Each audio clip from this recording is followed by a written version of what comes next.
Anne of Green Gables by Lucy Maud Montgomery. Chapter 1. Rachel Lynde is Surprised.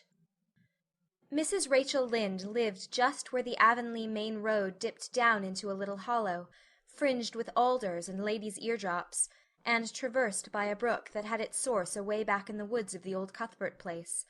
It was reputed to be an intricate, headlong brook in its earlier course through those woods, with dark secrets of pool and cascade. But by the time it reached Lynde's Hollow it was a quiet, well-conducted little stream, for not even a brook could run past Mrs. Rachel Lynde's door without due regard for decency and decorum. It probably was conscious that Mrs. Rachel was sitting at her window, keeping a sharp eye on everything that passed, from brooks and children up, and that if she noticed anything odd or out of place, she would never rest until she had ferreted out the whys and wherefores thereof. There are plenty of people in Avonlea and out of it, who can attend closely to their neighbours' business by dint of neglecting their own. But Mrs. Rachel Lynde was one of those capable creatures who can manage their own concerns and those of other folks into the bargain. She was a notable housewife. Her work was always done and well done. She ran the sewing circle, helped run the Sunday school, and was the strongest prop of the Church Aid Society and Foreign Missions Auxiliary. Yet with all this Mrs. Rachel found abundant time to sit for hours at her kitchen window, knitting cotton warp quilts. She had knitted 16 of them, as Avonlea housekeepers were wont to tell in awed voices, and keeping a sharp eye on the main road that crossed the hollow and wound up the steep red hill beyond. Since Avonlea occupied a little triangular peninsula jutting out into the Gulf of St. Lawrence with water on two sides of it, anybody who went out of it or into it had to pass over that hill road, and so run the unseen gauntlet of Mrs. Rachel's all-seeing eye. She was sitting there one afternoon in early June. The sun was coming in at the window, warm and bright. The orchard on the slope below the house was in a bridal flush of pinky-white bloom, hummed over by a myriad of bees. Thomas Lynde, a meek little man whom Avonlea people called Rachel Lynde's husband, was sowing his late turnip seed on the hill field beyond the barn, and Matthew Cuthbert ought to have been sowing his on the big red brook field away over by Green Gables. Mrs. Rachel knew that he ought because she had heard him tell Peter Morrison the evening before in William J. Blair's store over at Carmody that he meant to sow his turnip seed the next afternoon. Peter had asked him, of course, for Matthew Cuthbert had never been known to volunteer information about anything in his whole life. And yet here was Matthew Cuthbert, at 3:30 on the afternoon of a busy day, placidly driving over the hollow and up the hill. Moreover, he wore a white collar and his best suit of clothes, which was plain proof that he was going out of Avonlea, and he had the buggy and the sorrel mare, which betokened that he was going a considerable distance. Now where was Matthew Cuthbert going, and why was he going there? Had it been any other man in Avonlea, Mrs. Rachel, deftly putting this and that together, might have given a pretty good guess as to both questions. But Matthew so rarely went from home that it must be something pressing and unusual which was taking him. He was the shyest man alive, and hated to have to go among strangers or to any place where he might have to talk. Matthew, dressed up with a white collar and driving in a buggy, was something that didn't happen often. Mrs. Rachel, ponder as she might, could make nothing of it, and her afternoon's enjoyment was spoiled. I'll just step over to Green Gables after tea and find out from Marilla where he's gone and why, the worthy woman finally concluded. He doesn't generally go to town this time of year, and he never visits. If he'd run out of turnip seed, he wouldn't dress up and take the buggy to go for more. He wasn't driving fast enough to be going for a doctor. Yet something must have happened since last night to start him off. I'm clean puzzled, that's what, and I won't know a minute's peace of mind or conscience until I know what has taken Matthew Cuthbert out of Avonlea today. Accordingly, after tea, Mrs. Rachel set out. She had not far to go. The big, rambling, orchard-embowered house where the Cuthberts lived was a scant quarter of a mile up the road from Lynde's Hollow. To be sure, the long lane made it a good deal further. Matthew Cuthbert's father, as shy and silent as his son after him, had got as far away as he possibly could from his fellow men without actually retreating into the woods when he founded his homestead. Green Gables was built at the furthest edge of his cleared land, and there it was to this day, barely visible from the main road along which all the other Avonlea houses were so sociably situated. Mrs. Rachel Lynde did not call living in such a place living at all. It's just staying, that's what, she said, as she stepped along the deep-rutted, grassy lane, bordered with wild rose bushes. It's no wonder Matthew and Marilla are both a little odd, living away back here by themselves. Trees aren't much company, though dear knows if they were, there'd be enough of them. I'd rather look at people. To be sure, they seem contented enough, but then I suppose they're used to it. A body can get used to anything, even to being hanged, as the Irishman says. With this, Mrs. Rachel stepped out of the lane into the backyard of Green Gables. Very green and neat and precise was that yard, set about on one side with great patriarchal willows, and the other with prim Lombardies. Not a stray stick nor stone was to be seen, for Mrs. Rachel would have seen it if there had been. Privately she was of the opinion that Marilla Cuthbert swept that yard over as often as she swept her house. One could have eaten a meal off the ground without overbrimming the proverbial peck of dirt. Mrs. Rachel rapped smartly at the kitchen door, and stepped in when bidden to do so. The kitchen at Green Gables was a cheerful apartment, or would have been cheerful if it had not been so painfully clean as to give it something of the appearance of an unused parlor. Its windows looked east and west. Through the west one, looking out on the backyard, came a flood of mellow June sunlight. But the east one, whence you got a glimpse of the bloom-white cherry trees in the left orchard and nodding, slender birches down in the hollow by the brook, was greened over by a tangle of vines.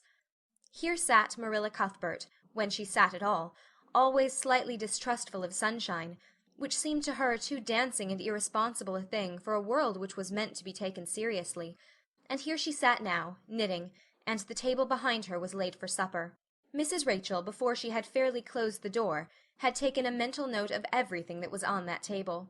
There were 3 plates laid, so that Marilla must be expecting someone home with Matthew to tea, but the dishes were everyday dishes, and there was only crab-apple preserves and one kind of cake, so that the expected company could not be any particular company. Yet what of Matthew's white collar and the sorrel mare?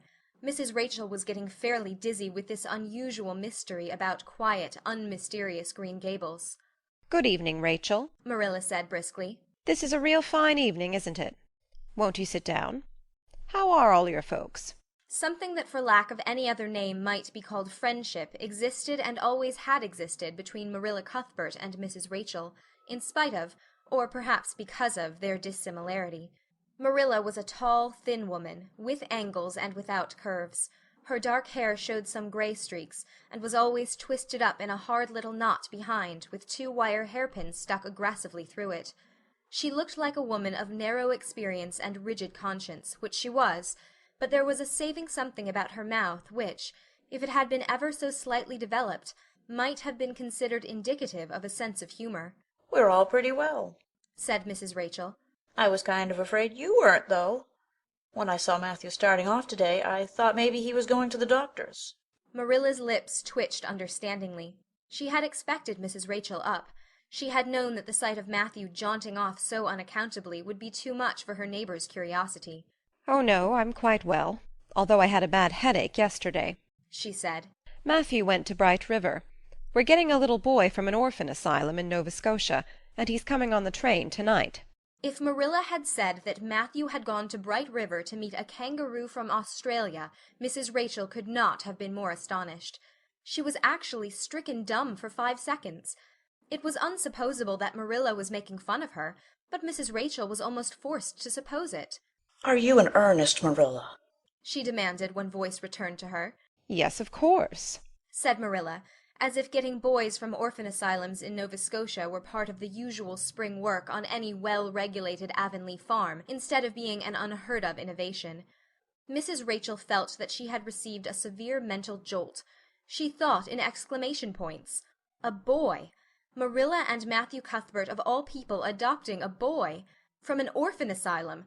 Well, the world was certainly turning upside down. She would be surprised at nothing after this. Nothing. "What on earth put such a notion into your head?" she demanded disapprovingly. This had been done without her advice being asked, and must perforce be disapproved. "Well, we've been thinking about it for some time, all winter, in fact," returned Marilla. "Mrs. Alexander Spencer was up here one day before Christmas, and she said she was going to get a little girl from the asylum over in Hopeton in the spring. Her cousin lives there, and Mrs. Spencer has visited here and knows all about it. So Matthew and I have talked it over off and on ever since. We thought we'd get a boy. Matthew is getting up in years, you know. He's 60, and he isn't so spry as he once was. His heart troubles him a good deal. And you know how desperate hard it's got to be to get hired help. There's never anybody to be had but those stupid half-grown little French boys, and as soon as you do get one broke into your ways and taught something, he's up and off to the lobster canneries or the States. At first Matthew suggested getting a home boy, but I said no flat to that. They may be all right, I'm not saying they're not, but no London street Arabs for me, I said. Give me a native born at least. There'll be a risk, no matter who we get, but I'll feel easier in my mind and sleep sounder at nights if we get a born Canadian. So in the end we decided to ask Mrs. Spencer to pick us out one when she went over to get her little girl. We heard last week she was going, so we sent her word by Richard Spencer's folks at Carmody to bring us a smart, likely boy of about 10 or 11. We decided that would be the best age, old enough to be of some use in doing chores right off, and young enough to be trained up proper. We mean to give him a good home and schooling. We had a telegram from Mrs. Alexander Spencer to-day. The mailman brought it from the station, saying they were coming on the 5:30 train to-night. So Matthew went to Bright River to meet him. Mrs. Spencer will drop him off there. Of course she goes on to White Sands Station herself.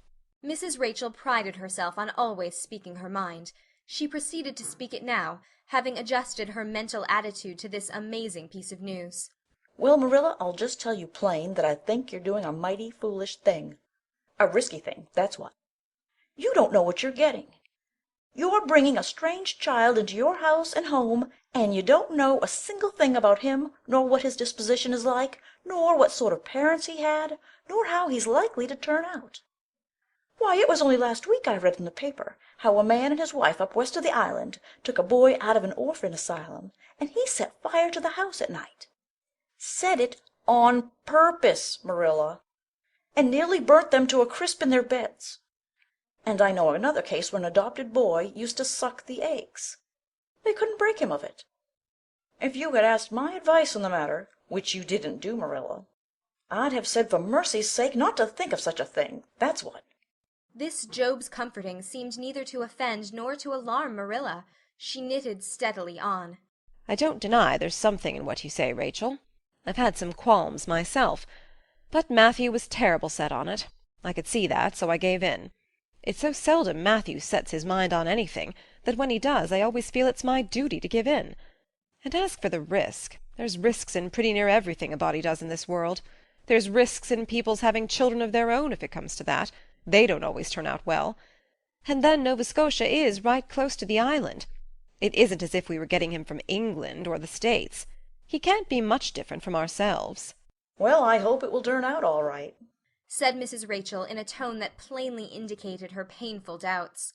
Only don't say I didn't warn you if he burns Green Gables down or puts strychnine in the well. I heard of a case over in New Brunswick where an orphan asylum child did that, and the whole family died in fearful agonies. Only it was a girl in that instance. Well, we're not getting a girl, said Marilla, as if poisoning wells were a purely feminine accomplishment, and not to be dreaded in the case of a boy. I'd never dream of taking a girl to bring up. I wonder at Mrs. Alexander Spencer for doing it. But there, she wouldn't shrink from adopting a whole orphan asylum if she took it into her head. Mrs. Rachel would have liked to stay until Matthew came home with his imported orphan, but reflecting that it would be a good 2 hours at least before his arrival, she concluded to go up the road to Robert Bell's and tell the news. It would certainly make a sensation second to none, and Mrs. Rachel dearly loved to make a sensation. So she took herself away, somewhat to Marilla's relief, for the latter felt her doubts and fears reviving under the influence of Mrs. Rachel's pessimism. Well, of all things that ever were or will be, ejaculated Mrs. Rachel when she was safely out in the lane. It does really seem as if I must be dreaming. Well, I'm sorry for that poor young one, and no mistake.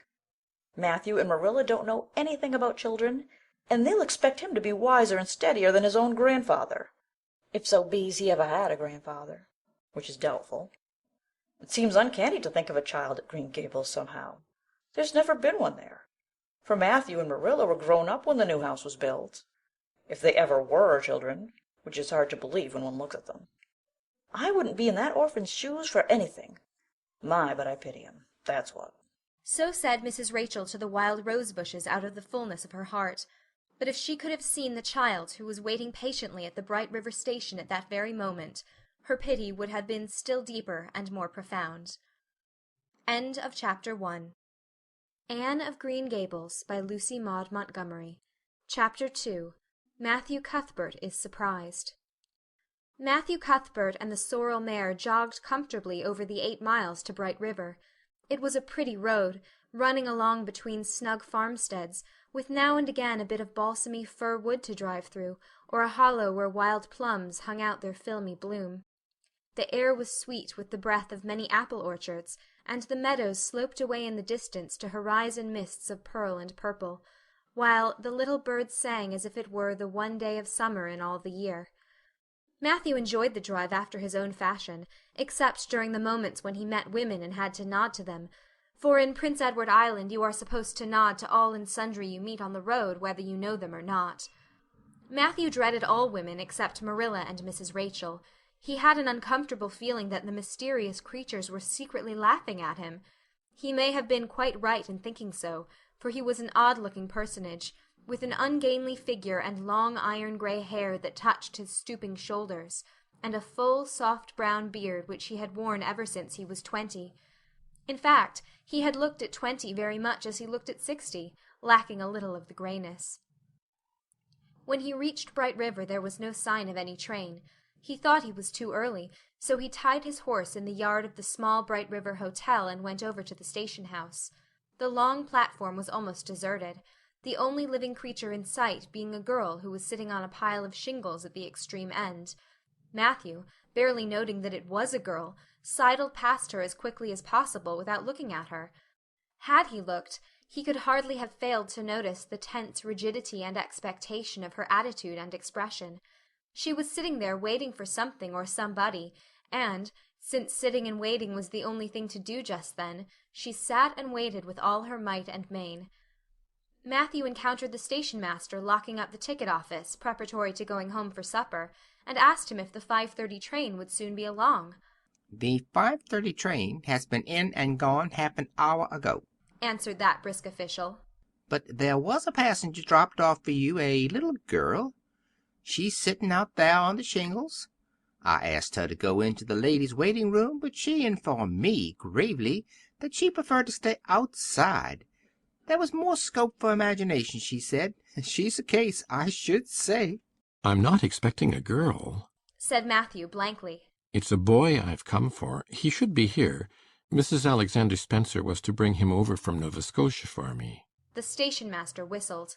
"Guess there's some mistake," he said. "Mrs. Spencer came off the train with that girl and gave her into my charge. Said you and your sister were adopting her from an orphan asylum, and that you would be along for her presently. That's all I know about it. And I haven't got any more orphans concealed hereabouts." "I don't understand," said Matthew helplessly, wishing that Marilla was at hand to cope with the situation. "Well, you'd better question the girl," said the station-master carelessly. "I dare say she'll be able to explain. She's got a tongue of her own, that's certain.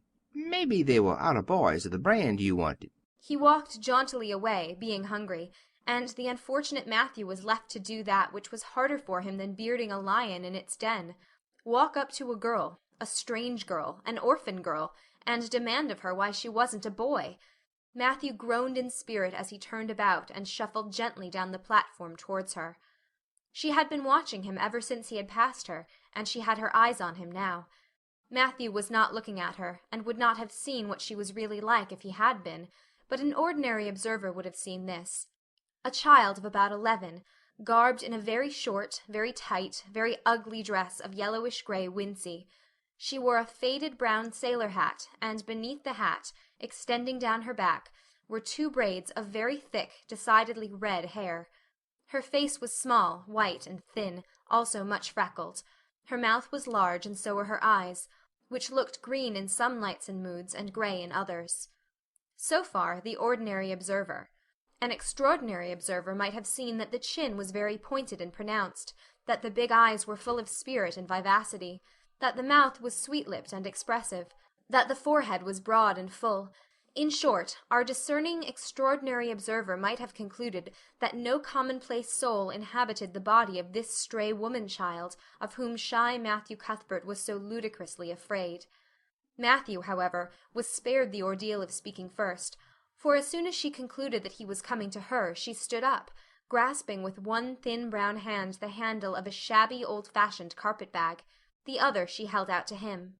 "I suppose you are Mr. Matthew Cuthbert of Green Gables," she said in a peculiarly clear, sweet voice. "I'm very glad to see you. I was beginning to be afraid you weren't coming for me, and I was imagining all the things that might have happened to prevent you. I had made up my mind that if you didn't come for me tonight I'd go down the track to that big wild cherry tree at the bend and climb up into it to stay all night. I wouldn't be a bit afraid, and it would be lovely to sleep in a wild cherry tree all white with bloom in the moonshine, don't you think? You could imagine you were dwelling in marble halls, couldn't you? And I was quite sure you would come for me in the morning, if you didn't tonight." Matthew had taken the scrawny little hand awkwardly in his. Then and there he decided what to do. He could not tell this child with the glowing eyes that there had been a mistake. He would take her home and let Marilla do that. She couldn't be left at Bright River anyhow, no matter what mistake had been made, so all questions and explanations might as well be deferred until he was safely back at Green Gables. I'm sorry I was late, he said shyly. Come along, the horse is over in the yard. Give me your bag. "Oh, I can carry it," the child responded cheerfully. "It isn't heavy. I've got all my worldly goods in it, but it isn't heavy. And if it isn't carried in just a certain way, the handle pulls out. So I'd better keep it, because I know the exact knack of it. It's an extremely old carpet-bag. Oh, I'm very glad you've come, even if it would have been nice to sleep in a wild cherry tree. We've got to drive a long piece, haven't we? Mrs. Spencer said it was 8 miles. I'm glad, because I love driving. Oh, it seems so wonderful that I'm going to live with you and belong to you. I've never belonged to anybody. Not really. But the asylum was the worst. I've only been in it 4 months, but that was enough. I don't suppose you ever were an orphan in an asylum, so you can't possibly understand what it is like. It's worse than anything you could imagine. Mrs. Spencer said it was wicked of me to talk like that, but I didn't mean to be wicked. It's so easy to be wicked without knowing it, isn't it? They were good, you know, the asylum people. But there is so little scope for the imagination in an asylum, only just in the other orphans. It was pretty interesting to imagine things about them. To imagine that perhaps the girl who sat next to you was really the daughter of a belted earl who had been stolen away from her parents in her infancy by a cruel nurse who died before she could confess. I used to lie awake at nights and imagine things like that, because I didn't have time in the day. I guess that's why I'm so thin. I am dreadful thin, ain't I? There isn't a pick on my bones. I do love to imagine I'm nice and plump, with dimples in my elbows. With this, Matthew's companion stopped talking, partly because she was out of breath and partly because they had reached the buggy.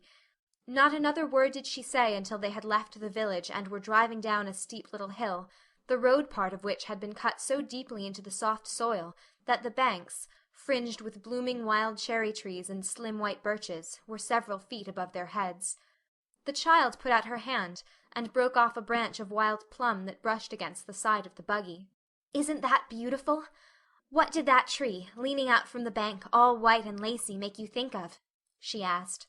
Well, now, I dunno, said Matthew. "Why, a bride, of course. A bride all in white with a lovely misty veil. I've never seen one, but I can imagine what she would look like. I don't ever expect to be a bride myself. I'm so homely nobody will ever want to marry me, unless it might be a foreign missionary. I suppose a foreign missionary mightn't be very particular. But I do hope that some day I shall have a white dress. That is my highest ideal of earthly bliss. I just love pretty clothes, and I've never had a pretty dress in my life that I can remember. But of course it's all the more to look forward to, isn't it? And then I can imagine that I'm dressed gorgeously. This morning when I left the asylum I felt so ashamed because I had to wear this horrid old wincey dress. All the orphans had to wear them, you know. A merchant in Hopeton last winter donated 300 yards of wincey to the asylum. Some people said it was because he couldn't sell it, but I'd rather believe that it was out of the kindness of his heart, wouldn't you? When we got on the train I felt as if everybody must be looking at me and pitying me. But I just went to work and imagined that I had on the most beautiful pale blue silk dress, because when you are imagining, you might as well imagine something worthwhile. And a big hat, all flowers and nodding plumes, and a gold watch, and kid gloves and boots. I felt cheered up right away, and I enjoyed my trip to the island with all my might. I wasn't a bit sick coming over in the boat, Neither was Mrs. Spencer, although she generally is. She said she hadn't time to get sick watching to see that I didn't fall overboard. She said she never saw the beat of me for prowling about. But if it kept her from being seasick, it's a mercy I did prowl, isn't it? And I wanted to see everything that was to be seen on that boat, because I didn't know whether I'd ever have another opportunity. Oh, there are a lot more cherry trees all in bloom. This island is the bloomiest place. I just love it already, and I'm so glad I'm going to live here. I've always heard that Prince Edward Island was the prettiest place in the world, and I used to imagine I was living here, but I never really expected I would. It's delightful when your imaginations come true, isn't it? But those red roads are so funny. When we got into the train at Charlottetown, and the red roads began to flash past, I asked Mrs. Spencer what made them red, and she said she didn't know, and for pity's sake not to ask her any more questions. She said I must have asked her 1,000 already. I suppose I had, too, but how are you going to find out about things if you don't ask questions? And what does make the roads red? Well, now, I don't know, said Matthew. Well, that is one of the things to find out sometime. Isn't it splendid to think of all the things there are to find out about? It just makes me feel glad to be alive. It's such an interesting world. It wouldn't be half so interesting if we knew all about everything, would it? There'd be no scope for imagination then, would there? But am I talking too much? People are always telling me I do. Would you rather I didn't talk? If you say so, I'll stop. I can stop when I make up my mind to it, although it's difficult. Matthew, much to his own surprise, was enjoying himself. Like most quiet folks, he liked talkative people when they were willing to do the talking themselves and did not expect him to keep up his end of it. But he had never expected to enjoy the society of a little girl. Women were bad enough in all conscience, but little girls were worse. He detested the way they had of sidling past him timidly, with sidewise glances, as if they expected him to gobble them up at a mouthful if they ventured to say a word. That was the Avonlea type of well-bred little girl. But this freckled witch was very different, and although he found it rather difficult for his slower intelligence to keep up with her brisk mental processes, he thought that he kind of liked her chatter. So he said as shyly as usual.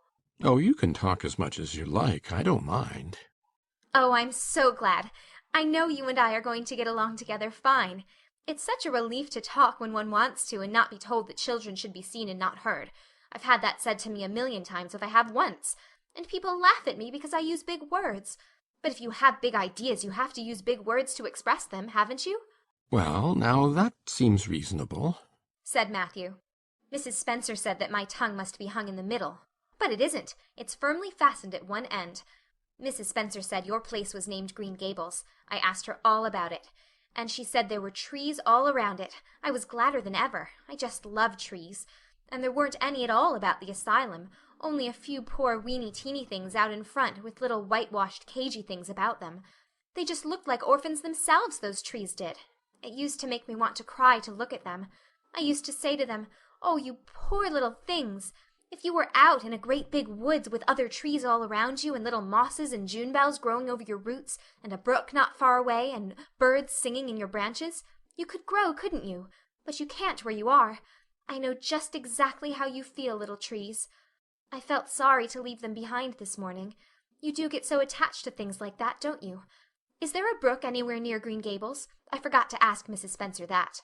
Well, now, yes, there's one right below the house. Fancy! It's always been one of my dreams to live near a brook. I never expected I would, though. Dreams don't often come true, do they? Wouldn't it be nice if they did? But just now I feel pretty nearly perfectly happy.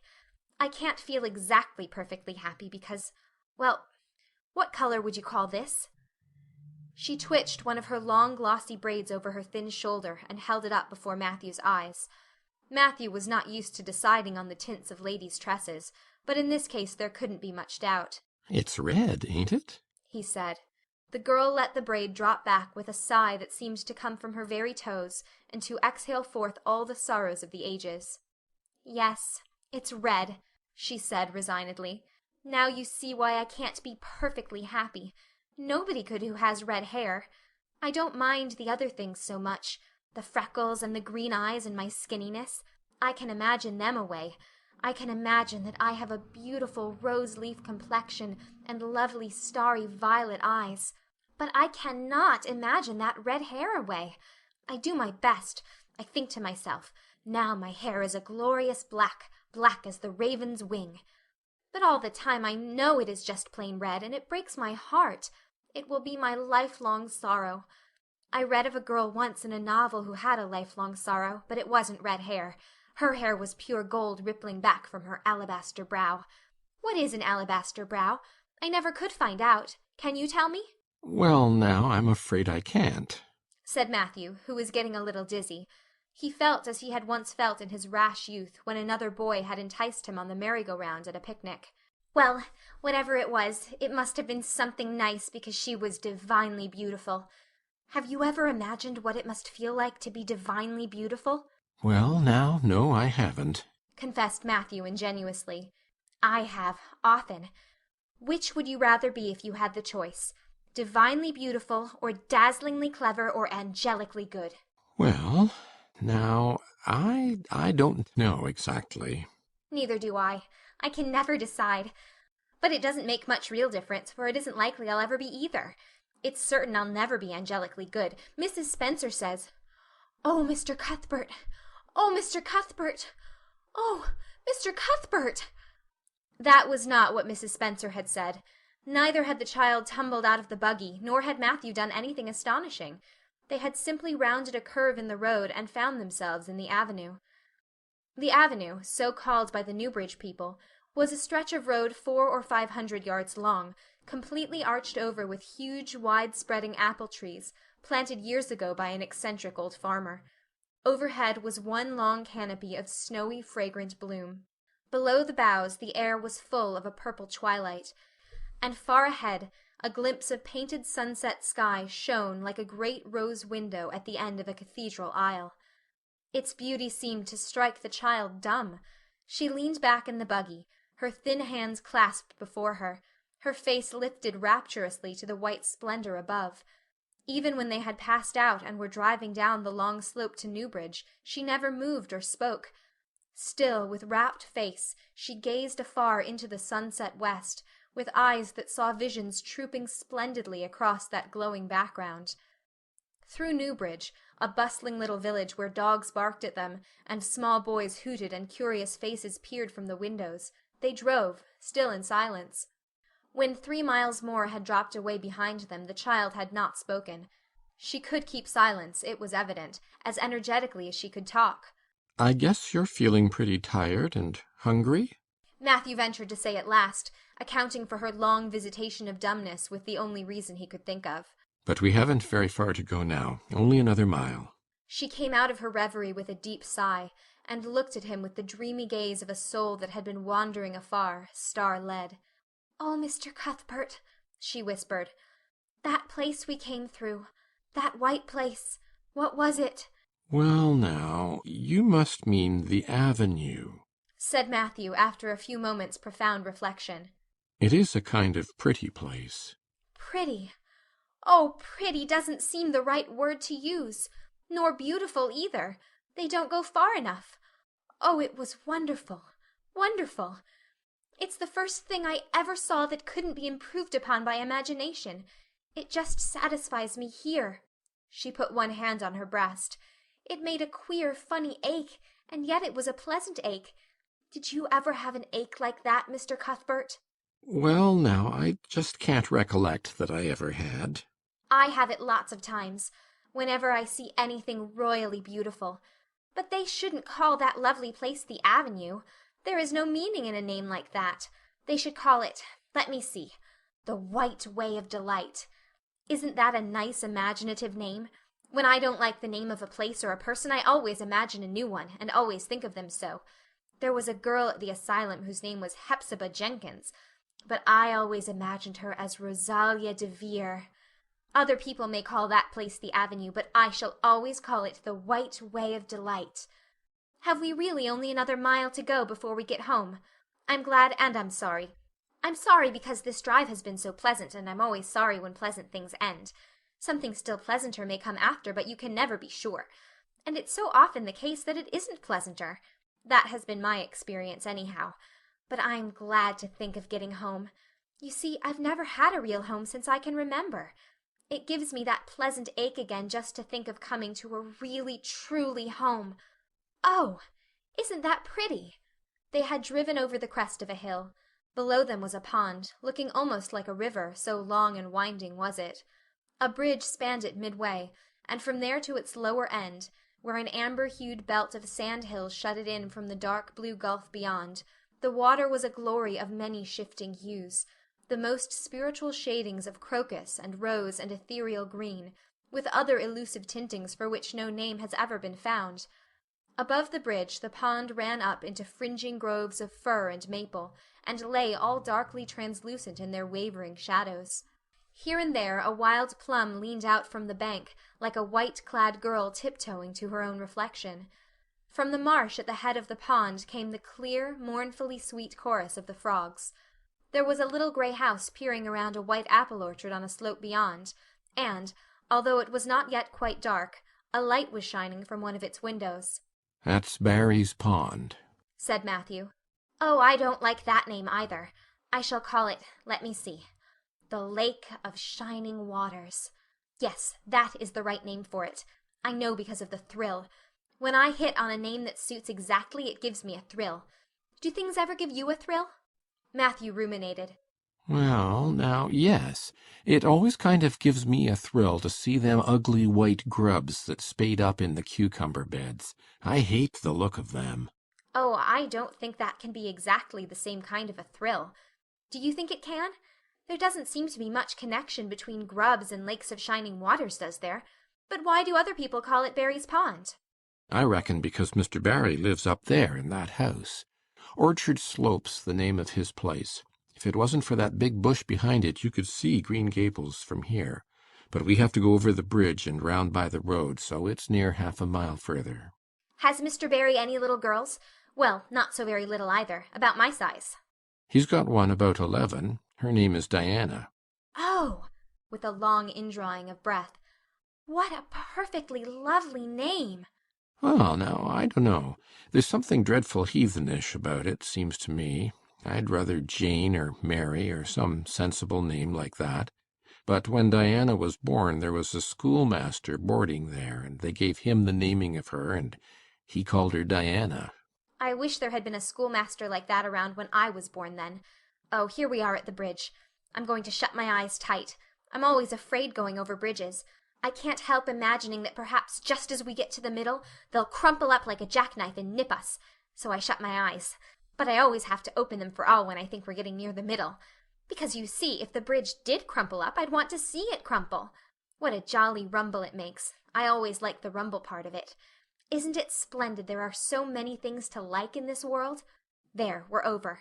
Now I'll look back. Good night, dear Lake of Shining Waters. I always say good night to the things I love, just as I would to people. I think they like it.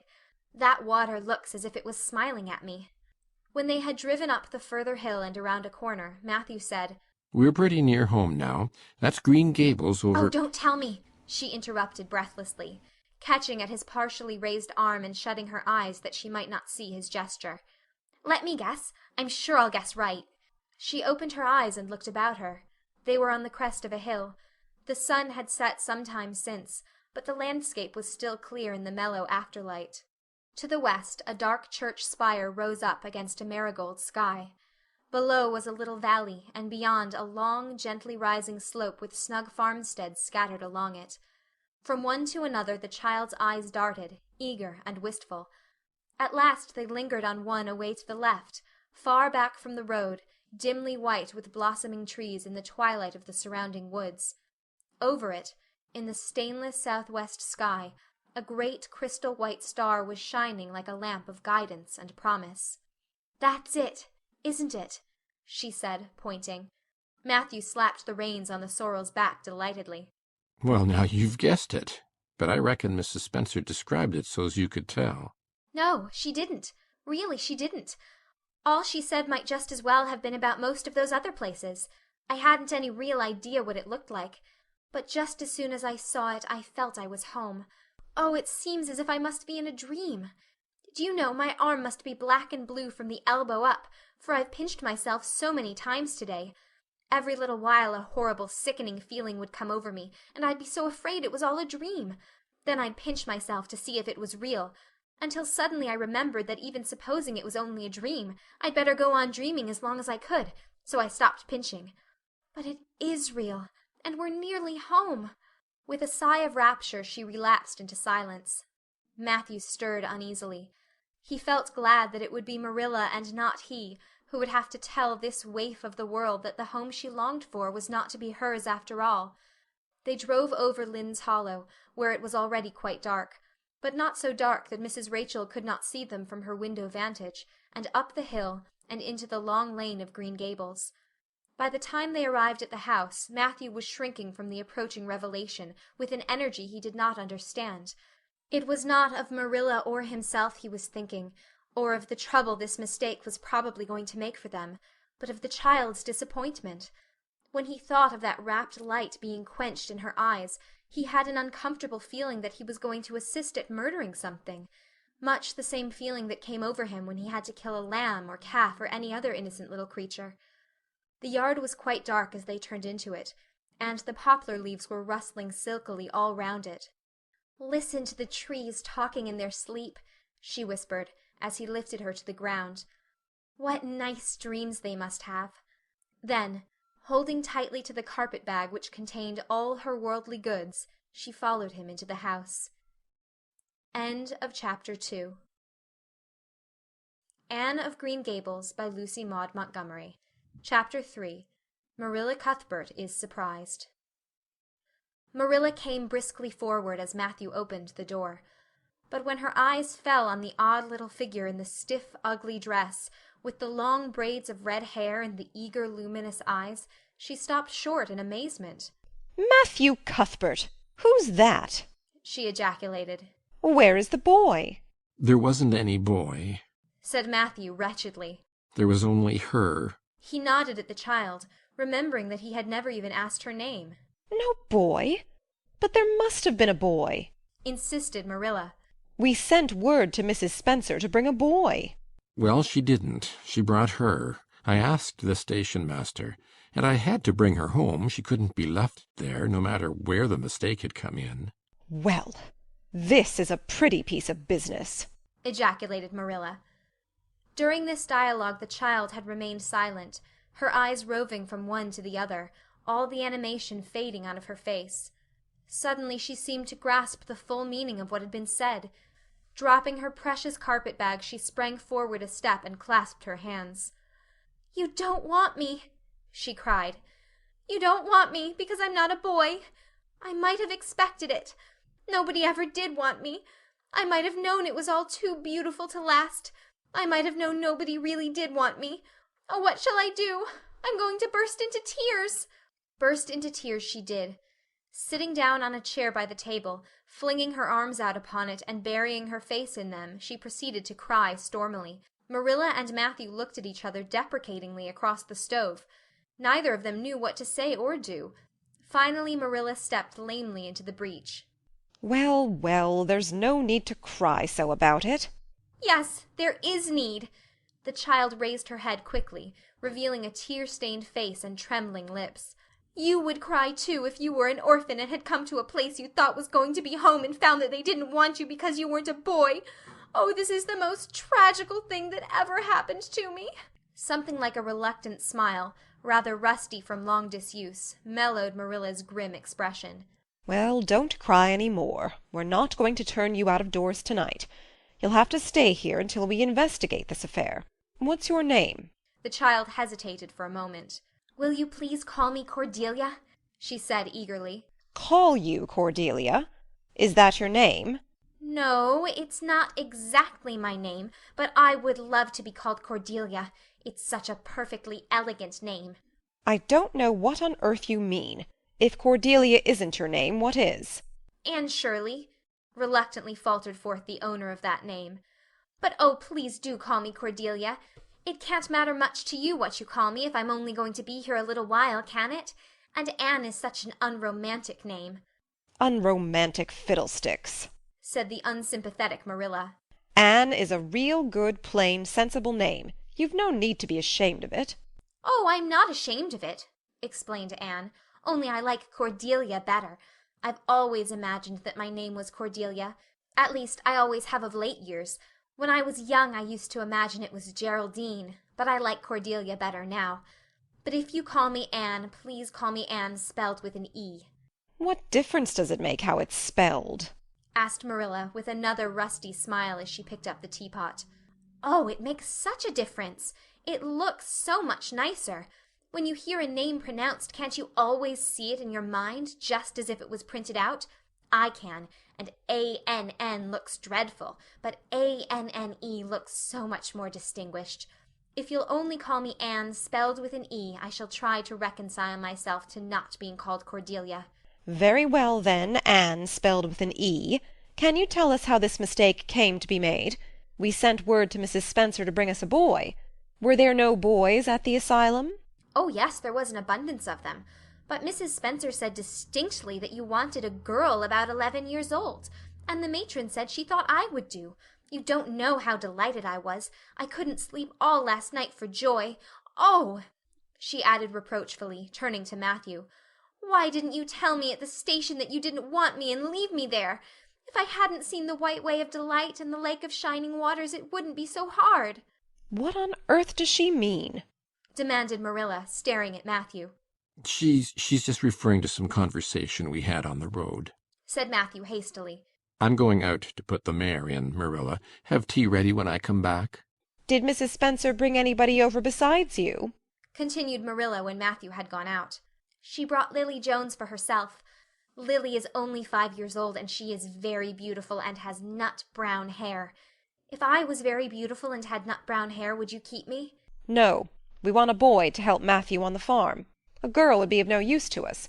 Take off your hat. I'll lay it and your bag on the hall table." Anne took off her hat meekly. Matthew came back presently and they sat down to supper. But Anne could not eat. In vain she nibbled at the bread and butter and pecked at the crab-apple preserve out of the little scalloped glass dish by her plate. She did not really make any headway at all. "You're not eating anything," said Marilla sharply, eyeing her as if it were a serious shortcoming. Anne sighed. "I can't. I'm in the depths of despair. Can you eat when you are in the depths of despair?" "I've never been in the depths of despair, so I can't say," responded Marilla. "Weren't you? Well, did you ever try to imagine you were in the depths of despair?" "No, I didn't." "Then I don't think you can understand what it's like. It's a very uncomfortable feeling indeed. When you try to eat, a lump comes right up in your throat and you can't swallow anything, not even if it was a chocolate caramel. I had one chocolate caramel once 2 years ago, and it was simply delicious. I've often dreamed since then that I had a lot of chocolate caramels, but I always wake up just when I'm going to eat them. I do hope you won't be offended because I can't eat. Everything is extremely nice, but still I cannot eat," "I guess she's tired," said Matthew, who hadn't spoken since his return from the barn. "Best put her to bed, Marilla." Marilla had been wondering where Anne should be put to bed. She had prepared a couch in the kitchen chamber for the desired and expected boy. But although it was neat and clean, it did not seem quite the thing to put a girl there somehow. But the spare room was out of the question for such a stray waif, so there remained only the east gable room. Marilla lighted a candle and told Anne to follow her, which Anne spiritlessly did, taking her hat and carpet-bag from the hall table as she passed. The hall was fearsomely clean. The little gable chamber in which she presently found herself seemed still cleaner.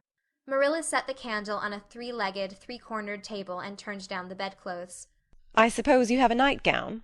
she questioned. Anne nodded. "Yes, I have 2. The matron of the asylum made them for me. They're fearfully skimpy. There is never enough to go around in an asylum, so things are always skimpy. At least in a poor asylum like ours.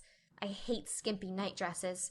But one can dream just as well in them as in lovely trailing ones with frills around the neck. That's one consolation." "Well, undress as quick as you can and go to bed. I'll come back in a few minutes for the candle. I daren't trust you to put it out yourself. You'd likely set the place on fire." When Marilla had gone, Anne looked around her wistfully. The whitewashed walls were so painfully bare and staring that she thought they must ache over their own bareness. The floor was bare too, except for a round braided mat in the middle such as Anne had never seen before. In one corner was the bed, a high, old-fashioned one, with 4 dark, low-turned posts. In the other corner was the aforesaid 3-cornered table, adorned with a fat, red velvet pincushion, hard enough to turn the point of the most adventurous pin. Above it hung a little 6x8 mirror. Midway between table and bed was the window, with an icy white muslin frill over it, and opposite it was the washstand. The whole apartment was of a rigidity not to be described in words, but which sent a shiver to the very marrow of Anne's bones.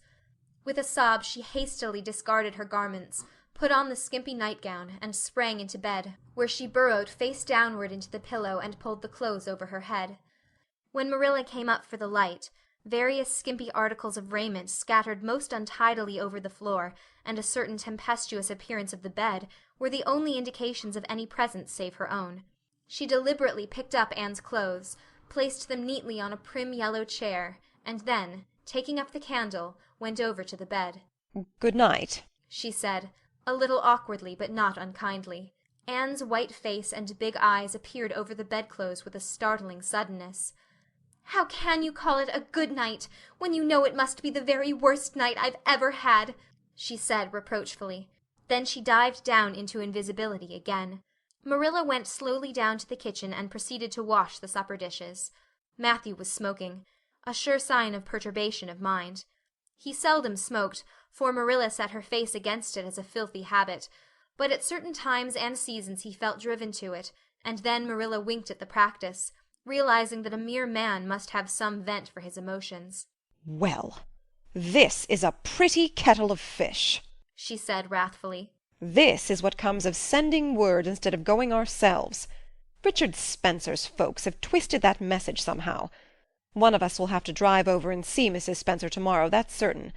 This girl will have to be sent back to the asylum." Yes, I suppose so, said Matthew reluctantly. "You suppose so? Don't you know it?" Well, now, she's a real nice little thing, Marilla. It's kind of a pity to send her back when she's so set on staying here." "Matthew Cuthbert, you don't mean to say you think we ought to keep her?" Marilla's astonishment could not have been greater if Matthew had expressed a predilection for standing on his head. "Well, now, no, I suppose not. Not exactly," stammered Matthew, uncomfortably driven into a corner for his precise meaning. "I suppose we could hardly be expected to keep her." "I should say not. What good would she be to us?" "We might be some good to her," said Matthew suddenly and unexpectedly. "Matthew Cuthbert, I believe that child has bewitched you. I can see as plain that you want to keep her." "Well, now, she's a real interesting little thing," persisted Matthew. "You should have heard her talk coming from the station." "Oh, she can talk fast enough. I saw that at once. It's nothing in her favor, either. I don't like children who have so much to say. I don't want an orphan girl, and if I did, she isn't the style I'd pick out. There's something I don't understand about her. No, she's got to be dispatched straightway back to where she came from." "I could hire a French boy to help me," said Matthew. "and she'd be company for you." "I'm not suffering for company," said Marilla shortly. "and I'm not going to keep her." "Well, now, it's just as you say, of course, Marilla," said Matthew, rising and putting his pipe away. "I'm going to bed." To bed went Matthew, and to bed, when she had put her dishes away, went Marilla, frowning most resolutely. And upstairs in the east gable, a lonely, heart-hungry, friendless child cried herself to sleep. End of Chapter 3. Anne of Green Gables by Lucy Maud Montgomery.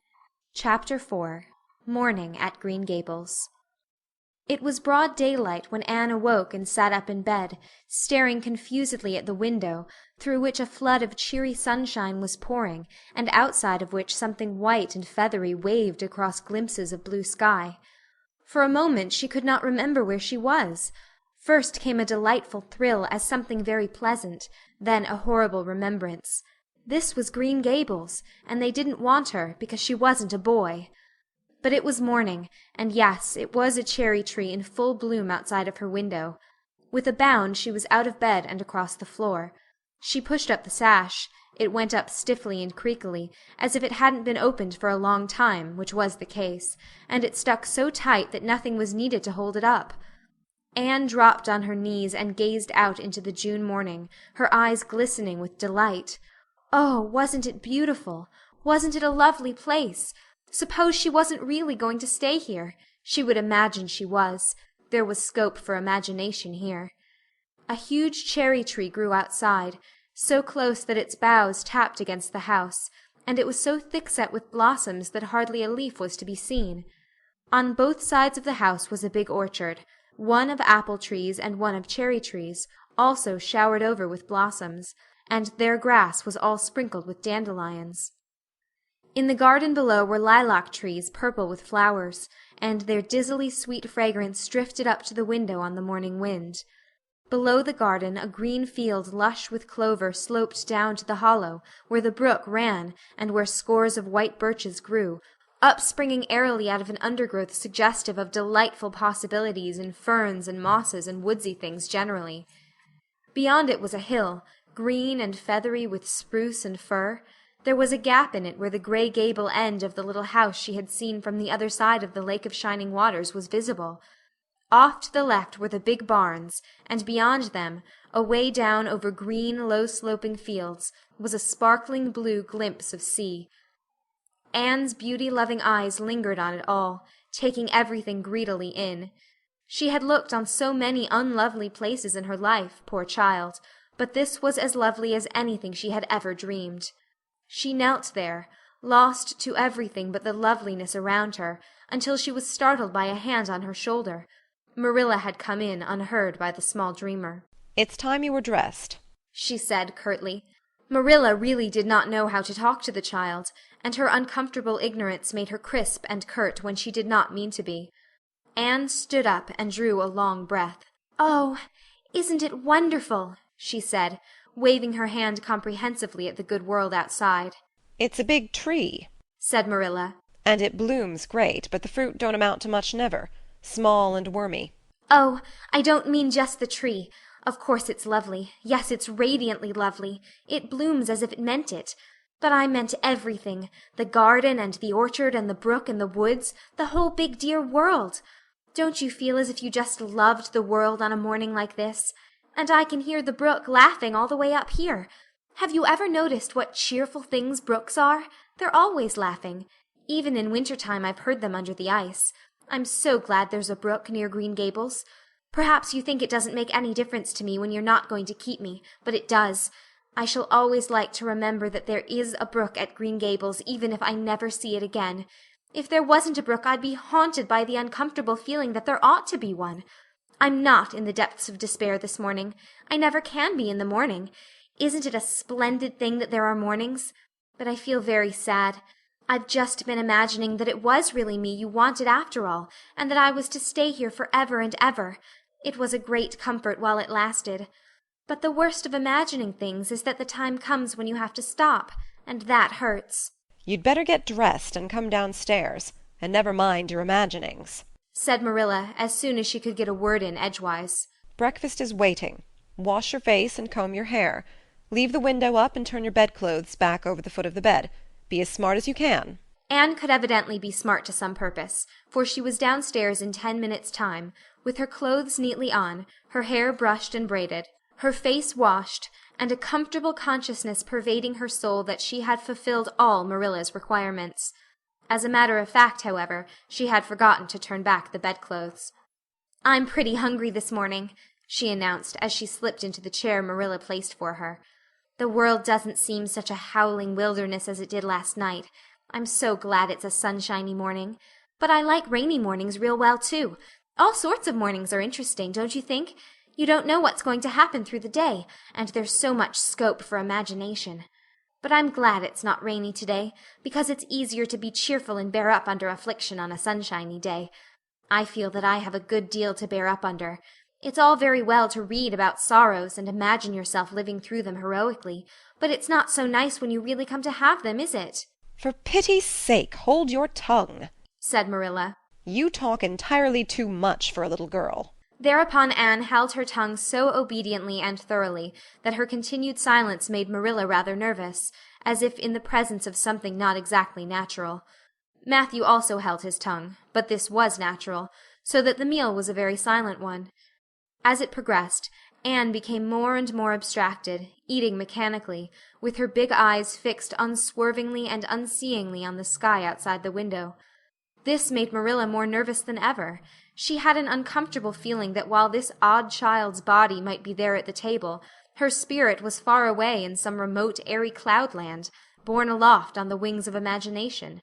Who would want such a child about the place? Yet Matthew wished to keep her, of all unaccountable things. Marilla felt that he wanted it just as much this morning as he had the night before, and that he would go on wanting it. That was Matthew's way. Take a whim into his head and cling to it with the most amazing silent persistency, a persistency 10 times more potent and effectual in its very silence than if he had talked it out. When the meal was ended, Anne came out of her reverie and offered to wash the dishes. "Can you wash dishes right?" asked Marilla distrustfully. "Pretty well. I'm better at looking after children, though. I've had so much experience at that. It's such a pity you haven't any here for me to look after." "I don't feel as if I wanted any more children to look after than I've got at present. You're problem enough in all conscience. What's to be done with you, I don't know. Matthew is a most ridiculous man." "I think he's lovely," said Anne reproachfully. "He is so very sympathetic. He didn't mind how much I talked. He seemed to like it.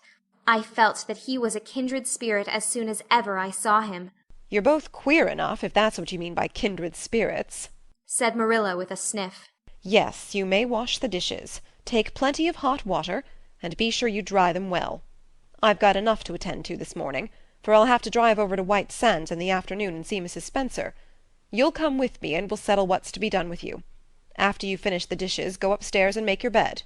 Anne washed the dishes deftly enough, as Marilla, who kept a sharp eye on the process, discerned. Later on she made her bed less successfully, for she had never learned the art of wrestling with a feather tick.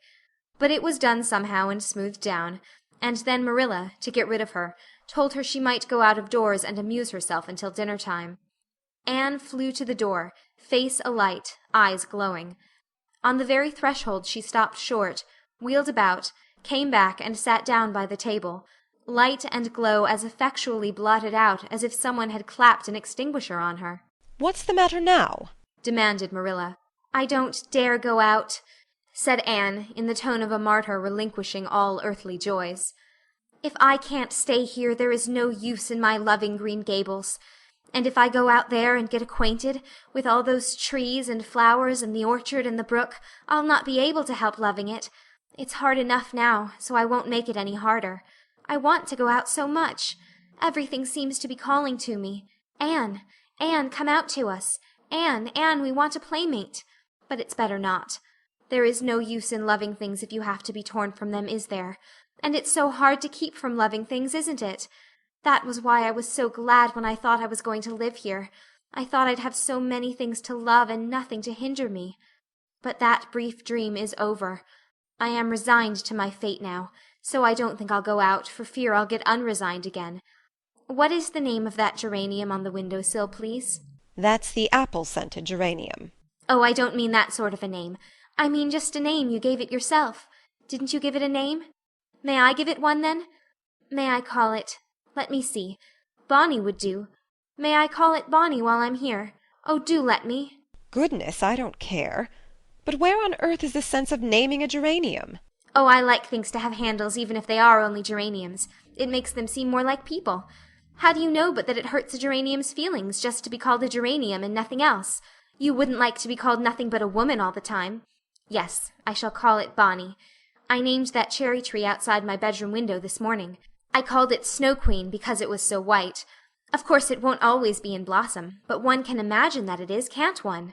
"I never in all my life saw or heard anything to equal her," muttered Marilla, beating a retreat down to the cellar after potatoes. "She is kind of interesting, as Matthew says. I can feel already that I'm wondering what on earth she'll say next. She'll be casting a spell over me, too. She's cast it over Matthew. That look he gave me when he went out said everything he said or hinted last night over again. I wish he was like other men and would talk things out. A body could answer back then and argue him into reason. But what's to be done with a man who just looks?" Anne had relapsed into reverie, with her chin in her hands and her eyes on the sky, when Marilla returned from her cellar pilgrimage. There Marilla left her until the early dinner was on the table. "I suppose I can have the mare and buggy this afternoon, Matthew?" said Marilla. Matthew nodded and looked wistfully at Anne. Marilla intercepted the look and said grimly, "I'm going to drive over to White Sands and settle this thing. I'll take Anne with me, and Mrs. Spencer will probably make arrangements to send her back to Nova Scotia at once. I'll set your tea out for you and be home in time to milk the cows." Still Matthew said nothing, and Marilla had a sense of having wasted words and breath. There is nothing more aggravating than a man who won't talk back, unless it is a woman who won't. Matthew hitched the sorrel into the buggy in due time, and Marilla and Anne set off. Matthew opened the yard gate for them, and as they drove slowly through, he said, to nobody in particular as it seemed, Little Jerry Biot from the creek was here this morning, and I told him I guessed I'd hire him for the summer. Marilla made no reply, but she hit the unlucky sorrel such a vicious clip with the whip that the fat mare, unused to such treatment, whizzed indignantly down the lane at an alarming pace. Marilla looked back once as the buggy bounced along, and saw that aggravating Matthew leaning over the gate, looking wistfully after them. End of Chapter 4. Anne of Green Gables by Lucy Maud Montgomery. Chapter 5. Anne's History. "Do you know," said Anne confidentially, "I've made up my mind to enjoy this drive. It's been my experience that you can nearly always enjoy things if you make up your mind firmly that you will. Of course you must make it up firmly.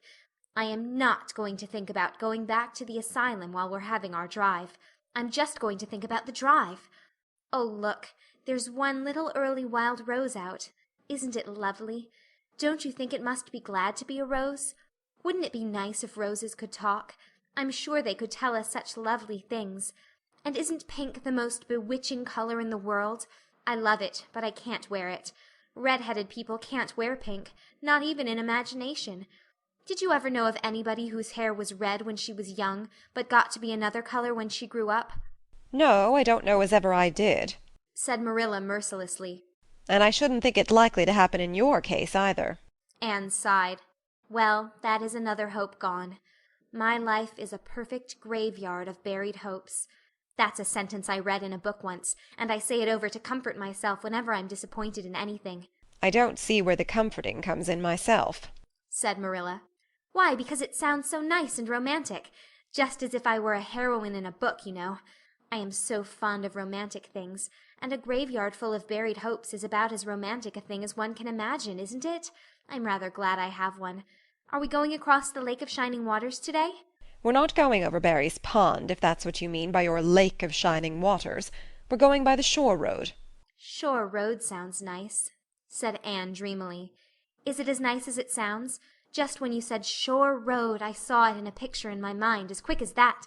And White Sands is a pretty name, too, but I don't like it as well as Avonlea. Avonlea is a lovely name. It just sounds like music. How far is it to White Sands?" "It's 5 miles. And as you're evidently bent on talking, you might as well talk to some purpose by telling me what you know about yourself." "Oh, what I know about myself isn't really worth telling," said Anne eagerly. "If you'll only let me tell you what I imagine about myself, you'll think it ever so much more interesting." "No, I don't want any of your imaginings. Just you stick to bald facts. Begin at the beginning. Where were you born, and how old are you?" "I was 11 last March," said Anne, resigning herself to bald facts with a little sigh.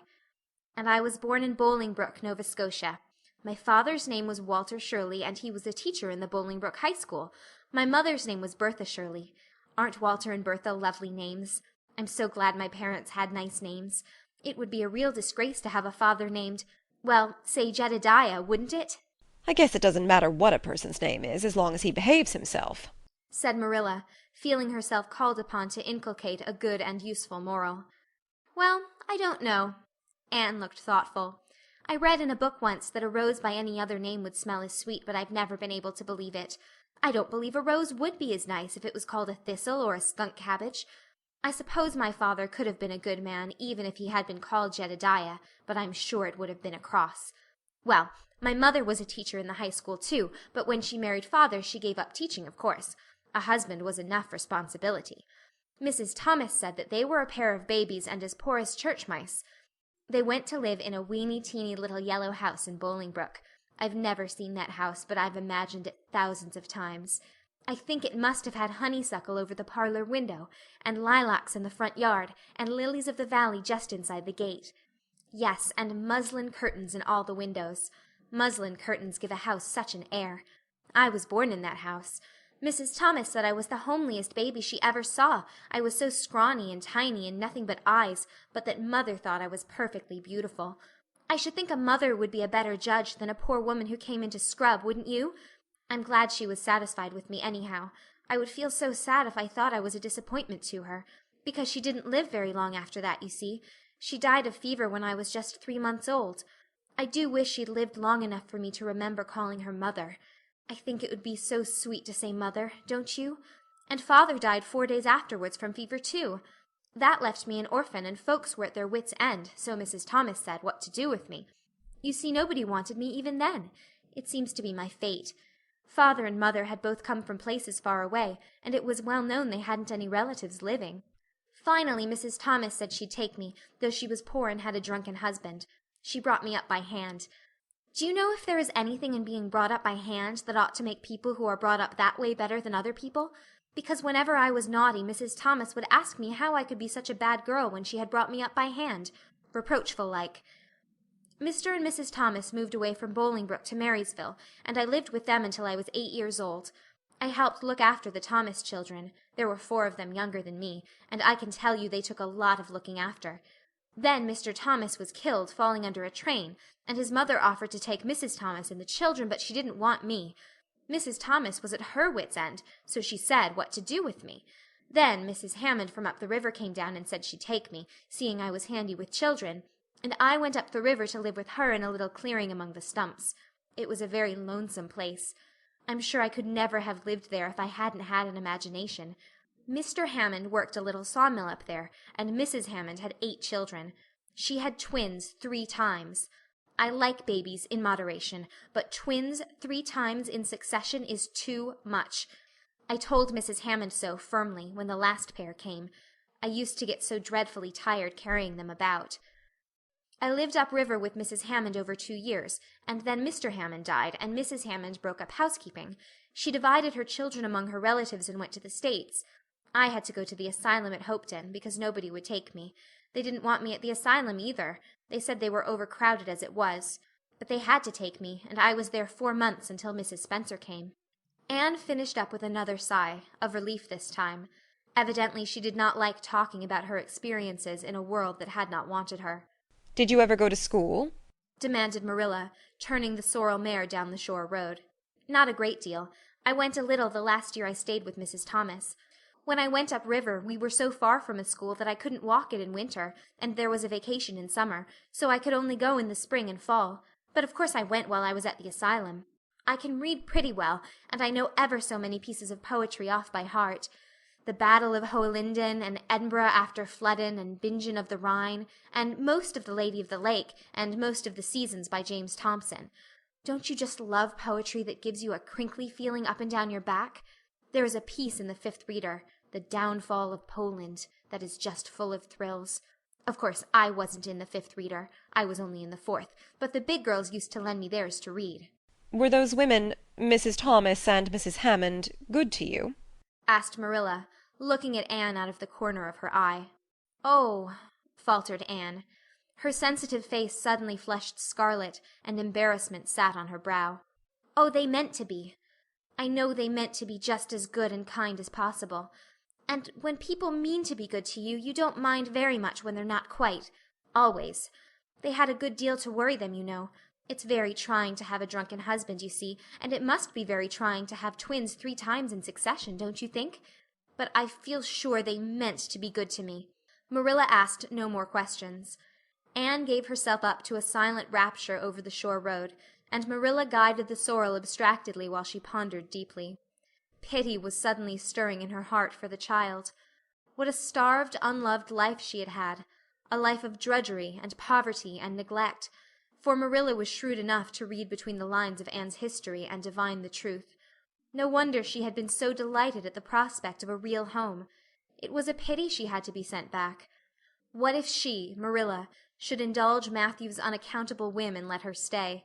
He was set on it, and the child seemed a nice, teachable little thing. She's got too much to say, thought Marilla. but she might be trained out of that. And there's nothing rude or slangy in what she does say. She's ladylike.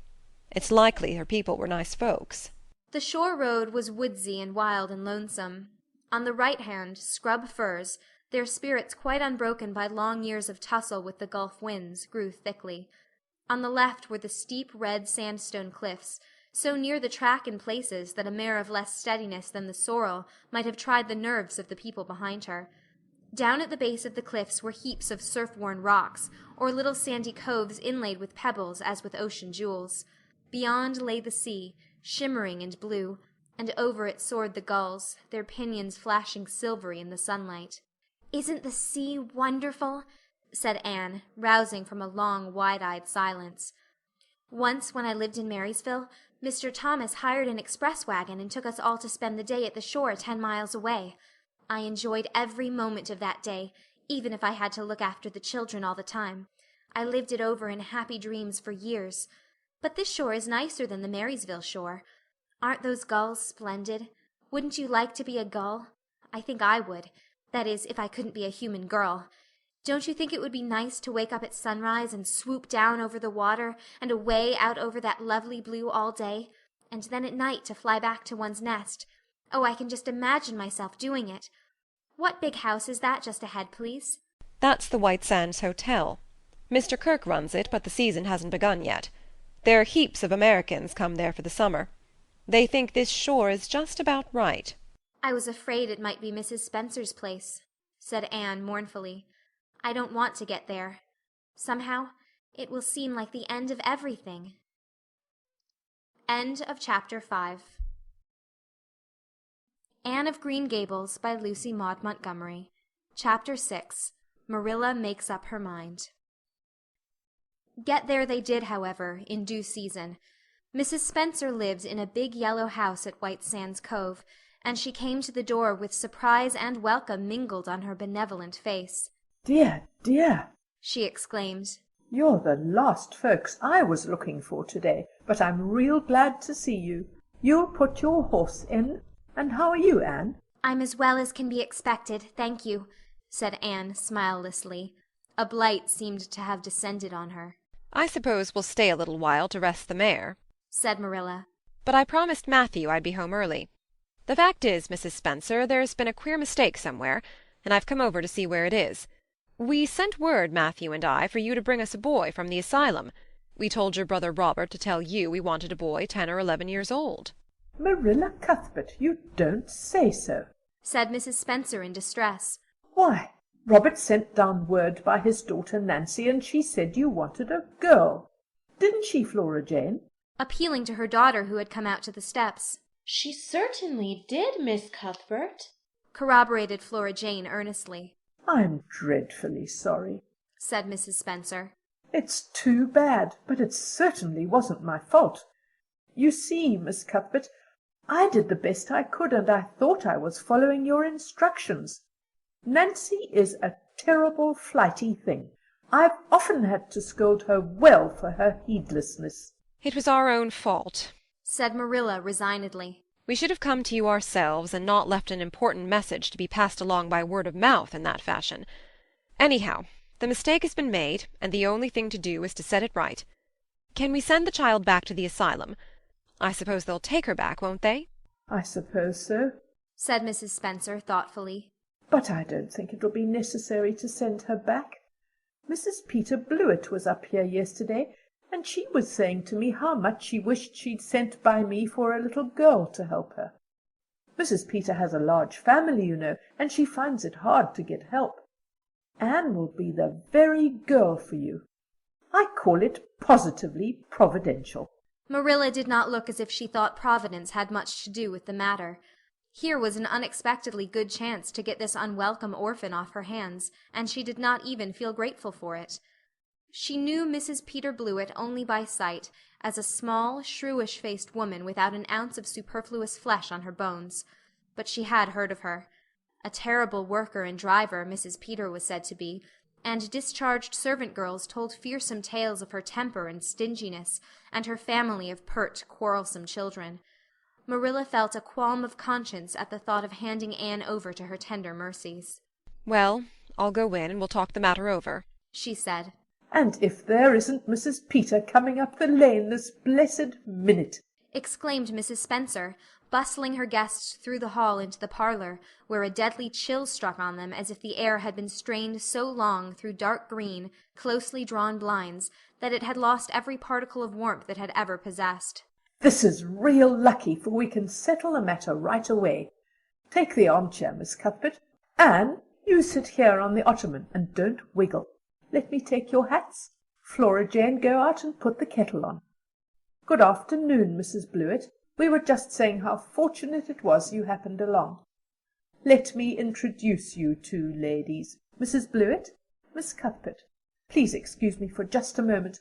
I forgot to tell Flora Jane to take the buns out of the oven." Mrs. Spencer whisked away, after pulling up the blinds. Anne, sitting mutely on the ottoman, with her hands clasped tightly in her lap, stared at Mrs. Blewett as one fascinated.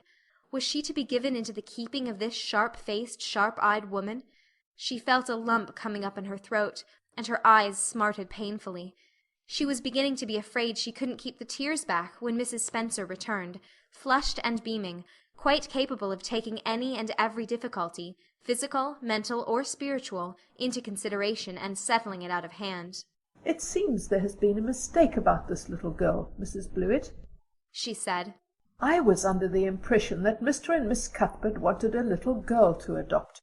I was certainly told so, but it seems it was a boy they wanted. So, if you're still of the same mind you were yesterday, I think she'll be just the thing for you." Mrs. Blewett darted her eyes over Anne from head to foot. "How old are you, and what's your name?" she demanded. "Anne Shirley," faltered the shrinking child, not daring to make any stipulations regarding the spelling thereof. "And I'm 11 years old." "Humph! You don't look as if there was much to you, but you're wiry.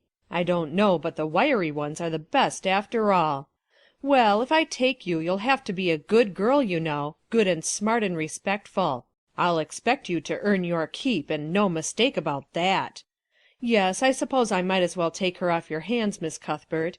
The baby's awful fractious, and I'm clean worn out attending to him. If you like, I can take her home right now."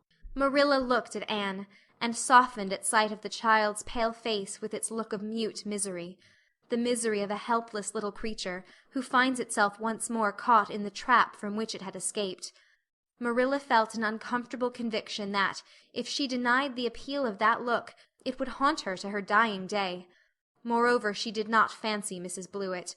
To hand a sensitive, high-strung child over to such a woman! No, she could not take the responsibility of doing that.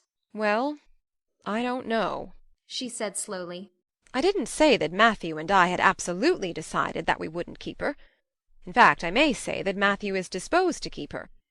I just came over to find out how the mistake had occurred. I think I'd better take her home again and talk it over with Matthew. I feel that I oughtn't to decide on anything without consulting him. If we make up our mind not to keep her, we'll bring or send her over to you tomorrow night. If we don't, you may know that she is going to stay with us. Will that suit you, Mrs. Blewett?" "I suppose it'll have to," said Mrs. Blewett ungraciously. During Marilla's speech a sunrise had been dawning on Anne's face. First the look of despair faded out. Then came a faint flush of hope. Her eyes grew deep and bright as morning stars. The child was quite transfigured, and a moment later, when Mrs. Spencer and Mrs. Blewett went out in quest of a recipe the latter had come to borrow, she sprang up and flew across the room to Marilla. "Oh, Miss Cuthbert, did you really say that perhaps you would let me stay at Green Gables?" she said, in a breathless whisper, as if speaking aloud might shatter the glorious possibility. "Did you really say it, or did I only imagine that you did?" "I think you'd better learn to control that imagination of yours, Anne, if you can't distinguish between what is real and what isn't," said Marilla crossly. "Yes, you did hear me say just that, and no more. It isn't decided yet, and perhaps we will conclude to let Mrs. Blewett take you after all. She certainly needs you much more than I do." "I'd rather go back to the asylum than go to live with her," said Anne passionately. "She looks exactly like a gimlet." Marilla smothered a smile under the conviction that Anne must be reproved for such a speech. A little girl like you should be ashamed of talking so about a lady and a stranger," she said severely. "Go back and sit down quietly and hold your tongue, and behave as a good girl should." "I'll try to do and be anything you want me if you'll only keep me," said Anne, returning meekly to her ottoman. When they arrived back at Green Gables that evening, Matthew met them in the lane. Marilla from afar had noted him prowling along it and guessed his motive. She was prepared for the relief she read in his face when he saw that she had at least brought Anne back with her, but she said nothing to him relative to the affair until they were both out in the yard behind the barn milking the cows. Then she briefly told him Anne's history and the result of the interview with Mrs. Spencer. "I wouldn't give a dog I liked to that Blewett woman," said Matthew with unusual vim. "I don't fancy her style myself," admitted Marilla. "but it's that or keeping her ourselves, Matthew. And since you seem to want her, I suppose I'm willing, or have to be. I've been thinking over the idea until I've got kind of used to it. It seems a sort of duty. I've never brought up a child, especially a girl, and I dare say I'll make a terrible mess of it. But I'll do my best. So far as I'm concerned, Matthew, she may stay." Matthew's shy face was a glow of delight. "Well, now, I reckoned you'd come to see it in that light, Marilla," he said. "She's such an interesting little thing." "It'd be more to the point if you could say she was a useful little thing," retorted Marilla. "but I'll make it my business to see she's trained to be that. And mind, Matthew, you're not to go interfering with my methods. Perhaps an old maid doesn't know much about bringing up a child, but I guess she knows more than an old bachelor. So you just leave me to manage her. When I fail, it'll be time enough to put your oar in." "There, there, Marilla, you can have your own way. said Matthew reassuringly. Only be as good and kind to her as you can without spoiling her. I kind of think she's one of the sort you can do anything with if you only get her to love you." Marilla sniffed, to express her contempt for Matthew's opinions concerning anything feminine, and walked off to the dairy with the pails. "I won't tell her tonight that she can stay," she reflected, as she strained the milk into the creamers. "She'd be so excited that she wouldn't sleep a wink. Marilla Cuthbert, you're fairly in for it. Did you ever suppose you'd see the day when you'd be adopting an orphan girl? It's surprising enough, but not so surprising as that Matthew should be at the bottom of it, him that always seemed to have such a mortal dread of little girls. Anyhow, we've decided on the experiment, and goodness only knows what will come of it." End of chapter 6. Anne of Green Gables by Lucy Maud Montgomery. Chapter 7. Anne Says Her Prayers. When Marilla took Anne up to bed that night, she said stiffly, "Now, Anne, I noticed last night that you threw your clothes all about the floor when you took them off. That is a very untidy habit, and I can't allow it at all. As soon as you take off any article of clothing, fold it neatly and place it on the chair. I haven't any use at all for little girls who aren't neat." "I was so harrowed up in my mind last night that I didn't think about my clothes at all," said Anne. "I'll fold them nicely tonight. They always made us do that at the asylum. Half the time, though, I'd forget. I'd be in such a hurry to get into bed nice and quiet and imagine things." "You'll have to remember a little better if you stay here," admonished Marilla. "There, that looks something like. Say your prayers now and get into bed." "I never say any prayers," announced Anne. Marilla looked horrified astonishment. "Why, Anne, what do you mean? Were you never taught to say your prayers? God always wants little girls to say their prayers. Don't you know who God is, Anne?" "God is a spirit, infinite, eternal, and unchangeable in his being, wisdom, power, holiness, justice, goodness, and truth," responded Anne promptly and glibly. Marilla looked rather relieved. "So you do know something, then, thank goodness. You're not quite a heathen. Where did you learn that?" "Oh, at the asylum Sunday school. They made us learn the whole catechism. I liked it pretty well. There's something splendid about some of the words. Infinite, eternal, and unchangeable. Isn't that grand? It has such a roll to it, just like a big organ playing. You couldn't quite call it poetry, I suppose, but it sounds a lot like it, doesn't it?" "We're not talking about poetry, Anne. We are talking about saying your prayers. Don't you know it's a terrible wicked thing not to say your prayers every night? I'm afraid you are a very bad little girl." "You'd find it easier to be bad than good if you had red hair," said Anne reproachfully. "People who haven't red hair don't know what trouble is. Mrs. Thomas told me that God made my hair red on purpose, and I've never cared about him since. And anyhow, I'd always be too tired at night to bother saying prayers. People who have to look after twins can't be expected to say their prayers. Now, do you honestly think they can?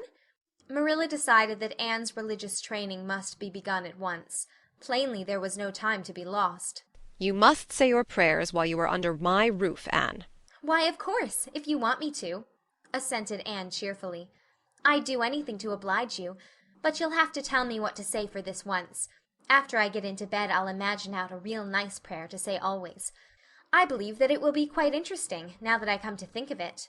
You must kneel down, said Marilla in embarrassment. Anne knelt at Marilla's knee and looked up gravely.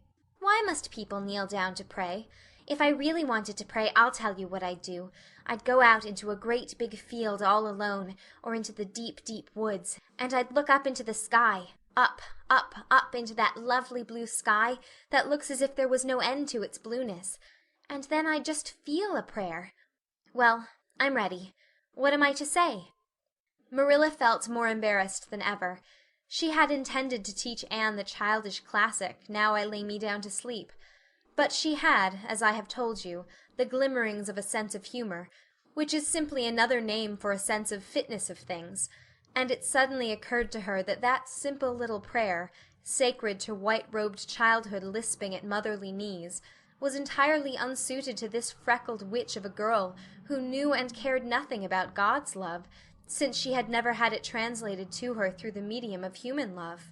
You're old enough to pray for yourself, Anne, she said finally. Just thank God for your blessings and ask him humbly for the things you want. Well, I'll do my best, promised Anne, burying her face in Marilla's lap. Gracious Heavenly Father. That's the way the ministers say it in church, so I suppose it's all right in private prayer, isn't it? She interjected, lifting her head for a moment. Gracious Heavenly Father, I thank thee for the white way of delight, and the lake of shining waters, and Bonnie and the Snow Queen. I'm really extremely grateful for them, and that's all the blessings I can think of just now to thank thee for. As for the things I want, they're so numerous that it would take a great deal of time to name them all, so I will only mention the two most important. Please let me stay at Green Gables, and please let me be good-looking when I grow up. I remain, yours respectfully, Anne Shirley. There, did I do all right? She asked eagerly, getting up. I could have made it much more flowery if I'd had a little more time to think it over. Poor Marilla was only preserved from complete collapse by remembering that it was not irreverence, but simply spiritual ignorance on the part of Anne that was responsible for this extraordinary petition.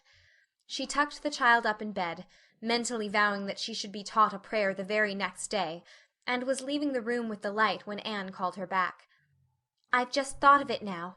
I should have said Amen in place of yours respectfully, shouldn't I? The way the ministers do. I'd forgotten it, but I felt a prayer should be finished off in some way, so I put in the other. Do you suppose it will make any difference? I don't suppose it will, said Marilla. Go to sleep now like a good child. Good night.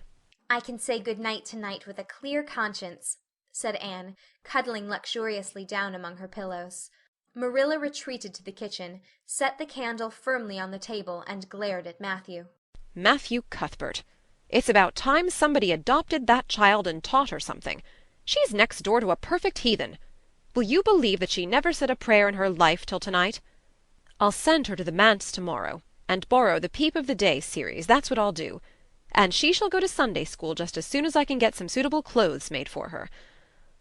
I foresee that I shall have my hands full. Well, well, we can't get through this world without our share of trouble. I've had a pretty easy life of it so far, but my time has come at last, and I suppose I'll just have to make the best of it. End of Chapter 7. Anne of Green Gables by Lucy Maud Montgomery. Chapter 8.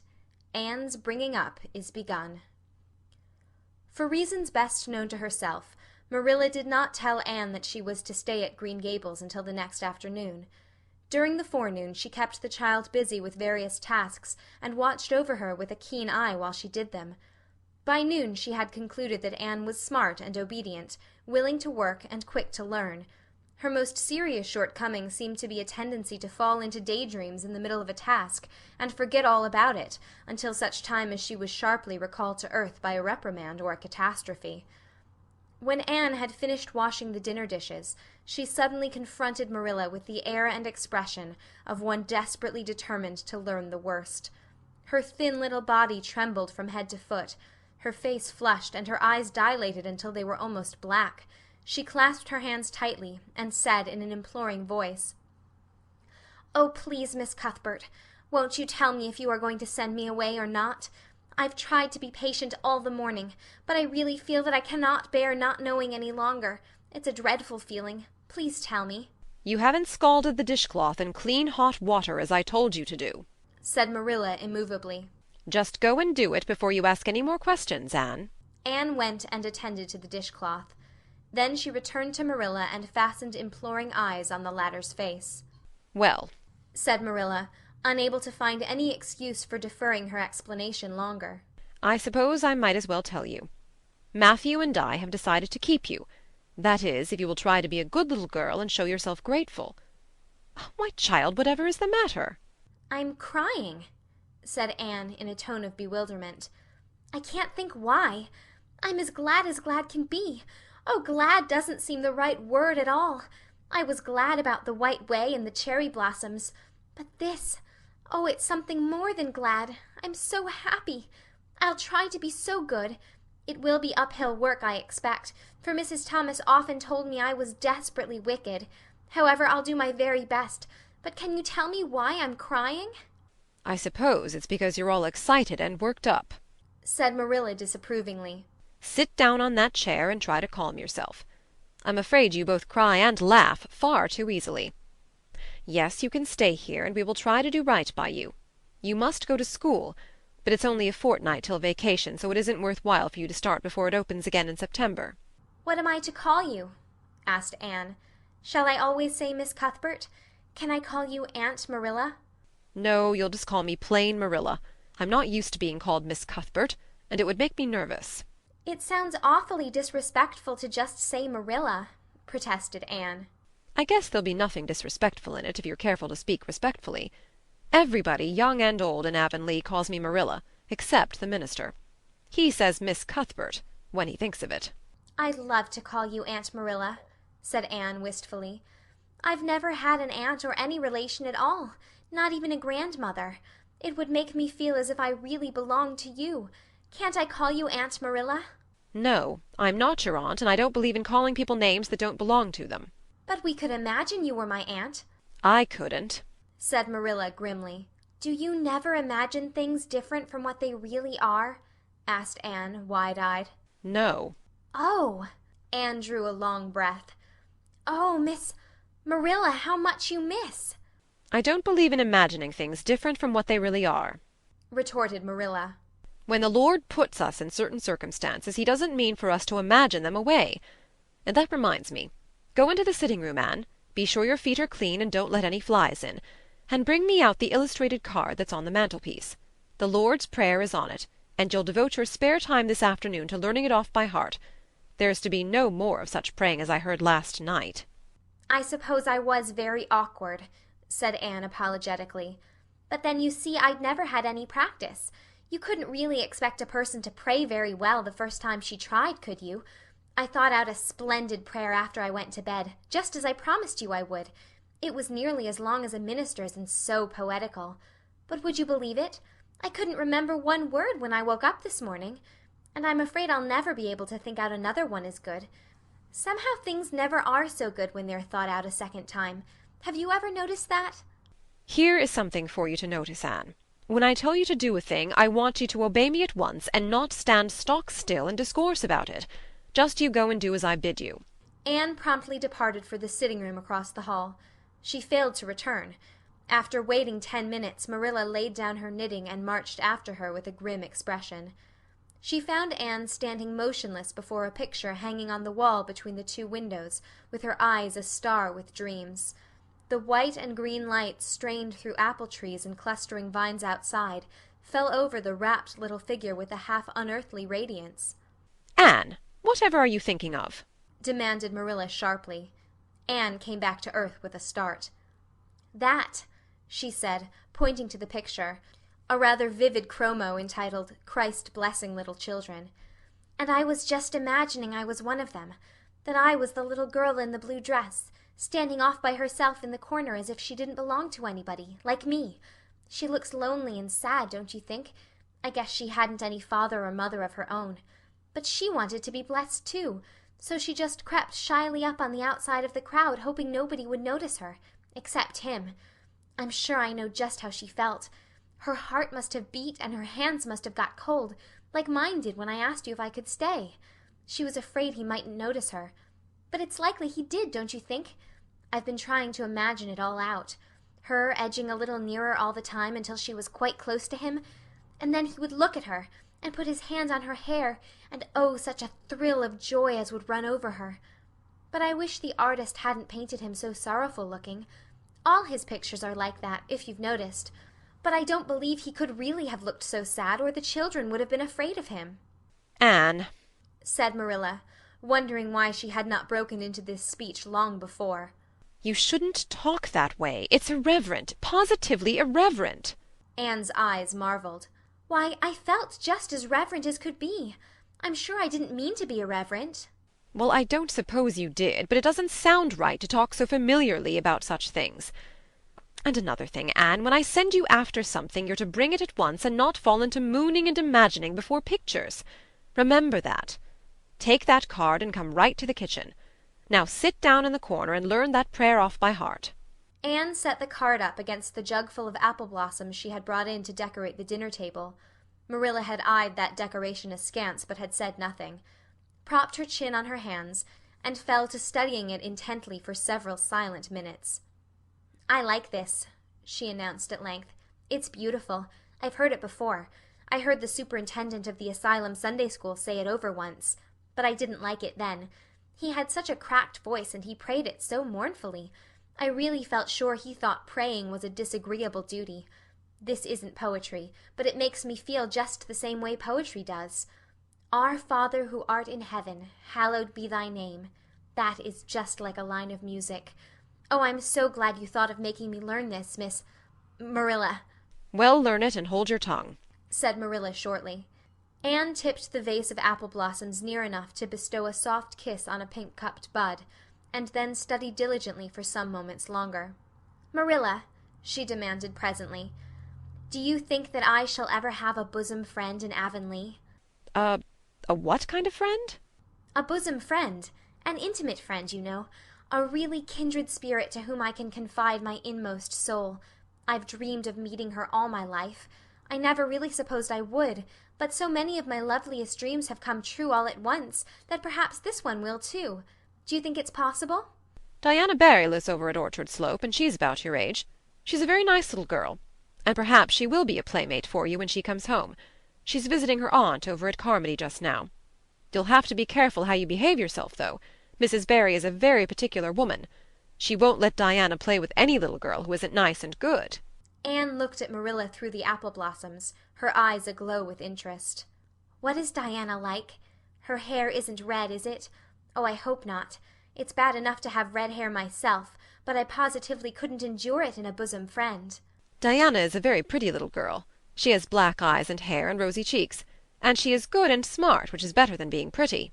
Marilla was as fond of morals as the Duchess of Wonderland, and was firmly convinced that one should be tacked on to every remark made to a child who was being brought up. But Anne waved the moral inconsequently aside, and seized only on the delightful possibilities before it. "Oh, I'm so glad she's pretty. Next to being beautiful oneself, and that's impossible in my case, it would be best to have a beautiful bosom friend. When I lived with Mrs. Thomas she had a bookcase in her sitting room with glass doors. There weren't any books in it. Mrs. Thomas kept her best china and her preserves there, when she had any preserves to keep. One of the doors was broken. Mr. Thomas smashed it one night when he was slightly intoxicated. But the other was whole, and I used to pretend that my reflection in it was another little girl who lived in it. I called her Katie Maurice, and we were very intimate. I used to talk to her by the hour, especially on Sunday, and tell her everything. Katie was the comfort and consolation of my life. We used to pretend that the bookcase was enchanted, and that if I only knew the spell I could open the door and step right into the room where Katie Maurice lived, instead of into Mrs. Thomas's shelves of preserves and china. And then Katie Maurice would have taken me by the hand and led me out into a wonderful place, all flowers and sunshine and fairies, and we would have lived there happy forever after. When I went to live with Mrs. Hammond it just broke my heart to leave Katie Maurice. She felt it dreadfully too. I know she did, for she was crying when she kissed me good-bye through the bookcase door. There was no bookcase at Mrs. Hammond's. But just up the river a little way from the house there was a long green little valley, and the loveliest echo lived there. It echoed back every word you said, even if you didn't talk a bit loud. So I imagined that it was a little girl called Violetta, and we were great friends, and I loved her almost as well as I loved Katie Maurice. Not quite, but almost, you know. The night before I went to the asylum I said good-bye to Violetta, and oh, her good-bye came back to me in such sad, sad tones. I had become so attached to her that I hadn't the heart to imagine a bosom friend at the asylum, even if there had been any scope for imagination there. I think it's just as well there wasn't, said Marilla dryly. I don't approve of such goings-on. You seem to half believe your own imaginations. It'll be well for you to have a real live friend to put such nonsense out of your head. But don't let Mrs. Barry hear you talking about your Katie Maurices and your Violettas, or she'll think you tell stories. Oh, I won't. I couldn't talk of them to everybody. Their memories are too sacred for that. But I thought I'd like to have you know about them. Oh, look, here's a big bee just tumbled out of an apple blossom. Just think what a lovely place to live, in an apple blossom. Fancy going to sleep in it when the wind was rocking it. If I wasn't a human girl, I think I'd like to be a bee and live among the flowers. Yesterday you wanted to be a seagull, sniffed Marilla. I think you are very fickle-minded. I told you to learn that prayer and not talk. But it seems impossible for you to stop talking if you've got anybody that will listen to you. So go up to your room and learn it. Oh, I know it pretty nearly all now. All but just the last line. Well, never mind. Do as I tell you. Go to your room and finish learning it well. And stay there until I call you down to help me get tea. Can I take the apple blossoms with me for company? Pleaded Anne. No, you don't want your room cluttered up with flowers. You should have left them on the tree in the first place. I did feel a little that way, too, said Anne. I kind of felt I shouldn't shorten their lovely lives by picking them. I wouldn't want to be picked if I were an apple blossom. But the temptation was irresistible. What do you do when you meet with an irresistible temptation? Anne, did you hear me tell you to go to your room? Anne sighed, retreated to the east gable, and sat down in a chair by the window. There, I know this prayer. I learned that last sentence coming upstairs. Now I'm going to imagine things into this room so that they'll always stay imagined. The floor is covered with a white velvet carpet with pink roses all over it, and there are pink silk curtains at the windows. The walls are hung with gold and silver brocade tapestry. The furniture is mahogany. I never saw any mahogany, but it does sound so luxurious. This is a couch all heaped with gorgeous silken cushions, pink and blue and crimson and gold, and I am reclining gracefully on it. I can see my reflection in that splendid big mirror hanging on the wall. I am tall and regal, clad in a gown of trailing white lace, with a pearl cross on my breast and pearls in my hair. My hair is of midnight darkness, and my skin is a clear ivory pallor. My name is the Lady Cordelia Fitzgerald. No, it isn't. I can't make that seem real. She danced up to the little looking-glass and peered into it. Her pointed freckled face and solemn gray eyes peered back at her. "You're only Anne of Green Gables," she said earnestly, "and I see you, just as you are looking now, whenever I try to imagine I'm the Lady Cordelia. But it's a million times nicer to be Anne of Green Gables than Anne of nowhere in particular, isn't it?" She bent forward, kissed her reflection affectionately, and betook herself to the open window. "Dear Snow Queen, good afternoon. And good afternoon, dear birches down in the hollow. And good afternoon, dear gray house up on the hill. I wonder if Diana is to be my bosom friend. I hope she will, and I shall love her very much. But I must never quite forget Katie Maurice and Violetta. They would feel so hurt if I did, and I'd hate to hurt anybody's feelings, even a little bookcase girl's, or a little echo girl's. I must be careful to remember them and send them a kiss every day." Anne blew a couple of airy kisses from her fingertips past the cherry blossoms, and then, with her chin in her hands, drifted luxuriously out on a sea of daydreams. End of chapter 8. Anne of Green Gables by Lucy Maud Montgomery. Chapter 9. Mrs. Rachel Lynde is properly horrified. Anne had been a fortnight at Green Gables before Mrs. Lynde arrived to inspect her. Mrs. Rachel, to do her justice, was not to blame for this. A severe and unseasonable attack of grippe had confined that good lady to her house ever since the occasion of her last visit to Green Gables. Mrs. Rachel was not often sick, and had a well-defined contempt for people who were, but grippe, she asserted, was like no other illness on earth, and could only be interpreted as one of the special visitations of Providence. As soon as her doctor allowed her to put her foot out of doors, she hurried up to Green Gables, bursting with curiosity to see Matthew and Marilla's orphan, concerning whom all sorts of stories and suppositions had gone abroad in Avonlea. Anne had made good use of every waking moment of that fortnight. Already she was acquainted with every tree and shrub about the place. She had discovered that a lane opened out below the apple orchard and ran up through a belt of woodland, and she had explored it to its furthest end in all its delicious vagaries of brook and bridge, fir coppice and wild cherry arch, corners thick with fern and branching byways of maple and mountain ash. She had made friends with the spring down in the hollow, that wonderful deep, clear, icy-cold spring. It was set about with smooth red sandstones and rimmed in by great palm-like clumps of water-fern, and beyond it was a log bridge over the brook.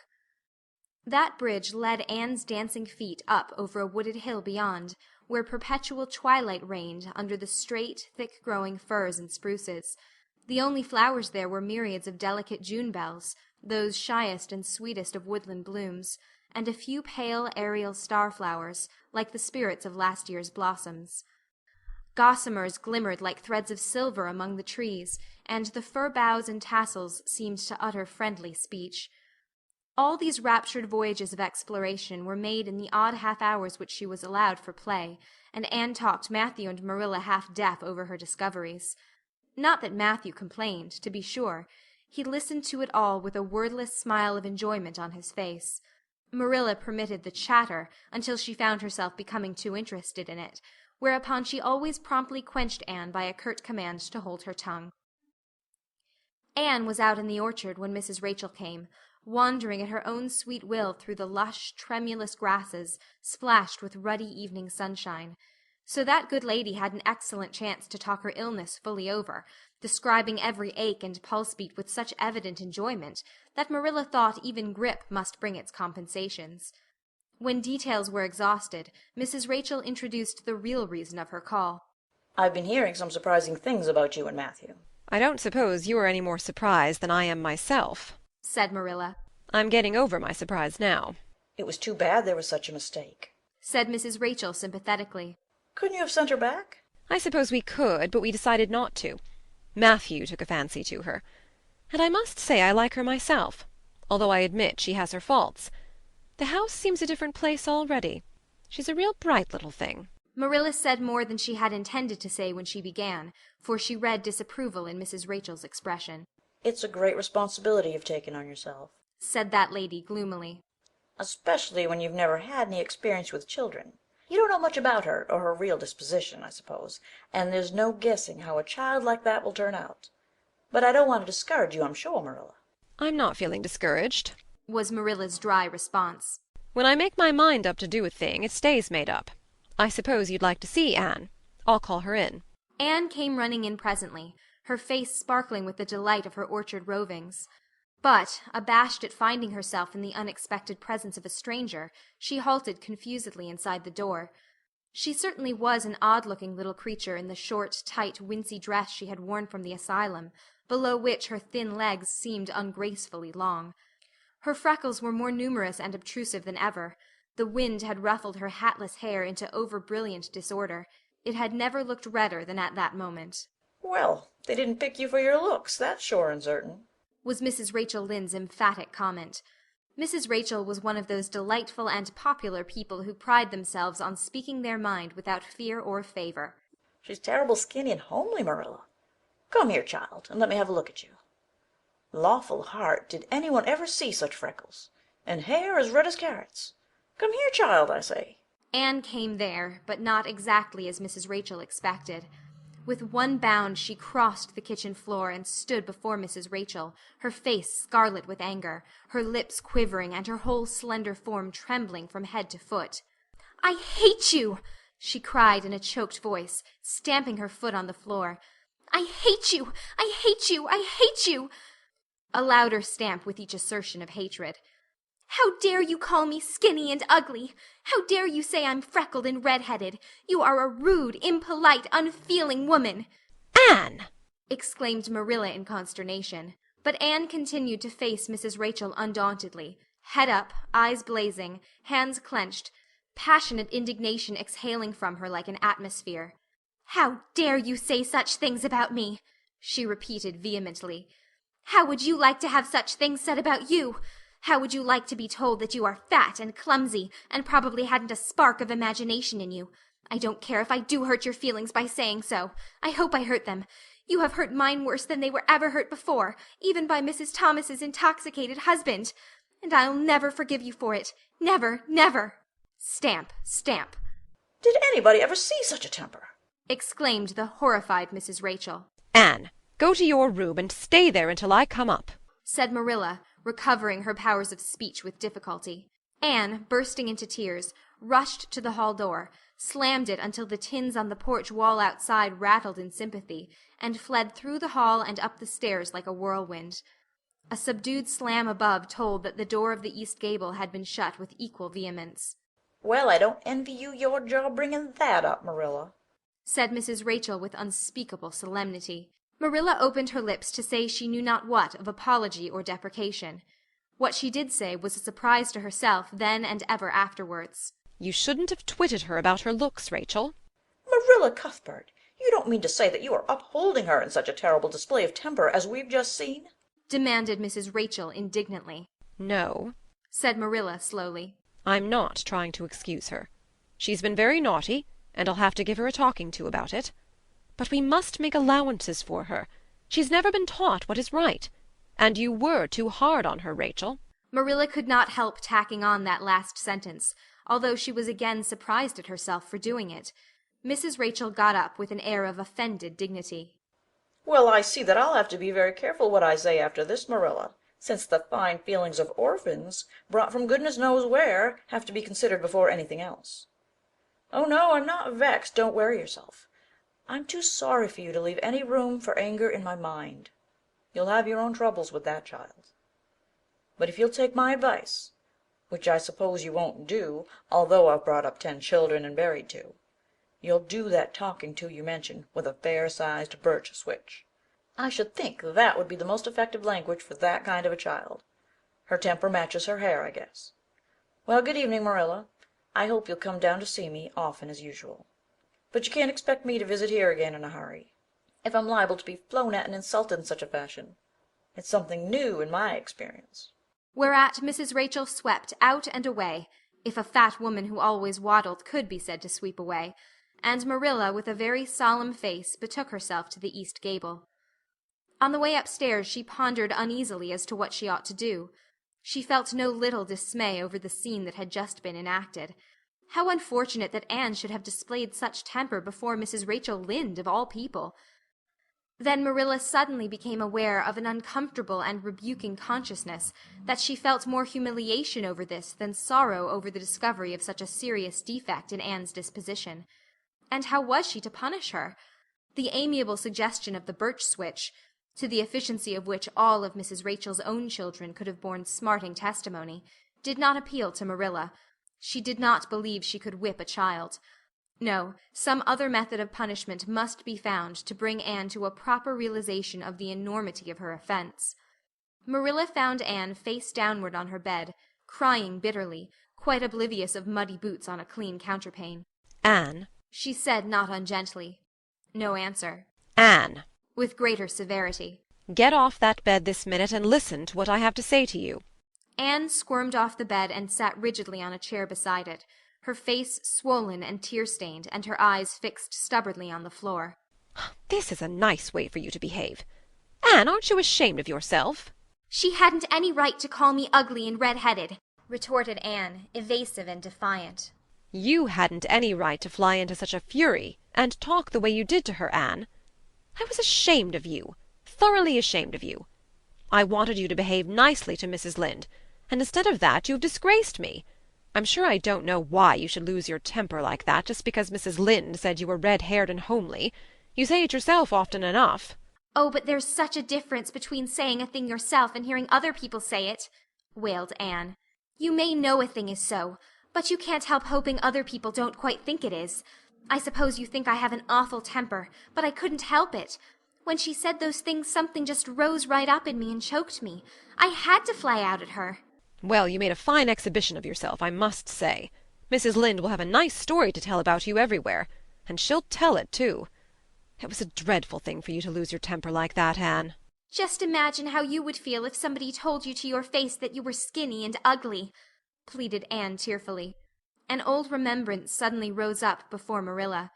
She had been a very small child when she had heard one aunt say of her to another, "What a pity she is such a dark, homely little thing." Marilla was every day of 50 before the sting had gone out of that memory. I don't say that I think Mrs. Lynde was exactly right in saying what she did to you, Anne, she admitted in a softer tone. Rachel is too outspoken. But that is no excuse for such behavior on your part.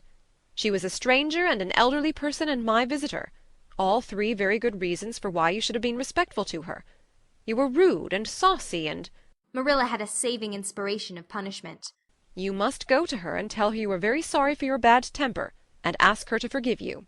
I can never do that, said Anne determinedly and darkly. You can punish me in any way you like, Marilla. You can shut me up in a dark, damp dungeon inhabited by snakes and toads, and feed me only on bread and water, and I shall not complain. But I cannot ask Mrs. Lynde to forgive me. We're not in the habit of shutting people up in dark, damp dungeons, said Marilla dryly, especially as they're rather scarce in Avonlea. But apologize to Mrs. Lynde you must and shall, and you'll stay here in your room until you can tell me you're willing to do it. I shall have to stay here forever, then, said Anne mournfully, because I can't tell Mrs. Lynde I'm sorry I said those things to her. How can I? I'm not sorry. I'm sorry I vexed you, but I'm glad I told her just what I did. It was a great satisfaction. I can't say I'm sorry when I'm not, can I? I can't even imagine I'm sorry. Perhaps your imagination will be in better working order by the morning, said Marilla, rising to depart. You'll have the night to think over your conduct in, and come to a better frame of mind. You said you would try to be a very good girl if we kept you at Green Gables, but I must say it hasn't seemed very much like it this evening. Leaving this Parthian shaft to rankle in Anne's stormy bosom, Marilla descended to the kitchen, grievously troubled in mind and vexed in soul. She was as angry with herself as with Anne, because, whenever she recalled Mrs. Rachel's dumbfounded countenance, her lips twitched with amusement, and she felt a most reprehensible desire to laugh. End of Chapter 9. Anne of Green Gables by Lucy Maud Montgomery. Chapter 10. Anne's Apology. Marilla said nothing to Matthew about the affair that evening, but when Anne proved still refractory the next morning, an explanation had to be made to account for her absence from the breakfast table. Marilla told Matthew the whole story, taking pains to impress him with a due sense of the enormity of Anne's behavior. It's a good thing Rachel Lynde got a calling down. She's a meddlesome old gossip, was Matthew's consolatory rejoinder. Matthew Cuthbert, I'm astonished at you. You know that Anne's behavior was dreadful, and yet you take her part. I suppose you'll be saying next thing that she oughtn't to be punished at all. Well, now, no, not exactly, said Matthew uneasily. I reckon she ought to be punished a little, but don't be too hard on her, Marilla. Recollect she hasn't ever had anyone to teach her right. You're going to give her something to eat, aren't you? When did you ever hear of me starving people into good behavior? Demanded Marilla indignantly. She'll have her meals regular, and I'll carry them up to her myself. But she'll stay up there until she's willing to apologize to Mrs. Lynde, and that's final, Matthew. Breakfast, dinner, and supper were very silent meals, for Anne still remained obdurate. After each meal Marilla carried a well-filled tray to the east gable and brought it down later on, not noticeably depleted. Matthew eyed its last descent with a troubled eye. Had Anne eaten anything at all? When Marilla went out that evening to bring the cows from the back pasture, Matthew, who had been hanging about the barns and watching, slipped into the house with the air of a burglar and crept upstairs. As a general thing, Matthew gravitated between the kitchen and the little bedroom off the hall where he slept. Once in a while he ventured uncomfortably into the parlor or sitting-room when the minister came to tea. But he had never been upstairs in his own house since the spring he helped Marilla paper the spare bedroom, and that was 4 years ago. He tiptoed along the hall and stood for several minutes outside the door of the east gable before he summoned courage to tap on it with his fingers and then open the door to peep in. Anne was sitting on the yellow chair by the window, gazing mournfully out into the garden. Very small and unhappy she looked, and Matthew's heart smote him. He softly closed the door and tiptoed over to her. Anne, he whispered, as if afraid of being overheard. how are you making it, Anne? Anne smiled wanly. Pretty well. I imagine a good deal, and that helps to pass the time. Of course it's rather lonesome, but then I may as well get used to that. Anne smiled again, bravely facing the long years of solitary imprisonment before her. Matthew recollected that he must say what he had come to say without loss of time, lest Marilla return prematurely. Well now, Anne, don't you think you'd better do it and have it over with? He whispered.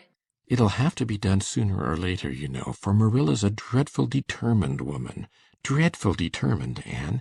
Do it right off, I say, and have it over. Do you mean apologize to Mrs. Lynde? Yes, apologize. That's the very word. Said Matthew eagerly. Just smooth it over, so to speak.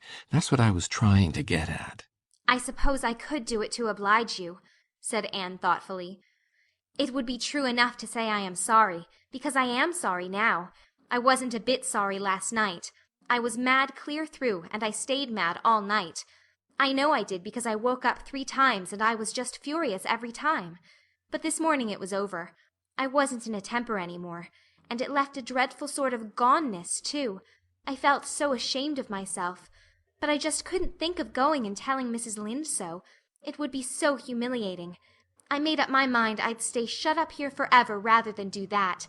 But still, I'd do anything for you, if you really want me to. Well now, of course I do. It's terrible lonesome downstairs without you.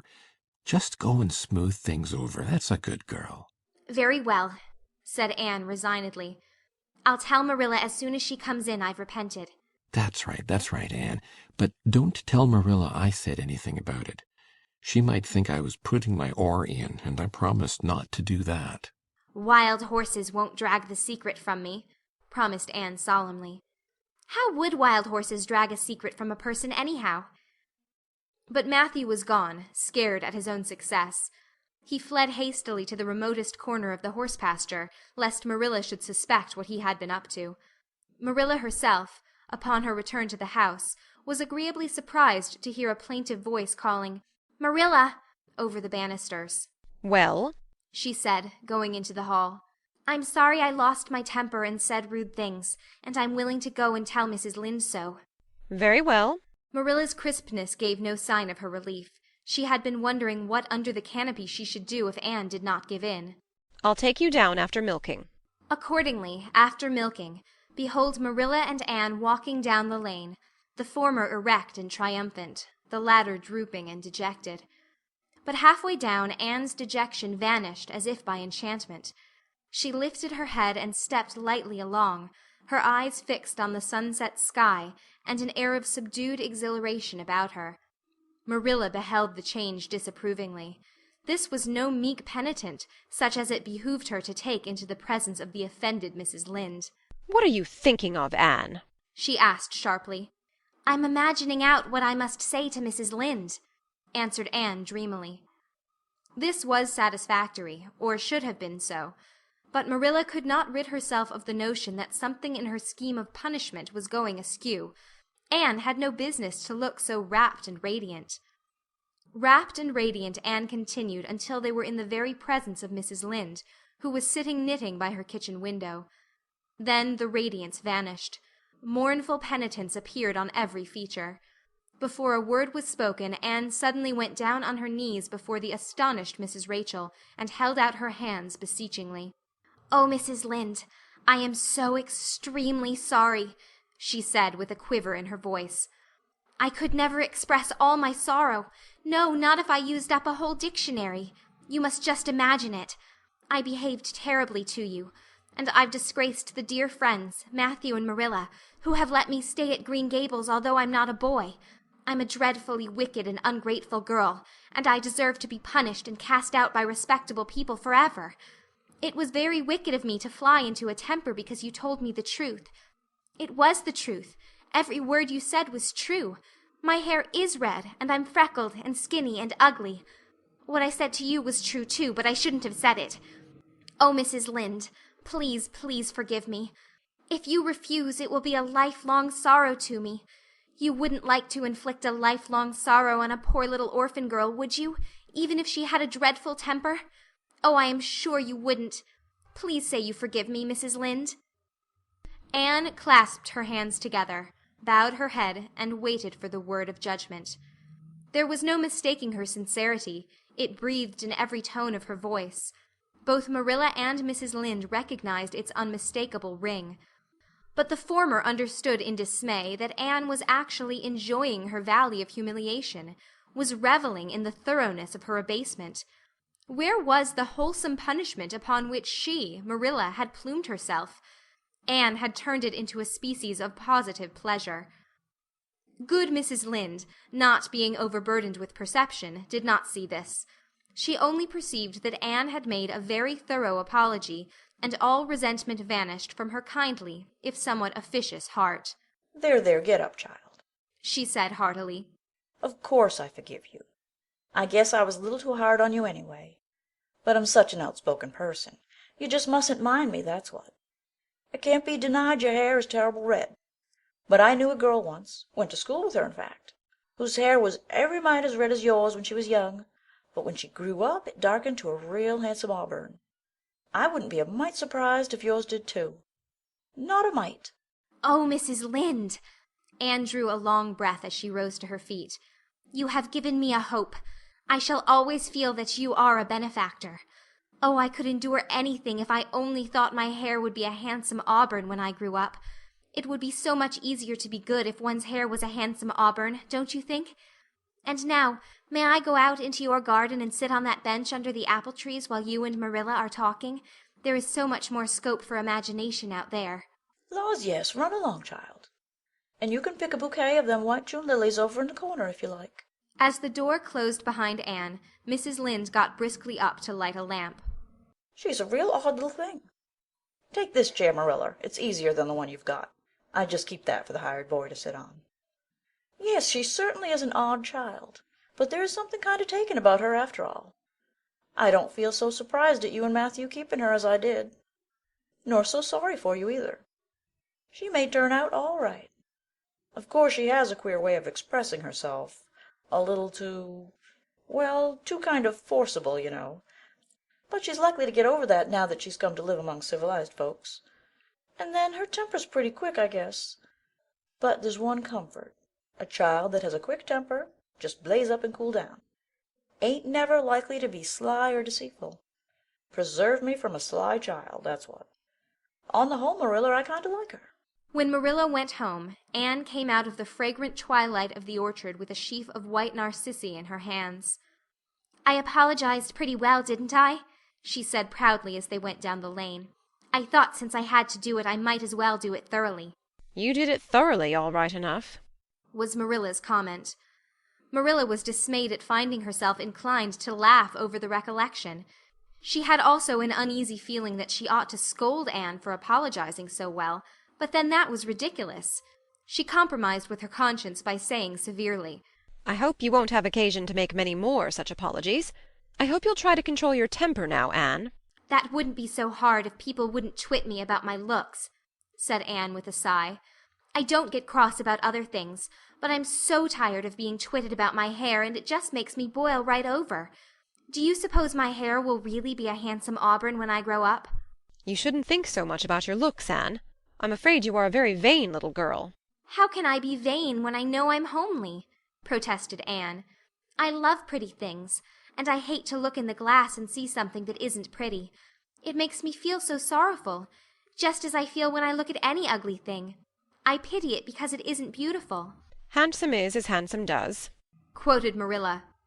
"I've had that said to me before, but I have my doubts about it," remarked skeptical Anne, sniffing at her narcissi. "Oh, aren't these flowers sweet? It was lovely of Mrs. Lynde to give them to me. I have no hard feelings against Mrs. Lynde now. It gives you a lovely, comfortable feeling to apologize and be forgiven, doesn't it? Aren't the stars bright tonight? If you could live in a star, which one would you pick? I'd like that lovely, clear, big one away over there above that dark hill." "And do hold your tongue," said Marilla, thoroughly worn out trying to follow the gyrations of Anne's thoughts. Anne said no more until they turned into their own lane. A little gypsy wind came down it to meet them, laden with the spicy perfume of young, dew-wet ferns. Far up in the shadows a cheerful light gleamed out through the trees from the kitchen at Green Gables. Anne suddenly came close to Marilla and slipped her hand into the older woman's hard palm. "It's lovely to be going home and know it's home," she said. "I love Green Gables already, and I never loved any place before. No place ever seemed like home. Oh, Marilla, I'm so happy. I could pray right now and not find it a bit hard." Something warm and pleasant welled up in Marilla's heart at touch of that thin little hand in her own. A throb of the maternity she had missed, perhaps. Its very unaccustomedness and sweetness disturbed her. She hastened to restore her sensations to their normal calm by inculcating a moral. "If you'll be a good girl, you'll always be happy, Anne. And you should never find it hard to say your prayers." "Saying one's prayers isn't exactly the same thing as praying," said Anne meditatively. "But I'm going to imagine that I'm the wind that is blowing up there in those treetops. When I get tired of the trees, I'll imagine I'm gently waving down here in the ferns. And then I'll fly over to Mrs. Lynde's garden and set the flowers dancing. And then I'll go with one great swoop over the clover field. And then I'll blow over the lake of shining waters and ripple it all up into little sparkling waves. Oh, there's so much scope for imagination in a wind. So I'll not talk any more just now, Marilla." "Thanks be to goodness for that," breathed Marilla in devout relief. End of chapter 10. Anne of Green Gables by Lucy Maud Montgomery. Chapter 11. Anne's Impression of Sunday School. "Well, how do you like them?" said Marilla. Anne was standing in the gable room, looking solemnly at 3 new dresses spread out on the bed. One was of snuffy-colored gingham which Marilla had been tempted to buy from a peddler the preceding summer because it looked so serviceable. One was of black and white checkered sateen which she had picked up at a bargain counter in the winter, and one was a stiff print of an ugly blue shade which she had purchased that week at a Carmody store. She had made them up herself, and they were all made alike, plain skirts fulled tightly to plain waists, with sleeves as plain as waist and skirt and tight as sleeves could be. "I'll imagine that I like them," said Anne soberly. "I don't want you to imagine it," said Marilla, offended. "Oh, I can see you don't like the dresses. What is the matter with them? Aren't they neat and clean and new?" "Yes." "Then why don't you like them?" They're not pretty," said Anne reluctantly. "Pretty?" Marilla sniffed. "I didn't trouble my head about getting pretty dresses for you. I don't believe in pampering Vanity, Anne, I'll tell you that right off. Those dresses are good, sensible, serviceable dresses, without any frills or furbelows about them, and they're all you'll get this summer. The brown gingham and the blue print will do you for school when you begin to go. The sateen is for church and Sunday school. I'll expect you to keep them neat and clean and not to tear them. I should think you'd be grateful to get most anything after those skimpy, wincey things you've been wearing." "Oh, I am grateful," protested Anne. "But I'd be ever so much gratefuller if you'd made just one of them with puffed sleeves.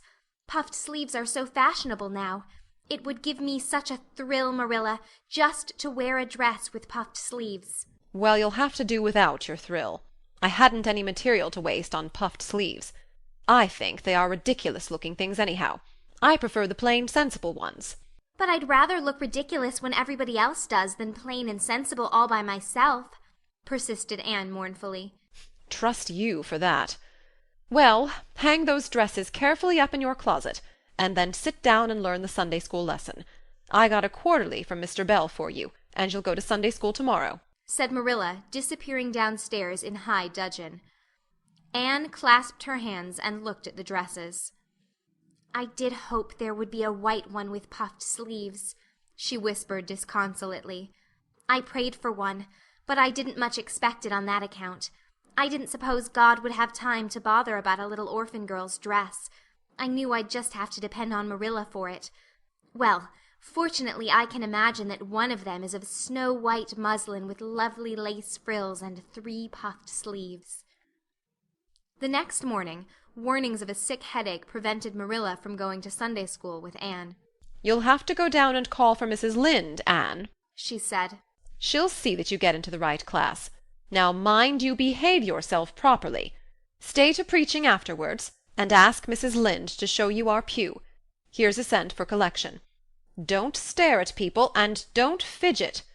I shall expect you to tell me the text when you come home." Anne started off irreproachable, arrayed in the stiff black and white sateen, which, while decent as regards length and certainly not open to the charge of skimpiness, contrived to emphasize every corner and angle of her thin figure. Her hat was a little, flat, glossy new sailor, the extreme plainness of which had likewise much disappointed Anne, who had permitted herself secret visions of ribbon and flowers. The latter, however, were supplied before Anne reached the main road, for being confronted halfway down the lane with a golden frenzy of wind-stirred buttercups and a glory of wild roses, Anne promptly and liberally garlanded her hat with a heavy wreath of them. Whatever other people might have thought of the result, it satisfied Anne, and she tripped gaily down the road, holding her ruddy head with its decoration of pink and yellow very proudly. When she had reached Mrs. Lynde's house, she found that lady gone. Nothing daunted, Anne proceeded onward to the church alone. In the porch she found a crowd of little girls, all more or less gaily attired in whites and blues and pinks, and all staring with curious eyes at this stranger in their midst, with her extraordinary head adornment. Avonlea little girls had already heard queer stories about Anne. Mrs. Lynde said she had an awful temper. Jerry Biot, the hired boy at Green Gables, said she talked all the time to herself or to the trees and flowers like a crazy girl. They looked at her and whispered to each other behind their quarterlies. Nobody made any friendly advances, then or later on when the opening exercises were over and Anne found herself in Miss Rogerson's class. Miss Rogerson was a middle-aged lady who had taught a Sunday school class for 20 years. Her method of teaching was to ask the printed questions from the quarterly and look sternly over its edge at the particular little girl she thought ought to answer the question. She looked very often at Anne, and Anne, thanks to Marilla's drilling, answered promptly, but it may be questioned if she understood very much about either question or answer. She did not think she liked Miss Rogerson, and she felt very miserable. Every other little girl in the class had puffed sleeves. Anne felt that life was really not worth living without puffed sleeves. "Well, how did you like Sunday school?" Marilla wanted to know when Anne came home. Her wreath having faded, Anne had discarded it in the lane, so Marilla was spared the knowledge of that for a time. "I didn't like it a bit. It was horrid." "Anne Shirley!" said Marilla rebukingly. Anne sat down on the rocker with a long sigh, kissed one of Bonny's leaves, and waved her hand to a blossoming fuchsia. "They might have been lonesome while I was away," she explained. "And now about the Sunday school. I behaved well, just as you told me. Mrs. Lynde was gone, but I went right on myself. I went into the church with a lot of other little girls, and I sat in the corner of a pew by the window while the opening exercises went on. Mr. Bell made an awfully long prayer. I would have been dreadfully tired before he got through if I hadn't been sitting by that window, but it looked right out on the Lake of Shining Waters, so I just gazed at that and imagined all sorts of splendid things." "You shouldn't have done anything of the sort. You should have listened to Mr. Bell." "But he wasn't talking to me," protested Anne. "He was talking to God, and he didn't seem to be very much interested in it either. I think he thought God was too far off to make it worth while. I said a little prayer myself, though. There was a long row of white birches hanging over the lake, and the sunshine fell down through them, way, way down deep into the water. Oh, Marilla, it was like a beautiful dream. It gave me a thrill, and I just said, 'Thank you for it, God,' 2 or 3 times. "Not out loud, I hope," said Marilla anxiously. "Oh, no, just under my breath. Well, Mr. Bell did get through at last, and they told me to go into the classroom with Miss Rogerson's class. There were 9 other girls in it. They all had puffed sleeves. I tried to imagine mine were puffed too, but I couldn't. Why couldn't I?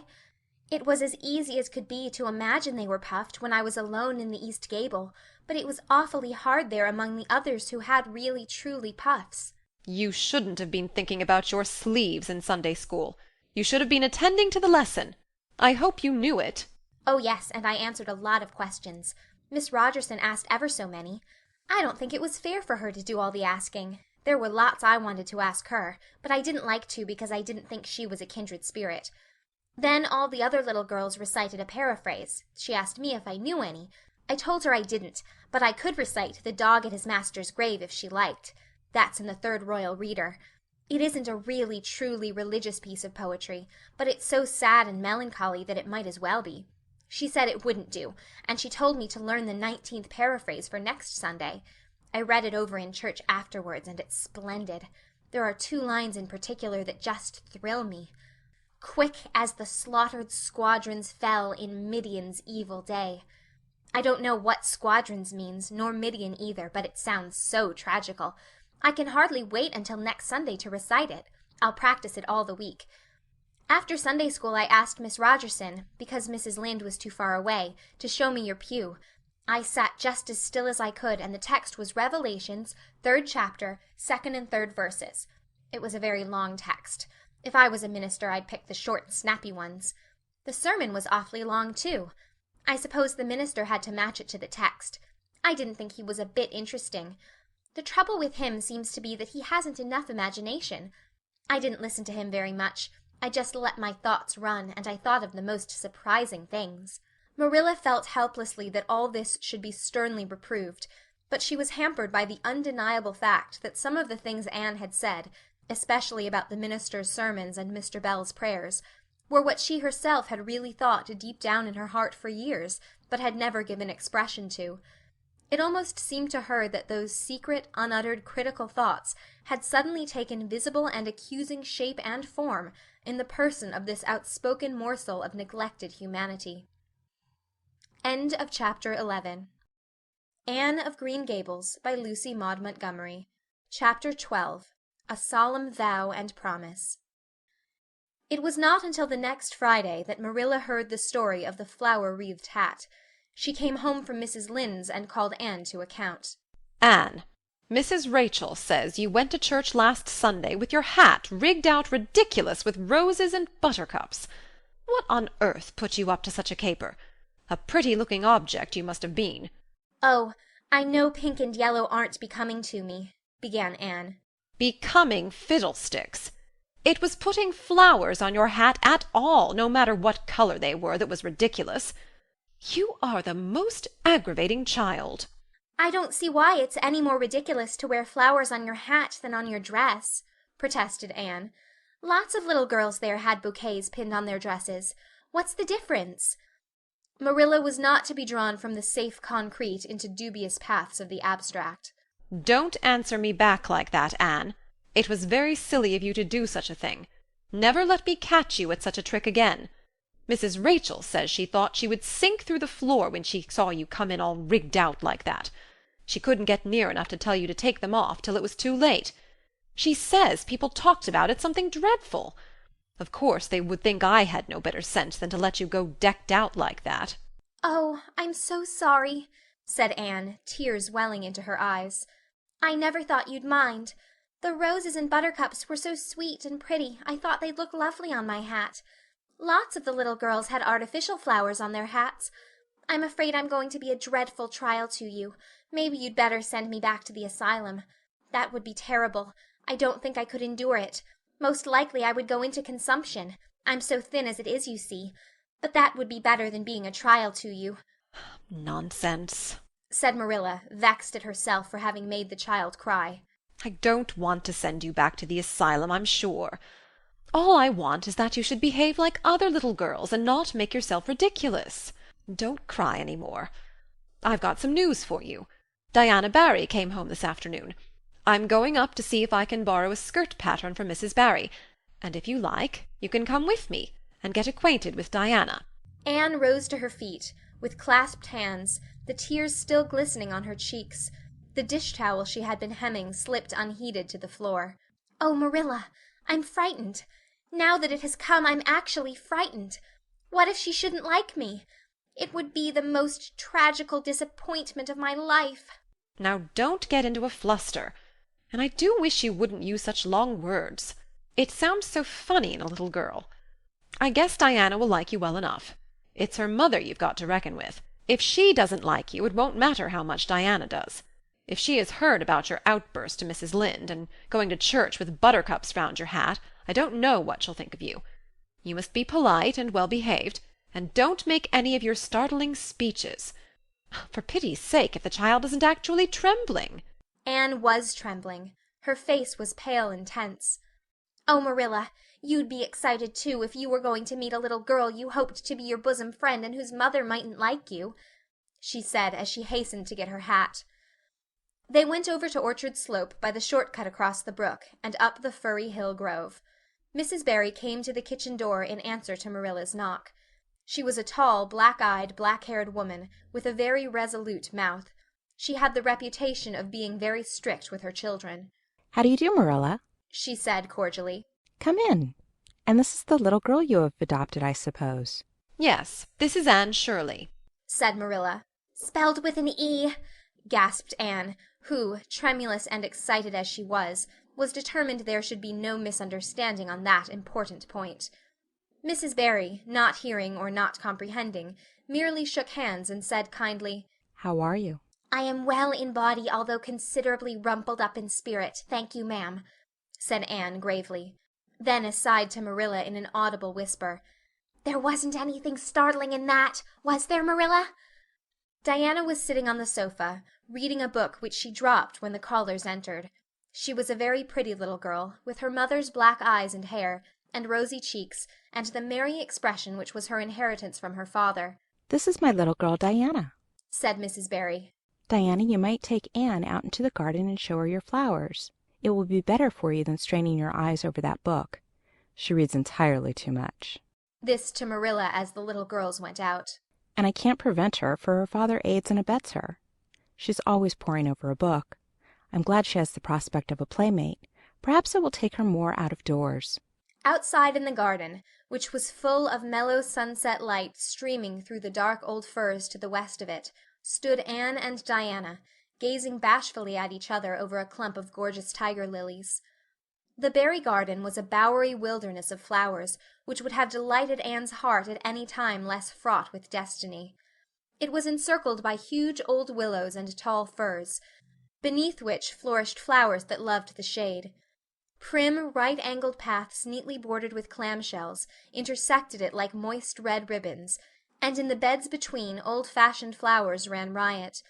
There were rosy bleeding hearts and great splendid crimson peonies, white fragrant narcissi and thorny sweet Scotch roses, pink and blue and white columbines and lilac-tinted bouncing bets, clumps of southernwood and ribbon-grass and mint, purple Adam and Eve, daffodils, and masses of sweet clover white with its delicate, fragrant, feathery sprays, scarlet lightning that shot its fiery lances over prim, white musk-flowers. A garden it was where sunshine lingered and bees hummed, and winds, beguiled into loitering, purred and rustled. "Oh, Diana," said Anne at last, clasping her hands and speaking almost in a whisper. "Oh, do you think you can like me a little? Enough to be my bosom friend?" Diana laughed. Diana always laughed before she spoke. "Why, I guess so," she said frankly. "I'm awfully glad you've come to live at Green Gables. It will be jolly good to have somebody to play with. There isn't any other girl who lives near enough to play with, and I've no sisters big enough." "Will you swear to be my friend for ever and ever?" demanded Anne eagerly. Diana looked shocked. "Why, it's dreadfully wicked to swear," she said rebukingly. "Oh, no, not my kind of swearing. There are two kinds, you know." "I never heard of but one kind," said Diana doubtfully. "There really is another. Oh, it isn't wicked at all. It just means vowing and promising solemnly." "Well, I don't mind doing that," agreed Diana, relieved. "How do you do it?" We must join hands, so," said Anne gravely. "It ought to be over running water. We'll just imagine this path is running water. I'll repeat the oath first. I solemnly swear to be faithful to my bosom friend, Diana Barry, as long as the sun and moon shall endure. Now you say it and put my name in it." Diana repeated the oath with a laugh fore and aft. Then she said, "You're a queer girl, Anne. I heard before that you were queer, but I believe I'm going to like you real well." When Marilla and Anne went home, Diana went with them as far as the log bridge. The two little girls walked with their arms about each other. At the brook they parted, with many promises to spend the next afternoon together. "Well, did you find Diana a kindred spirit?" asked Marilla as they went up through the garden of Green Gables. "Oh, yes," sighed Anne, blissfully unconscious of any sarcasm on Marilla's part. "Oh, Marilla, I'm the happiest girl on Prince Edward Island this very moment. I assure you I'll say my prayers with a right good will tonight. Diana and I are going to build a playhouse in Mr. William Bell's birch grove tomorrow. Can I have those broken pieces of china that are out in the woodshed? Diana's birthday is in February, and mine is in March. Don't you think that is a very strange coincidence? Diana is going to lend me a book to read. She says it's perfectly splendid and tremendously exciting. She's going to show me a place back in the woods where rice lilies grow. Don't you think Diana has got very soulful eyes? I wish I had soulful eyes. Diana is going to teach me to sing a song called Nellie in the Hazel Dell. She's going to give me a picture to put up in my room. It's a perfectly beautiful picture, she says. A lovely lady in a pale blue silk dress. A sewing machine agent gave it to her. I wish I had something to give Diana. I'm an inch taller than Diana, but she is ever so much fatter. She says she'd like to be thin because it's so much more graceful, but I'm afraid she only said it to soothe my feelings. We're going to the shore some day to gather shells. We have agreed to call the spring down by the log bridge the Dryad's Bubble. Isn't that a perfectly elegant name?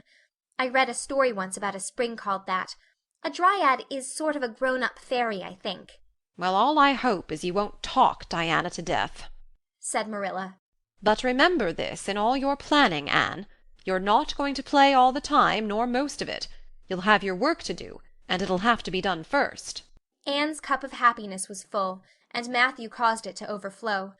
He had just got home from a trip to the store at Carmody, and he sheepishly produced a small parcel from his pocket and handed it to Anne, with a deprecatory look at Marilla. "I heard you say you liked chocolate sweeties, so I got you some," he said. "Humph," sniffed Marilla. "It'll ruin her teeth and stomach. There, there, child, don't look so dismal. You can eat those, since Matthew has gone and got them. He'd better have brought you peppermints. They're wholesomer. Don't sicken yourself eating them all at once now." "Oh, no, indeed I won't," said Anne eagerly. "I'll just eat one tonight, Marilla. And I can give Diana half of them, can't I? The other half will taste twice as sweet to me if I give some to her. It's delightful to think I have something to give her." "I will say it for the child," said Marilla when Anne had gone to her gable. "she isn't stingy. I'm glad. For of all faults I detest stinginess in a child. Dear me, it's only 3 weeks since she came, and it seems as if she'd been here always. I can't imagine the place without her. Now don't be looking 'I told you so,' Matthew. That's bad enough in a woman, but it isn't to be endured in a man. I'm perfectly willing to own up that I'm glad I consented to keep the child, and that I'm getting fond of her. But don't you rub it in, Matthew Cuthbert." End of chapter 12. Anne of Green Gables by Lucy Maud Montgomery. Chapter 13. The Delights of Anticipation. "It's time Anne was in to do her sewing," said Marilla, glancing at the clock and then out into the yellow August afternoon where everything drowsed in the heat. "She stayed playing with Diana more than half an hour more'n I gave her leave to, and now she's perched out there on the woodpile talking to Matthew, 19 to the dozen, when she knows perfectly well she ought to be at her work, and of course he's listening to her like a perfect ninny. I never saw such an infatuated man. The more she talks and the odder the things she says, the more he's delighted, evidently. Anne Shirley, you come right in here this minute. Do you hear me?" A series of staccato taps on the west window brought Anne flying in from the yard, eyes shining, cheeks faintly flushed with pink, unbraided hair streaming behind her in a torrent of brightness. "Oh, Marilla!" she exclaimed breathlessly. "There's going to be a Sunday school picnic next week, in Mr. Harmon Andrews's field, right near the Lake of Shining Waters. And Mrs. Superintendent Bell and Mrs. Rachel Lynde are going to make ice cream. Think of it, Marilla. Ice cream. And oh, Marilla, can I go to it?" Just look at the clock, if you please, Anne. What time did I tell you to come in? 2 o'clock. But isn't it splendid about the picnic, Marilla? Please, can I go? Oh, I've never been to a picnic. I've dreamed of picnics, but I've never— Yes, I told you to come at 2 o'clock, and it's 2:45. I'd like to know why you didn't obey me, Anne. Why, I meant to, Marilla, as much as could be. But you have no idea how fascinating Idlewild is. And then, of course, I had to tell Matthew about the picnic. Matthew is such a sympathetic listener. Please, can I go? You'll have to learn to resist the fascination of idle whatever you call it. When I tell you to come in at a certain time, I mean that time, and not half an hour later. And you needn't stop to discourse with sympathetic listeners on your way either. As for the picnic, of course you can go. You're a Sunday school scholar, and it's not likely I'd refuse to let you go when all the other little girls are going. But, faltered Anne, Diana says that everybody must take a basket of things to eat. I can't cook, as you know, Marilla, and I don't mind going to a picnic without puffed sleeves so much, but I'd feel terribly humiliated if I had to go without a basket. It's been preying on my mind ever since Diana told me. Well, it needn't prey any longer. I'll bake you a basket. Oh, you dear good Marilla. Oh, you are so kind to me. Oh, I'm so much obliged to you. Getting through with her ohs, Anne cast herself into Marilla's arms and rapturously kissed her sallow cheek. It was the first time in her whole life that childish lips had voluntarily touched Marilla's face. Again that sudden sensation of startling sweetness thrilled her. She was secretly vastly pleased at Anne's impulsive caress, which was probably the reason why she said brusquely, There, never mind your kissing nonsense. I'd sooner see you doing strictly as you're told. As for cooking, I mean to begin giving you lessons in that some of these days. But you're so feather-brained, Anne, I've been waiting to see if you'd sober down a little, and learn to be steady before I begin. You've got to keep your wits about you in cooking, and not stop in the middle of things to let your thoughts rove all over creation. Now get out your patchwork and have your square done before tea-time. I do not like patchwork, said Anne dolefully, hunting out her work-basket and sitting down before a little heap of red and white diamonds with a sigh. I think some kinds of sewing would be nice, but there's no scope for imagination in patchwork. It's just one little seam after another, and you never seem to be getting anywhere. But of course I'd rather be Anne of Green Gables sewing patchwork than Anne of any other place with nothing to do but play. I wish time went as quick sewing patches as it does when I'm playing with Diana, though. Oh, we do have such elegant times, Marilla. I have to furnish most of the imagination, but I'm well able to do that. Diana is simply perfect in every other way. You know that little piece of land across the brook that runs up between our farm and Mr. Barry's? It belongs to Mr. William Bell, and right in the corner there is a little ring of wild birch trees. The most romantic spot, Marilla. Diana and I have our playhouse there. We call it Idlewild. Isn't that a poetical name? I assure you it took me some time to think it out. I stayed awake nearly a whole night before I invented it. Then, just as I was dropping off to sleep, it came like an inspiration. Diana was enraptured when she heard it. We have got our house fixed up elegantly. You must come and see it, Marilla, won't you? We have great big stones, all covered with moss for seats, and boards from tree to tree for shelves. And we have all our dishes on them. Of course they're all broken, but it's the easiest thing in the world to imagine that they are whole. There's a piece of a plate with a spray of red and yellow ivy on it that is especially beautiful. We keep it in the parlor, and we have the fairy glass there, too. The fairy glass is as lovely as a dream. Diana found it out in the woods behind their chicken house. It's all full of rainbows, just little young rainbows that haven't grown big yet. And Diana's mother told her it was broken off a hanging lamp they once had. But it's nice to imagine the fairies lost it one night when they had a ball, so we call it the fairy glass. Matthew is going to make us a table. Oh, we have named that little round pool over in Mr. Barry's field Willowmere. I got that name out of the book Diana lent me. That was a thrilling book, Marilla. The heroine had 5 lovers. I'd be satisfied with one, wouldn't you? She was very handsome, and she went through great tribulations. She could faint as easy as anything. I'd love to be able to faint, wouldn't you, Marilla? It's so romantic. But I'm really very healthy for all I'm so thin.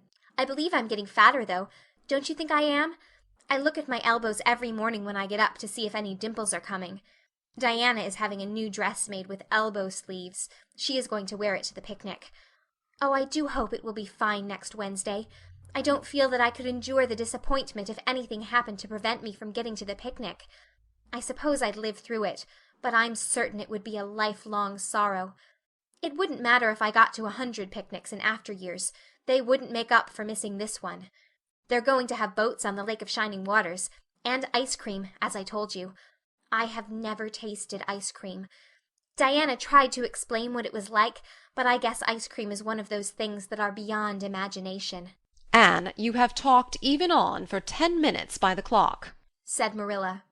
Now, just for curiosity's sake, see if you can hold your tongue for the same length of time. Anne held her tongue as desired, but for the rest of the week she talked picnic and thought picnic and dreamed picnic. On Saturday it rained, and she worked herself up into such a frantic state lest it should keep on raining until and over Wednesday, that Marilla made her sew an extra patchwork square by way of steadying her nerves. On Sunday Anne confided to Marilla on the way home from church that she grew actually cold all over with excitement when the minister announced the picnic from the pulpit. Such a thrill as went up and down my back, Marilla. I don't think I'd ever really believed until then that there was honestly going to be a picnic. I couldn't help fearing I'd only imagined it. But when a minister says a thing in the pulpit, you just have to believe it. You set your heart too much on things, Anne, said Marilla with a sigh. I'm afraid there'll be a great many disappointments in store for you through life. Oh, Marilla, looking forward to things is half the pleasure of them, exclaimed Anne. You mayn't get the things themselves, but nothing can prevent you from having the fun of looking forward to them. Mrs. Lynde says, "Blessed are they who expect nothing, for they shall not be disappointed." But I think it would be worse to expect nothing than to be disappointed. Marilla wore her amethyst brooch to church that day as usual. Marilla always wore her amethyst brooch to church. She would have thought it rather sacrilegious to leave it off, as bad as forgetting her Bible or her collection dime. That amethyst brooch was Marilla's most treasured possession. A seafaring uncle had given it to her mother, who in turn had bequeathed it to Marilla.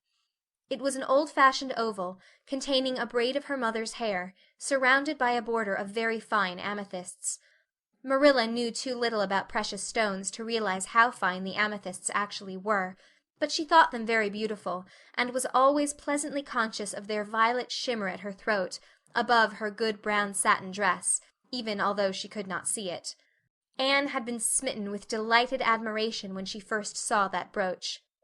"Oh, Marilla, it's a perfectly elegant brooch. I don't know how you can pay attention to the sermon or the prayers when you have it on. I couldn't, I know. I think amethysts are just sweet. They are what I used to think diamonds were like. Long ago, before I had ever seen a diamond, I read about them, and I tried to imagine what they would be like. I thought they would be lovely, glimmering purple stones. When I saw a real diamond in a lady's ring one day, I was so disappointed I cried. Of course it was very lovely, but it wasn't my idea of a diamond. Will you let me hold the brooch for 1 minute, Marilla? Do you think amethysts can be the souls of good violets?" End of chapter 13. Anne of Green Gables by Lucy Maud Montgomery. Chapter 14. Anne's Confession. On the Monday evening before the picnic, Marilla came down from her room with a troubled face. "Anne," she said to that small personage, who was shelling peas by the spotless table and singing Nellie of the Hazel Dell with a vigor and expression that did credit to Diana's teaching. "Did you see anything of my amethyst brooch? I thought I stuck it in my pincushion when I came home from church yesterday evening, but I can't find it anywhere." I saw it this afternoon when you were away at the Aid Society," said Anne, a little slowly. "I was passing your door when I saw it on the cushion, so I went in to look at it." "Did you touch it?" said Marilla sternly. "Yes," admitted Anne. "I took it up and I pinned it on my breast just to see how it would look." "You had no business to do anything of the sort. It's very wrong in a little girl to meddle. You shouldn't have gone into my room in the first place, and you shouldn't have touched a brooch that didn't belong to you in the second. Where did you put it?" "Oh, I put it back on the bureau. I hadn't it on a minute. Truly, I didn't mean to meddle, Marilla. I didn't think about its being wrong to go in and try on the brooch, but I see now that it was, and I'll never do it again. That's one good thing about me. I never do the same naughty thing twice." "You didn't put it back," said Marilla. "That brooch isn't anywhere on the bureau. You've taken it out or something, Anne." "I did put it back," said Anne quickly. Pertly, Marilla thought. "I don't just remember whether I stuck it on the pincushion or laid it in the china tray, but I'm perfectly certain I put it back." "I'll go and have another look," said Marilla, determining to be just. "If you put that brooch back, it's there still. If it isn't, I'll know you didn't, that's all." Marilla went to her room and made a thorough search, not only over the bureau but in every other place she thought the brooch might possibly be. It was not to be found, and she returned to the kitchen. "Anne, the brooch is gone. By your own admission, you were the last person to handle it. Now what have you done with it? Tell me the truth at once. Did you take it out and lose it?" "No, I didn't," said Anne solemnly, meeting Marilla's angry gaze squarely. "I never took the brooch out of your room, and that is the truth if I was to be led to the block for it, although I'm not very certain what a block is. So there, Marilla." Anne's "so there" was only intended to emphasize her assertion, but Marilla took it as a display of defiance. "I believe you are telling me a falsehood, Anne," she said sharply. "I know you are. There now, don't say anything more unless you are prepared to tell the whole truth. Go to your room and stay there until you are ready to confess." "Will I take the peas with me?" said Anne meekly. "No, I'll finish shelling them myself. Do as I bid you." When Anne had gone, Marilla went about her evening tasks in a very disturbed state of mind. She was worried about her valuable brooch. What if Anne had lost it? And how wicked of the child to deny having taken it, when anybody could see she must have. With such an innocent face, too. "I don't know what I wouldn't sooner have had happen," thought Marilla, as she nervously shelled the peas. "Of course, I don't suppose she meant to steal it or anything like that. She's just taken it to play with, or help along that imagination of hers. She must have taken it, that's clear, for there hasn't been a soul in that room since she was in it, by her own story, until I went up tonight. And the brooch is gone, there's nothing surer. I suppose she has lost it, and is afraid to own up for fear she'll be punished. It's a dreadful thing to think she tells falsehoods. It's a far worse thing than her fit of temper. It's a fearful responsibility to have a child in your house you can't trust. Slyness and untruthfulness, that's what she has displayed. I declare I feel worse about that than about the brooch. If she'd only have told the truth about it, I wouldn't mind so much." Marilla went to her room at intervals all through the evening and searched for the brooch, without finding it. A bedtime visit to the east gable produced no result. Anne persisted in denying that she knew anything about the brooch, but Marilla was only the more firmly convinced that she did. She told Matthew the story the next morning. Matthew was confounded and puzzled. He could not so quickly lose faith in Anne, but he had to admit that circumstances were against her. "You're sure it hasn't fell down behind the bureau?" was the only suggestion he could offer. "I've moved the bureau, and I've taken out the drawers, and I've looked in every crack and cranny," was Marilla's positive answer. "The brooch is gone, and that child has taken it and lied about it. That's the plain, ugly truth, Matthew Cuthbert, and we might as well look it in the face." "Well, now, what are you going to do about it?" Matthew asked forlornly, feeling secretly thankful that Marilla and not he had to deal with the situation. He felt no desire to put his oar in this time. "She'll stay in her room until she confesses," said Marilla grimly, remembering the success of this method in the former case. "Then we'll see. Perhaps we'll be able to find the brooch if she'll only tell where she took it. But in any case she'll have to be severely punished, Matthew." "Well, now, you'll have to punish her," said Matthew, reaching for his hat. "I've nothing to do with it, remember? You warned me off yourself." Marilla felt deserted by everyone. She could not even go to Mrs. Lynde for advice. She went up to the east gable with a very serious face, and left it with a face more serious still. Anne steadfastly refused to confess. She persisted in asserting that she had not taken the brooch. The child had evidently been crying, and Marilla felt a pang of pity which she sternly repressed.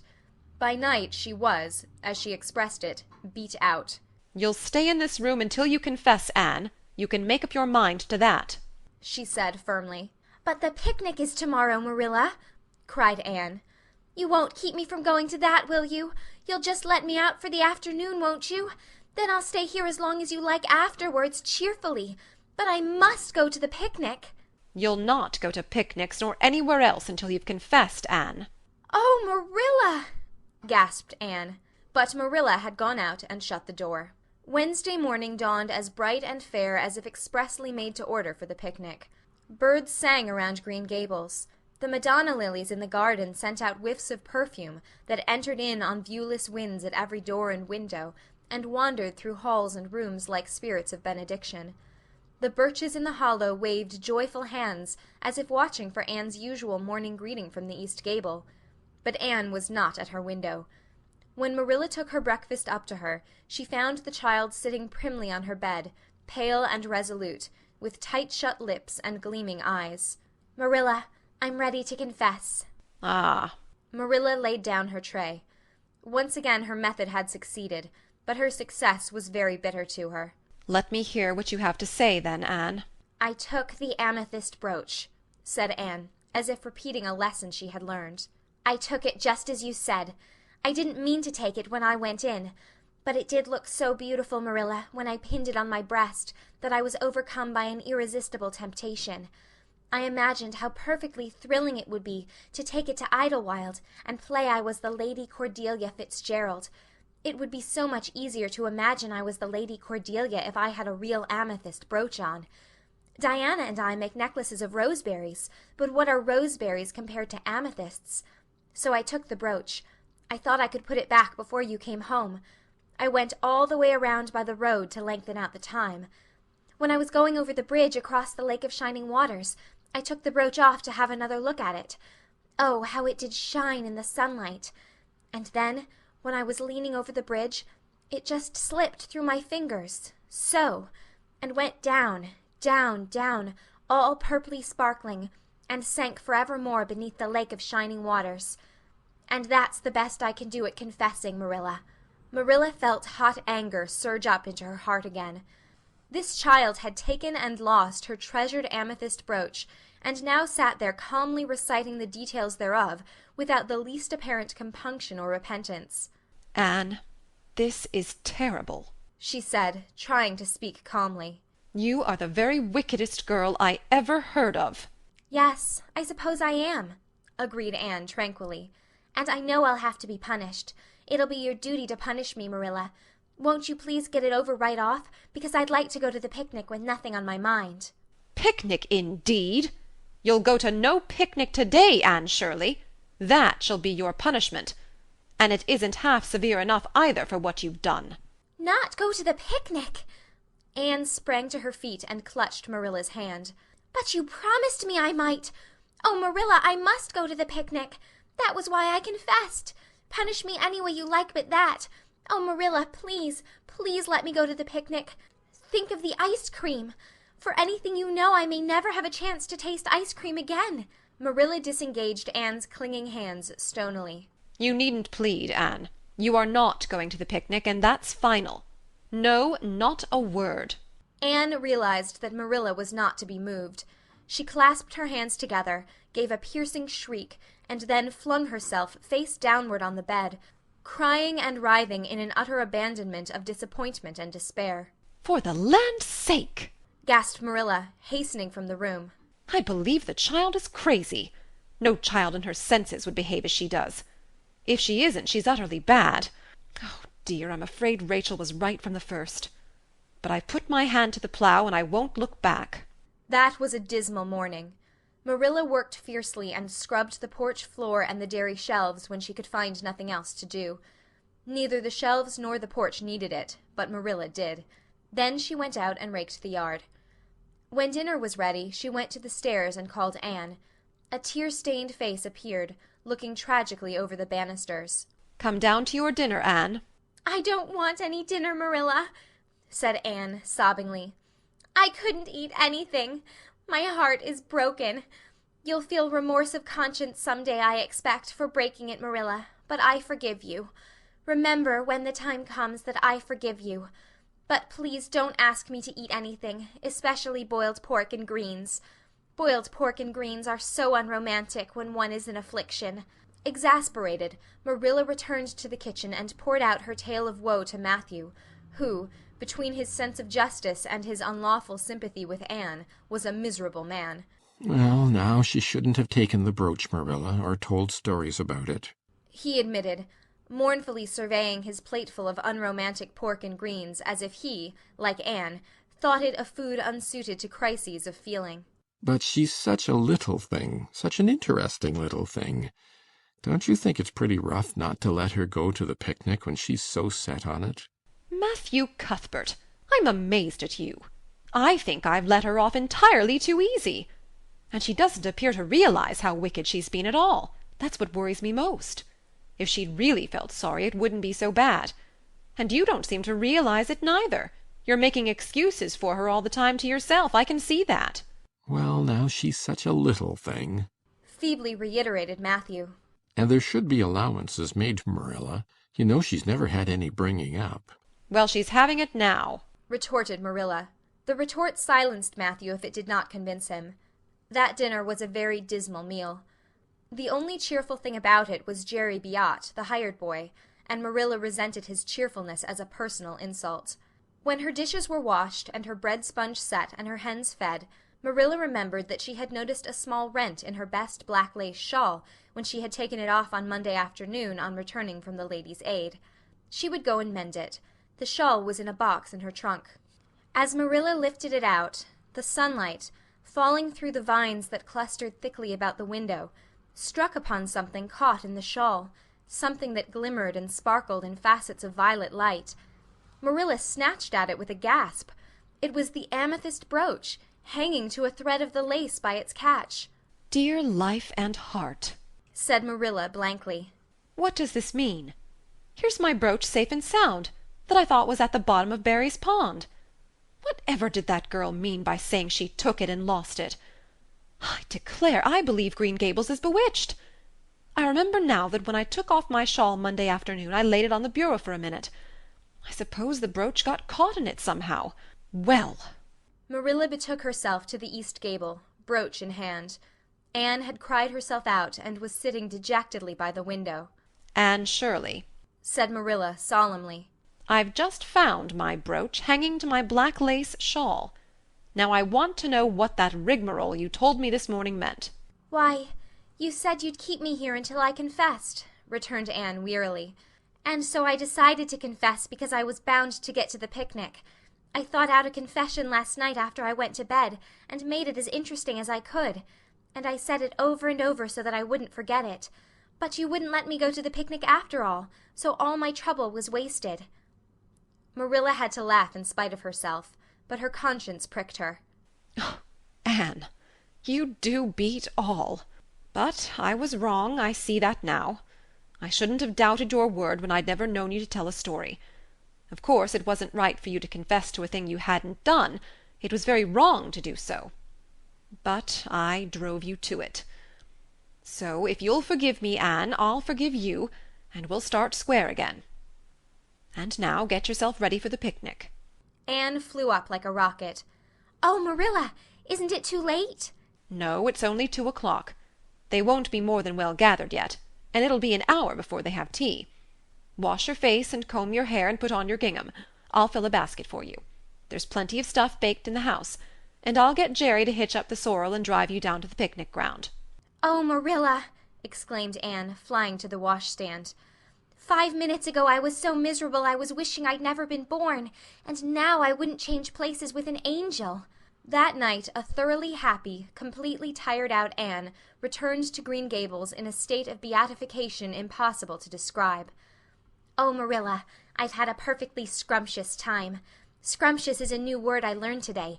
I heard Mary Alice Bell use it. Isn't it very expressive? Everything was lovely. We had a splendid tea, and then Mr. Harmon Andrews took us all for a row on the Lake of Shining Waters, 6 of us at a time, and Jane Andrews nearly fell overboard. She was leaning out to pick water lilies, and if Mr. Andrews hadn't caught her by her sash just in the nick of time, she'd fallen in and probably been drowned. I wish it had been me. It would have been such a romantic experience to have been nearly drowned.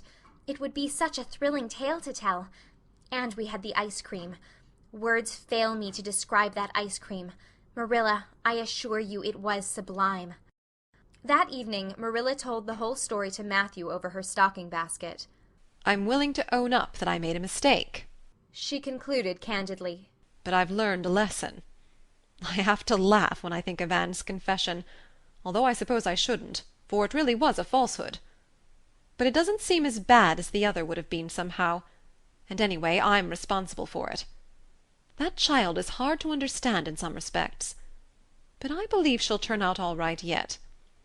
And there's one thing certain, no house will ever be dull that she's in. End of chapter 14. Anne of Green Gables by Lucy Maud Montgomery. Chapter 15.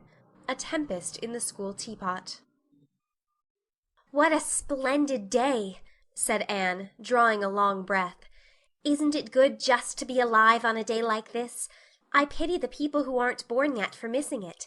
They may have good days, of course, but they can never have this one. And it's splendider still to have such a lovely way to go to school by, isn't it?" It's a lot nicer than going round by the road. That is so dusty and hot," said Diana practically, peeping into her dinner basket, and mentally calculating if the 3 juicy, toothsome raspberry tarts reposing there were divided among 10 girls, how many bites each girl would have.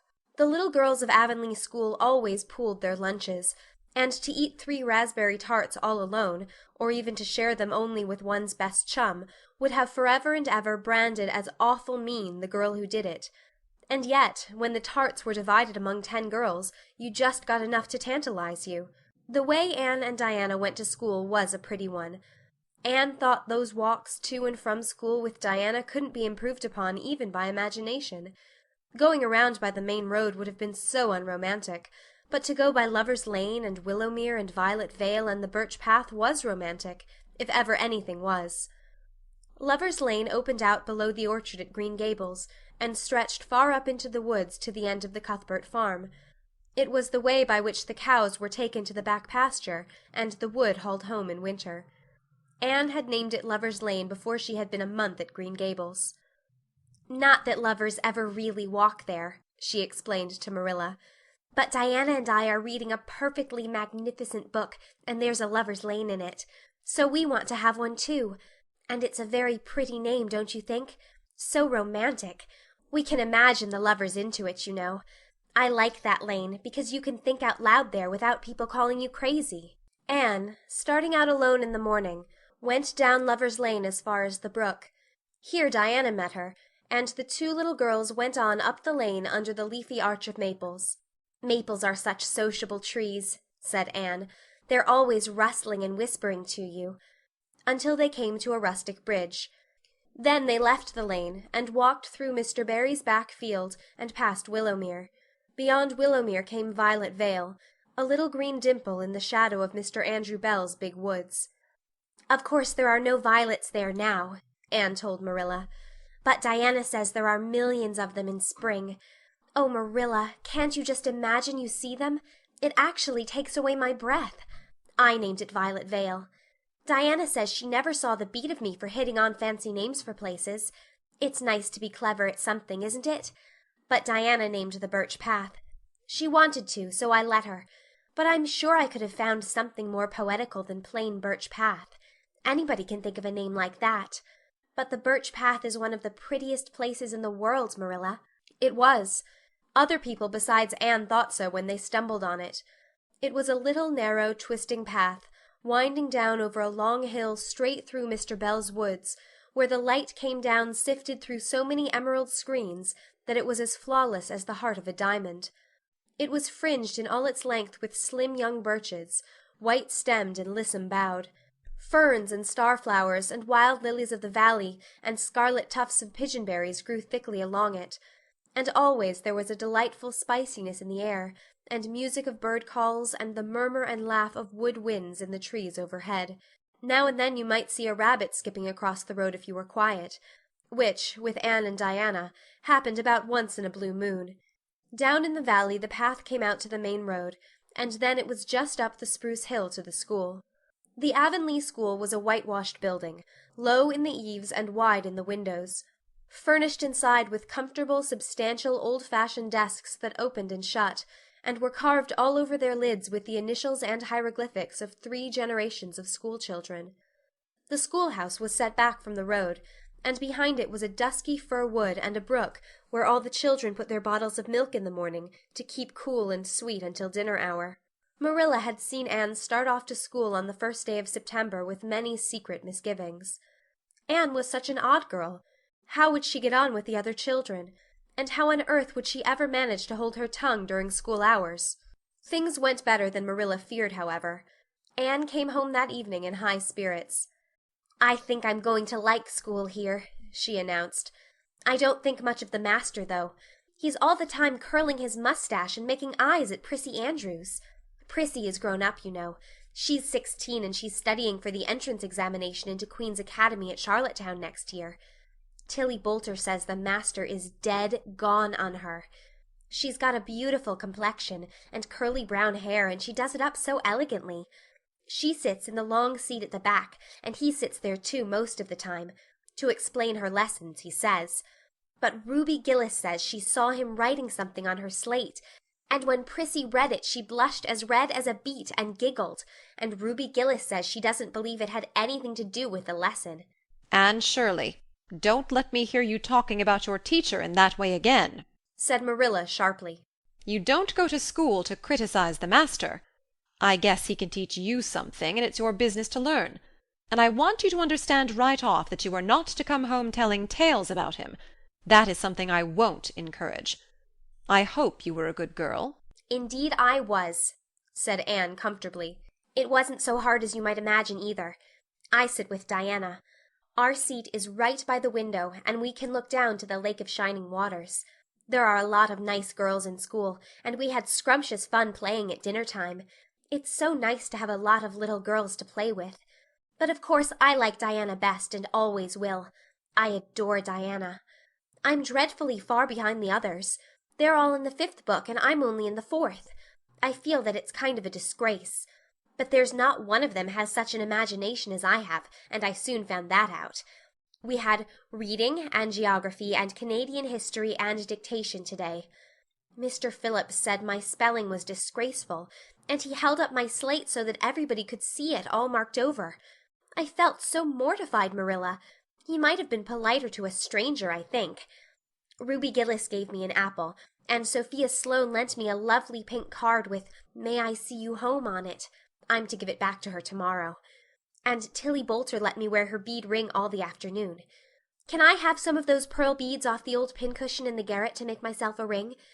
And oh, Marilla, Jane Andrews told me that Minnie McPherson told her that she heard Prissy Andrews tell Sarah Gillis that I had a very pretty nose. Marilla, that is the first compliment I have ever had in my life, and you can't imagine what a strange feeling it gave me. Marilla, have I really a pretty nose? I know you'll tell me the truth. "Your nose is well enough," said Marilla shortly. Secretly she thought Anne's nose was a remarkably pretty one, but she had no intention of telling her so. That was 3 weeks ago, and all had gone smoothly so far. And now, this crisp September morning, Anne and Diana were tripping blithely down the birch path, 2 of the happiest little girls in Avonlea. "I guess Gilbert Blythe will be in school today," said Diana. "He's been visiting his cousins over in New Brunswick all summer, and he only came home Saturday night. He's awfully handsome, Anne, and he teases the girls something terrible. He just torments our lives out." Diana's voice indicated that she rather liked having her life tormented out than not. "Gilbert Blythe," said Anne. "Isn't it his name that's written up on the porch wall with Julia Bell's and a big take notice over them?" "Yes," said Diana, tossing her head. "but I'm sure he doesn't like Julia Bell so very much. I've heard him say he studied the multiplication table by her freckles." "Oh, don't speak about freckles to me," implored Anne. "It isn't delicate when I've got so many. But I do think that writing take notices up on the wall about the boys and girls is the silliest ever. I should just like to see anybody dare to write my name up with the boys. Not, of course," she hastened to add, that anybody would." Anne sighed. She didn't want her name written up, but it was a little humiliating to know that there was no danger of it. "Nonsense," said Diana, whose black eyes and glossy tresses had played such havoc with the hearts of Avonlea schoolboys that her name figured on the porch walls in half a dozen take-notices. "It's only meant as a joke. And don't you be too sure your name won't ever be written up. Charlie Sloane is dead gone on you. He told his mother, mind you, that you were the smartest girl in school. That's better than being good-looking." "No, it isn't," said Anne, feminine to the core. "I'd rather be pretty than clever. And I hate Charlie Sloane. I can't bear a boy with goggle eyes. If anyone wrote my name up with his, I'd never get over it, Diana Barry. But it is nice to keep head of your class." "You'll have Gilbert in your class after this," said Diana. "and he's used to being head of his class, I can tell you. He's only in the 4th book, although he's nearly 14. 4 years ago his father was sick and had to go out to Alberta for his health, and Gilbert went with him. They were there 3 years, and Gil didn't go to school hardly any until they came back. You won't find it so easy to keep head after this, Anne." "I'm glad," said Anne quickly. "I couldn't really feel proud of keeping head of little boys and girls of just 9 or 10. I got up yesterday spelling ebullition. Josie Pye was head, and mind you, she peeped in her book. Mr. Phillips didn't see her. He was looking at Prissy Andrews, but I did. I just swept her a look of freezing scorn, and she got as red as a beet and spelled it wrong after all." "Those Pye girls are cheats all round," said Diana indignantly as they climbed the fence of the main road. "Gertie Pye actually went and put her milk bottle in my place in the brook yesterday. Did you ever? I don't speak to her now." When Mr. Phillips was in the back of the room hearing Prissy Andrews's Latin, Diana whispered to Anne, "That's Gilbert Blythe sitting across the aisle from you, Anne. Just look at him and see if you don't think he's handsome." Anne looked accordingly. She had a good chance to do so, for the said Gilbert Blythe was absorbed in stealthily pinning the long yellow braid of Ruby Gillis, who sat in front of him, to the back of her seat. He was a tall boy, with curly brown hair, roguish hazel eyes, and a mouth twisted into a teasing smile. Presently Ruby Gillis started up to take a sum to the master. She fell back into her seat with a little shriek, believing that her hair was pulled out by the roots. Everybody looked at her, and Mr. Phillips glared so sternly that Ruby began to cry. Gilbert had whisked the pin out of sight, and was studying his history with the soberest face in the world. But when the commotion subsided he looked at Anne, and winked with inexpressible drollery. "I think your Gilbert Blythe is handsome," confided Anne to Diana, "but I think he's very bold. It isn't good manners to wink at a strange girl." But it was not until the afternoon that things really began to happen. Mr. Phillips was back in the corner explaining a problem in algebra to Prissy Andrews, and the rest of the scholars were doing pretty much as they pleased, eating green apples, whispering, drawing pictures on their slates, and driving crickets harnessed to strings up and down the aisle. Gilbert Blythe was trying to make Anne Shirley look at him, and failing utterly, because Anne was at that moment totally oblivious not only to the very existence of Gilbert Blythe, but of every other scholar in Avonlea school itself. With her chin propped on her hands, and her eyes fixed on the blue glimpse of the lake of shining waters that the west window afforded, she was far away in a gorgeous dreamland, hearing and seeing nothing save her own wonderful visions. Gilbert Blythe wasn't used to putting himself out to make a girl look at him and meeting with failure. She should look at him, that red-haired Shirley girl with the little pointed chin, and the big eyes that weren't like the eyes of any other girl in Avonlea school. Gilbert reached across the aisle, picked up the end of Anne's long red braid, held it out at arm's length, and said in a piercing whisper, "Carrots! Carrots!" Then Anne looked at him with a vengeance. She did more than look. She sprang to her feet, her bright fancies fallen into cureless ruin. She flashed one indignant glance at Gilbert, from eyes whose angry sparkle was swiftly quenched in equally angry tears. "You mean, hateful boy!" she exclaimed passionately. "How dare you!" And then, thwack! Anne had brought her slate down on Gilbert's head and cracked it, slate, not head, clear across. Avonlea school always enjoyed a scene. This was an especially enjoyable one.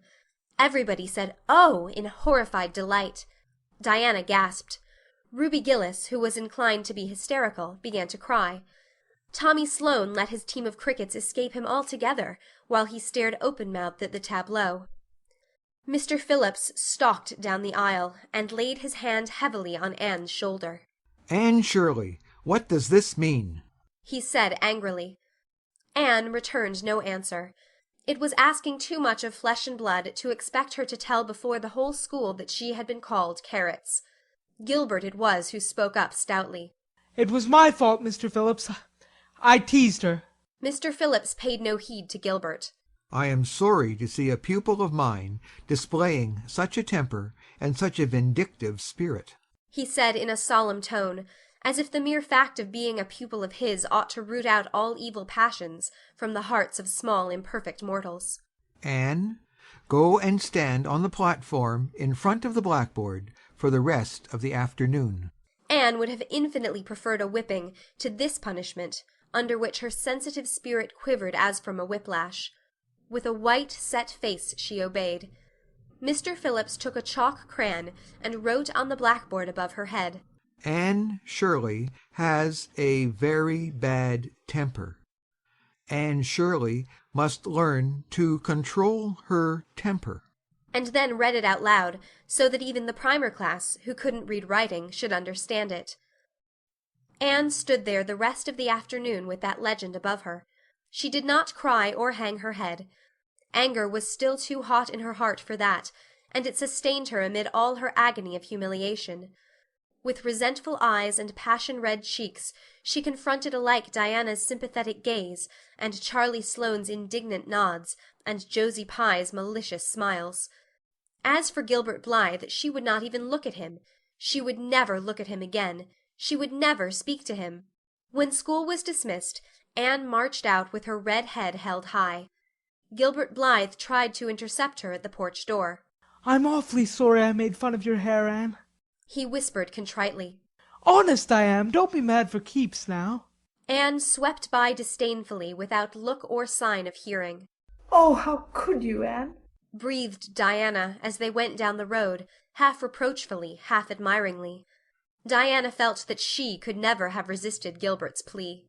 I shall never forgive Gilbert Blythe, said Anne firmly. And Mr. Phillips spelled my name without an E, too. The iron has entered into my soul, Diana. Diana hadn't the least idea what Anne meant, but she understood it was something terrible. You mustn't mind Gilbert making fun of your hair, she said soothingly. Why, he makes fun of all the girls. He laughs at mine because it's so black. He's called me a crow 12 times, and I never heard him apologize for anything before either. There's a great deal of difference between being called a crow and being called Carrots, said Anne with dignity. Gilbert Blythe has hurt my feelings excruciatingly, Diana.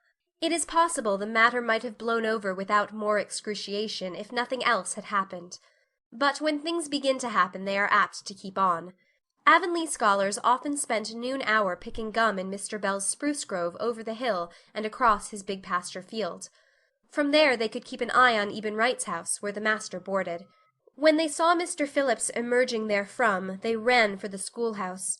But the distance being about 3 times longer than Mr. Wright's lane, they were very apt to arrive there, breathless and gasping, some 3 minutes too late. On the following day, Mr. Phillips was seized with one of his spasmodic fits of reform, and announced, before going home to dinner, that he should expect to find all the scholars in their seats when he returned. Anyone who came in late would be punished. All the boys and some of the girls went to Mr. Bell's spruce grove as usual, fully intending to stay only long enough to pick a chew. But spruce groves are seductive, and yellow nuts of gum beguiling. They picked and loitered and strayed, and as usual the first thing that recalled them to a sense of the flight of time was Jimmy Glover shouting from the top of a patriarchal old spruce, "Master's comin'." The girls, who were on the ground, started first and managed to reach the schoolhouse in time, but without a second to spare. The boys, who had to wriggle hastily down from the trees, were later, and Anne, who had not been picking gum at all, but was wandering happily in the far end of the grove, waist deep among the bracken, singing softly to herself, with a wreath of rice-lilies on her hair as if she were some wild divinity of the shadowy places, was latest of all. Anne could run like a deer, however.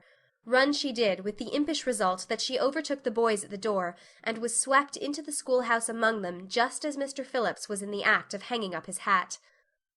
Mr. Phillips's brief reforming energy was over. He didn't want the bother of punishing a dozen pupils, but it was necessary to do something to save his word, so he looked about for a scapegoat and found it in Anne, who had dropped into her seat, gasping for breath, with a forgotten lily wreath hanging askew over one ear, and giving her a particularly rakish and dishevelled appearance. Anne Shirley, since you seem to be so fond of the boys' company, we shall indulge your taste for it this afternoon, he said sarcastically. Take those flowers out of your hair and sit with Gilbert Blythe. The other boys snickered. Diana, turning pale with pity, plucked the wreath from Anne's hair and squeezed her hand. Anne stared at the master as if turned to stone. Did you hear what I said, Anne? queried Mr. Phillips sternly. Yes, sir, said Anne slowly, but I didn't suppose you really meant it. I assure you I did. Still with the sarcastic inflection which all the children, and Anne especially, hated. It flicked on the raw. Obey me at once. For a moment Anne looked as if she meant to disobey. Then, realizing that there was no help for it, she rose haughtily, stepped across the aisle, sat down beside Gilbert Blythe, and buried her face in her arms on the desk. Ruby Gillis, who got a glimpse of it as it went down, told the others going home from school that she'd actually never seen anything like it. It was so white, with awful little red spots in it. To Anne this was as the end of all things. It was bad enough to be singled out for punishment from among a dozen equally guilty ones. It was worse still to be sent to sit with a boy, but that boy should be Gilbert Blythe was heaping insult on injury to a degree utterly unbearable. Anne felt that she could not bear it, and it would be of no use to try. Her whole being seethed with shame and anger and humiliation. At first the other scholars looked and whispered and giggled and nudged, but as Anne never lifted her head, and as Gilbert worked fractions as if his whole soul was absorbed in them and them only, they soon returned to their own tasks, and Anne was forgotten. When Mr. Phillips called the history class out, Anne should have gone, but Anne did not move, and Mr. Phillips, who had been writing some verses to Priscilla before he called the class, was thinking about an obstinate rhyme still and never missed her.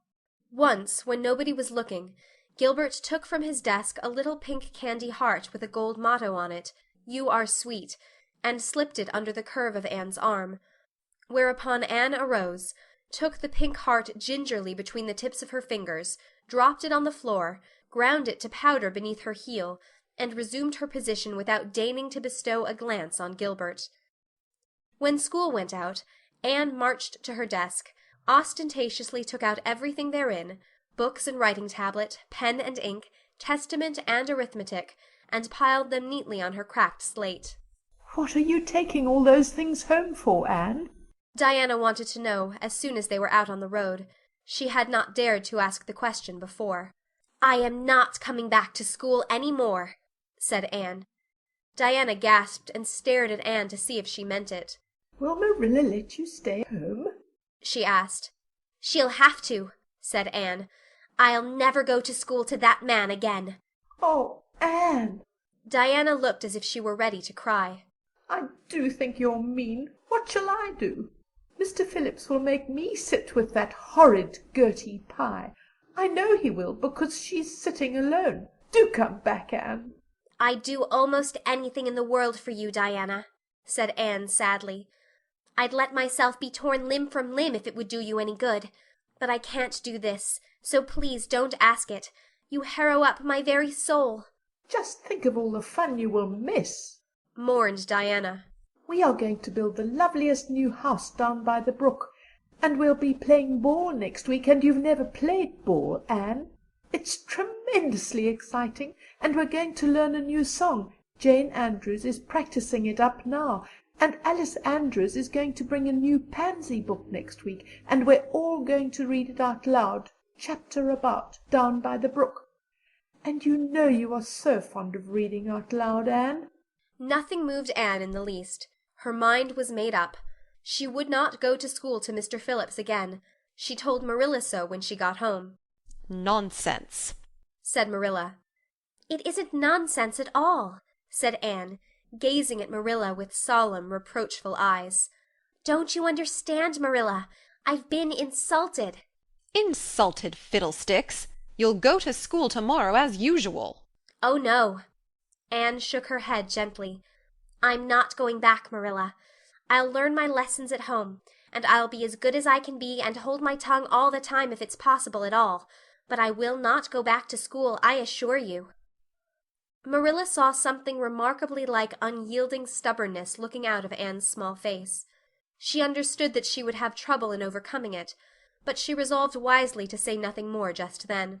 "I'll run down and see Rachel about it this evening," she thought. "There's no use reasoning with Anne now. She's too worked up, and I've an idea she can be awful stubborn if she takes the notion. Far as I can make out from her story, Mr. Phillips has been carrying matters with a rather high hand, but it would never do to say so to her. I'll just talk it over with Rachel. She's sent 10 children to school, and she ought to know something about it. She'll have heard the whole story, too, by this time." Marilla found Mrs. Lynde knitting quilts as industriously and cheerfully as usual. "I suppose you know what I've come about," she said, a little shamefacedly. Mrs. Rachel nodded. "About Anne's fuss in school, I reckon," she said. "Tilly Boulter was in on her way home from school and told me about it." "I don't know what to do with her," said Marilla. "She declares she won't go back to school. I never saw a child so worked up. I've been expecting trouble ever since she started to school. I knew things were going too smooth to last. She's so high-strung. What would you advise, Rachel?" "Well, since you've asked my advice, Marilla," said Mrs. Lynde amiably. Mrs. Lynde dearly loved to be asked for advice. "I'd just humor her a little at first, that's what I'd do. It's my belief that Mr. Phillips was in the wrong. Of course it doesn't do to say so to the children, you know. And of course he did right to punish her yesterday for giving way to temper. But today it was different. The others who were late should have been punished as well as Anne, that's what. And I don't believe in making the girls sit with the boys for punishment. It isn't modest. Tilly Boulter was real indignant. She took Anne's part right through and said all the scholars did too. Anne seems real popular among them somehow. I never thought she'd take with them so well." "Then you really think I'd better let her stay home?" said Marilla in amazement. "Yes. That is, I wouldn't say school to her again until she said it herself. Depend upon it, Marilla, she'll cool off in a week or so, and be ready enough to go back of her own accord. That's what. While if you were to make her go back right off, dear knows what freak or tantrum she'd take next, and make more trouble than ever. The less fuss made the better, in my opinion. She won't miss much by not going to school, as far as that goes. Mr. Phillips isn't any good at all as a teacher. The order he keeps is scandalous, that's what. And he neglects the young fry and puts all his time on those big scholars he's getting ready for Queen's. He'd never have got the school for another year if his uncle hadn't been a trustee. The trustee. For he just leads the other two around by the nose, that's what. I declare I don't know what education in this island is coming to." Mrs. Rachel shook her head, as much as to say if she were only at the head of the educational system of the province, things would be much better managed. Marilla took Mrs. Rachel's advice, and not another word was said to Anne about going back to school. She learned her lessons at home, did her chores, and played with Diana in the chilly purple autumn twilights, but when she met Gilbert Blythe on the road, or encountered him in Sunday school, she passed him by with an icy contempt that was no whit thawed by his evident desire to appease her. Even Diana's efforts as a peacemaker were of no avail. Anne had evidently made up her mind to hate Gilbert Blythe to the end of life.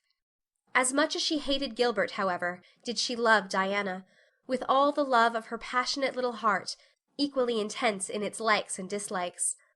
One evening Marilla, coming in from the orchard with a basket of apples, found Anne sitting alone by the east window in the twilight, crying bitterly.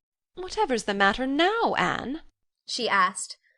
"It's about Diana," sobbed Anne luxuriously. "I love Diana so, Marilla. I cannot ever live without her. But I know very well when we grow up that Diana will get married and go away and leave me. And oh, what shall I do? I hate her husband. I just hate him furiously. I've been imagining it all out, the wedding and everything. Diana dressed in snowy garments with a veil, and looking as beautiful and regal as a queen, and me the bridesmaid, with a lovely dress too, and puffed sleeves, but with a breaking heart hid beneath my smiling face, and then bidding Diana good-bye. Here Anne broke down entirely and wept with increasing bitterness. Marilla turned quickly away to hide her twitching face, but it was no use. She collapsed on the nearest chair and burst into such a hearty and unusual peal of laughter that Matthew, crossing the yard outside, halted in amazement. When had he heard Marilla laugh like that before? "Well, Anne Shirley," said Marilla as soon as she could speak, "if you must borrow trouble, for pity's sake borrow it handier home. I should think you had an imagination, sure enough." End of chapter 15. Anne of Green Gables by Lucy Maud Montgomery. Chapter 16. Diana is invited to tea with tragic results. October was a beautiful month at Green Gables, when the birches in the hollow turned as golden as sunshine, and the maples behind the orchard were royal crimson, and the wild cherry trees along the lane put on the loveliest shades of dark red and bronzy green, while the fields sunned themselves in aftermaths. Anne revelled in the world of color about her. "Oh, Marilla," she exclaimed one Saturday morning, coming dancing in with her arms full of gorgeous boughs, "I'm so glad I live in a world where there are Octobers. It would be terrible if we just skipped from September to November, wouldn't it? Look at these maple branches. Don't they give you a thrill? Several thrills. I'm going to decorate my room with them." "Messy things," said Marilla, whose aesthetic sense was not noticeably developed. "You clutter up your room entirely too much with out-of-doors stuff, Anne. Bedrooms were made to sleep in." "Oh, and dream in too, Marilla.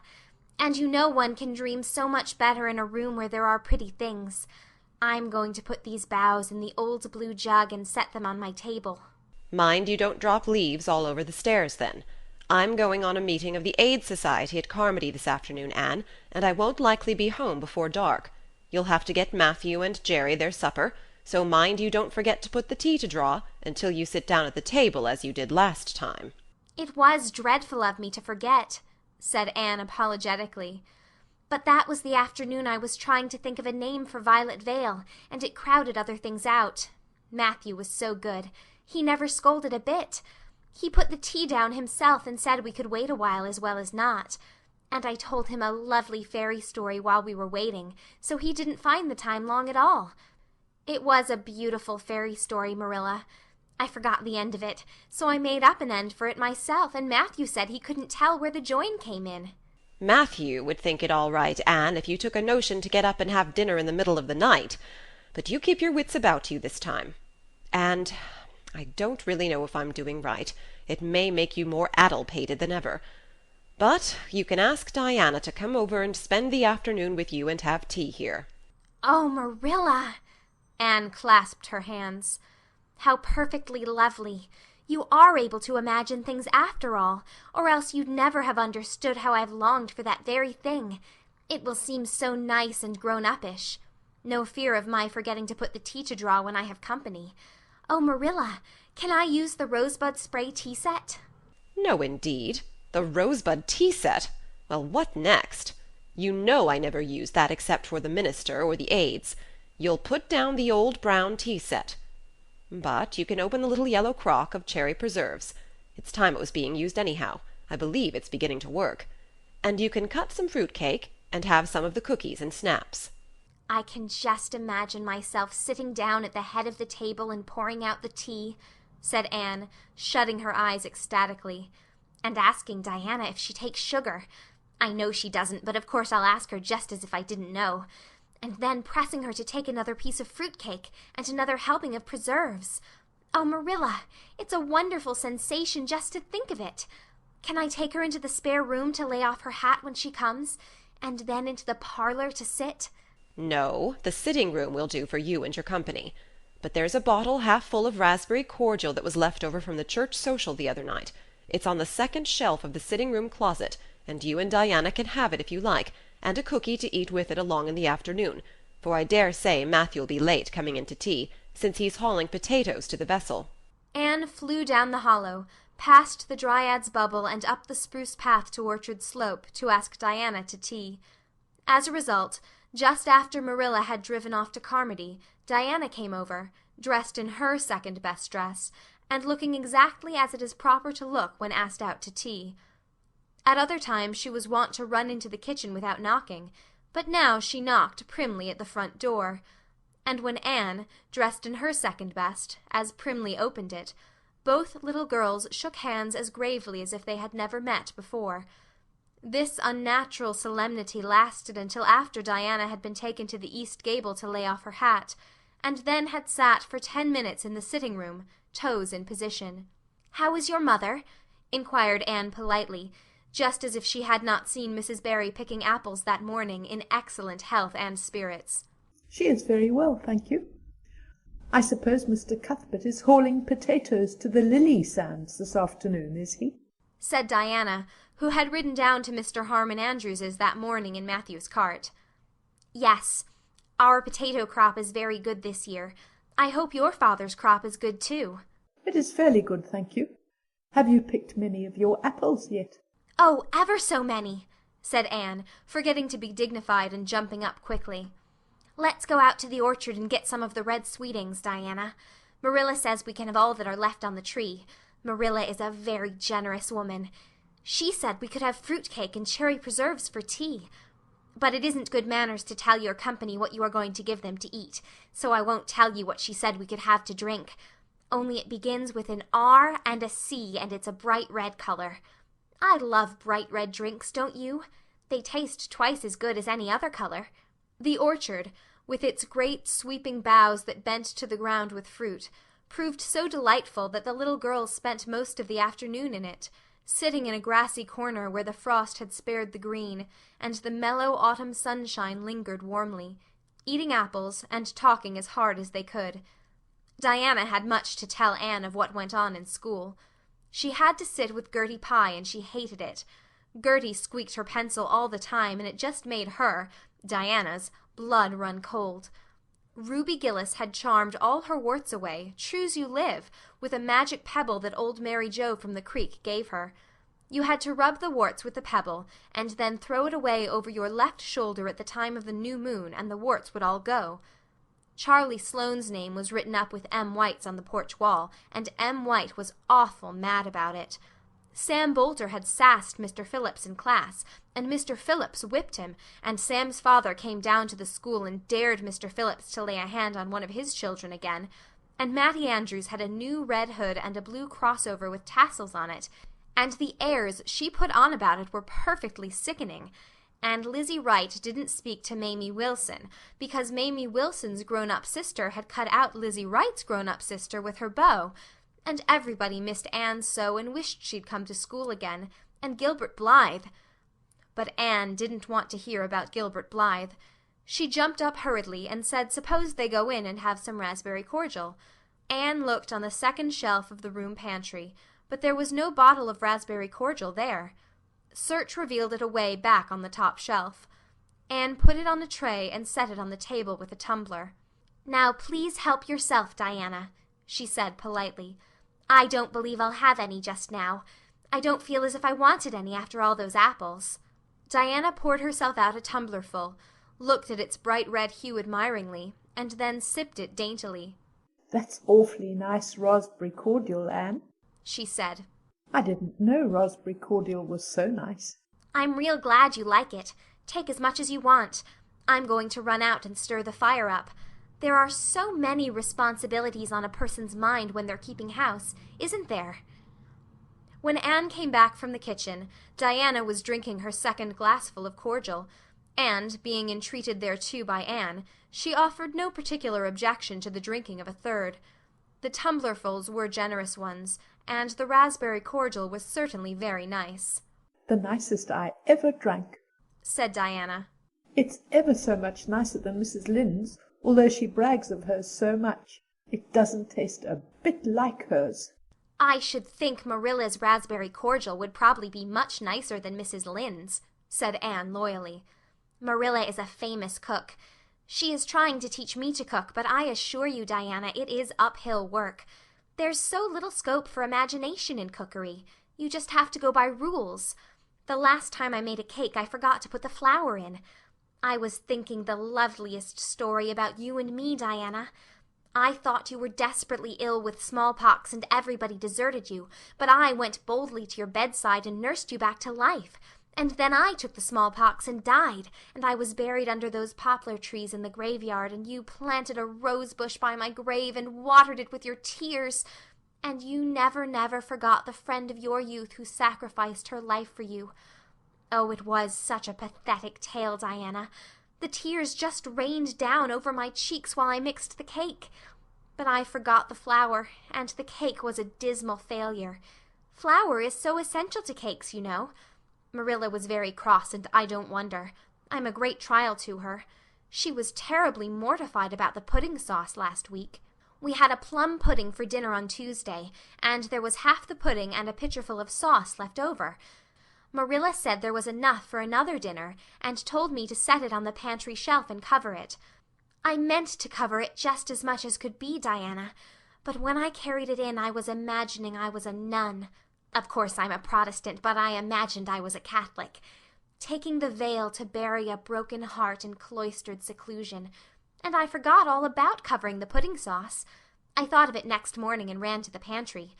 Diana, fancy if you can my extreme horror at finding a mouse drowned in that pudding sauce.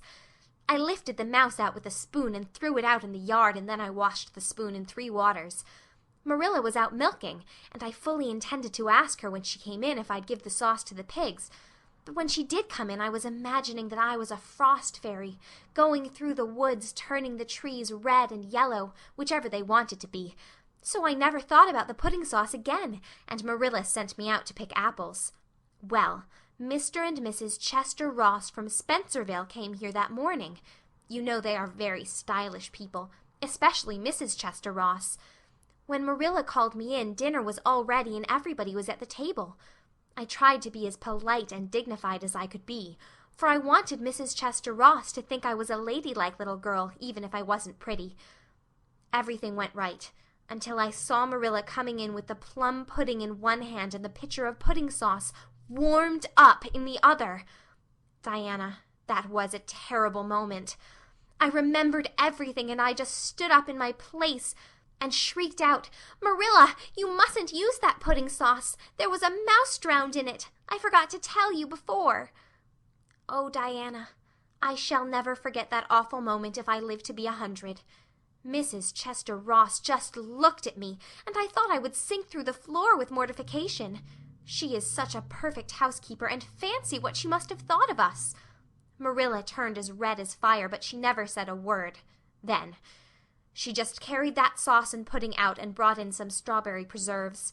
She even offered me some, but I couldn't swallow a mouthful. It was like heaping coals of fire on my head. After Mrs. Chester Ross went away, Marilla gave me a dreadful scolding. "Why, Diana, what is the matter?" Diana had stood up very unsteadily. Then she sat down again, putting her hands to her head. I'm awful sick," she said, a little thickly. I must go right home." "Oh, you mustn't dream of going home without your tea," cried Anne in distress. "I'll get it right off. I'll go and put the tea down this very minute." "I must go home," repeated Diana, stupidly but determinedly. "Let me get you a lunch anyhow," implored Anne. "Let me give you a bit of fruit cake and some of the cherry preserves. Lie down on the sofa for a little while and you'll be better. Where do you feel bad?" "I must go home," said Diana, and that was all she would say. In vain Anne pleaded. "I never heard of company going home without tea," she mourned. "Oh, Diana, do you suppose that it's possible you're really taking the smallpox? If you are, I'll go and nurse you, you can depend on that. I'll never forsake you. But I do wish you'd stay till after tea. Where do you feel bad?" "I'm awful dizzy," said Diana. And indeed she walked very dizzily. Anne, with tears of disappointment in her eyes, got Diana's hat and went with her as far as the Barry Yard fence. Then she wept all the way back to Green Gables, where she sorrowfully put the remainder of the raspberry cordial back in the pantry, and got tea ready for Matthew and Jerry, with all the zest gone out of the performance. The next day was Sunday, and as the rain poured down in torrents from dawn till dusk, Anne did not stir abroad from Green Gables. Monday afternoon, Marilla sent her down to Mrs. Lynde's on an errand. In a very short space of time Anne came flying back up the lane with tears rolling down her cheeks. Into the kitchen she dashed and flung herself face downward on the sofa in an agony. "Whatever has gone wrong now, Anne?" queried Marilla in doubt and dismay. "I do hope you haven't gone and been saucy to Mrs. Lynde again." No answer from Anne save more tears and stormier sobs. "Anne Shirley, when I ask you a question I want to be answered. Sit right up this very minute and tell me what you are crying about." Anne sat up, tragedy personified. "Mrs. Lynde was up to see Mrs. Barry today, and Mrs. Barry was in an awful state," she wailed. "She says that I set Diana drunk Saturday and sent her home in a disgraceful condition. And she says that I must be a thoroughly bad, wicked little girl, and she's never going to let Diana play with me again. Oh, Marilla, I'm just overcome with woe." Marilla stared in blank amazement. "Set Diana drunk?" she said when she found her voice. "Anne, are you or Mrs. Barry crazy? What on earth did you give her?" "Not a thing but raspberry cordial," sobbed Anne. "I never thought raspberry cordial would set people drunk, Marilla. Not even if they drank 3 big tumblerfuls as Diana did. Oh, it sounds so like Mrs. Thomas's husband. But I didn't mean to set her drunk." "Drunk fiddlesticks," said Marilla, marching to the sitting-room pantry. There on the shelf was a bottle which she at once recognized as one containing some of her 3-year-old home-made currant wine, for which she was celebrated in Avonlea, although certain of the stricter sort, Mrs. Barry among them, disapproved strongly of it. And at the same time Marilla recollected that she had put the bottle of raspberry cordial down in the cellar, instead of in the pantry as she had told Anne. She went back to the kitchen with the wine bottle in her hand. Her face was twitching in spite of herself. "Anne, you certainly have a genius for getting into trouble. You went and gave Diana currant wine instead of raspberry cordial. Didn't you know the difference yourself?" "I never tasted it," said Anne.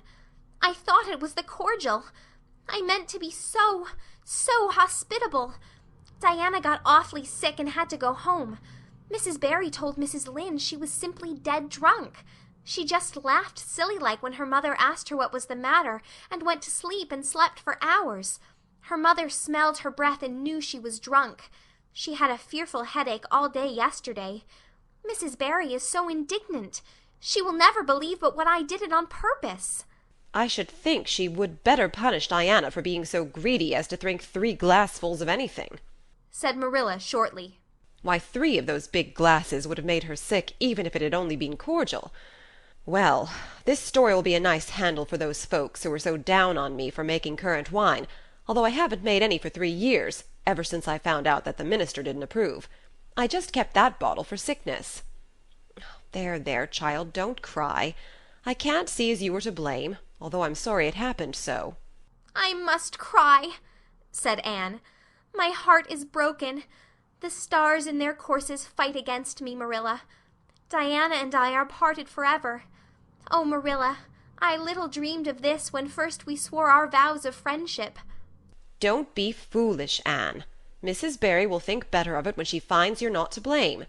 I suppose she thinks you've done it for a silly joke or something of that sort. You'd best go up this evening and tell her how it was." "My courage fails me at the thought of facing Diana's injured mother," sighed Anne. "I wish you'd go, Marilla. You're so much more dignified than I am. Likely she'd listen to you quicker than to me." "Well, I will," said Marilla, reflecting that it would probably be the wiser course. "Don't cry any more, Anne. It'll be all right." Marilla had changed her mind about it being all right by the time she got back from Orchard Slope. Anne was watching for her coming and flew to the porch door to meet her. "Oh, Marilla, I know by your face that it's been no use," she said sorrowfully. "Mrs. Barry won't forgive me?" "Mrs. Barry, indeed!" snapped Marilla. Of all the unreasonable women I ever saw, she's the worst. I told her it was all a mistake and you weren't to blame, but she just simply didn't believe me. And she rubbed it well in about my currant wine, and how I'd always said it couldn't have the least effect on anybody. I just told her plainly that currant wine wasn't meant to be drunk 3 tumblerfuls at a time, and that if a child I had to do with was so greedy, I'd sober her up with a right good spanking. Marilla whisked into the kitchen, grievously disturbed, leaving a very much distracted little soul in the porch behind her. Presently Anne stepped out bareheaded into the chill autumn dusk. Very determinedly and steadily she took her way, down through the sere clover field over the log bridge and up through the spruce grove, lighted by a pale little moon hanging low over the western woods. Mrs. Barry, coming to the door in answer to a timid knock, found a white-lipped, eager-eyed suppliant on the doorstep. Her face hardened. Mrs. Barry was a woman of strong prejudices and dislikes, and her anger was of the cold, sullen sort which is always hardest to overcome. To do her justice, she really believed Anne had made Diana drunk out of sheer malice prepense, and she was honestly anxious to preserve her little daughter from the contamination of further intimacy with such a child. "What do you want?" she said stiffly. Anne clasped her hands. "Oh, Mrs. Barry, please forgive me. I did not mean to intoxicate Diana. How could I? Just imagine if you were a poor little orphan girl that kind people had adopted, and you had just one bosom friend in all the world. Do you think you would intoxicate her on purpose? I thought it was only raspberry cordial. I was firmly convinced it was raspberry cordial. Oh, please don't say that you won't let Diana play with me any more. If you do, you will cover my life with a dark cloud of woe." This speech, which would have softened good Mrs. Lynde's heart in a twinkling, had no effect on Mrs. Barry except to irritate her still more. She was suspicious of Anne's big words and dramatic gestures, and imagined that the child was making fun of her. So she said, coldly and cruelly, "I don't think you are a fit little girl for Diana to associate with. You'd better go home and behave yourself." Anne's lips quivered. "Won't you let me see Diana just once to say farewell?" she implored. "Diana has gone over to Carmody with her father," said Mrs. Barry, going in and shutting the door. Anne went back to Green Gables, calm with despair. "My last hope is gone," she told Marilla. "I went up and saw Mrs. Barry myself, and she treated me very insultingly. Marilla, I do not think she is a well-bred woman. There is nothing more to do except to pray, and I haven't much hope that that'll do much good, because, Marilla, I do not believe that God himself can do very much with such an obstinate person as Mrs. Barry." "Anne, you shouldn't say such things," rebuked Marilla, striving to overcome that unholy tendency to laughter which she was dismayed to find growing upon her. And indeed, when she told the whole story to Matthew that night, she did laugh heartily over Anne's tribulations. But when she slipped into the east gable before going to bed, and found that Anne had cried herself to sleep, an unaccustomed softness crept into her face. "Poor little soul," she murmured, lifting a loose curl of hair from the child's tear-stained face. Then she bent down and kissed the flushed cheek on the pillow. End of chapter 16. Anne of Green Gables by Lucy Maud Montgomery. Chapter 17. A New Interest in Life. The next afternoon Anne, bending over her patchwork at the kitchen window, happened to glance out and beheld Diana down by the Dryad's bubble beckoning mysteriously.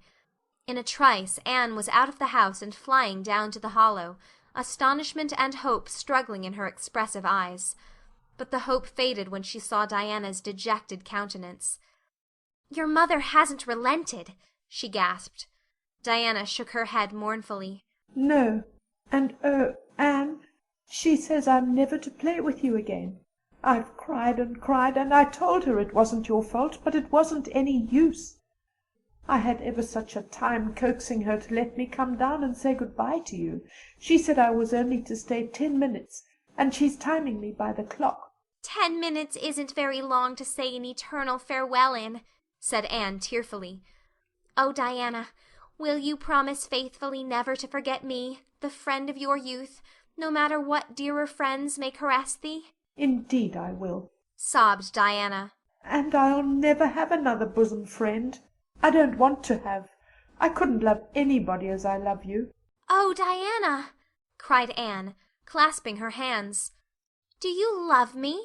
Why, of course I do. Didn't you know that? No. Anne drew a long breath. I thought you liked me, of course, but I never hoped you loved me. Why, Diana, I didn't think anybody could love me. Nobody ever has loved me since I can remember. Oh, this is wonderful.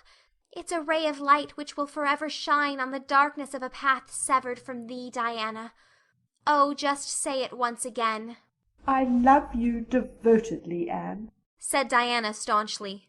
And I always will. You may be sure of that. And I will always love thee, Diana, said Anne, solemnly extending her hand. In the years to come thy memory will shine like a star over my lonely life, as that last story we read together says. Diana, wilt thou give me a lock of thy jet-black tresses in parting to treasure forevermore? Have you got anything to cut it with? Queried Diana, wiping away the tears which Anne's affecting accents had caused to flow afresh, and returning to practicalities. Yes, I've got my patchwork scissors in my apron pocket, fortunately, said Anne. She solemnly clipped one of Diana's curls. Fare thee well, my beloved friend. Henceforth we must be as strangers, though living side by side, but my heart will ever be faithful to thee. Anne stood and watched Diana out of sight, mournfully waving her hand to the latter whenever she turned to look back. Then she returned to the house, not a little consoled for the time being by this romantic parting. It is all over, she informed Marilla. I shall never have another friend. I'm really worse off than ever before, for I haven't Katie Maurice and Violetta now. And even if I had, it wouldn't be the same. Somehow little dream girls are not satisfying after a real friend. Diana and I had such an affecting farewell down by the spring. It will be sacred in my memory forever. I used the most pathetic language I could think of and said thou and thee. Thou and thee seem much more romantic than you. Diana gave me a lock of her hair, and I'm going to sew it up in a little bag and wear it around my neck all my life. Please see that it is buried with me, for I don't believe I'll live very long. Perhaps when she sees me lying cold and dead before her, Mrs. Barry may feel remorse for what she has done and will let Diana come to my funeral. I don't think there is much fear of you dying of grief as long as you can talk, Anne, said Marilla unsympathetically.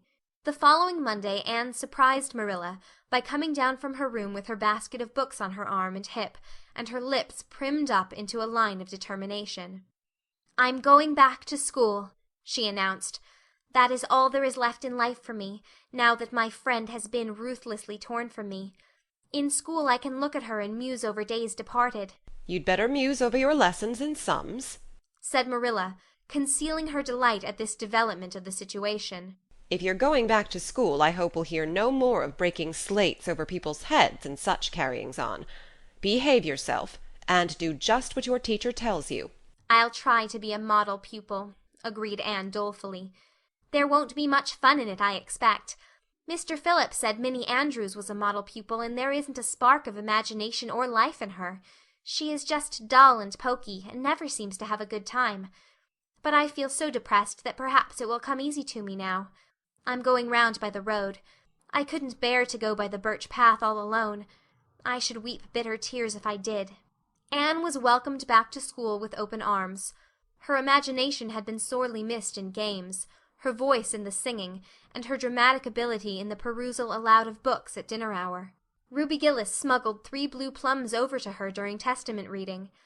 Ella May Macpherson gave her an enormous yellow pansy cut from the covers of a floral catalogue, a species of desk decoration much prized in Avonlea school.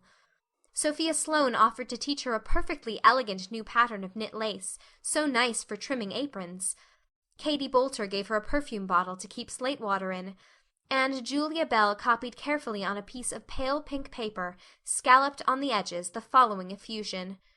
When twilight drops her curtain down, and pins it with a star, remember that you have a friend, though she may wander far. It's so nice to be appreciated. sighed Anne rapturously to Marilla that night. The girls were not the only scholars who appreciated her. When Anne went to her seat after dinner hour, she had been told by Mr. Phillips to sit with the model Minnie Andrews, she found on her desk a big, luscious strawberry apple. Anne caught it up all ready to take a bite, when she remembered that the only place in Avonlea where strawberry apples grew was in the old Blythe orchard on the other side of the Lake of Shining Waters. Anne dropped the apple as if it were a red-hot coal, and ostentatiously wiped her fingers on her handkerchief. The apple lay untouched on her desk until the next morning, when little Timothy Andrews, who swept the school and kindled the fire, annexed it as one of his perquisites. Charlie Sloane's slate pencil, gorgeously bedizened with striped red and yellow paper, costing 2 cents where ordinary pencils cost only 1, which he sent up to her after dinner hour, met with a more favorable reception. Anne was graciously pleased to accept it, and rewarded the donor with a smile which exalted that infatuated youth straightway into the 7th heaven of delight, and caused him to make such fearful errors in his dictation that Mr. Phillips kept him in after school to rewrite it.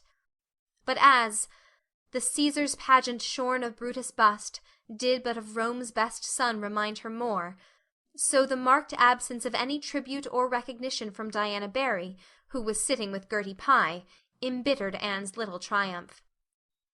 "Diana might just have smiled at me once, I think," she mourned to Marilla that night. But the next morning a note most fearfully and wonderfully twisted and folded, and a small parcel were passed across to Anne. "Dear Anne," ran the former, "Mother says I am not to play with you or talk to you, even in school. It isn't my fault, and don't be cross at me, because I love you as much as ever. I miss you awfully to tell all my secrets to, and I don't like Gertie Pye one bit. I made you one of the new bookmarkers out of red tissue paper. They are awfully fashionable now, and only 3 girls in school know how to make them. When you look at it, remember your true friend, Diana Barry." Anne read the note, kissed the bookmark, and dispatched a prompt reply back to the other side of the school. "My own darling Diana, of course I am not cross at you because you have to obey your mother. Our spirits can commune. I shall keep your lovely present forever. Minnie Andrews is a very nice little girl, although she has no imagination, but after having been Diana's bosom friend I cannot be Minnie's. Please excuse mistakes, because my spelling isn't very good yet, although much improved. Yours until death do us part, Anne or Cordelia Shirley. P.S. I shall sleep with your letter under my pillow tonight. A or C. S." Marilla pessimistically expected more trouble since Anne had again begun to go to school, but none developed. Perhaps Anne caught something of the model spirit from Minnie Andrews. At least she got on very well with Mr. Phillips thenceforth. She flung herself into her studies heart and soul, determined not to be outdone in any class by Gilbert Blythe. The rivalry between them was soon apparent. It was entirely good-natured on Gilbert's side, but it is much to be feared that the same thing cannot be said of Anne, who had certainly an unpraiseworthy tenacity for holding grudges. She was as intense in her hatreds as in her loves. She would not stoop to admit that she meant to rival Gilbert in schoolwork, because that would have been to acknowledge his existence, which Anne persistently ignored. But the rivalry was there, and honors fluctuated between them. Now Gilbert was head of the spelling class. Now Anne, with a toss of her long red braids, spelled him down. One morning Gilbert had all his sums done correctly, and had his name written on the blackboard on the roll of honor. The next morning Anne, having wrestled wildly with decimals the entire evening before, would be first. One awful day they were ties, and their names were written up together. It was almost as bad as a take notice, and Anne's mortification was as evident as Gilbert's satisfaction. When the written examinations at the end of each month were held, the suspense was terrible. The first month Gilbert came out 3 marks ahead. The second Anne beat him by 5. But her triumph was marred by the fact that Gilbert congratulated her heartily before the whole school. It would have been ever so much sweeter to her if he had felt the sting of his defeat. Mr. Phillips might not be a very good teacher, but a pupil so inflexibly determined on learning as Anne was could hardly escape making progress under any kind of teacher. By the end of the term Anne and Gilbert were both promoted into the 5th class, and allowed to begin studying the elements of the branches, by which Latin, geometry, French, and algebra were meant. In geometry Anne met her Waterloo. "It's perfectly awful stuff, Marilla," she groaned. "I'm sure I'll never be able to make head or tail of it. There is no scope for imagination in it at all. Mr. Phillips says I'm the worst dunce he ever saw at it. And some of the others are so smart at it. It is extremely mortifying, Marilla. Even Diana gets along better than I do, but I don't mind being beaten by Diana. Even although we meet as strangers now, I still love her with an inextinguishable love. It makes me very sad at times to think about her. But really, Marilla, one can't stay sad very long in such an interesting world, can one?" End of chapter 17. Anne of Green Gables by Lucy Maud Montgomery. Chapter 18. Anne to the Rescue. All things great are wound up with all things little. At first glance it might not seem that the decision of a certain Canadian premier to include Prince Edward Island in a political tour could have much or anything to do with the fortunes of little Anne Shirley at Green Gables. But it had. It was in January the premier came, to address his loyal supporters and such of his non-supporters as chose to be present at the monster mass meeting held in Charlottetown. Most of the Avonlea people were on the premier's side of politics. Hence, on the night of the meeting nearly all the men and a goodly proportion of the women had gone to town 30 miles away. Mrs. Rachel Lynde had gone too. Mrs. Rachel Lynde was a red-hot politician, and couldn't have believed that the political rally could be carried through without her, although she was on the opposite side of politics.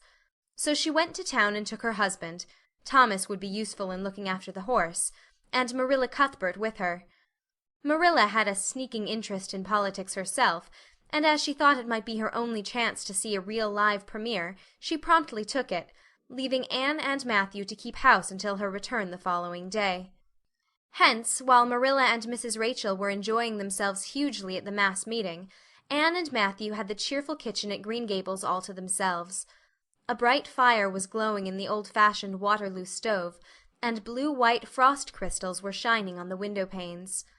Matthew nodded over a Farmer's Advocate on the sofa, and Anne at the table studied her lessons with grim determination, despite sundry wistful glances at the clock-shelf, where lay a new book that Jane Andrews had lent her that day. Jane had assured her that it was warranted to produce any number of thrills, or words to that effect, and Anne's fingers tingled to reach out for it. But that would mean Gilbert Blythe's triumph on the morrow. Anne turned her back on the clock-shelf and tried to imagine it wasn't there. "Matthew, did you ever study geometry when you went to school?" "Well, now, no, I didn't," said Matthew, coming out of his doze with a start. "I wish you had," sighed Anne, "because then you'd be able to sympathize with me. You can't sympathize properly if you've never studied it. It is casting a cloud over my whole life. I'm such a dunce at it, Matthew." "Well, now, I dunno," said Matthew soothingly. "I guess you're all right at anything. Mr. Phillips told me last week in Blair's store at Carmody that you was the smartest scholar in school and was making rapid progress. Rapid progress was his very words. There's them as runs down Teddy Phillips and says he ain't much of a teacher, but I guess he's all right." Matthew would have thought anyone who praised Anne was all right. "I'm sure I'd get on better with geometry if only he wouldn't change the letters," complained Anne. "I learn the proposition off by heart, and then he draws it on the blackboard and puts different letters from what are in the book, and I get all mixed up. I don't think a teacher should take such a mean advantage, do you? We're studying agriculture now, and I've found out at last what makes the roads red. It's a great comfort. I wonder how Marilla and Mrs. Lynde are enjoying themselves. Mrs. Lynde says Canada is going to the dogs the way things are being run at Ottawa, and that it's an awful warning to the electors. She says if women were allowed to vote we would soon see a blessed change. What way do you vote, Matthew?" "Conservative," said Matthew promptly. To vote Conservative was part of Matthew's religion. "Then I'm Conservative too," said Anne decidedly. "I'm glad because some of the boys in school are Grits. I guess Mr. Phillips is a grit too, because Prissy Andrews's father is one, and Ruby Gillis says that when a man is courting he always has to agree with the girl's mother in religion and her father in politics. Is that true, Matthew? Well, now, I dunno, said Matthew. Did you ever go courting, Matthew? Well, now, no, I dunno's I ever did, said Matthew, who had certainly never thought of such a thing in his whole existence. Anne reflected with her chin in her hands. It must be rather interesting, don't you think, Matthew? Ruby Gillis says when she grows up she's going to have ever so many bows on the string and have them all crazy about her, but I think that would be too exciting. I'd rather have just one in his right mind. But Ruby Gillis knows a great deal about such matters because she has so many big sisters. And Mrs. Lynde says the Gillis girls have gone off like hot cakes. Mr. Phillips goes up to see Prissy Andrews nearly every evening. He says it is to help her with her lessons, but Miranda Sloane is studying for Queen's too, and I should think she needed help a lot more than Prissy because she's ever so much stupider, but he never goes to help her in the evenings at all. There are a great many things in this world that I can't understand very well, Matthew. Well, now, I dunno as I comprehend them all myself, acknowledged Matthew. Well, I suppose I must finish up my lessons. I won't allow myself to open that new book Jane lent me until I'm through. But it's a terrible temptation, Matthew. Even when I turn my back on it, I can see it there just as plain. Jane said she cried herself sick over it. I love a book that makes me cry. But I think I'll carry that book into the sitting room and lock it in the jam closet and give you the key. And you must not give it to me, Matthew, until my lessons are done, not even if I implore you on my bended knees. It's all very well to say resist temptation, but it's ever so much easier to resist it if you can't get the key. And then shall I run down the cellar and get some russets, Matthew? Wouldn't you like some russets? Well, now, I dunno but what I would, said Matthew, who never ate russets but knew Anne's weakness for them. Just as Anne emerged triumphantly from the cellar with her plateful of russets, came the sound of flying footsteps on the icy board walk outside, and the next moment the kitchen door was flung open, and in rushed Diana Barry, white-faced and breathless, with a shawl wrapped hastily around her head. Anne promptly let go of her candle and plate in her surprise, and plate, candle, and apples crashed together down the cellar ladder, and were found at the bottom embedded in melted grease the next day by Marilla, who gathered them up and thanked mercy the house hadn't been set on fire. "Whatever is the matter, Diana?" cried Anne. "Has your mother relented at last?" "Oh, Anne, do come quick," implored Diana nervously. "Minnie May is awful sick. She's got croup. Young Mary Joe says, and father and mother are away to town, and there's nobody to go for the doctor.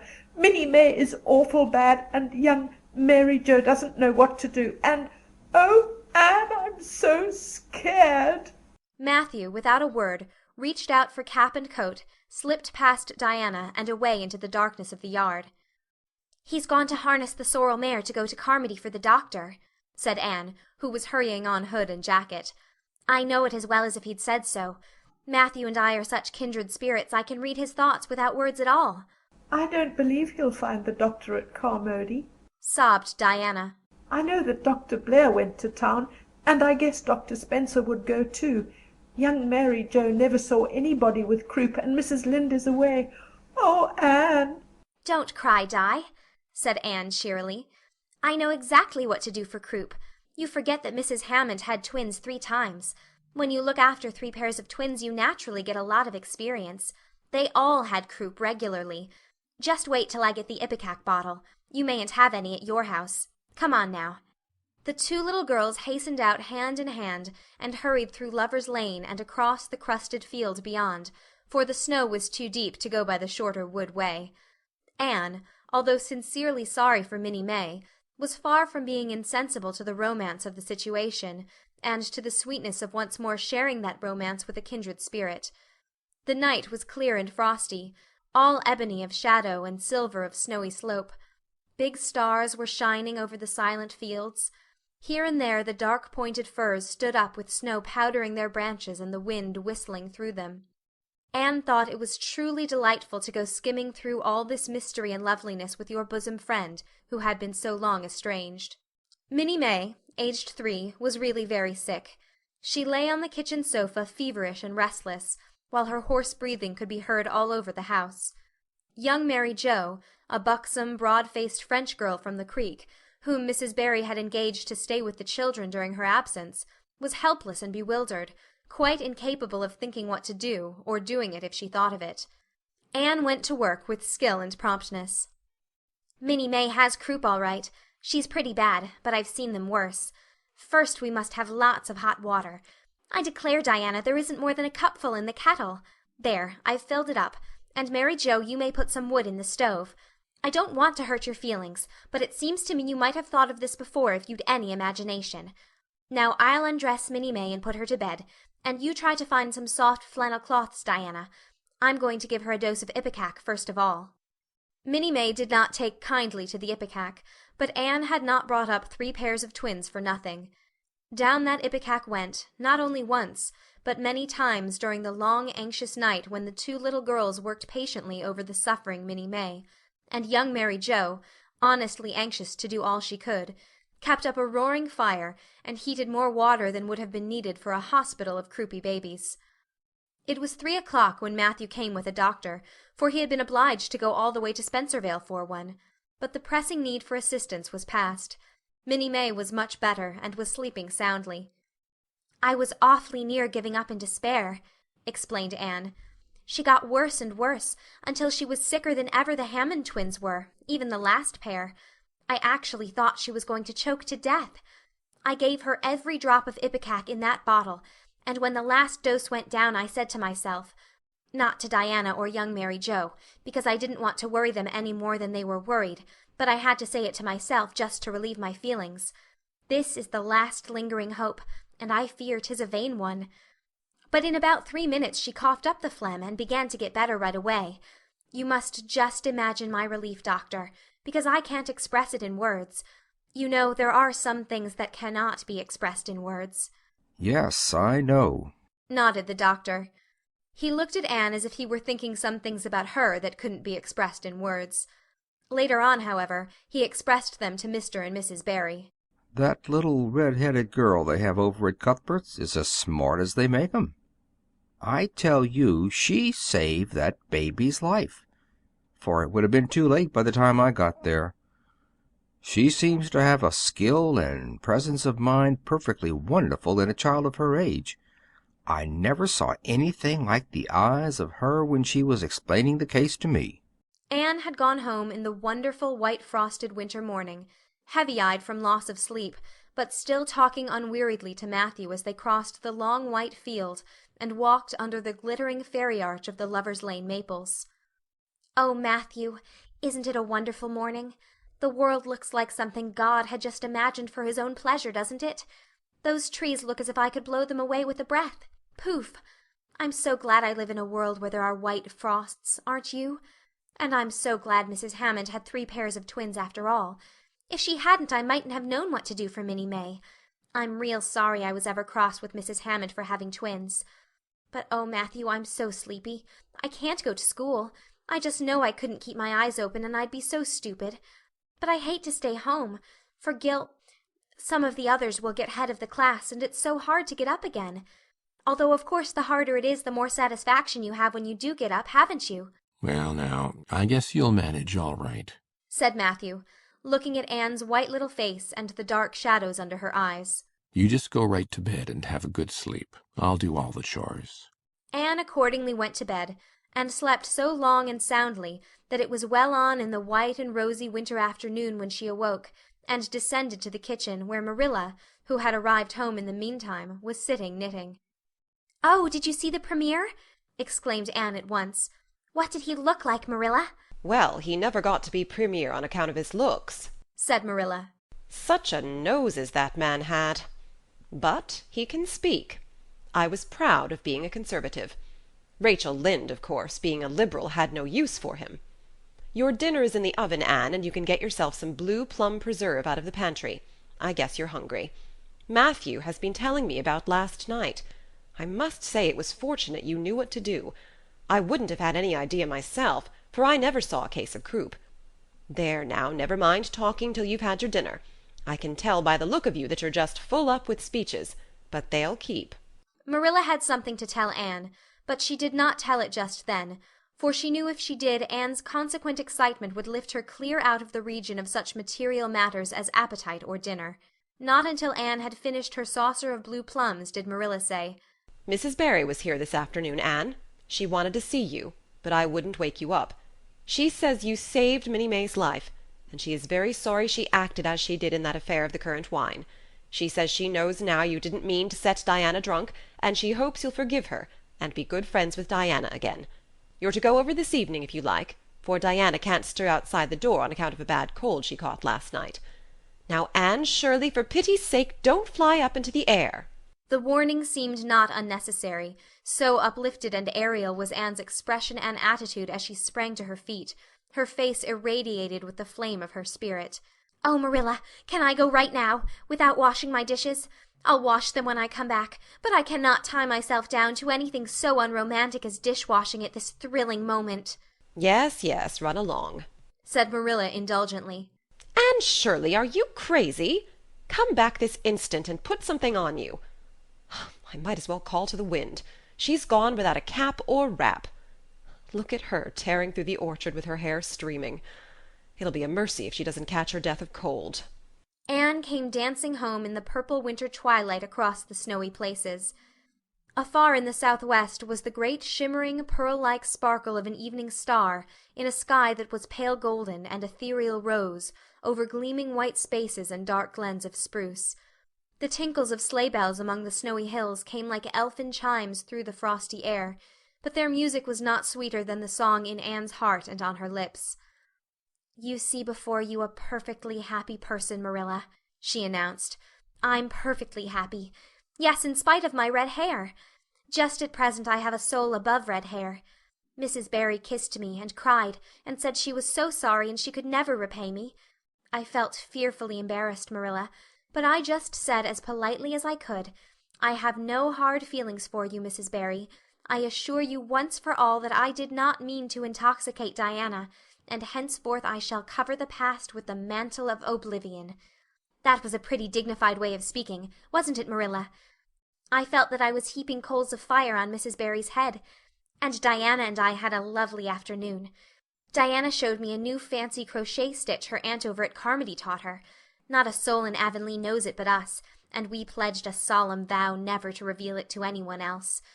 Diana gave me a beautiful card with a wreath of roses on it and a verse of poetry. 'If you love me as I love you, nothing but death can part us two.' And that is true, Marilla. We're going to ask Mr. Phillips to let us sit together in school again, and Gertie Pye can go with Minnie Andrews. We had an elegant tea. Mrs. Barry had the very best china set out, Marilla, just as if I was real company. I can't tell you what a thrill it gave me. Nobody ever used their very best china on my account before. And we had fruit cake and pound cake and doughnuts, and 2 kinds of preserves, Marilla. And Mrs. Barry asked me if I took tea, and said, 'Pa, why don't you pass the biscuits to Anne?' It must be lovely to be grown up, Marilla, when just being treated as if you were is so nice." "I don't know about that," said Marilla with a brief sigh. "Well, anyway, when I am grown up," said Anne decidedly, "I'm always going to talk to little girls as if they were too, and I'll never laugh when they use big words. I know from sorrowful experience how that hurts one's feelings. After tea Diana and I made taffy. The taffy wasn't very good. I suppose because neither Diana nor I had ever made any before. Diana left me to stir it while she buttered the plates, and I forgot and let it burn. And then when we set it out on the platform to cool, the cat walked over one plate, and that had to be thrown away. But the making of it was splendid fun. Then when I came home, Mrs. Barry asked me to come over as often as I could, and Diana stood at the window and threw kisses to me all the way down Lover's Lane. I assure you, Marilla, that I feel like praying tonight, and I'm going to think out a special brand new prayer in honor of the occasion." End of chapter 18. Anne of Green Gables by Lucy Maud Montgomery. Chapter 19. A Concert, a Catastrophe, and a Confession. "Marilla, can I go over to see Diana just for a minute?" asked Anne, running breathlessly down from the east gable one February evening. "I don't see what you want to be traipsing about after dark for," said Marilla shortly. "You and Diana walked home from school together, and then stood down there in the snow for half an hour more, your tongues going the whole blessed time, clickety-clack. So I don't think you're very badly off to see her again." "But she wants to see me," pleaded Anne. "She has something very important to tell me." "How do you know she has?" "Because she just signaled to me from her window. We have arranged a way to signal with our candles and cardboard. We set the candle on the window-sill and make flashes by passing the cardboard back and forth. So many flashes mean a certain thing. It was my idea, Marilla." "I'll warrant you it was," said Marilla emphatically. "And the next thing you'll be setting fire to the curtains with your signaling nonsense." "Oh, we're very careful, Marilla. And it's so interesting. 2 flashes mean, 'Are you there?' 3 mean yes, and 4 no. 5 mean, 'Come over as soon as possible because I have something important to reveal.' Diana has just signaled 5 flashes, and I'm really suffering to know what it is." "Well, you needn't suffer any longer," said Marilla sarcastically. "You can go. But you're to be back here in just 10 minutes, remember that." Anne did remember it and was back in the stipulated time, although probably no mortal will ever know just what it cost her to confine the discussion of Diana's important communication within the limits of 10 minutes. But at least she had made good use of them. "Oh, Marilla, what do you think? You know tomorrow is Diana's birthday. Well, her mother told her she could ask me to go home with her from school and stay all night with her. And her cousins are coming over from Newbridge in a big pung sleigh to go to the debating club concert at the hall tomorrow night. And they are going to take Diana and me to the concert. If you'll let me go, that is. You will, won't you, Marilla? Oh, I feel so excited." "You can calm down, then, because you're not going. You're better at home in your own bed. And as for that club concert, it's all nonsense, and little girls should not be allowed to go out to such places at all." "I'm sure the debating club is a most respectable affair," pleaded Anne. "I'm not saying it isn't, but you're not going to begin gadding about to concerts and staying out all hours of the night. Pretty doings for children. I'm surprised at Mrs. Barry's letting Diana go." "But it's such a very special occasion," mourned Anne, on the verge of tears. "Diana has only 1 birthday in a year. It isn't as if birthdays were common things, Marilla. Prissy Andrews is going to recite 'Curfew Must Not Ring Tonight.' That is such a good moral piece, Marilla. I'm sure it would do me lots of good to hear it. And the choir are going to sing 4 lovely pathetic songs that are pretty nearly as good as hymns. And oh, Marilla, the minister is going to take part. Yes, indeed he is. He's going to give an address. That will be just about the same thing as a sermon. Please, mayn't I go, Marilla?" "You heard what I said, Anne, didn't you? Take off your boots now and go to bed. It's past 8. "There's just one more thing, Marilla," said Anne, with the air of producing the last shot in her locker. "Mrs. Barry told Diana that we might sleep in the spare room bed. Think of the honor of your little Anne being put in the spare room bed." "It's an honor you'll have to get along without. Go to bed, Anne, and don't let me hear another word out of you." When Anne, with tears rolling over her cheeks, had gone sorrowfully upstairs, Matthew, who had been apparently sound asleep on the lounge during the whole dialogue, opened his eyes and said decidedly, "Well now, Marilla, I think you ought to let Anne go." "I don't, then," retorted Marilla. "Who's bringing this child up, Matthew? You or me?" "Well now, you." admitted Matthew. "Don't interfere, then." "Well now, I ain't interfering. It ain't interfering to have your own opinion. And my opinion is that you ought to let Anne go." "You'd think I ought to let Anne go to the moon if she took the notion, I've no doubt," was Marilla's amiable rejoinder. "I might have let her spend the night with Diana, if that was all. But I don't approve of this concert plan. She'd go there and catch cold, like as not, and have her head filled up with nonsense and excitement. It would unsettle her for a week. I understand that child's disposition and what's good for it better than you, Matthew." "I think you ought to let Anne go," repeated Matthew firmly. Argument was not his strong point, but holding fast to his opinions certainly was. Marilla gave a gasp of helplessness and took refuge in silence. The next morning, when Anne was washing the breakfast dishes in the pantry, Matthew paused on his way out to the barn to say to Marilla again, "I think you ought to let Anne go, Marilla." For a moment Marilla looked things not lawful to be uttered. Then she yielded to the inevitable and said tartly, "Very well, she can go, since nothing else will please you." Anne flew out of the pantry, dripping dishcloth in hand. "Oh, Marilla, Marilla, say those blessed words again." "I guess once is enough to say them. This is Matthew's doings, and I wash my hands of it.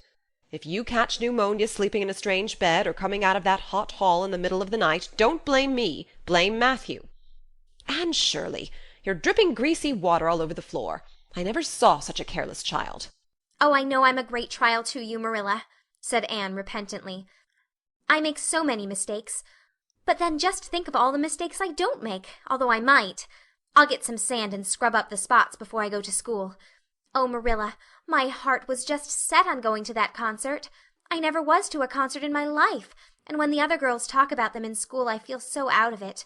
You didn't know just how I felt about it, but you see Matthew did. Matthew understands me, and it's so nice to be understood, Marilla. Anne was too excited to do herself justice as to lessons that morning in school.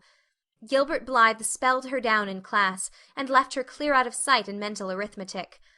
Anne's consequent humiliation was less than it might have been, however, in view of the concert and the spare-room bed. She and Diana talked so constantly about it all day, that with a stricter teacher than Mr. Phillips, dire disgrace must inevitably have been their portion. Anne felt that she could not have borne it if she had not been going to the concert, for nothing else was discussed that day in school. The Avonlea Debating Club, which met fortnightly all winter, had had several smaller free entertainments, but this was to be a big affair, admission 10 cents, in aid of the library. The Avonlea young people had been practicing for weeks, and all the scholars were especially interested in it by reason of older brothers and sisters who were going to take part. Everybody in school over 9 years of age expected to go, except Carrie Sloane, whose father shared Marilla's opinions about small girls going out to night concerts. Carrie Sloane cried into her grammar all the afternoon, and felt that life was not worth living. For Anne, the real excitement began with the dismissal of school, and increased therefrom in crescendo until it reached to a crash of positive ecstasy in the concert itself. They had a perfectly elegant tea, and then came the delicious occupation of dressing in Diana's little room upstairs. Diana did Anne's front hair in the new pompadour style, and Anne tied Diana's bows with the especial knack she possessed, and they experimented with at least half a dozen different ways of arranging their back hair. At last they were ready, cheeks scarlet and eyes glowing with excitement. True, Anne could not help a little pang when she contrasted her plain black tam and shapeless, tight-sleeve, homemade gray cloth coat with Diana's jaunty fur cap and smart little jacket. But she remembered in time that she had an imagination and could use it. Then Diana's cousins, the Murrays from Newbridge, came. They all crowded into the big pung sleigh, among straw and furry robes. Anne revelled in the drive to the hall, slipping along over the satin-smooth roads with the snow crisping under the runners. There was a magnificent sunset, and the snowy hills and deep blue water of the St. Lawrence Gulf seemed to rim in the splendor, like a huge bowl of pearl and sapphire brimmed with wine and fire. Tinkles of sleigh bells and distant laughter, that seemed like the mirth of wood-elves, came from every quarter. "Oh, Diana," breathed Anne, squeezing Diana's mittened hand under the fur robe. "Isn't it all like a beautiful dream? Do I really look the same as usual? I feel so different that it seems to me it must show in my looks." "You look awfully nice," said Diana, who, having just received a compliment from one of her cousins, felt that she ought to pass it on. "You've got the loveliest colour." The program that night was a series of thrills for at least one listener in the audience, and, as Anne assured Diana, every succeeding thrill was thrillier than the last. When Prissy Andrews, attired in a new pink silk waist with a string of pearls about her smooth white throat and real carnations in her hair, rumor whispered that the master had sent all the way to town for them for her, climbed the slimy ladder, dark without one ray of light, Anne shivered in luxurious sympathy. When the choir sang, "Far above the gentle daisies," Anne gazed at the ceiling as if it were frescoed with angels. When Sam Sloane proceeded to explain and illustrate "How Sockery Set a Hen," Anne laughed until people sitting near her laughed too, more out of sympathy with her than with amusement at a selection that was rather threadbare even in Avonlea. And when Mr. Phillips gave Mark Antony's oration over the dead body of Caesar in the most heart-stirring tones, looking at Prissy Andrews at the end of every sentence, Anne felt that she could rise and mutiny on the spot if but one Roman citizen led the way. Only one number on the program failed to interest her. When Gilbert Blythe recited "Bingen on the Rhine," Anne picked up Rhoda Murray's library book and read it until he had finished, when she sat rigidly stiff and motionless while Diana clapped her hands until they tingled. It was 11 when they got home, sated with dissipation, but with the exceeding sweet pleasure of talking it all over still to come. Everybody seemed asleep, and the house was dark and silent. Anne and Diana tiptoed into the parlor, a long narrow room out of which the spare room opened. It was pleasantly warm, and dimly lighted by the embers of a fire in the grate.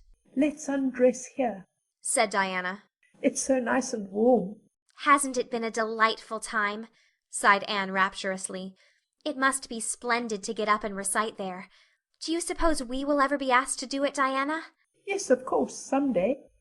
They're always wanting the big scholars to recite. Gilbert Blythe does often, and he's only 2 years older than us.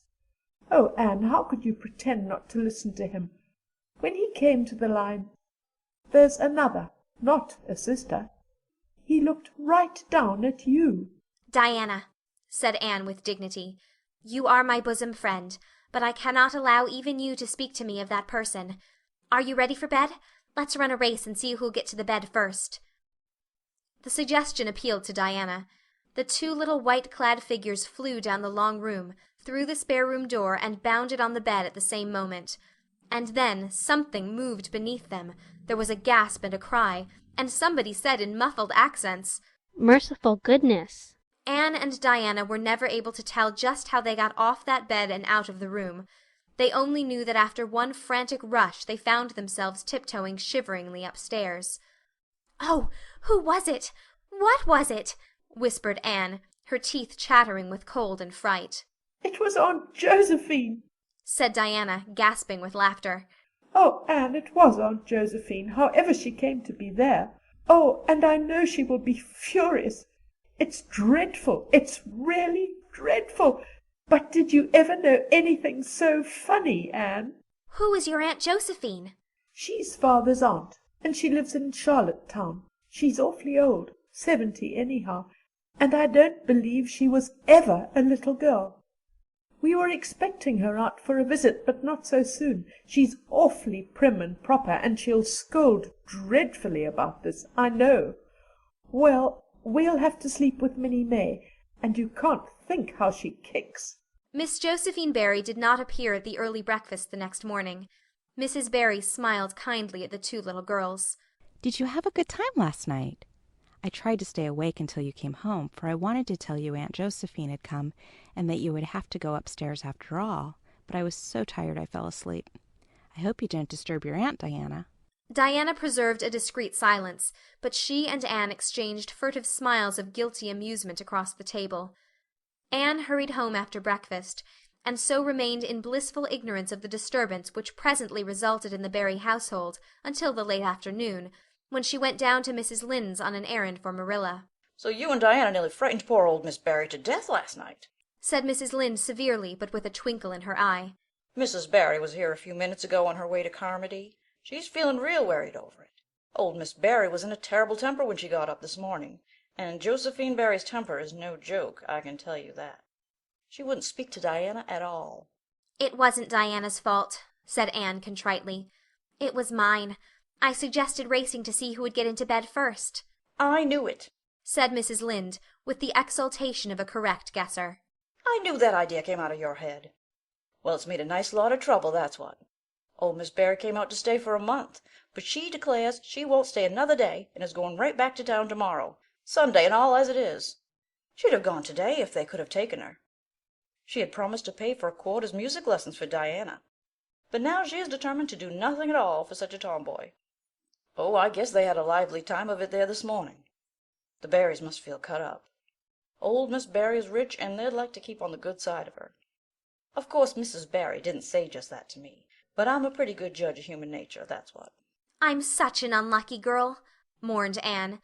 "I'm always getting into scrapes myself and getting my best friends, people I'd shed my heart's blood for, into them too. Can you tell me why it is so, Mrs. Lynde?" "It's because you're too heedless and impulsive, child, that's what. You never stop to think. Whatever comes into your head to say or do, you say or do it without a moment's reflection." "Oh, but that's the best of it," protested Anne. "Something just flashes into your mind, so exciting, and you must out with it. If you stop to think it over, you spoil it all. Haven't you ever felt that yourself, Mrs. Lynde?" No, Mrs. Lynde had not. She shook her head sagely. You must learn to think a little, Anne, that's what. The proverb you need to go by is look before you leap, especially into spare room beds. Mrs. Lynde laughed comfortably over her mild joke, but Anne remained pensive. She saw nothing to laugh at in the situation, which to her eyes appeared very serious. When she left Mrs. Lynde's, she took her way across the crusted fields to Orchard Slope.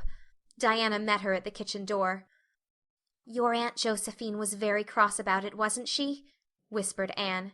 "Yes," answered Diana, stifling a giggle with an apprehensive glance over her shoulder at the closed sitting-room door. "She was fairly dancing with rage, Anne. Oh, how she scolded! She said I was the worst behaved girl she ever saw, and that my parents ought to be ashamed of the way they had brought me up. She said she won't stay, and I'm sure I don't care. But father and mother do." "Why didn't you tell them it was my fault?" demanded Anne. "It's likely I'd do such a thing, isn't it?" said Diana with just scorn. "I'm no tell-tale, Anne Shirley, and anyhow, I was just as much to blame as you." "Well, I'm going in to tell her myself," said Anne resolutely. Diana stared. "Anne Shirley, you'd never! Why, she'll eat you alive!" "Don't frighten me any more than I am frightened," implored Anne. "I'd rather walk up to a cannon's mouth. But I've got to do it, Diana. It was my fault, and I've got to confess. I've had practice in confessing, fortunately." "Well, she's in the room," said Diana. "You can go in if you want to. I wouldn't dare. And I don't believe you'll do a bit of good." With this encouragement Anne bearded the lion in its den, that is to say, walked resolutely up to the sitting-room door and knocked faintly. A sharp "Come in" followed. Miss Josephine Barry, thin, prim, and rigid, was knitting fiercely by the fire, her wrath quite unappeased and her eyes snapping through her gold-rimmed glasses. She wheeled around in her chair, expecting to see Diana, and beheld a white-faced girl whose great eyes were brimmed up with a mixture of desperate courage and shrinking terror. "Who are you?" demanded Miss Josephine Barry, without ceremony. "I'm Anne of Green Gables," said the small visitor tremulously, clasping her hands with her characteristic gesture. "And I've come to confess, if you please." "Confess what?" "That it was all my fault about jumping into bed on you last night. I suggested it. Diana would never have thought of such a thing, I am sure. Diana is a very ladylike girl, Miss Barry, so you must see how unjust it is to blame her." "Oh, I must say, I rather think Diana did her share of the jumping at least. Such carryings in a respectable house." "But we were only in fun," persisted Anne. "I think you ought to forgive us, Miss Barry, now that we've apologized. And anyhow, please forgive Diana and let her have her music lessons. Diana's heart is set on her music lessons, Miss Barry, and I know too well what it is to set your heart on a thing and not get it. If you must be cross with anyone, be cross with me. I've been so used in my early days to having people cross at me that I can endure it much better than Diana can." Much of the snap had gone out of the old lady's eyes by this time, and was replaced by a twinkle of amused interest. But she still said severely, "I don't think it is any excuse for you that you were only in fun. Little girls never indulged in that kind of fun when I was young. You don't know what it's like to be awakened out of a sound sleep, after a long and arduous journey, by two great girls coming bounce down on you." "I don't know, but I can imagine," said Anne eagerly. "I'm sure it must have been very disturbing. But then there is our side of it, too. Have you any imagination, Miss Barry? If you have, just put yourself in our place. We didn't know there was anybody in that bed, and you nearly scared us to death. It was simply awful the way we felt. And then we couldn't sleep in the spare room after being promised. I suppose you are used to sleeping in spare rooms. But just imagine what you would feel like if you were a little orphan girl who had never had such an honor." All the snap had gone by this time. Miss Barry actually laughed, a sound which caused Diana, waiting in speechless anxiety in the kitchen outside, to give a great gasp of relief. "I'm afraid my imagination is a little rusty. It's so long since I used it," she said. "I dare say your claim to sympathy is just as strong as mine. It all depends on the way we look at it. Sit down here and tell me about yourself." "I am very sorry I can't," said Anne firmly. "I would like to, because you seem like an interesting lady, and you might even be a kindred spirit, although you don't look very much like it. But it is my duty to go home to Miss Marilla Cuthbert. Miss Marilla Cuthbert is a very kind lady, who has taken me to bring up properly. She is doing her best, but it is very discouraging work. You must not blame her because I jumped on the bed. But before I go, I do wish you would tell me if you will forgive Diana, and stay just as long as you meant to in Avonlea." I think perhaps I will, if you will come over and talk to me occasionally, said Miss Barry. That evening Miss Barry gave Diana a silver bangle bracelet, and told the senior members of the household that she had unpacked her valise.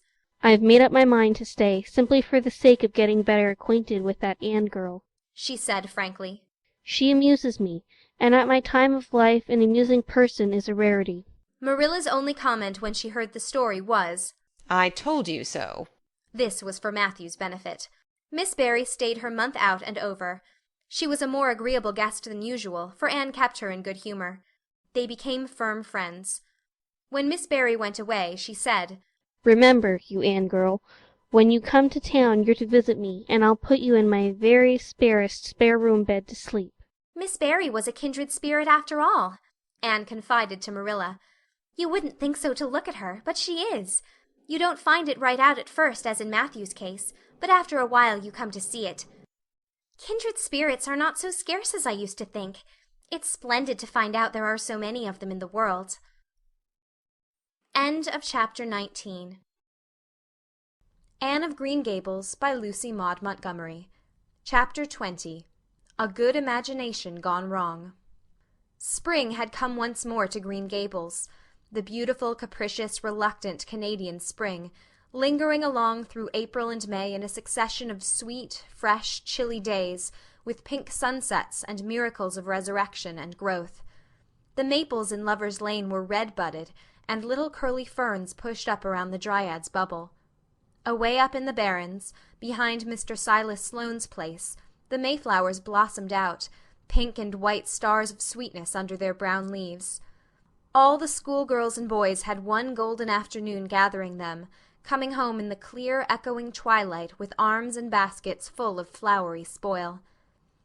"I'm so sorry for people who live in lands where there are no mayflowers," said Anne. "Diana says perhaps they have something better, but there couldn't be anything better than mayflowers, could there, Marilla? And Diana says if they don't know what they are like, they don't miss them. But I think that is the saddest thing of all. I think it would be tragic, Marilla, not to know what mayflowers are like and not to miss them. Do you know what I think mayflowers are, Marilla? I think they must be the souls of the flowers that died last summer, and this is their heaven. But we had a splendid time today, Marilla. We had our lunch down in a big mossy hollow by an old well. Such a romantic spot. Charlie Sloane dared Artie Gillis to jump over it, and Artie did because he wouldn't take a dare. Nobody would in school. It is very fashionable to dare. Mr. Phillips gave all the mayflowers he found to Prissy Andrews, and I heard him say, "Sweets to the sweet." He got that out of a book, I know, but it shows he has some imagination. I was offered some mayflowers too, but I rejected them with scorn. I can't tell you the person's name because I have vowed never to let it cross my lips. We made wreaths of the mayflowers and put them on our hats, and when the time came to go home we marched in procession down the road, 2 by 2, with our bouquets and wreaths, singing My Home on the Hill. Oh, it was so thrilling, Marilla. All Mr. Silas Sloane's folks rushed out to see us, and everybody we met on the road stopped and stared after us. We made a real sensation. "Not much wonder. Such silly doings," was Marilla's response. After the mayflowers came the violets, and Violet Vale was empurpled with them. Anne walked through it on her way to school with reverent steps and worshipping eyes, as if she trod on holy ground. "Somehow," she told Diana, "when I'm going through here I don't really care whether anybody gets ahead of me in class or not. But when I'm up in school it's all different and I care as much as ever. There's such a lot of different Annes in me. I sometimes think that is why I'm such a troublesome person. If I was just the one Anne it would be ever so much more comfortable, but then it wouldn't be half so interesting." One June evening, when the orchards were pink-blossomed again, when the frogs were singing silverly sweet in the marshes about the head of the Lake of Shining Waters, and the air was full of the savor of clover fields and balsamic fir woods, Anne was sitting by her gable window. She had been studying her lessons, but it had grown too dark to see the book, so she had fallen into wide-eyed reverie, looking out past the boughs of the Snow Queen, once more bestarred with its tufts of blossom. In all essential respects the little gable chamber was unchanged. The walls were as white, the pincushion as hard, the chairs as stiffly and yellowly upright as ever. Yet the whole character of the room was altered. It was full of a new, vital, pulsing personality that seemed to pervade it, and to be quite independent of schoolgirl books and dresses and ribbons, and even of the cracked blue jug full of apple blossoms on the table. It was as if all the dreams, sleeping and waking, of its vivid occupant had taken a visible although unmaterial form, and had tapestried the bare room with splendid filmy tissues of rainbow and moonshine. Presently Marilla came briskly in with some of Anne's freshly ironed school aprons. She hung them over a chair and sat down with a short sigh. She had had one of her headaches that afternoon, and although the pain had gone she felt weak and tuckered out, as she expressed it. Anne looked at her with eyes limpid with sympathy. "I do truly wish I could have had the headache in your place, Marilla. I would have endured it joyfully for your sake." "I guess you did your part in attending to the work and letting me rest," said Marilla. "You seem to have got on fairly well, and made fewer mistakes than usual. Of course, it wasn't exactly necessary to starch Matthew's handkerchiefs. And most people, when they put a pie in the oven to warm up for dinner, take it out and eat it when it gets hot, instead of leaving it to be burned to a crisp. But that doesn't seem to be your way, evidently." Headaches always left Marilla somewhat sarcastic. "Oh, I'm so sorry," said Anne penitently. "I never thought about that pie from the moment I put it in the oven till now, although I felt instinctively that there was something missing on the dinner table. I was firmly resolved when you left me in charge this morning not to imagine anything but keep my thoughts on facts. I did pretty well until I put the pie in, and then an irresistible temptation came to me to imagine I was an enchanted princess shut up in a lonely tower with a handsome knight riding to my rescue on a coal-black steed. So that is how I came to forget the pie. I didn't know I starched the handkerchiefs. All the time I was ironing I was trying to think of a name for a new island Diana and I have discovered up the brook. It's the most ravishing spot, Marilla. There are 2 maple trees on it, and the brook flows right around it. At last it struck me that it would be splendid to call it Victoria Island because we found it on the Queen's birthday. Both Diana and I are very loyal. But I'm sorry about that pie and the handkerchiefs. I wanted to be extra good today because it's an anniversary. Do you remember what happened this day last year, Marilla?" "No, I can't think of anything special." "Oh, Marilla, it was the day I came to Green Gables. I shall never forget it. It was the turning point in my life. Of course it wouldn't seem so important to you. I've been here for a year and I've been so happy. Of course I've had my troubles, but one can live down troubles. Are you sorry you kept me, Marilla?" "No, I can't say I'm sorry," said Marilla, who sometimes wondered how she could have lived before Anne came to Green Gables. "No, not exactly sorry. If you've finished your lessons, Anne, I want you to run over and ask Mrs. Barry if she'll lend me Diana's apron pattern." "Oh, it's too dark," cried Anne.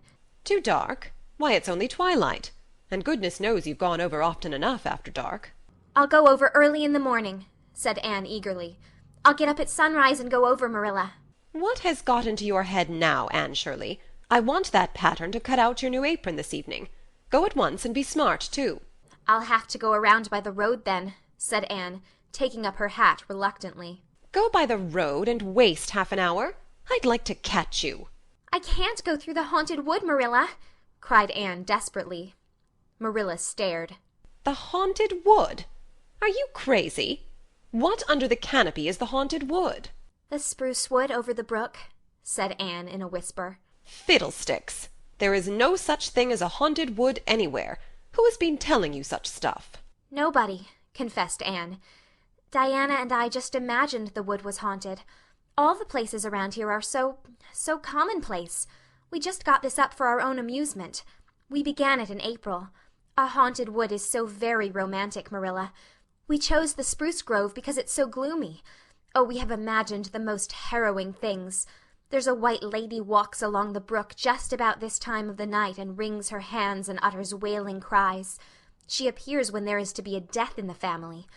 And the ghost of a little murdered child haunts the corner up by Idlewild. It creeps up behind you and lays its cold fingers on your hand. So. Oh, Marilla, it gives me a shudder to think of it. And there's a headless man stalks up and down the path, and skeletons glower at you between the boughs. Oh, Marilla, I wouldn't go through the haunted wood after dark now for anything. I'd be sure that white things would reach out from behind the trees and grab me. Did ever anyone hear the like? Ejaculated Marilla, who had listened in dumb amazement. Anne Shirley, do you mean to tell me you believe all that wicked nonsense of your own imagination?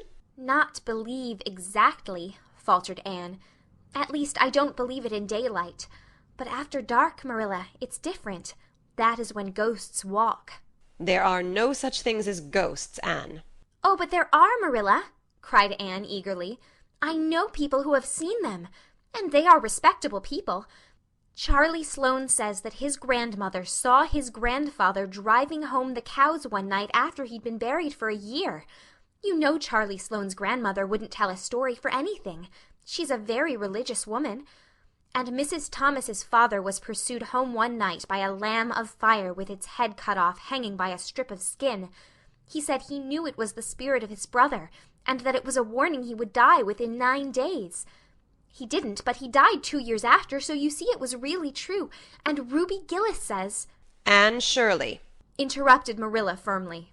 I never want to hear you talking in this fashion again.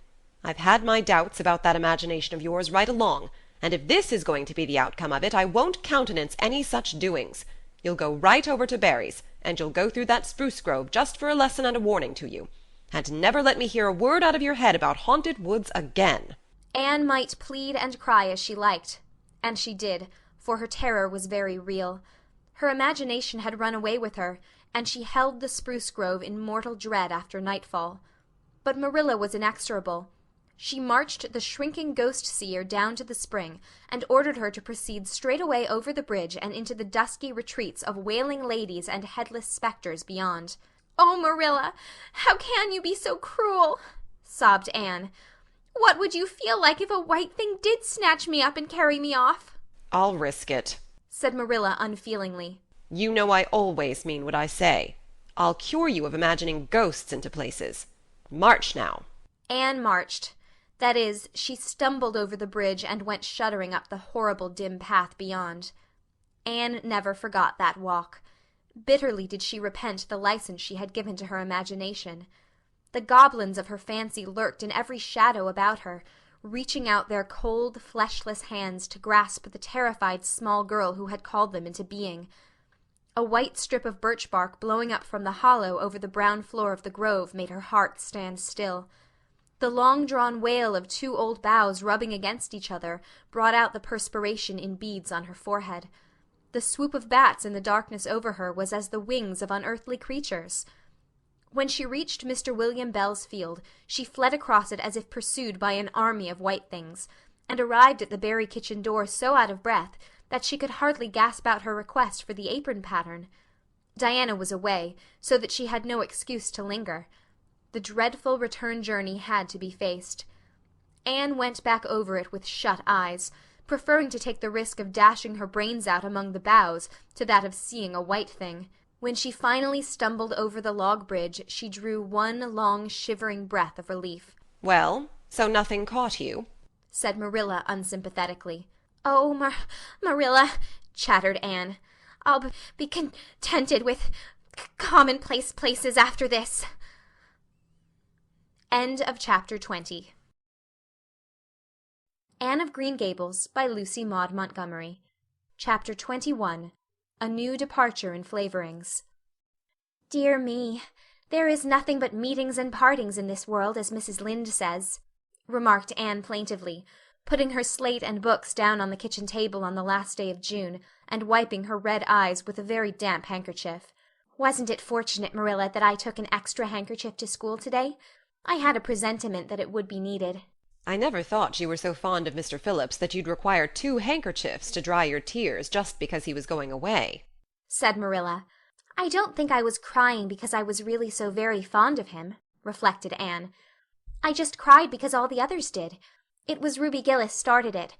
Ruby Gillis has always declared she hated Mr. Phillips, but just as soon as he got up to make his farewell speech she burst into tears. Then all the girls began to cry, one after the other. I tried to hold out, Marilla. I tried to remember the time Mr. Phillips made me sit with a boy, and the time he spelled my name without an E on the blackboard, and how he said I was the worst dunce he ever saw at geometry and laughed at my spelling, and all the times he had been so horrid and sarcastic. But somehow I couldn't, Marilla, and I just had to cry too. Jane Andrews has been talking for a month about how glad she'd be when Mr. Phillips went away, and she declared she'd never shed a tear. Well, she was worse than any of us and had to borrow a handkerchief from her brother. Of course the boys didn't cry, because she hadn't brought one of her own, not expecting to need it. Oh, Marilla, it was heartrending. Mr. Phillips made such a beautiful farewell speech beginning, "The time has come for us to part." It was very affecting, and he had tears in his eyes too, Marilla. Oh, I felt dreadfully sorry and remorseful for all the times I'd talked in school and drawn pictures of him on my slate and made fun of him and Prissy. I can tell you I wished I'd been a model pupil like Minnie Andrews. She hadn't anything on her conscience. The girls cried all the way home from school. Carrie Sloane kept saying every few minutes, "The time has come for us to part," and that would start us off again whenever we were in any danger of cheering up. I do feel dreadfully sad, Marilla. But one can't feel quite in the depths of despair with 2 months' vacation before them, can they, Marilla? And besides, we met the new minister and his wife coming from the station. For all I was feeling so bad about Mr. Phillips going away, I couldn't help taking a little interest in a new minister, could I? His wife is very pretty. Not exactly regally lovely, of course. It wouldn't do, I suppose, for a minister to have a regally lovely wife, because it might set a bad example. Mrs. Lynde says the minister's wife over at Newbridge sets a very bad example because she dresses so fashionably. Our new minister's wife was dressed in blue muslin, with lovely puffed sleeves and a hat trimmed with roses. Jane Andrews said she thought puffed sleeves were too worldly for a minister's wife, but I didn't make any such uncharitable remark, Marilla, because I know what it is to long for puffed sleeves. Besides, she's only been a minister's wife for a little while, so one should make allowances, shouldn't they? They are going to board with Mrs. Lynde until the manse is ready. If Marilla, in going down to Mrs. Lynde's that evening, was actuated by any motive save her avowed one of returning the quilting frames she had borrowed the preceding winter, it was an amiable weakness shared by most of the Avonlea people. Many a thing Mrs. Lynde had lent, sometimes never expecting to see it again, came home that night in charge of the borrowers thereof. A new minister, and moreover a minister with a wife, was a lawful object of curiosity in a quiet little country settlement where sensations were few and far between. Old Mr. Bentley, the minister whom Anne had found lacking in imagination, had been pastor of Avonlea for 18 years.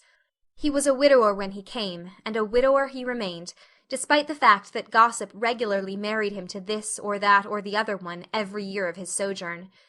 In the preceding February he had resigned his charge and departed amid the regrets of his people, most of whom had the affection born of long intercourse for their good old minister, in spite of his shortcomings as an orator. Since then the Avonlea church had enjoyed a variety of religious dissipation in listening to the many and various candidates and supplies who came Sunday after Sunday to preach on trial. These stood or fell by the judgment of the fathers and mothers in Israel, but a certain small red-haired girl who sat meekly in the corner of the old Cuthbert pew also had her opinions about them, and discussed the same in full with Matthew, Marilla always declining from principle to criticize ministers in any shape or form. "I don't think Mr. Smith would have done, Matthew," was Anne's final summing up. "Mrs. Lynde says his delivery was so poor, but I think his worst fault was just like Mr. Bentley's. He had no imagination.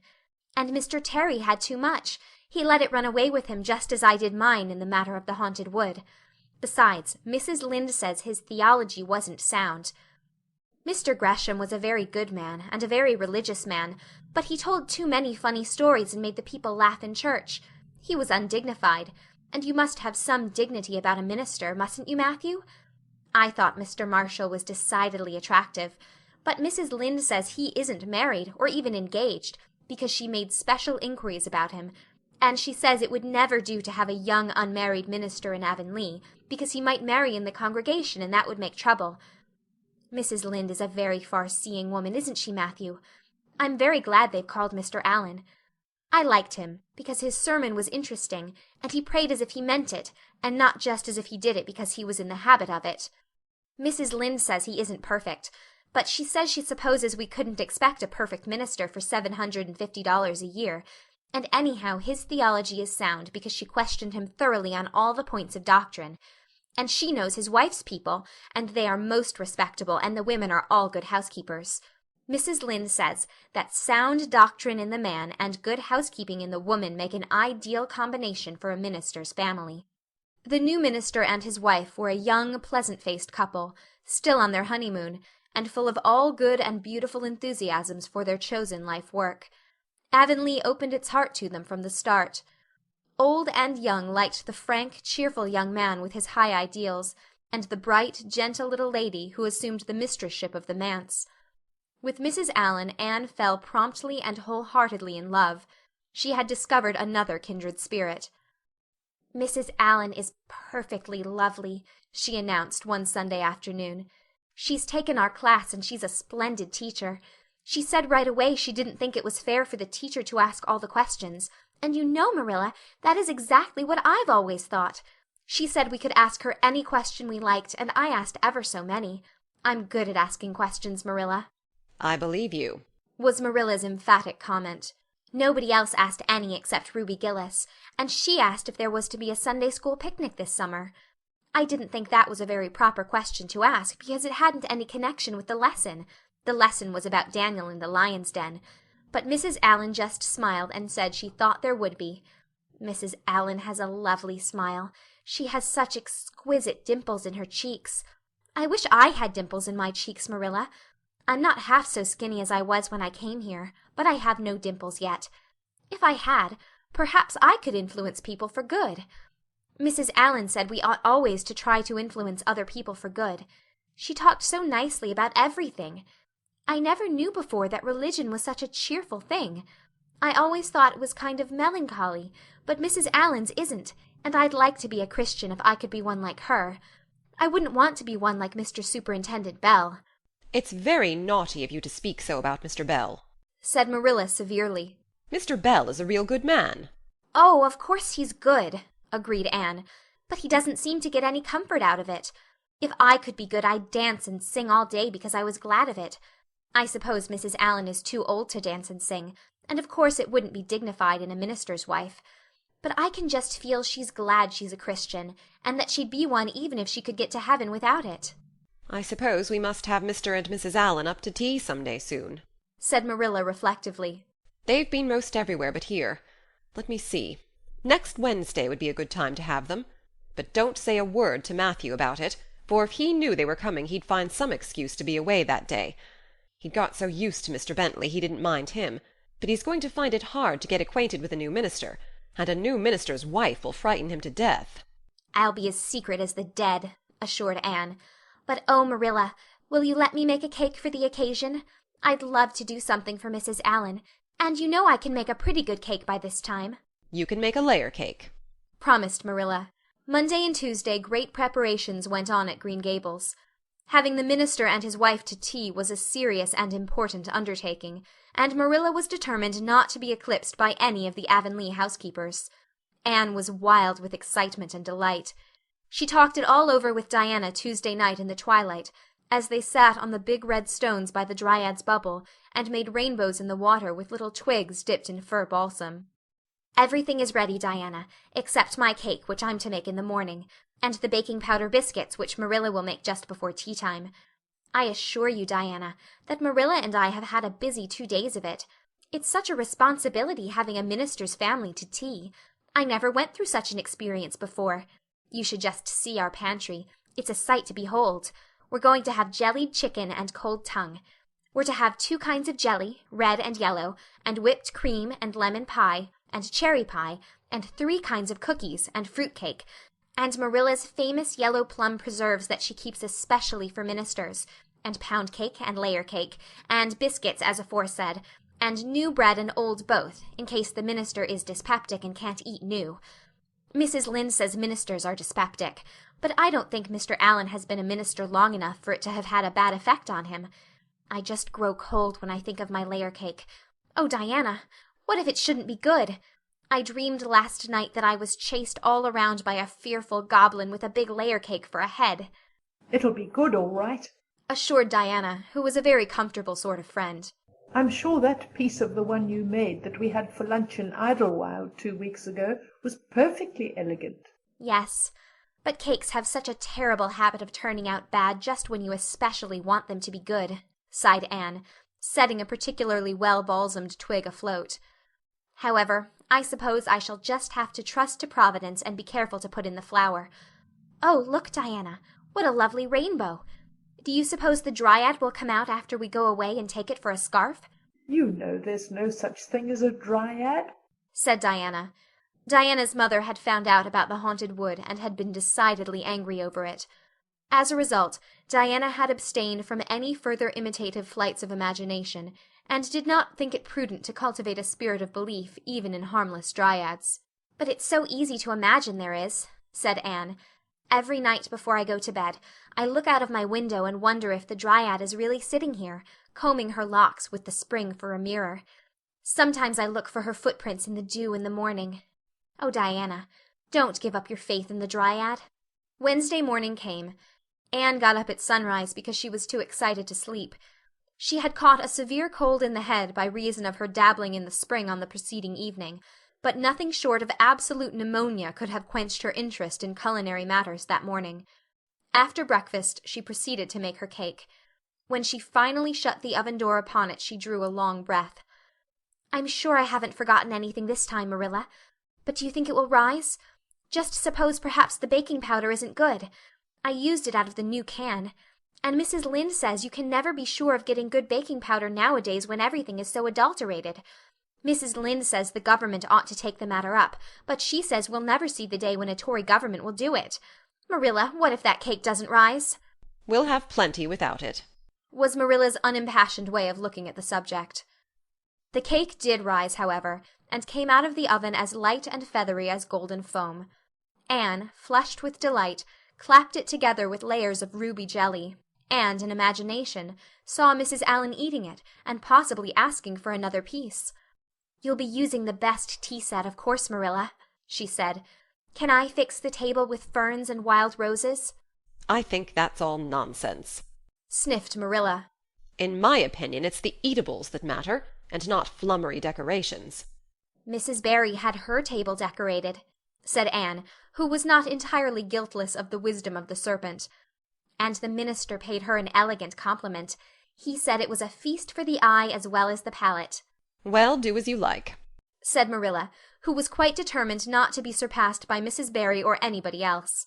"Only mind you leave enough room for the dishes and the food." Anne laid herself out to decorate in a manner and after a fashion that should leave Mrs. Barry's nowhere. Having abundance of roses and ferns and a very artistic taste of her own, she made that tea-table such a thing of beauty that when the minister and his wife sat down to it, they exclaimed in chorus over its loveliness. "It's Anne's doings," said Marilla, grimly just, and Anne felt that Mrs. Allan's approving smile was almost too much happiness for this world. Matthew was there, having been inveigled into the party only goodness and Anne knew how. He had been in such a state of shyness and nervousness that Marilla had given him up in despair, but Anne took him in hand so successfully that he now sat at the table in his best clothes and white collar, and talked to the minister not uninterestingly. He never said a word to Mrs. Allan, but that perhaps was not to be expected. All went merry as a marriage bell until Anne's layer cake was passed. Mrs. Allan, having already been helped to a bewildering variety, declined it. But Marilla, seeing the disappointment on Anne's face, said smilingly, "Oh, you must take a piece of this, Mrs. Allan. Anne made it on purpose for you." "In that case I must sample it," laughed Mrs. Allan, helping herself to a plump triangle, as did also the minister and Marilla. Mrs. Allan took a mouthful of hers, and a most peculiar expression crossed her face. Not a word did she say, however, but steadily ate away at it. Marilla saw the expression and hastened to taste the cake. "Anne Shirley!" she exclaimed. "What on earth did you put into that cake?" "Nothing but what the recipe said, Marilla," cried Anne with a look of anguish. "Oh, isn't it all right?" "All right? It's simply horrible. Mr. Allen, don't try to eat it. Anne, taste it yourself. What flavoring did you use? Vanilla, said Anne, her face scarlet with mortification after tasting the cake. Only vanilla. Oh, Marilla, it must have been the baking powder. I had my suspicions of that baking powder fiddlesticks. Go and bring me the bottle of vanilla you used. Anne fled to the pantry and returned with a small bottle partially filled with a brown liquid and labeled yellowly, Best Vanilla. Marilla took it, uncorked it, smelled it. Mercy on us, Anne, you flavored that cake with anodyne liniment. I broke the liniment bottle last week and poured what was left into an old empty vanilla bottle. I suppose it's partly my fault. I should have warned you. But for pity's sake, why couldn't you have smelled it? Anne dissolved into tears under this double disgrace. I couldn't. I had such a cold. And with this she fairly fled to the gable chamber, where she cast herself on the bed and wept as one who refuses to be comforted. Presently a light step sounded on the stairs, and somebody entered the room.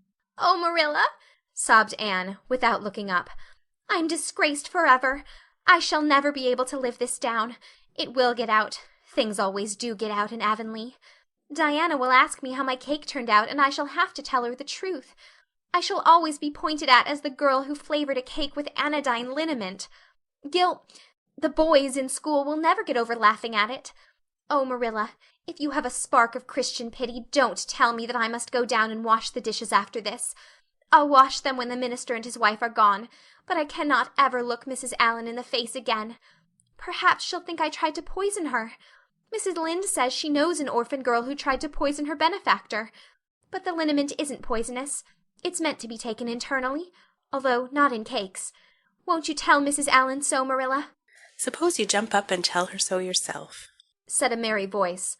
Anne flew up, to find Mrs. Allen standing by her bed, surveying her with laughing eyes.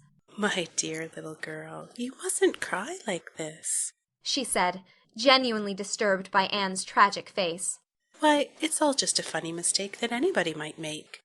"Oh, no, it takes me to make such a mistake," said Anne forlornly.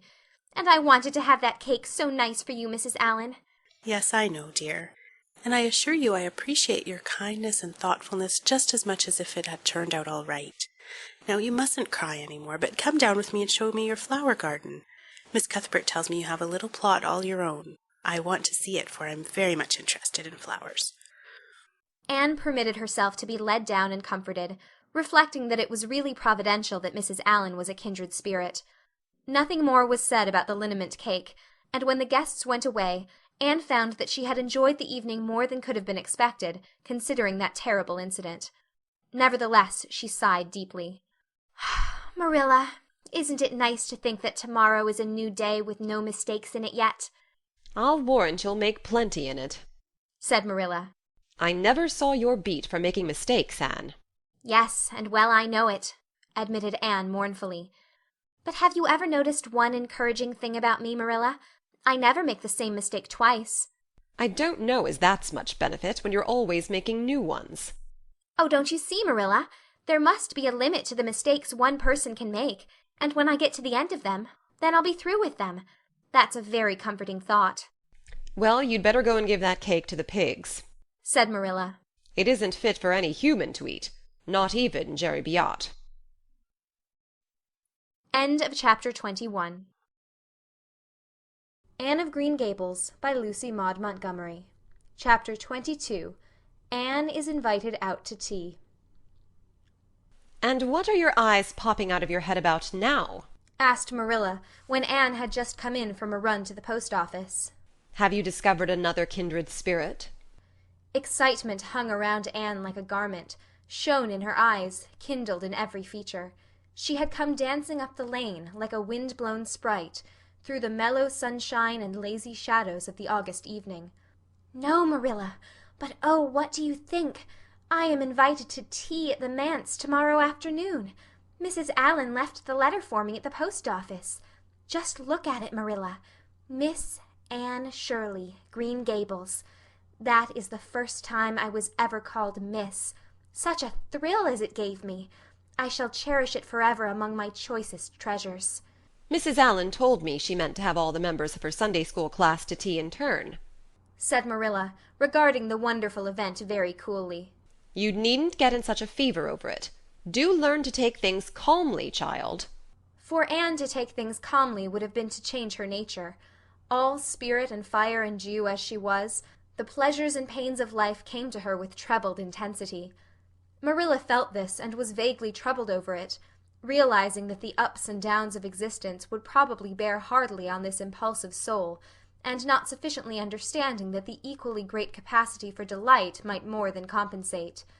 Therefore Marilla conceived it to be her duty to drill Anne into a tranquil uniformity of disposition, as impossible and alien to her as to a dancing sunbeam in one of the brook shallows.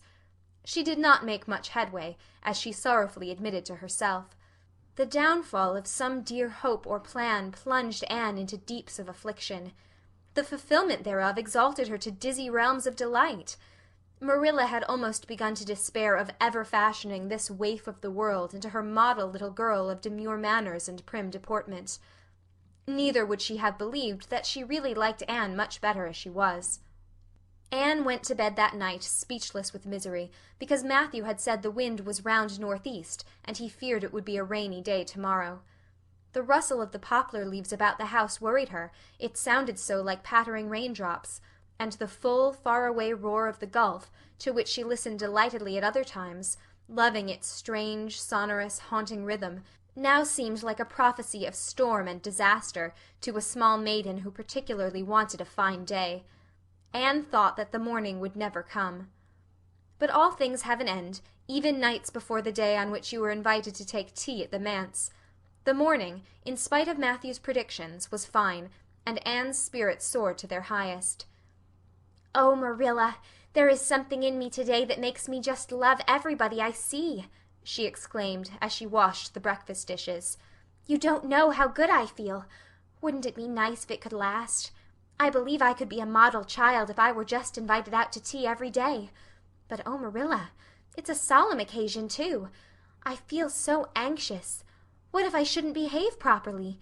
You know I never had tea at a manse before, and I'm not sure that I know all the rules of etiquette, although I've been studying the rules given in the etiquette department of the Family Herald ever since I came here.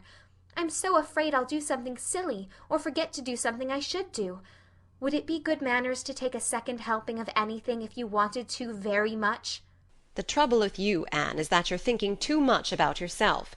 You should just think of Mrs. Allan, and what would be nicest and most agreeable to her," said Marilla, hitting for once in her life on a very sound and pithy piece of advice.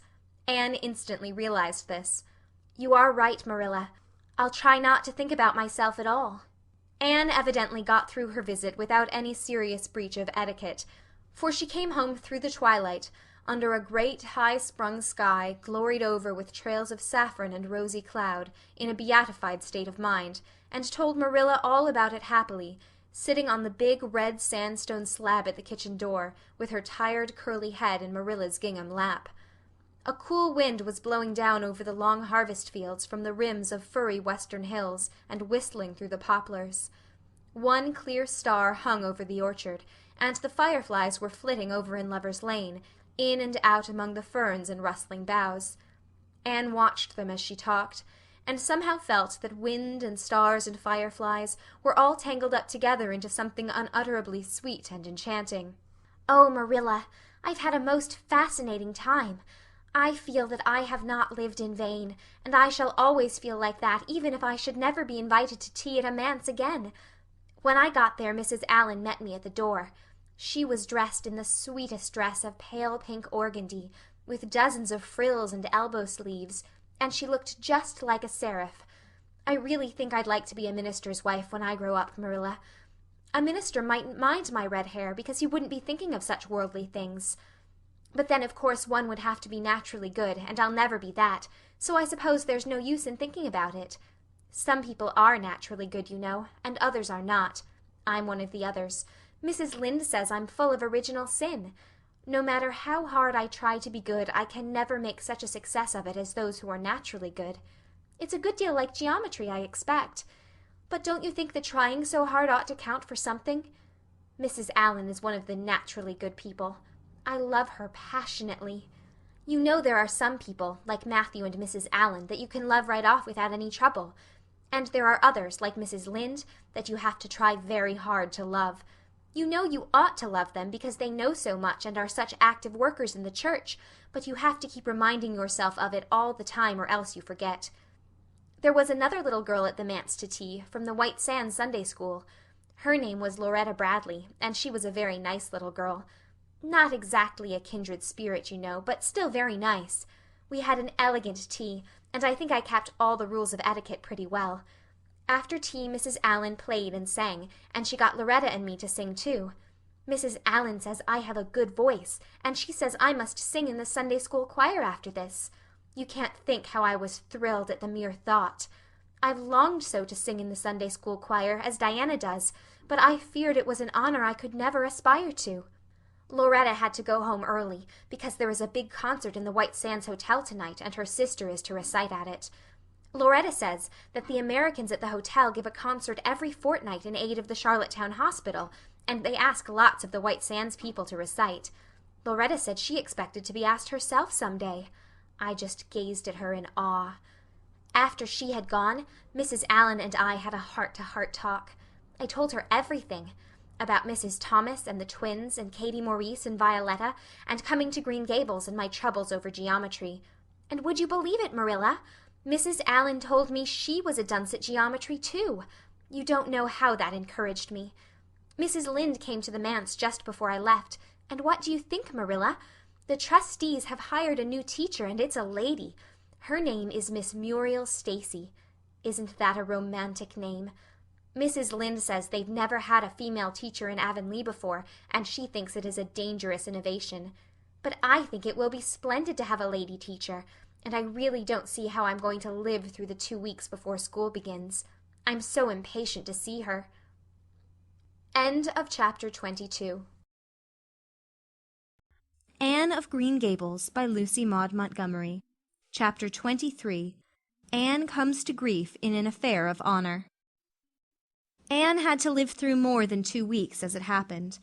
Almost a month having elapsed since the liniment cake episode, it was high time for her to get into fresh trouble of some sort, little mistakes, such as absent-mindedly emptying a pan of skim milk into a basket of yarn balls in the pantry instead of into the pig's bucket, and walking clean over the edge of the log bridge into the brook while wrapped in imaginative reverie, not really being worth counting. A week after the tea at the manse, Diana Barry gave a party. "Small and select," Anne assured Marilla. "Just the girls in our class." They had a very good time, and nothing untoward happened until after tea, when they found themselves in the Barry garden, a little tired of all their games, and ripe for any enticing form of mischief which might present itself. This presently took the form of daring. Daring was the fashionable amusement among the Avonlea small fry just then. It had begun among the boys, but soon spread to the girls, and all the silly things that were done in Avonlea that summer because the doers thereof were dared to do them would fill a book by themselves. First of all, Carrie Sloane dared Ruby Gillis to climb to a certain point in the huge old willow tree before the front door, which Ruby Gillis, albeit in mortal dread of the fat green caterpillars with which said tree was infested, and with the fear of her mother before her eyes if she should tear her new muslin dress, nimbly did, to the discomfiture of the aforesaid Carrie Sloane.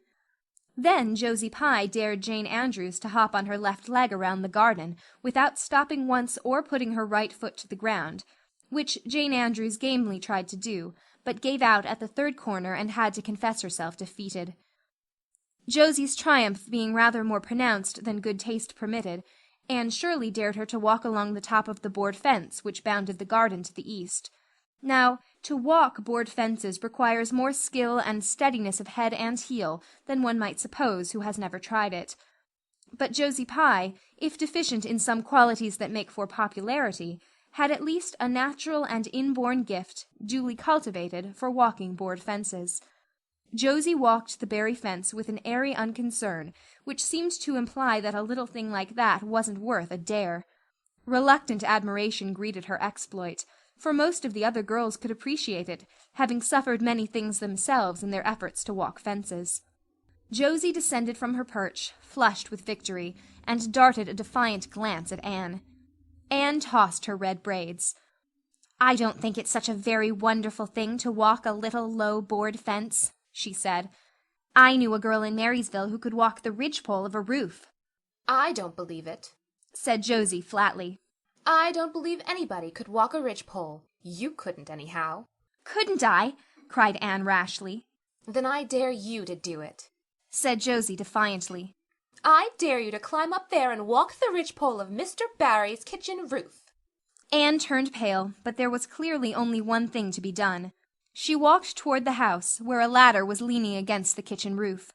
All the fifth-class girls said, "Oh!" partly in excitement, partly in dismay. "Don't you do it, Anne," entreated Diana. "You'll fall off and be killed. Never mind Josie Pye. It isn't fair to dare anybody to do anything so dangerous." "I must do it. My honor is at stake," said Anne solemnly. "I shall walk that ridgepole, Diana, or perish in the attempt. If I am killed, you are to have my pearl bead ring." Anne climbed the ladder amid breathless silence, gained the ridgepole, balanced herself uprightly on that precarious footing, and started to walk along it, dizzily conscious that she was uncomfortably high up in the world, and that walking ridgepoles was not a thing in which your imagination helped you out much. Nevertheless, she managed to take several steps before the catastrophe came. Then she swayed, lost her balance, stumbled, staggered, and fell, sliding down over the sun-baked roof and crashing off it through the tangle of Virginia creeper beneath, all before the dismayed circle below could give a simultaneous, terrified shriek. If Anne had tumbled off the roof on the side up which she had ascended, Diana would probably have fallen heir to the pearl bead ring then and there. Fortunately she fell on the other side, where the roof extended down over the porch so nearly to the ground that a fall therefrom was a much less serious thing. Nevertheless, when Diana and the other girls had rushed frantically around the house, except Ruby Gillis, who remained as if rooted to the ground and went into hysterics, they found Anne lying all white and limp among the wreck and ruin of the Virginia creeper. "Anne, are you killed?" shrieked Diana, throwing herself on her knees beside her friend. "Oh, Anne, dear Anne, speak just one word to me and tell me if you're killed." To the immense relief of all the girls, and especially of Josie Pye, who, in spite of lack of imagination, had been seized with horrible visions of a future branded as the girl who was the cause of Anne Shirley's early and tragic death, Anne sat dizzily up and answered uncertainly, "No, Diana, I am not killed, but I think I am rendered unconscious." "Where?" sobbed Carrie Sloane. "Oh, where?"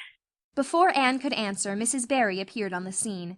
At sight of her, Anne tried to scramble to her feet, but sank back again with a sharp little cry of pain. "What's the matter? Where have you hurt yourself?" demanded Mrs. Barry. "My ankle," gasped Anne. "Oh, Diana, please find your father and ask him to take me home. I know I can never walk there, and I'm sure I couldn't hop so far on one foot when Jane couldn't even hop around the garden." Marilla was out in the orchard picking a handful of summer apples when she saw Mr. Barry coming over the log bridge and up the slope, with Mrs. Barry beside him and a whole procession of little girls trailing after him. In his arms he carried Anne, whose head lay limply against her shoulder. At that moment Marilla had a revelation. In the sudden stab of fear that pierced her very heart, she realized what Anne had come to mean to her. She would have admitted that she liked Anne, nay, that she was very fond of Anne. But now she knew, as she hurried wildly down the slope, that Anne was dearer to her than anything else on earth. "Mr. Barry, what has happened to her?" she gasped, more white and shaken than the self-contained, sensible Marilla had been for many years. Anne herself answered, lifting her head. "Don't be very frightened, Marilla. I was walking the ridgepole and I fell off. I expect I have sprained my ankle. But, Marilla, I might have broken my neck. Let us look on the bright side of things." "I might have known you'd go and do something of the sort when I let you go to that party," said Marilla, sharp and shrewish in her very relief. "Bring her in here, Mr. Barry, and lay her on the sofa. Mercy me, the child has gone and fainted." It was quite true. Overcome by the pain of her injury, Anne had one more of her wishes granted to her. She had fainted dead away. Matthew, hastily summoned from the harvest field, was straightway dispatched for the doctor, who in due time came, to discover that the injury was more serious than they had supposed. Anne's ankle was broken. That night, when Marilla went up to the east gable, where a white-faced girl was lying, A plaintive voice greeted her from the bed. "Aren't you very sorry for me, Marilla?" "It was your own fault," said Marilla, twitching down the blind and lighting a lamp. "And that is just why you should be sorry for me," said Anne, "because the thought that it is all my own fault is what makes it so hard. If I could blame it on anybody, I would feel so much better. But what would you have done, Marilla, if you had been dared to walk a ridgepole?" "I'd have stayed on good firm ground and let them dare away. Such absurdity," said Marilla. Anne sighed. "But you have such strength of mind, Marilla. I haven't. I just felt that I couldn't bear Josie Pye's scorn. She would have crowed over me all my life.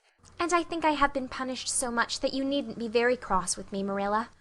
It's not a bit nice to faint after all.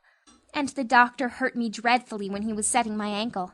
I won't be able to go around for 6 or 7 weeks, and I'll miss the new lady teacher. She won't be new any more by the time I'm able to go to school. And everybody will get ahead of me in class. Oh, I am an afflicted mortal. But I'll try to bear it all bravely if only you won't be cross with me, Marilla." "There, there, I'm not cross," said Marilla. "You're an unlucky child, there's no doubt about that. But as you say, you'll have the suffering of it. Here now, try and eat some supper." "Isn't it fortunate I've got such an imagination?" said Anne. "It will help me through splendidly, I expect. What do people who haven't any imagination do when they break their bones, do you suppose, Marilla?" Anne had good reason to bless her imagination many a time and oft during the tedious 7 weeks that followed.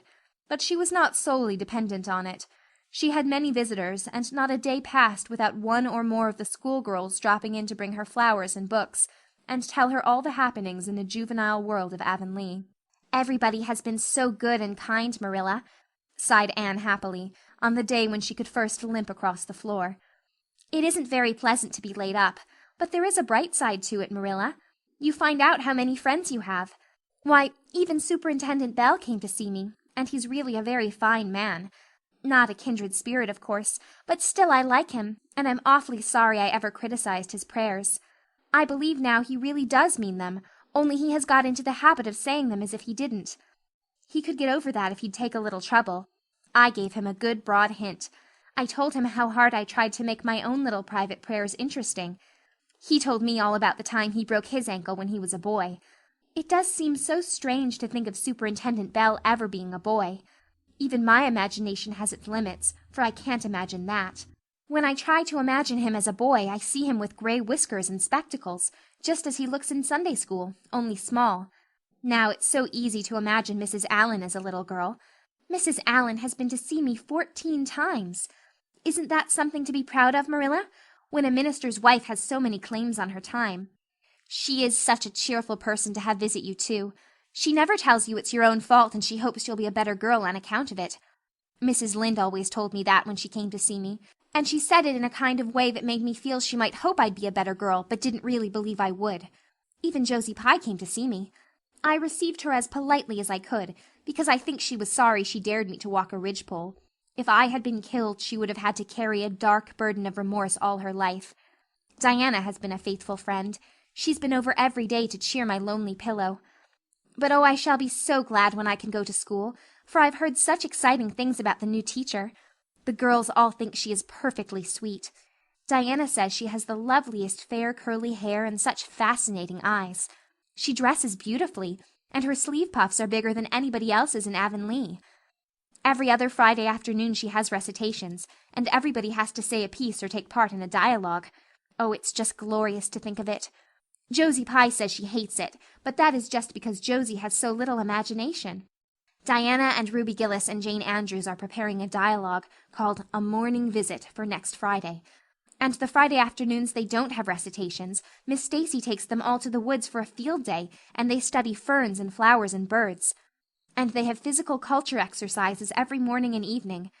Mrs. Lynde says she never heard of such goings-on, and it all comes of having a lady teacher. But I think it must be splendid, and I believe I shall find that Miss Stacy is a kindred spirit.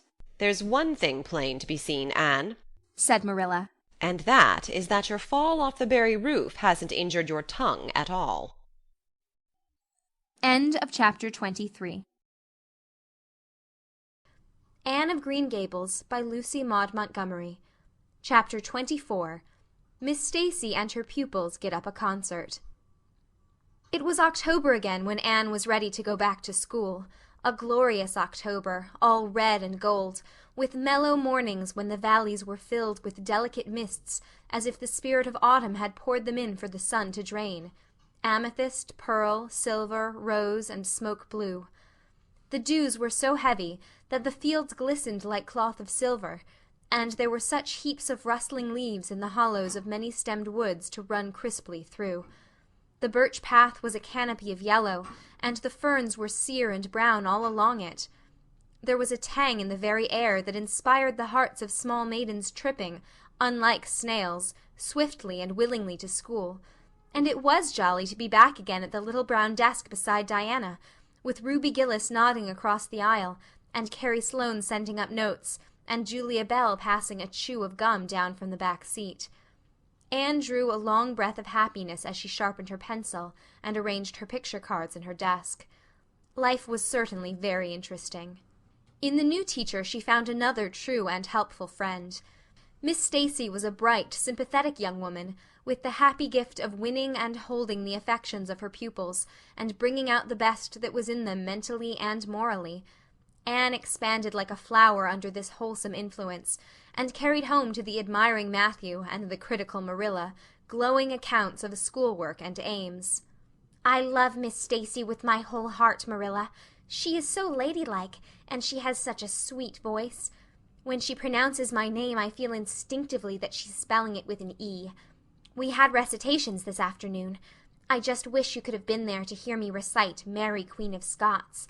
I just put my whole soul into it. Ruby Gillis told me coming home that the way I said the line, 'Now for my father's arm,' she said, 'my woman's heart farewell,' just made her blood run cold." Well, now, you might recite it for me some of these days out in the barn, suggested Matthew. "Of course I will," said Anne meditatively. "But I won't be able to do it so well, I know. It won't be so exciting as it is when you have a whole schoolful before you hanging breathlessly on your words. I know I won't be able to make your blood run cold." Mrs. Lynde says it made her blood run cold to see the boys climbing to the very tops of those big trees on Bell's Hill after crow's nests last Friday, said Marilla. I wonder at Miss Stacy for encouraging it. "But we wanted a crow's nest for nature study," explained Anne. "That was on our field afternoon. Field afternoons are splendid, Marilla. And Miss Stacy explains everything so beautifully. We have to write compositions on our field afternoons, and I write the best ones." It's very vain of you to say so, then. You'd better let your teacher say it. "But she did say it, Marilla. And indeed I'm not vain about it. How can I be when I'm such a dunce at geometry? Although I'm really beginning to see through it a little too. Miss Stacy makes it so clear. Still, I'll never be good at it, and I assure you it is a humbling reflection. But I love writing compositions. Mostly Miss Stacy lets us choose our own subjects, but next week we are to write a composition on some remarkable person. It's hard to choose among so many remarkable people who have lived. Mustn't it be splendid to be remarkable and have compositions written about you after you're dead? Oh, I would dearly love to be remarkable. I think when I grow up I'll be a trained nurse and go with the Red Crosses to the field of battle as a messenger of mercy. That is, if I don't go out as a foreign missionary. That would be very romantic. But one would have to be very good to be a missionary, and that would be a stumbling block. We have physical culture exercises every day, too. They make you graceful and promote digestion. Promote fiddlesticks, said Marilla, who honestly thought it was all nonsense. But all the field afternoons and recitation Fridays and physical culture contortions paled before a project which Miss Stacy brought forward in November. This was that the scholars of Avonlea School should get up a concert and hold it in the hall on Christmas night, for the laudable purpose of helping to pay for a schoolhouse flag. The pupils one and all taking graciously to this plan, the preparations for a program were begun at once. And of all the excited performers-elect, none was so excited as Anne Shirley, who threw herself into the undertaking heart and soul, hampered as she was by Marilla's disapproval. Marilla thought it all rank foolishness. It's just filling our heads up with nonsense and taking time that ought to be put on your lessons, she grumbled. I don't approve of children's getting up concerts and racing about to practices. It makes them vain and forward, and fond of gadding. But think of the worthy object, pleaded Anne. A flag will cultivate a spirit of patriotism, Marilla. Fudge. There's precious little patriotism in the thoughts of any of you. All you want is a good time. Well, when you can combine patriotism and fun, isn't it all right? Of course, it's real nice to be getting up a concert. We're going to have 6 choruses, and Diana is to sing a solo. I'm in 2 dialogues, the Society for the Suppression of Gossip and the Fairy Queen. The boys are going to have a dialogue, too. And I'm to have 2 recitations, Marilla. I just tremble when I think of it, but it's a nice, thrilly kind of tremble. And we're to have a tableau at the last, Faith, Hope, and Charity. Diana and Ruby and I are to be in it, all draped in white with flowing hair. I'm to be Hope, with my hands clasped, so, and my eyes uplifted. I'm going to practice my recitations in the garret. Don't be alarmed if you hear me groaning.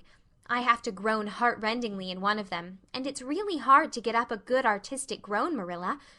Josie Pye is sulky, because she didn't get the part she wanted in the dialogue. She wanted to be the Fairy Queen. That would have been ridiculous, for who ever heard of a Fairy Queen as fat as Josie? Fairy Queens must be slender.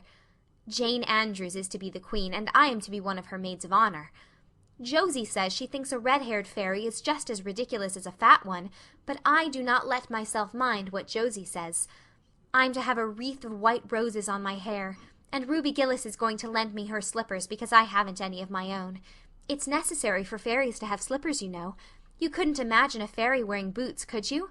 Especially with copper toes. We are going to decorate the hall with creeping spruce and fir mottos with pink tissue paper roses in them. And we are all to march in 2 by 2 after the audience is seated, while Emma White plays a march on the organ. Oh, Marilla, I know you are not so enthusiastic about it as I am, but don't you hope your little Anne will distinguish herself?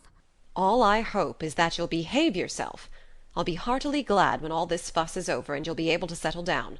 You are simply good for nothing just now, with your head stuffed full of dialogues and groans and tableaux. As for your tongue, it's a marvel it's not clean worn out. Anne sighed and betook herself to the backyard, over which a young new moon was shining through the leafless poplar boughs from an apple-green western sky, and where Matthew was splitting wood. Anne perched herself on a block and talked the concert over with him, sure of an appreciative and sympathetic listener in this instance at least. Well, now, I reckon it's going to be a pretty good concert, and I expect you'll do your part fine, he said, smiling down into her eager, vivacious little face. Anne smiled back at him. Those 2 were the best of friends, and Matthew thanked his stars many a time and oft that he had nothing to do with bringing her up. That was Marilla's exclusive duty. If it had been his, he would have been worried over frequent conflicts between inclination and said duty. As it was, he was free to spoil Anne, Marilla's phrasing, as much as he liked. But it was not such a bad arrangement after all. A little appreciation sometimes does quite as much good as all the conscientious bringing up in the world. End of chapter 24. Anne of Green Gables by Lucy Maud Montgomery. Chapter 25. Matthew insists on puffed sleeves. Matthew was having a bad 10 minutes of it. He had come into the kitchen, in the twilight of a cold, grey December evening, and had sat down in the woodbox corner to take off his heavy boots, unconscious of the fact that Anne and a bevy of her schoolmates were having a practice of the Fairy Queen in the sitting-room. Presently they came trooping through the hall and out into the kitchen, laughing and chattering gaily. They did not see Matthew, who shrank bashfully back into the shadows beyond the woodbox, with a boot in one hand and a boot-jack in the other, and he watched them shyly for the aforesaid 10 minutes, as they put on caps and jackets, and talked about the dialogue and the concert. Anne stood among them, bright-eyed and animated as they, but Matthew suddenly became conscious that there was something about her different from her mates, and what worried Matthew was that the difference impressed him as being something that should not exist. Anne had a brighter face, and bigger, starrier eyes, and more delicate features than the others. Even shy, unobservant Matthew had learned to take note of these things. But the difference that disturbed him did not consist in any of these respects. Then in what did it consist? Matthew was haunted by this question long after the girls had gone, arm in arm, down the long, hard-frozen lane, and Anne had betaken herself to her books. He could not refer it to Marilla, who, he felt, would be quite sure to sniff scornfully, and remark that the only difference she saw between Anne and the other girls was that they sometimes kept their tongues quiet while Anne never did. This, Matthew felt, would be no great help. He had recourse to his pipe that evening to help him study it out, much to Marilla's disgust. After 2 hours of smoking and hard reflection, Matthew arrived at a solution of his problem. Anne was not dressed like the other girls. The more Matthew thought about the matter, the more he was convinced that Anne never had been dressed like the other girls, never since she had come to Green Gables. Marilla kept her clothed in plain, dark dresses, all made after the same unvarying pattern. If Matthew knew there was such a thing as fashion in dress, it was as much as he did, but he was quite sure that Anne's sleeves did not look at all like the sleeves the other girls wore. He recalled the cluster of little girls he had seen around her that evening, all gay in waists of red and blue and pink and white, and he wondered why Marilla always kept her so plainly and soberly gowned. Of course it must be all right. Marilla knew best, and Marilla was bringing her up. Probably some wise, inscrutable motive was to be served thereby. But surely it would do no harm to let the child have one pretty dress, something like Diana Barry always wore. Matthew decided that he would give her one. That surely could not be objected to as an unwarranted putting in of his oar. Christmas was only a fortnight off. A nice new dress would be the very thing for a present. Matthew, with a sigh of satisfaction, put away his pipe and went to bed, while Marilla opened all the doors and aired the house. The very next evening Matthew betook himself to Carmody to buy the dress, determined to get the worst over and have done with it. It would be, he felt assured, no trifling ordeal. There were some things Matthew could buy and prove himself no mean bargainer, but he knew he would be at the mercy of shopkeepers when it came to buying a girl's dress. After much cogitation, Matthew resolved to go to Samuel Lawson's store instead of William Blair's. To be sure, the Cuthberts always had gone to William Blair's. It was almost as much a matter of conscience with them as to attend the Presbyterian church and vote Conservative. But William Blair's 2 daughters frequently waited on customers there, and Matthew held them in absolute dread. He could contrive to deal with them when he knew exactly what he wanted and could point it out, but in such a matter as this, requiring explanation and consultation, Matthew felt that he must be sure of a man behind the counter. So he would go to Lawson's, where Samuel or his son would wait on him. Alas, Matthew did not know that Samuel, in the recent expansion of his business, had set up a lady clerk also. She was a niece of his wife's, and a very dashing young person indeed, with a huge drooping pompadour, big rolling brown eyes, and a most extensive and bewildering smile. She was dressed with exceeding smartness, and wore several bangle bracelets that glittered and rattled and tinkled with every movement of her hands. Matthew was covered with confusion at finding her there at all, and those bangles completely wrecked his wits at one fell swoop. "What can I do for you this evening, Mr. Cuthbert?" Miss Lucilla Harris inquired, briskly and ingratiatingly, tapping the counter with both hands. Have you any, well now, say any garden rakes? Stammered Matthew. Miss Harris looked somewhat surprised, as well she might, to hear a man inquiring for garden rakes in the middle of December. "I believe we have 1 or 2 left over," she said. "but they're upstairs in the lumber room. I'll go and see." During her absence Matthew collected his scattered senses for another effort. When Miss Harris returned with the rake and cheerfully inquired, "Anything else tonight, Mr. Cuthbert?"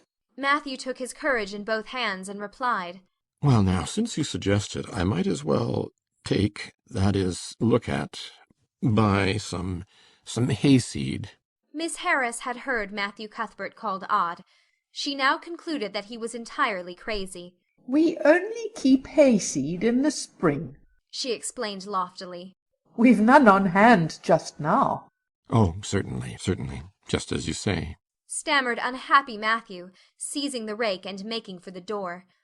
At the threshold he recollected that he had not paid for it, and he turned miserably back. While Miss Harris was counting out his change, he rallied his powers for a final desperate attempt. Well, now, if it isn't too much trouble, I might as well, that is, I'd like to look at some sugar. White or brown? Queried Miss Harris patiently. Oh, well now, brown, said Matthew feebly. There's a barrel of it over there, said Miss Harris, shaking her bangles at it. It's the only kind we have. I'll take 20 pounds of it, said Matthew, with beads of perspiration standing on his forehead. Matthew had driven halfway home before he was his own man again. It had been a gruesome experience, but it served him right, he thought, for committing the heresy of going to a strange store. When he reached home he hid the rake in the tool-house, but the sugar he carried in to Marilla. Brown sugar! Exclaimed Marilla. Whatever possessed you to get so much? You know I never use it except for the hired man's porridge or black fruit cake. Jerry's gone, and I've made my cake long ago. It's not good sugar either. It's coarse and dark. William Blair doesn't usually keep sugar like that.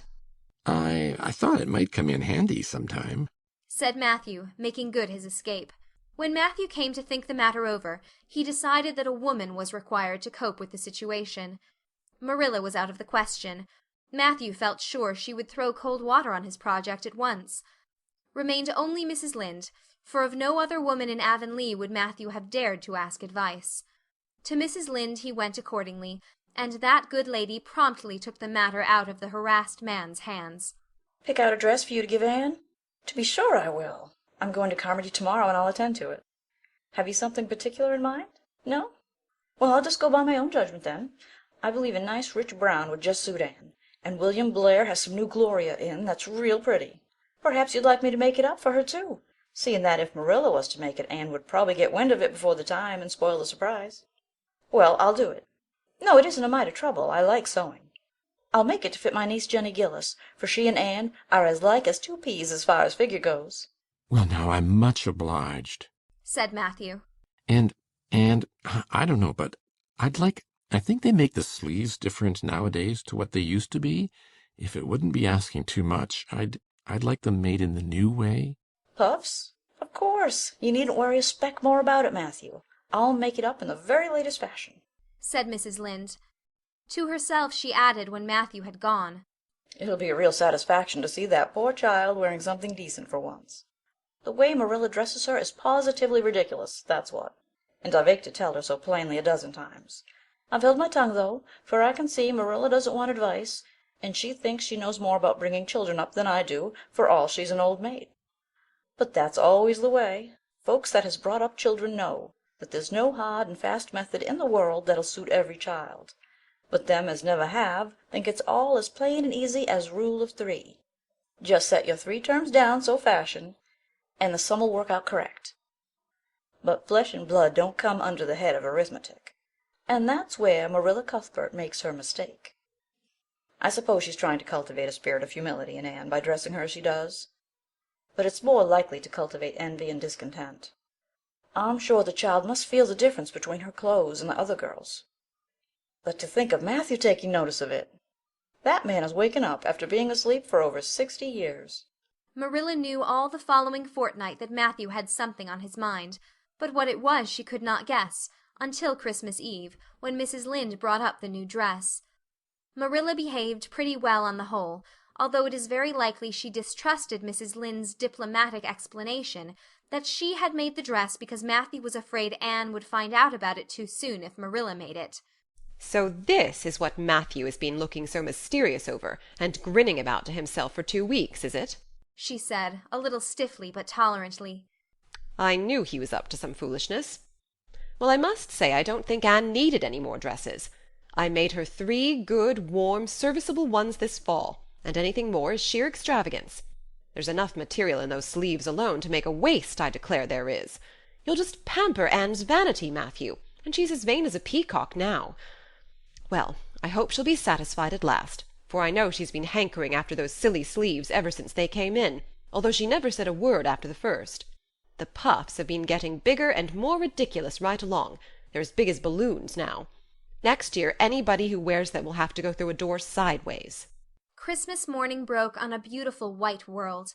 It had been a very mild December, and people had looked forward to a green Christmas, but just enough snow fell softly in the night to transfigure Avonlea. Anne peeped out from her frosted gable window with delighted eyes. The firs in the haunted wood were all feathery and wonderful. The birches and wild cherry trees were outlined in pearl. The ploughed fields were stretches of snowy dimples, and there was a crisp tang in the air that was glorious. Anne ran downstairs singing until her voice re-echoed through Green Gables. "Merry Christmas, Marilla! Merry Christmas, Matthew! Isn't it a lovely Christmas? I'm so glad it's white. Any other kind of Christmas doesn't seem real, does it? I don't like green Christmases. They're not green. They're just nasty faded browns and grays. What makes people call them green? Why, Matthew, is that for me? Oh, Matthew!" Matthew had sheepishly unfolded the dress from its paper swathings and held it out with a deprecatory glance at Marilla, who feigned to be contemptuously filling the teapot, but nevertheless watched the scene out of the corner of her eye with a rather interested air. Anne took the dress and looked at it in reverent silence. Oh, how pretty it was! A lovely soft brown gloria with all the gloss of silk, a skirt with dainty frills and shirrings, a waist elaborately pin-tucked in the most fashionable way, with a little ruffle of filmy lace at the neck. But the sleeves, they were the crowning glory. Long elbow cuffs, and above them 2 beautiful puffs divided by rows of shirring and bows of brown silk ribbon. "That's a Christmas present for you, Anne," said Matthew shyly. Why, Anne, don't you like it? Well, now, well, now." For Anne's eyes had suddenly filled with tears. "Like it? Oh, Matthew!" Anne laid the dress over a chair and clasped her hands. "Matthew, it's perfectly exquisite. Oh, I can never thank you enough. Look at those sleeves. Oh, it seems to me this must be a happy dream." Well, well, let us have breakfast," interrupted Marilla. "I must say, Anne, I don't think you needed the dress, but since Matthew has got it for you, see that you take good care of it. There's a hair ribbon Mrs. Lynde left for you. It's brown to match the dress. Come now, sit in." "I don't see how I'm going to eat breakfast," said Anne rapturously. "Breakfast seems so commonplace at such an exciting moment. I'd rather feast my eyes on that dress. I'm so glad that puffed sleeves are still fashionable. It did seem to me that I'd never get over it if they went out before I had a dress with them. I'd never have felt quite satisfied, you see. It was lovely of Mrs. Lynde to give me the ribbon, too. I feel that I ought to be a very good girl indeed. It's at times like this I'm sorry I'm not a model little girl, and I always resolve that I will be in future. But somehow it's hard to carry out your resolutions when irresistible temptations come. Still, I really will make an extra effort after this." When the commonplace breakfast was over, Diana appeared, crossing the white log bridge in the hollow, a gay little figure in her crimson ulster. Anne flew down the slope to meet her. "Merry Christmas, Diana! And oh, it's a wonderful Christmas. I've something splendid to show you. Matthew has given me the loveliest dress, with such sleeves. I couldn't even imagine any nicer." "I've got something more for you," said Diana breathlessly. "Here, this box. Aunt Josephine sent us out a big box with ever so many things in it, and this is for you. I'd have brought it over last night, but it didn't come until after dark, and I never feel very comfortable coming through the haunted wood in the dark now." Anne opened the box and peeped in. First a card with "For the Anne girl and Merry Christmas" written on it, and then a pair of the daintiest little kid slippers, with beaded toes and satin bows and glistening buckles. "Oh," said Anne, "Diana, this is too much. I must be dreaming." "I call it providential," said Diana. "You won't have to borrow ruby slippers now, and that's a blessing, for they're 2 sizes too big for you, and it would be awful to hear a fairy shuffling. Josie Pye would be delighted. Mind you, Rob Wright went home with Gertie Pye from the practice night before last. Did you ever hear anything equal to that?" All the Avonlea scholars were in a fever of excitement that day, for the hall had to be decorated and a last grand rehearsal held. The concert came off in the evening and was a pronounced success. The little hall was crowded. All the performers did excellently well, But Anne was the bright particular star of the occasion, as even envy, in the shape of Josie Pye, dared not deny. "Oh, hasn't it been a brilliant evening?" sighed Anne, when it was all over and she and Diana were walking home together under a dark, starry sky. "Everything went off very well," said Diana practically. "I guess we must have made as much as $10. Mind you, Mr. Allen is going to send an account of it to the Charlottetown papers." "Oh, Diana, will we really see our names in print? It makes me thrill to think of it. Your solo was perfectly elegant, Diana. I felt prouder than you did when it was encored. I just said to myself, it is my dear bosom friend who is so honored." "Well, your recitations just brought down the house, Anne. That sad one was simply splendid." "Oh, I was so nervous, Diana. When Mr. Allen called out my name, I really cannot tell how I ever got up on that platform. I felt as if a million eyes were looking at me and through me, and for one dreadful moment I was sure I couldn't begin at all. Then I thought of my lovely puffed sleeves and took courage. I knew that I must live up to those sleeves, Diana.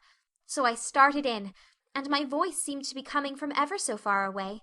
I just felt like a parrot. It's providential that I practiced those recitations so often up in the garret, or I'd never have been able to get through. Did I groan all right?" "Yes, indeed, you groaned lovely," assured Diana. "I saw old Mrs. Sloane wiping away tears when I sat down. It was splendid to think I had touched somebody's heart. It's so romantic to take part in a concert, isn't it? Oh, it's been a very memorable occasion indeed." "Wasn't the boys' dialogue fine?" said Diana. "Gilbert Blythe was just splendid. Anne, I do think it's awful mean the way you treat Gil. Wait till I tell you. When you ran off the platform after the fairy dialogue, one of your roses fell out of your hair. I saw Gil pick it up and put it in his breast pocket. There now. You're so romantic that I'm sure you ought to be pleased at that." "It's nothing to me what that person does," said Anne loftily. "I simply never waste a thought on him, Diana." That night Matthew and Marilla, who had been out to a concert for the first time in 20 years, sat for a while by the kitchen fire after Anne had gone to bed. "Well, now, I guess our Anne did as well as any of them," said Matthew proudly. "Yes, she did," admitted Marilla. "She's a bright child, Matthew. And she looked real nice, too. I've been kind of opposed to this concert scheme, but I suppose there's no real harm in it after all. Anyhow, I was proud of Anne tonight, although I'm not going to tell her so."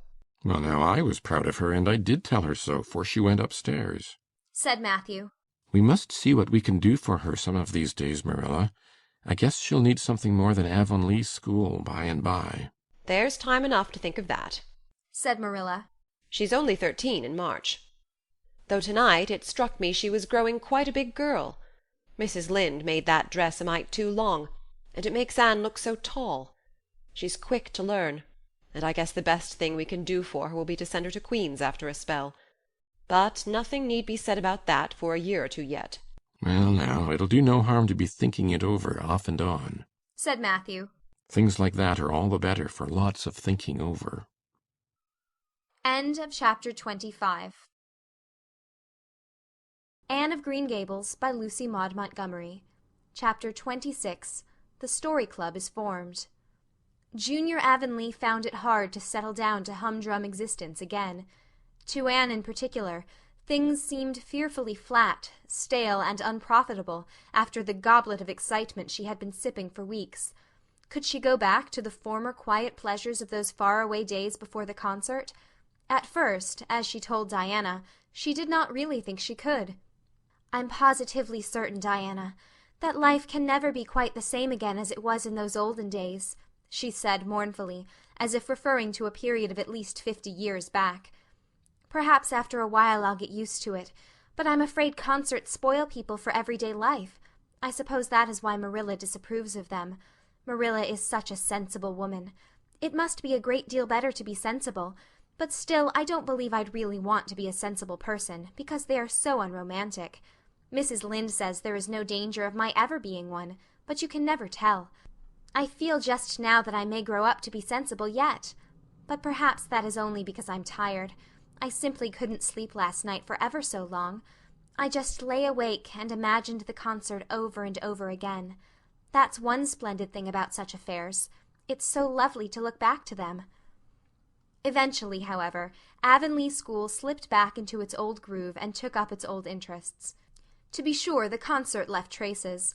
Ruby Gillis and Emma White, who had quarrelled over a point of precedence in their platform seats, no longer sat at the same desk, and a promising friendship of 3 years was broken up. Josie Pye and Julia Bell did not speak for 3 months, because Josie Pye had told Bessie Wright that Julia Bell's bow when she got up to recite made her think of a chicken jerking its head, and Bessie told Julia. None of the Sloanes would have any dealings with the Bells, because the Bells had declared that the Sloanes had too much to do in the program, and the Sloanes had retorted that the Bells were not capable of doing the little they had to do properly.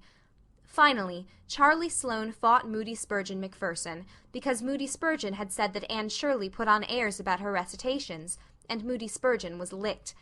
Consequently, Moody Spurgeon's sister, Ella May, would not speak to Anne Shirley all the rest of the winter. With the exception of these trifling frictions, work in Miss Stacy's little kingdom went on with regularity and smoothness. The winter weeks slipped by. It was an unusually mild winter, with so little snow that Anne and Diana could go to school nearly every day by way of the Birch Path. On Anne's birthday they were tripping lightly down it, keeping eyes and ears alert amid all their chatter, for Miss Stacy had told them that they must soon write a composition on A Winter's Walk in the Woods, and it behooved them to be observant. "Just think, Diana, I'm 13 years old today," remarked Anne in an odd voice. "I can scarcely realize that I'm in my teens. When I woke this morning it seemed to me that everything must be different. You've been 13 for a month, so I suppose it doesn't seem such a novelty to you as it does to me. It makes life seem so much more interesting. In 2 more years I'll be really grown up. It's a great comfort to think that I'll be able to use big words then without being laughed at." Ruby Gillis says she means to have a beau as soon as she's 15, said Diana. "Ruby Gillis thinks of nothing but beaux," said Anne disdainfully. "She's actually delighted when anyone writes her name up in a take notice for all she pretends to be so mad. But I'm afraid that is an uncharitable speech. Mrs. Allan says we should never make uncharitable speeches, but they do slip out so often before you think, don't they? I simply can't talk about Josie Pye without making an uncharitable speech, so I never mention her at all. You may have noticed that. I'm trying to be as much like Mrs. Allan as I possibly can, for I think she's perfect. Mr. Allan thinks so too. Mrs. Lynde says he just worships the ground she treads on, and she doesn't really think it right for a minister to set his affections so much on a mortal being. But then, Diana, even ministers are human, and have their besetting sins just like everybody else. I had such an interesting talk with Mrs. Allan about besetting sins last Sunday afternoon. There are just a few things it's proper to talk about on Sundays, and that is one of them. My besetting sin is imagining too much and forgetting my duties. I'm striving very hard to overcome it, and now that I'm really 13, perhaps I'll get on better. "In 4 more years we'll be able to put our hair up," said Diana. "Alice Bell is only 16 and she's wearing hers up, but I think that's ridiculous. I shall wait till I'm 17. "If I had Alice Bell's crooked nose," said Anne decidedly, "I wouldn't— But there, I won't say what I was going to because it was extremely uncharitable. Besides, I was comparing it with my own nose, and that's vanity. I'm afraid I think too much about my nose ever since I heard that compliment about it long ago. It really is a great comfort to me. Oh, Diana, look, there's a rabbit. That's something to remember for our woods composition. I really think the woods are just as lovely in winter as in summer. They're so white and still, as if they were asleep and dreaming pretty dreams." "I won't mind writing that composition when its time comes," sighed Diana. "I can manage to write about the woods, but the one we're to hand in on Monday is terrible. The idea of Miss Stacy telling us to write a story out of our own heads." "Why, it's as easy as wink," said Anne. "It's easy for you because you have an imagination," retorted Diana. "But what would you do if you'd been born without one? I suppose you have your composition all done." Anne nodded, trying hard not to look virtuously complacent and failing miserably. "I wrote it last Monday evening. It's called The Jealous Rival, or In Death Not Divided. I read it to Marilla and she said it was stuff and nonsense. Then I read it to Matthew and he said it was fine. That is the kind of critic I like. It's a sad, sweet story. I just cried like a child while I was writing it. It's about two beautiful maidens called Cordelia Montmorency and Geraldine Seymour, who lived in the same village and were devotedly attached to each other. Cordelia was a regal brunette, with a coronet of midnight hair and duskily flashing eyes. Geraldine was a queenly blonde, with hair like spun gold and velvety purple eyes. I never saw anybody with purple eyes, said Diana dubiously. Neither did I just imagined them. I wanted something out of the common. Geraldine had an alabaster brow, too. I've found out what an alabaster brow is. That is one of the advantages of being 13. You know so much more than you did when you were only 12. Well, what became of Cordelia and Geraldine? Asked Diana, who was beginning to feel rather interested in their fate. They grew in beauty side by side until they were 16. Then Bertram de Vere came to their native village and fell in love with the fair Geraldine. He saved her life when her horse ran away with her in a carriage, and she fainted in his arms, and he carried her home 3 miles, because, you understand, the carriage was all smashed up. I found it rather hard to imagine the proposal, because I had no experience to go by. I asked Ruby Gillis if she knew anything about how men proposed, because I thought she'd likely be an authority on the subject, having so many sisters married. Ruby told me she was hid in the hall pantry when Malcolm Andrews proposed to her sister Susan. She said Malcolm told Susan that his dad had given him the farm in his own name, and then said, "What do you say, darling pet, if we get hitched this fall?" And Susan said, "Yes, no, I don't know, let me see." And there they were, engaged as quick as that. But I didn't think that sort of a proposal was a very romantic one, so in the end I had to imagine it out as well as I could.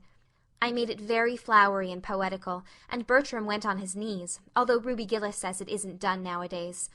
Geraldine accepted him in a speech a page long. I can tell you I took a lot of trouble with that speech. I rewrote it 5 times, and I look upon it as my masterpiece. Bertram gave her a diamond ring and a ruby necklace, and told her they would go to Europe for a wedding tour, for he was immensely wealthy. But then, alas, shadows began to darken over their path.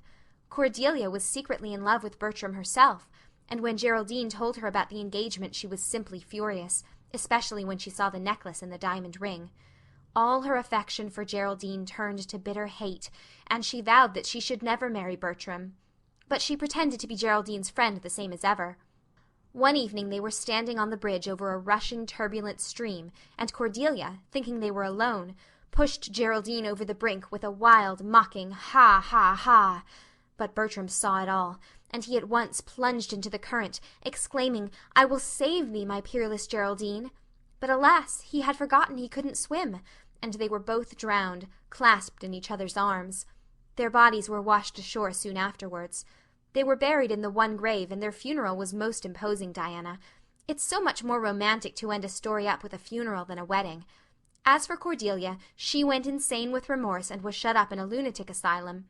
I thought that was a poetical retribution for her crime. How perfectly lovely, sighed Diana, who belonged to Matthew's school of critics. I don't see how you can make up such thrilling things out of your own head, Anne. I wish my imagination was as good as yours. It would be if you'd only cultivate it, said Anne cheeringly. I've just thought of a plan, Diana. Let you and me have a story club all our own and write stories for practice. I'll help you along until you can do them by yourself. You ought to cultivate your imagination, you know. Miss Stacy says so. Only we must take the right way. I told her about the haunted wood, but she said we went the wrong way about it in that. This was how the Story Club came into existence. It was limited to Diana and Anne at first, but soon it was extended to include Jane Andrews and Ruby Gillis, and 1 or 2 others who felt that their imaginations needed cultivating. No boys were allowed in it, although Ruby Gillis opined that their admission would make it more exciting, and each member had to produce 1 story a week. It's extremely interesting, Anne told Marilla. Each girl has to read her story out loud, and then we talk it over. We are going to keep them all sacredly and have them to read to our descendants. We each write under a nom de plume. Mine is Rosamond Montmorency. All the girls do pretty well. Ruby Gillis is rather sentimental. She puts too much love-making into her stories, and you know too much is worse than too little. Jane never puts any, because she says it makes her feel so silly when she had to read it out loud. Jane's stories are extremely sensible. Then Diana puts too many murders into hers. She says most of the time she doesn't know what to do with the people, so she kills them off to get rid of them. I mostly always have to tell them what to write about, but that isn't hard, for I've millions of ideas. I think this story-writing business is the foolishest yet, scoffed Marilla. You'll get a pack of nonsense into your heads and waste time that should be put on your lessons. Reading stories is bad enough, but writing them is worse. But we're so careful to put a moral into them all, Marilla, explained Anne. I insist upon that. All the good people are rewarded, and all the bad ones are suitably punished. I'm sure that must have a wholesome effect. The moral is the great thing. Mr. Allen says so. I read one of my stories to him and Mrs. Allen, and they both agreed that the moral was excellent. Only they laughed in the wrong places. I like it better when people cry. Jane and Ruby almost always cry when I come to the pathetic parts. Diana wrote her Aunt Josephine about our club, and her Aunt Josephine wrote back that we were to send her some of our stories. So we copied out 4 of our very best and sent them. Miss Josephine Barry wrote back that she had never read anything so amusing in her life. That kind of puzzled us, because the stories were all very pathetic and almost everybody died. But I'm glad Miss Barry liked them. It shows our club is doing some good in the world. Mrs. Allen says that ought to be our object in everything. I do really try to make it my object, but I forget so often when I'm having fun. I hope I shall be a little like Mrs. Allen when I grow up. Do you think there is any prospect of it, Marilla? I shouldn't say there was a great deal, was Marilla's encouraging answer. I'm sure Mrs. Allen was never such a silly, forgetful little girl as you are. No, but she wasn't always so good as she is now either, said Anne seriously. She told me so herself. That is, she said she was a dreadful mischief when she was a girl and was always getting into scrapes. I felt so encouraged when I heard that. Is it very wicked of me, Marilla, to feel encouraged when I hear that other people have been bad and mischievous? Mrs. Lynde says it is. Mrs. Lynde says she always feels shocked when she hears of anyone ever having been naughty, no matter how small they were. Mrs. Lynde says she once heard a minister confess that when he was a boy he stole a strawberry tart out of his aunt's pantry, and she never had any respect for that minister again. Now I wouldn't have felt that way. I'd have thought that it was real noble of him to confess it, and I'd have thought what an encouraging thing it would be for small boys nowadays who do naughty things and are sorry for them, to know that perhaps they may grow up to be ministers in spite of it. That's how I'd feel, Marilla. The way I feel at present, Anne, said Marilla, is that it's high time you had those dishes washed. You've taken half an hour longer than you should with all your chattering. Learn to work first and talk afterwards. End of chapter 26. Anne of Green Gables by Lucy Maud Montgomery. Chapter 27. Vanity and Vexation of Spirit. Marilla, walking home one late April evening from an aid meeting, realized that the winter was over and gone, with the thrill of delight that spring never fails to bring to the oldest and saddest, as well as to the youngest and merriest. Marilla was not given to subjective analysis of her thoughts and feelings. She probably imagined that she was thinking about the aids and their missionary box, and the new carpet for the vestry room, but under these reflections was a harmonious consciousness of red fields smoking into pale purply mists in the declining sun, of long sharp-pointed fir shadows falling over the meadow beyond the brook, of still crimson-budded maples around a mirror-like wood pool, of awakening in the world and a stir of hidden pulses under the grey sod. The spring was abroad in the land, and Marilla's sober middle-aged step was lighter and swifter because of its deep primal gladness. Her eyes dwelt affectionately on Green Gables, peering through its network of trees and reflecting the sunlight back from its windows in several little coruscations of glory. Marilla, as she picked her steps along the damp lane, thought that it was really a satisfaction to know that she was going home to a briskly snapping wood fire and a table nicely spread for tea, instead of to the cold comfort of old aid meeting evenings before Anne had come to Green Gables. Consequently, when Marilla entered her kitchen and found the fire black out, with no sign of Anne anywhere, she felt justly disappointed and irritated. She had told Anne to be sure and have tea ready at 5 o'clock, but now she must hurry to take off her second-best dress, and prepare the meal herself against Matthew's return from ploughing. I'll settle Miss Anne when she comes home, said Marilla grimly, as she shaved up kindlings with a carving knife and with more vim than was strictly necessary. Matthew had come in, and was waiting patiently for his tea in his corner. She's gadding off somewhere with Diana, writing stories or practising dialogues or some such tomfoolery, and never thinking once about the time or her duties. She's just got to be pulled up short and sudden on this sort of thing. I don't care if Mrs. Allan does say she's the brightest and sweetest child she ever knew. She may be bright and sweet enough, but her head is full of nonsense, and there's never any knowing what shape it'll break out in next. Just as soon as she grows out of one freak she takes up with another. But there, here I am saying the very thing I was so riled with Rachel Lynde for saying at the Aid today. I was real glad when Mrs. Allan spoke up for Anne, for if she hadn't I know I'd have had to say something too sharp to Rachel before everybody. Anne's got plenty of faults, goodness knows, and far be it from me to deny it. But I'm bringing her up, and not Rachel Lynde, who'd pick faults in the angel Gabriel himself if he lived in Avonlea. Just the same, Anne has no business to leave the house like this when I told her she was to stay home this afternoon and look after things. I must say, with all her faults, I never found her disobedient or untrustworthy before, and I'm real sorry to find her so now. Well, now, I don't know, said Matthew, who, being patient and wise and, above all, hungry, had deemed it best to let Marilla talk her wrath out unhindered, having learned by experience that she got through with whatever work was on hand much quicker, if not delayed by untimely argument. Perhaps you're judging her too hasty, Marilla. Don't call her untrustworthy until you're sure she has disobeyed you. Maybe it can all be explained. Anne's a great hand at explaining. She's not here when I told her to stay, retorted Marilla. I reckon she'll find it hard to explain that to my satisfaction. Of course I knew you'd take her part, Matthew, but I'm bringing her up, not you. It was dark when supper was ready, and still no sign of Anne, coming hurriedly over the log bridge or up Lover's Lane, breathless and repentant with a sense of neglected duties. Marilla washed and put away the dishes grimly.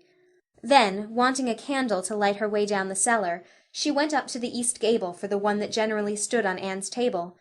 Lighting it, she turned around to see Anne herself lying on the bed, face downward among the pillows. Mercy on us, said astonished Marilla. Have you been asleep, Anne? No, was the muffled reply. Are you sick, then? Demanded Marilla anxiously, going over to the bed. Anne cowered deeper into her pillows as if desirous of hiding herself forever from mortal eyes. No, but please, Marilla, go away and don't look at me. I'm in the depths of despair, and I don't care who gets head in class or writes the best composition or sings in the Sunday school choir any more. Little things like that are of no importance now, because I don't suppose I'll ever be able to go anywhere again. My career is closed. Please, Marilla, go away and don't look at me. Did anyone ever hear the like? The mystified Marilla wanted to know. Anne Shirley, whatever is the matter with you? What have you done? Get right up this minute and tell me. This minute, I say. There now, what is it? Anne had slid to the floor in despairing obedience. Look at my hair, Marilla, she whispered. Accordingly, Marilla lifted her candle and looked scrutinizingly at Anne's hair, flowing in heavy masses down her back. It certainly had a very strange appearance. Anne Shirley, what have you done to your hair? Why, it's green. Green it might be called, if it were any earthly color. A queer, dull, bronzy green, with streaks here and there of the original red to heighten the ghastly effect. Never in all her life had Marilla seen anything so grotesque as Anne's hair at that moment. Yes, it's green, moaned Anne. I thought nothing could be as bad as red hair, but now I know it's 10 times worse to have green hair. Oh, Marilla, you little know how utterly wretched I am. I little know how you got into this fix, but I mean to find out, said Marilla. Come right down to the kitchen. It's too cold up here, and tell me just what you've done. I've been expecting something queer for some time. You haven't got into any scrape for over 2 months, and I was sure another one was due. Now then, what did you do to your hair? I dyed it. Dyed it? Dyed your hair? Anne Shirley, didn't you know it was a wicked thing to do? Yes, I knew it was a little wicked, admitted Anne, but I thought it was worth while to be a little wicked to get rid of red hair. I counted the cost, Marilla. Besides, I meant to be extra good in other ways to make up for it. Well, said Marilla sarcastically, if I'd decided it was worth while to dye my hair, I'd have dyed it a decent color at least. I wouldn't have dyed it green. But I didn't mean to dye it green, Marilla. protested Anne dejectedly. "If I was wicked, I meant to be wicked to some purpose. He said it would turn my hair a beautiful raven black. He positively assured me that it would. How could I doubt his word, Marilla? I know what it feels like to have your word doubted. And Mrs. Allan says we should never suspect anyone of not telling us the truth unless we have proof that they're not. I have proof now. Green hair is proof enough for anybody. But I hadn't then, and I believed every word he said implicitly." Who said? Who are you talking about? "The peddler that was here this afternoon. I bought the dye from him." Anne Shirley, how often have I told you never to let one of those Italians in the house? I don't believe in encouraging them to come around at all. "Oh, I didn't let him in the house. I remembered what you told me, and I went out, carefully shut the door, and looked at his things on the step. Besides, he wasn't an Italian. He was a German Jew. He had a big box full of very interesting things, and he told me he was working hard to make enough money to bring his wife and children out from Germany. He spoke so feelingly about them that it touched my heart.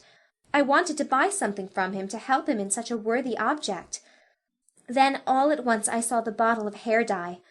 The peddler said it was warranted to dye any hair a beautiful raven black and wouldn't wash off. In a trice I saw myself with beautiful raven black hair, and the temptation was irresistible. But the price of the bottle was 75 cents, and I had only 50 cents left out of my chicken money. I think the peddler had a very kind heart, for he said that, seeing it was me, he'd sell it for 50 cents, and that was just giving it away. So I bought it, and as soon as he had gone, I came up here and applied it with an old hairbrush as the directions said. I used up the whole bottle, and oh, Marilla, when I saw the dreadful color it turned my hair, I repented of being wicked, I can tell you, and I've been repenting ever since." "Well, I hope you'll repent to good purpose," said Marilla severely. "and that you've got your eyes opened to where your vanity has led you, Anne. Goodness knows what's to be done. I suppose the first thing is to give your hair a good washing and see if that will do any good." Accordingly, Anne washed her hair, scrubbing it vigorously with soap and water, but for all the difference it made she might as well have been scouring its original red. The peddler had certainly spoken the truth when he declared that the dye wouldn't wash off, however his veracity might be impeached in other respects. "Oh, Marilla, what shall I do?" questioned Anne in tears. "I can never live this down. People have pretty well forgotten my other mistakes, the liniment cake and setting Diana drunk and flying into a temper with Mrs. Lynde, but they'll never forget this. They will think I am not respectable. Oh, Marilla, what a tangled web we weave when first we practice to deceive. That is poetry, but it is true. And oh, how Josie Pye will laugh. I cannot face Josie Pye. I am the unhappiest girl in Prince Edward Island." Anne's unhappiness continued for a week. During that time she went nowhere and shampooed her hair every day. Diana alone of outsiders knew the fatal secret, but she promised solemnly never to tell, and it may be stated here and now that she kept her word. At the end of the week Marilla said decidedly, "It's no use, Anne. That is fast dye if ever there was any. Your hair must be cut off. There is no other way. You can't go out with it looking like that." Anne's lips quivered, but she realized the bitter truth of Marilla's remarks. With a dismal sigh she went for the scissors. "Please cut it off at once, Marilla, and have it over. Oh, I feel that my heart is broken. This is such an unromantic affliction. The girls in books lose their hair in fevers or sell it to get money for some good deed, and I'm sure I wouldn't mind losing my hair in some such fashion half so much. But there is nothing comforting in having your hair cut off because you've dyed it a dreadful color, is there? I'm going to weep all the time you're cutting it off, if it won't interfere. It seems such a tragic thing." Anne wept then, but later on, when she went upstairs and looked in the glass, she was calm with despair. Marilla had done her work thoroughly, and it had been necessary to shingle the hair as closely as possible. The result was not becoming, to state the case as mildly as may be. Anne promptly turned her glass to the wall. "I'll never, never look at myself again until my hair grows," she exclaimed passionately. Then she suddenly righted the glass. "Yes, I will too. I do penance for being wicked that way. I'll look at myself every time I come to my room and see how ugly I am, and I won't try to imagine it away either. I never thought I was vain about my hair, of all things, but now I know I was, in spite of its being red, because it was so long and thick and curly. I expect something will happen to my nose next." Anne's clipped head made a sensation in school on the following Monday, but to her relief nobody guessed the real reason for it, not even Josie Pye, who, however, did not fail to inform Anne that she looked like a perfect scarecrow. "I didn't say anything when Josie said that to me," Anne confided that evening to Marilla, who was lying on the sofa after one of her headaches, "because I thought it was part of my punishment and I ought to bear it patiently. It's hard to be told you look like a scarecrow, and I wanted to say something back. But I didn't. I just swept her one scornful look and then I forgave her. It makes you feel very virtuous when you forgive people, doesn't it? I mean to devote all my energies to being good after this, and I shall never try to be beautiful again. Of course it's better to be good. I know it is, but it's sometimes so hard to believe a thing even when you know it. I do really want to be good, Marilla, like you and Mrs. Allan and Miss Stacy, and grow up to be a credit to you. Diana says, when my hair begins to grow, to tie a black velvet ribbon around my head with a bow at one side. She says she thinks it will be very becoming. I will call it a snood. That sounds so romantic. But am I talking too much, Marilla? Does it hurt your head?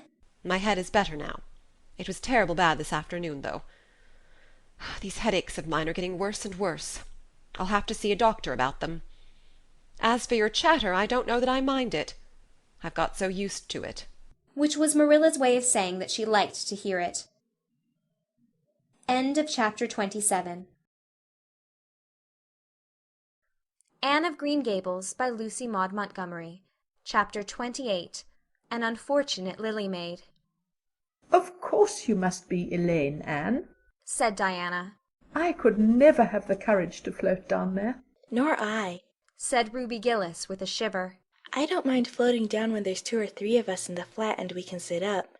It's fun then. But to lie down and pretend I was dead, I just couldn't. I'd really die of fright." "Of course, it would be romantic," conceded Jane Andrews. "but I know I couldn't keep still. I'd be popping up every minute or so to see where I was and if I wasn't drifting too far out. And you know, Anne, that would spoil the effect." "But it's so ridiculous to have a red-headed Elaine," mourned Anne. "I'm not afraid to float down, and I'd love to be Elaine. But it's ridiculous just the same. Ruby ought to be Elaine because she is so fair and has such lovely long golden hair. Elaine had all her bright hair streaming down, you know. And Elaine was the Lily Maid. Now, a red-haired person cannot be a Lily Maid." "Your complexion is just as fair as Ruby's," said Diana earnestly. "and your hair is ever so much darker than it used to be before you cut it." "Oh, do you really think so?" exclaimed Anne, flushing sensitively with delight. "I've sometimes thought it was myself, but I never dared to ask anyone for fear she would tell me it wasn't. Do you think it could be called auburn now, Diana?" "Yes, and I think it's real pretty," said Diana, looking admiringly at the short, silky curls that clustered over Anne's head and were held in place by a very jaunty black velvet ribbon and bow. They were standing on the bank of the pond, below Orchard Slope, where a little headland fringed with birches ran out from the bank. At its tip was a small wooden platform built out into the water for the convenience of fishermen and duck hunters. Ruby and Jane were spending the midsummer afternoon with Diana, and Anne had come over to play with them. Anne and Diana had spent most of their playtime that summer on and about the pond. Idlewild was a thing of the past, Mr. Bell having ruthlessly cut down the little circle of trees in his back pasture in the spring. Anne had sat among the stumps and wept, not without an eye to the romance of it, but she was speedily consoled, for, after all, as she and Diana said, big girls of 13, going on 14, were too old for such childish amusements as playhouses, and there were more fascinating sports to be found about the pond. It was splendid to fish for trout over the bridge, and the 2 girls learned to row themselves about in the little flat-bottomed dory Mr. Barry kept for duck shooting. It was Anne's idea that they dramatize Elaine. They had studied Tennyson's poem in school the preceding winter, the superintendent of education having prescribed it in the English course for the Prince Edward Island schools. They had analyzed and parsed it and torn it to pieces in general, until it was a wonder there was any meaning at all left in it for them, but at least the fair Lily Maid and Lancelot and Guinevere and King Arthur had become very real people to them, and Anne was devoured by secret regret that she had not been born in Camelot. Those days, she said, were so much more romantic than the present. Anne's plan was hailed with enthusiasm. The girls had discovered that if the flat were pushed off from the landing place It would drift down with the current under the bridge, and finally strand itself on another headland lower down, which ran out at a curve in the pond. They had often gone down like this, and nothing could be more convenient for playing Elaine. "Well, I'll be Elaine," said Anne, yielding reluctantly, for, although she would have been delighted to play the principal character, yet her artistic sense demanded fitness for it, and this, she felt, her limitations made impossible. "Ruby, you must be King Arthur, and Jane will be Guinevere, and Diana must be Lancelot. But first you must be the brothers and the father. We can't have the old dumb servitor, because there isn't room for two in the flat when one is lying down. We must pall the barge all its length in blackest samite. That old black shawl of your mother's will be just the thing, Diana." The black shawl having been procured, Anne spread it over the flat, and then lay down on the bottom, with closed eyes and hands folded over her breast. "Oh, she does look really dead," whispered Ruby Gillis nervously, watching the still, white little face under the flickering shadows of the birches. "It makes me feel frightened, girls. Do you suppose it's really right to act like this? Mrs. Lynde says that all play acting is abominably wicked." "Ruby, you shouldn't talk about Mrs. Lynde," said Anne severely. "It spoils the effect, because this is hundreds of years before Mrs. Lynde was born. Jane, you arrange this. It's silly for Elaine to be talking when she's dead." Jane rose to the occasion. Cloth of gold for coverlet there was none, but an old piano scarf of yellow Japanese crepe was an excellent substitute. A white lily was not obtainable just then, but the effect of a tall blue iris placed in one of Anne's folded hands was all that could be desired. "Now, she's all ready," said Jane. "We must kiss her quiet brows, and Diana, you say, 'Sister, farewell forever,' and Ruby, you say, 'Farewell, sweet sister,' both of you, as sorrowfully as you possibly can. And for goodness sake, smile a little. You know Elaine lay as though she smiled. That's better. Now push the flat off." The flat was accordingly pushed off, scraping roughly over an old embedded stake in the process. Diana and Jane and Ruby only waited long enough to see it caught in the current and headed for the bridge, before scampering up through the woods, across the road, and down to the lower headland, where, as Lancelot and Guinevere and the king, they were to be in readiness to receive the Lily Maid. For a few minutes Anne, drifting slowly down, enjoyed the romance of her situation to the full. Then something happened not at all romantic. The flat began to leak. In a very few moments it was necessary for Elaine to scramble to her feet, pick up her cloth of gold coverlet and pall of blackest samite, and gaze blankly at a big crack in the bottom of her barge through which the water was literally pouring. That sharp stake at the landing had torn off the strip of batting nailed on the flat. Anne did not know this, but it did not take her long to realize that she was in a dangerous plight. At this rate the flat would fill and sink long before it could drift to the lower headland. Where were the oars? Left behind at the landing. Anne gave one gasping little scream which nobody ever heard. She was white to the lips, but she did not lose her self-possession. There was one chance, just one. "I was horribly frightened," she told Mrs. Allan the next day, "and it seemed like years while the flat was drifting down to the bridge and the water rising in it every moment. I prayed, Mrs. Allan, most earnestly, but I didn't shut my eyes to pray, for I knew the only way God could save me was to let the flat float close enough to one of the bridge piles for me to climb up on it. You know the piles are just old tree trunks, and there are lots of knots and old branch stubs on them. It was proper to pray, but I had to do my part by watching out, and right well I knew it. I just said, 'Dear God, please take the flat close to a pile and I'll do the rest,' over and over again. Under such circumstances you don't think much about making a flowery prayer.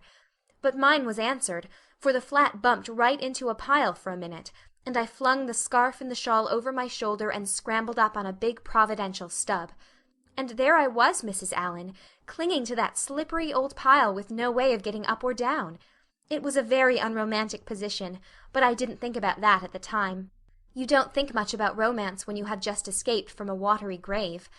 I said a grateful prayer at once, and then I gave all my attention to holding on tight, for I knew I should probably have to depend on human aid to get back to dry land. The flat drifted under the bridge and then promptly sank in midstream.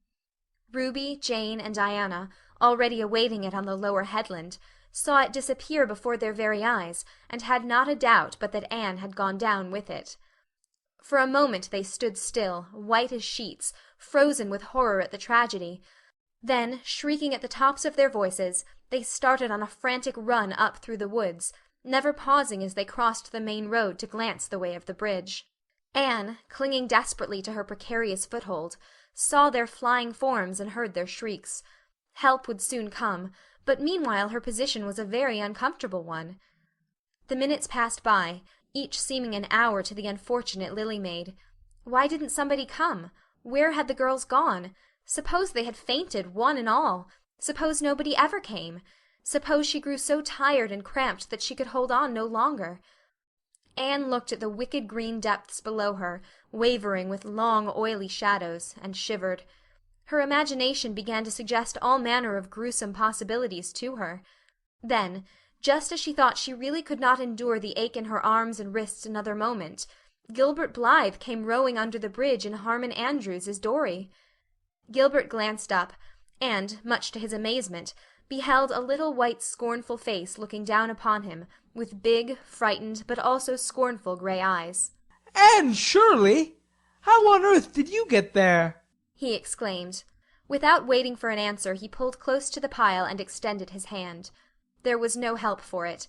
Anne, clinging to Gilbert Blythe's hand, scrambled down into the dory, where she sat, drabbled and furious, in the stern, with her arms full of dripping shawl and wet crape.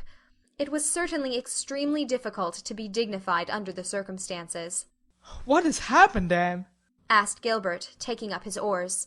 We were playing Elaine, explained Anne frigidly, without even looking at her rescuer. And I had to drift down to Camelot in the barge, I mean the flat. The flat began to leak and I climbed out on the pile. The girls went for help. Will you be kind enough to row me to the landing? Gilbert obligingly rowed to the landing, and Anne, disdaining assistance, sprang nimbly on shore. I'm very much obliged to you, she said haughtily as she turned away. But Gilbert had also sprung from the boat, and now laid a detaining hand on her arm. Anne, he said hurriedly. Look here. Can't we be good friends? I'm awfully sorry I made fun of your hair that time. I didn't mean to vex you, and I only meant it for a joke. Besides, it's so long ago. I think your hair is awfully pretty now. Honest I do. Let's be friends. For a moment Anne hesitated. She had an odd, newly awakened consciousness under all her outraged dignity, that the half-shy, half-eager expression in Gilbert's hazel eyes was something that was very good to see. Her heart gave a quick, queer little beat. But the bitterness of her old grievance promptly stiffened up her wavering determination. That scene of 2 years before flashed back into her recollection as vividly as if it had taken place yesterday. Gilbert had called her carrots, and had brought about her disgrace before the whole school. Her resentment, which to other and older people might be as laughable as its cause, was in no whit allayed and softened by time, seemingly. She hated Gilbert Blythe. She would never forgive him. No, she said coldly. I shall never be friends with you, Gilbert Blythe, and I don't want to be. All right. Gilbert sprang into his skiff with an angry color in his cheeks. I'll never ask you to be friends again, Anne Shirley. And I don't care either. He pulled away with swift, defiant strokes, and Anne went up the steep, ferny little path under the maples. She held her head very high, but she was conscious of an odd feeling of regret. She almost wished she had answered Gilbert differently. Of course he had insulted her terribly, but still. Altogether, Anne rather thought it would be a relief to sit down and have a good cry. She was really quite unstrung, for the reaction from her fright and cramped clinging was making itself felt. Halfway up the path, she met Jane and Diana rushing back to the pond in a state narrowly removed from positive frenzy. They had found nobody at Orchard Slope, both Mr. and Mrs. Barry being away. Here Ruby Gillis had succumbed to hysterics, and was left to recover from them as best she might, while Jane and Diana flew through the haunted wood and across the brook to Green Gables. There they had found nobody either, for Marilla had gone to Carmody, and Matthew was making hay in the back field. Oh, Anne! Gasped Diana, fairly falling on the former's neck and weeping with relief and delight. Oh, Anne, we thought you were drowned. And we felt like murderers because we had made you be Elaine. And Ruby is in hysterics. Oh, Anne, how did you escape? I climbed up on one of the piles, explained Anne wearily, and Gilbert Blythe came along in Mr. Andrews's dory and brought me to land. Oh, Anne, how splendid of him! Why, it's so romantic, said Jane, finding breath enough for utterance at last. Of course, you'll speak to him after this. Of course I won't, flashed Anne, with a momentary return of her old spirit. And I don't want ever to hear the word romantic again, Jane Andrews.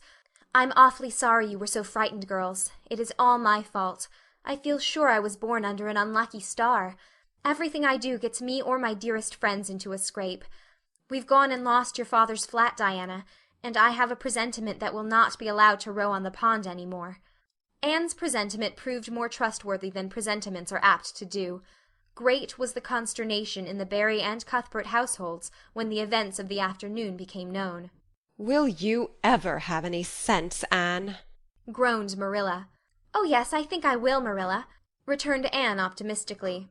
A good cry, indulged in the grateful solitude of the east gable, had soothed her nerves and restored her to her wonted cheerfulness. "I think my prospects of becoming sensible are brighter now than ever." "I don't see how," said Marilla. "Well," explained Anne, "I've learned a new and valuable lesson today. Ever since I came to Green Gables I've been making mistakes, and each mistake has helped to cure me of some great shortcoming. The affair of the amethyst brooch cured me of meddling with things that didn't belong to me. The haunted wood mistake cured me of letting my imagination run away with me. The liniment cake mistake cured me of carelessness in cooking. Dyeing my hair cured me of vanity. I never think about my hair and nose now, at least very seldom. And today's mistake is going to cure me of being too romantic. I have come to the conclusion that it is no use trying to be romantic in Avonlea. It was probably easy enough in towered Camelot hundreds of years ago, but romance is not appreciated now. I feel quite sure that you will soon see a great improvement in me in this respect, Marilla." "I'm sure I hope so," said Marilla skeptically. But Matthew, who had been sitting mutely in his corner, laid a hand on Anne's shoulder when Marilla had gone out. Don't give up all your romance, Anne. He whispered shyly. A little of it is a good thing. Not too much, of course, but keep a little of it, Anne. Keep a little of it. End of chapter 28. Anne of Green Gables by Lucy Maud Montgomery. Chapter 29. An Epoch in Anne's Life. Anne was bringing the cows home from the back pasture by way of Lover's Lane. It was a September evening, and all the gaps and clearings in the woods were brimmed up with ruby sunset light. Here and there the lane was splashed with it, but for the most part it was already quite shadowy beneath the maples, and the spaces under the firs were filled with a clear violet dusk like airy wine. The winds were out in their tops, and there is no sweeter music on earth than that which the wind makes in the fir trees at evening. The cows swung placidly down the lane, and Anne followed them dreamily, repeating aloud the battle canto from Marmion, which had also been part of their English course in the preceding winter, and which Miss Stacy had made them learn off by heart, and exulting in its rushing lines and the clash of spears in its imagery. When she came to the lines, "The stubborn spearsmen still made good their dark, impenetrable wood," she stopped in ecstasy to shut her eyes, that she might the better fancy herself one of that heroic ring. When she opened them again, it was to behold Diana coming through the gate that led into the berry field, and looking so important that Anne instantly divined there was news to be told. But betray too eager curiosity she would not. "Isn't this evening just like a purple dream, Diana? It makes me so glad to be alive. In the mornings I always think the mornings are best, but when evening comes I think it's lovelier still." "It's a very fine evening," said Diana. "But oh, I have such news, Anne. Guess. You can have 3 guesses." "Charlotte Gillis is going to be married in the church after all, and Mrs. Allan wants us to decorate it," cried Anne. "No, Charlotte's beau won't agree to that, because nobody has ever been married in the church yet, and he thinks it would seem too much like a funeral. It's too mean, because it would be such fun. Guess again." "Jane's mother is going to let her have a birthday party?" Diana shook her head. her black eyes dancing with merriment. "I can't think what it can be," said Anne in despair. "Unless it's that Moody Spurgeon Macpherson saw you home from prayer meeting last night. Did he?" "I should think not," exclaimed Diana indignantly. "I wouldn't be likely to boast of it if he did, the horrid creature. I knew you couldn't guess it. Mother had a letter from Aunt Josephine today, and Aunt Josephine wants you and me to go to town next Tuesday and stop with her for the exhibition. There!" "Oh, Diana," whispered Anne, finding it necessary to lean up against a maple tree for support. "Do you really mean it? But I'm afraid Marilla won't let me go. She will say that she can't encourage gadding about. That was what she said last week when Jane invited me to go with them in their double-seated buggy to the American concert at the White Sands Hotel. I wanted to go, but Marilla said I'd be better at home learning my lessons, and so would Jane. I was bitterly disappointed, Diana. I felt so heartbroken that I wouldn't say my prayers when I went to bed. But I repented of that and got up in the middle of the night and said them." "I'll tell you," said Diana. "We'll get Mother to ask Marilla. She'll be more likely to let you go then, and if she does, we'll have the time of our lives, Anne.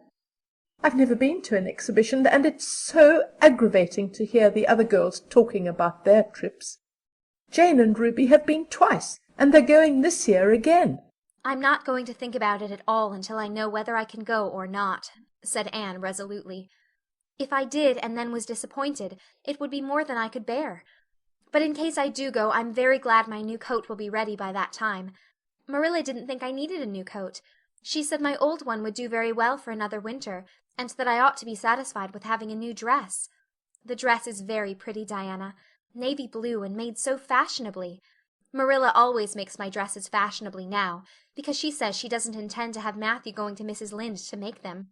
I'm so glad. It is ever so much easier to be good if your clothes are fashionable. At least it is easier for me. I suppose it doesn't make such a difference to naturally good people.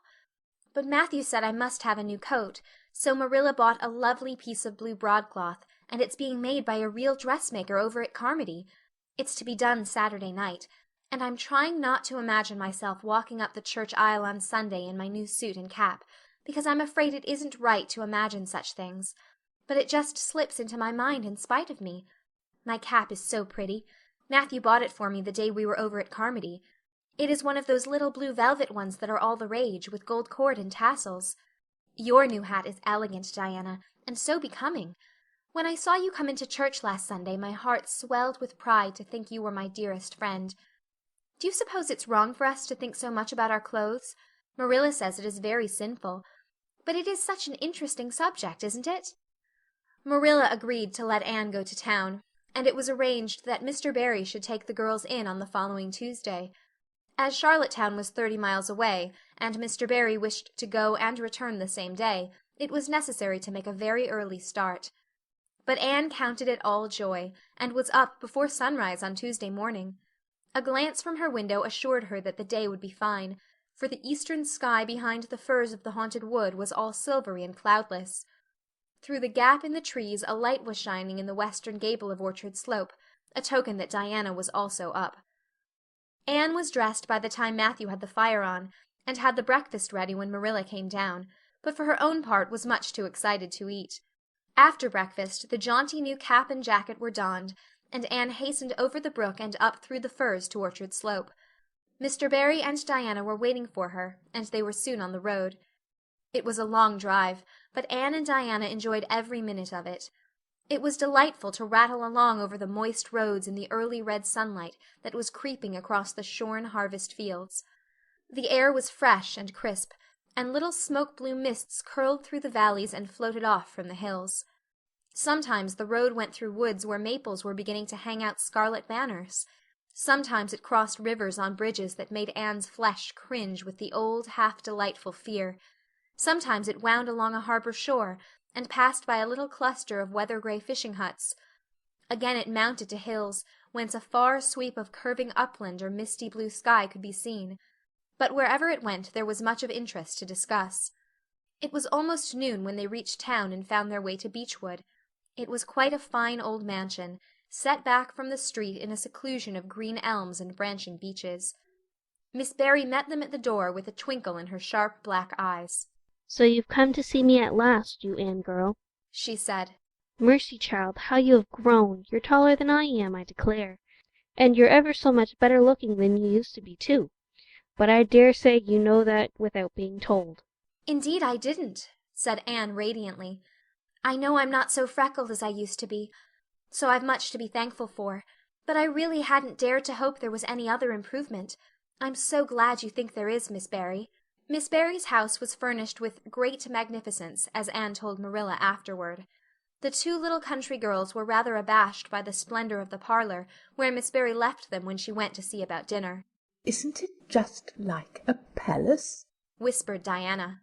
"I never was in Aunt Josephine's house before, and I'd no idea it was so grand. I just wish Julia Bell could see this. She puts on such airs about her mother's parlor." "Velvet carpet," sighed Anne luxuriously, "and silk curtains. I've dreamed of such things, Diana. But do you know, I don't believe I feel very comfortable with them after all. There are so many things in this room, and all so splendid, that there is no scope for imagination. That is one consolation when you are poor. There are so many more things you can imagine about." Their sojourn in town was something that Anne and Diana dated from for years. From first to last it was crowded with delights. On Wednesday Miss Barry took them to the exhibition grounds and kept them there all day. "It was splendid," Anne related to Marilla later on. "I never imagined anything so interesting. I don't really know which department was the most interesting. I think I liked the horses and the flowers and the fancy work best. Josie Pye took first prize for knitted lace. I was real glad she did. And I was glad that I felt glad, for it shows I'm improving, don't you think, Marilla, when I can rejoice in Josie's success? Mr. Harmon Andrews took second prize for Gravenstein apples, and Mr. Bell took first prize for a pig. Diana said she thought it was ridiculous for a Sunday school superintendent to take a prize in pigs, but I don't see why. Do you? She said she would always think of it after this when he was praying so solemnly. Clara Louise McPherson took a prize for painting, and Mrs. Lynde got first prize for homemade butter and cheese. So Avonlea was pretty well represented, wasn't it? Mrs. Lynde was there that day, and I never knew how much I really liked her until I saw her familiar face among all those strangers. There were thousands of people there, Marilla. It made me feel dreadfully insignificant. And Miss Barry took us up to the grandstand to see the horse races. Mrs. Lynde wouldn't go. She said horse racing was an abomination, and she, being a church member, thought it her bounden duty to set a good example by staying away. But there were so many there I don't believe Mrs. Lynde's absence would ever be noticed. I don't think, though, that I ought to go very often to horse races, because they are awfully fascinating. Diana got so excited that she offered to bet me 10 cents that the red horse would win. I didn't believe he would, but I refused to bet, because I wanted to tell Mrs. Allan all about everything, and I felt sure it wouldn't do to tell her that. It's always wrong to do anything you can't tell the minister's wife. It's as good as an extra conscience to have a minister's wife for your friend. And I was very glad I didn't bet, because the red horse did win, and I would have lost 10 cents. So you see that virtue was its own reward. We saw a man go up in a balloon. I'd love to go up in a balloon, Marilla. It would be simply thrilling. And we saw a man selling fortunes. You paid him 10 cents, and a little bird picked out your fortune for you. Miss Barry gave Diana and me 10 cents each to have our fortunes told. Mine was that I would marry a dark-complected man who was very wealthy, and I would go across water to live. I looked carefully at all the dark men I saw after that, but I didn't care much for any of them, and anyhow I suppose it's too early to be looking out for him yet. Oh, it was a never-to-be-forgotten day, Marilla. I was so tired I couldn't sleep at night. Miss Barry put us in the spare room, according to promise. It was an elegant room, Marilla, but somehow sleeping in a spare room isn't what I used to think it was. That's the worst of growing up, and I'm beginning to realize it.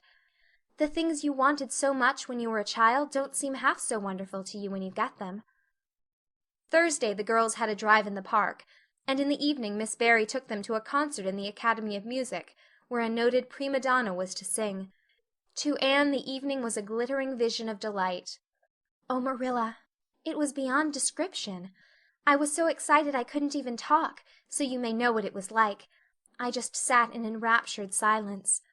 Madame Selitsky was perfectly beautiful, and wore white satin and diamonds. But when she began to sing I never thought about anything else. Oh, I can't tell you how I felt.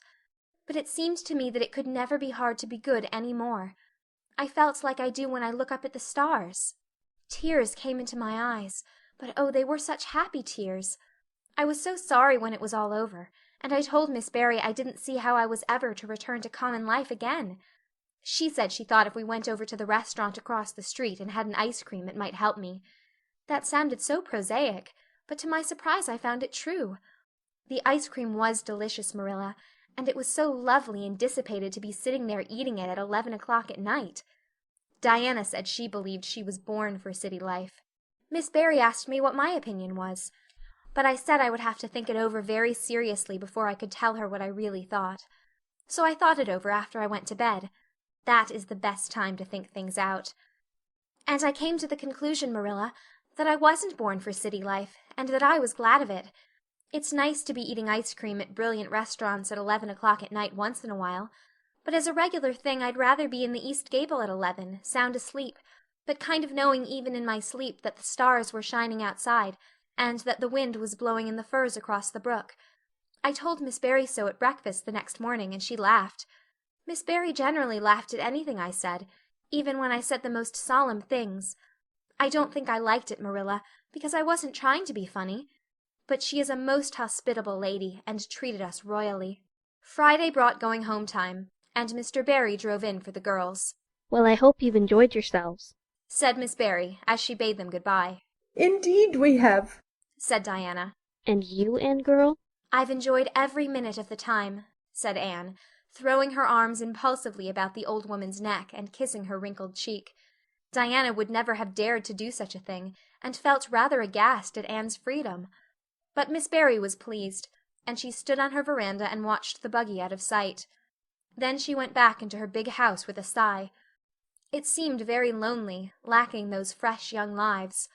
Miss Barry was a rather selfish old lady, if truth must be told, and had never cared much for anybody but herself. She valued people only as they were of service to her or amused her. Anne had amused her, and consequently stood high in the old lady's good graces. But Miss Barry found herself thinking less about Anne's quaint speeches than of her fresh enthusiasms, her transparent emotions, her little winning ways, and the sweetness of her eyes and lips. I thought Marilla Cuthbert was an old fool when I heard she'd adopted a girl out of an orphan asylum, she said to herself. But I guess she didn't make much of a mistake after all. If I'd a child like Anne in the house all the time, I'd be a better and happier woman. Anne and Diana found the drive home as pleasant as the drive in. Pleasanter, indeed, since there was the delightful consciousness of home waiting at the end of it. It was sunset when they passed through White Sands and turned into the shore road. Beyond, the Avonlea hills came out darkly against the saffron sky.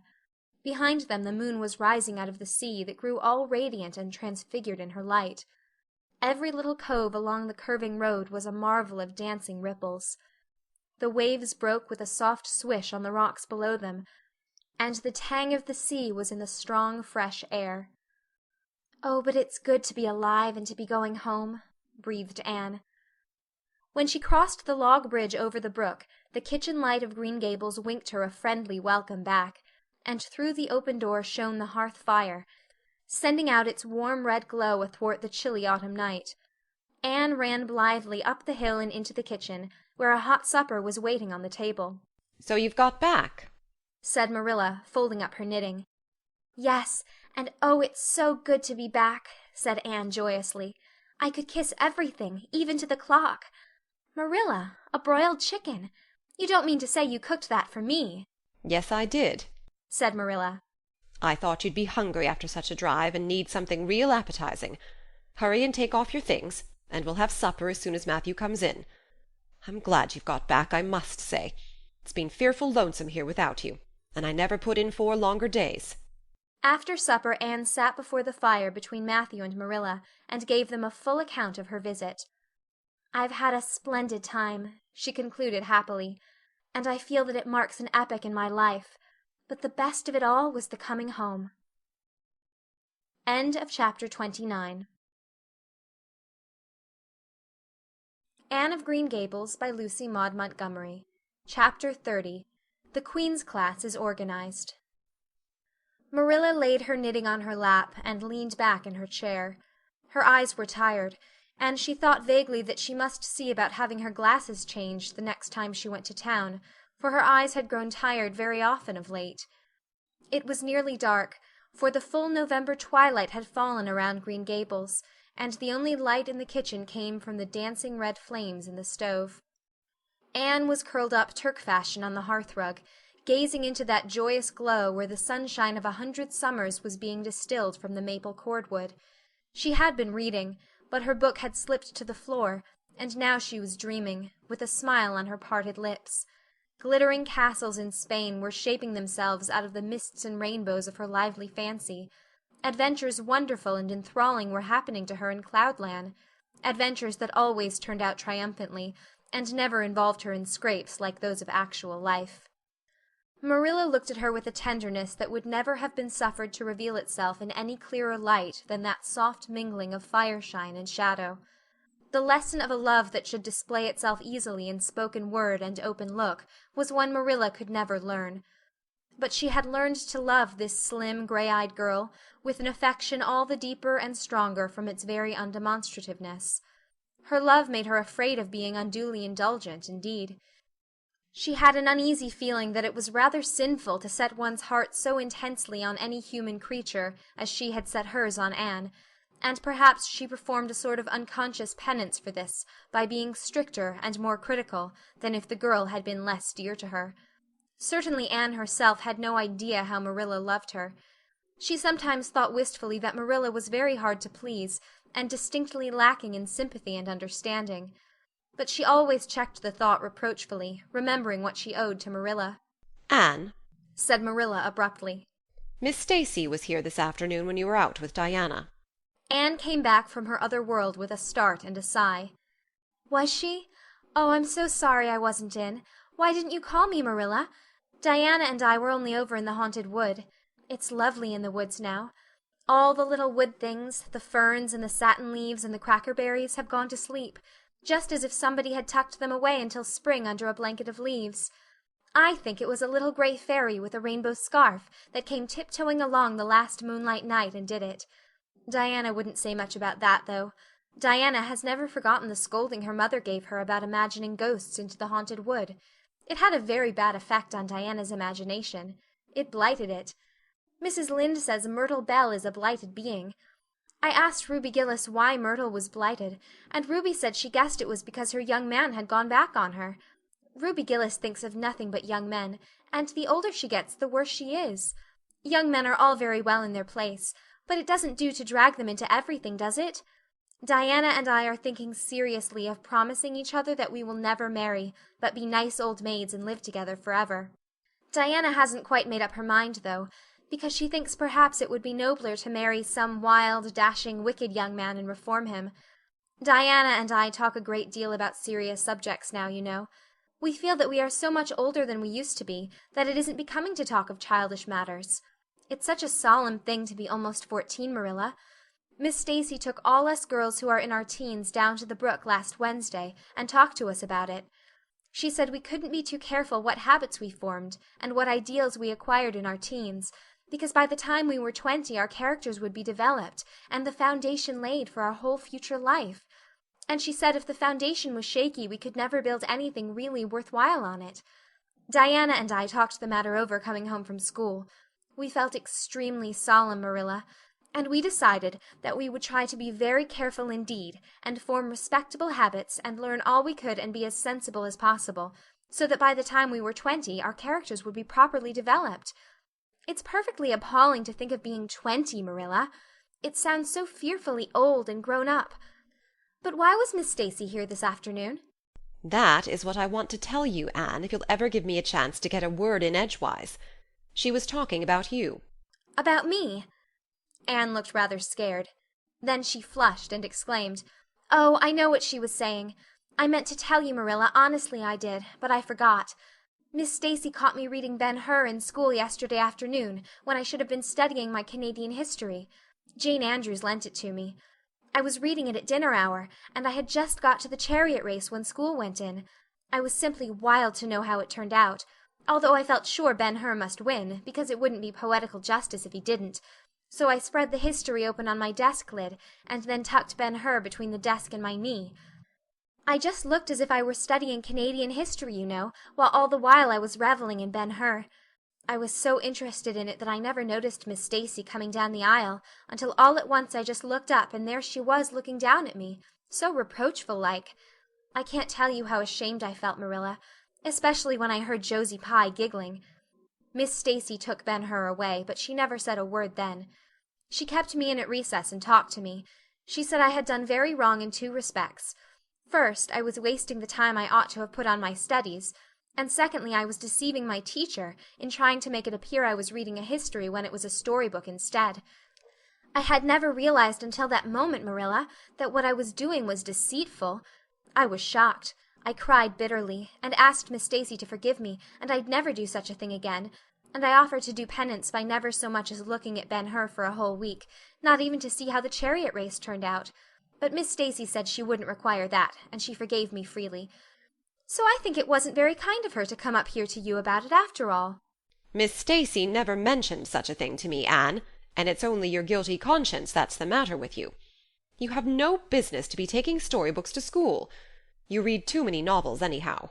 When I was a girl I wasn't so much as allowed to take a look at a novel. Oh, how can you call Ben-Hur a novel when it's really such a religious book? Protested Anne. Of course, it's a little too exciting to be proper reading for Sunday, and I only read it on weekdays. And I never read any book now, unless either Miss Stacy or Mrs. Allan thinks it is a proper book for a girl 13 3/4 to read.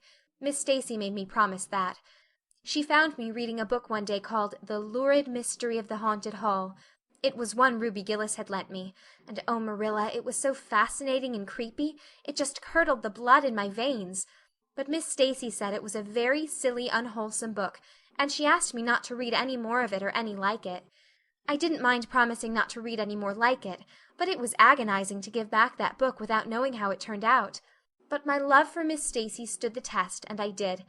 It's really wonderful, Marilla, what you can do when you're truly anxious to please a certain person.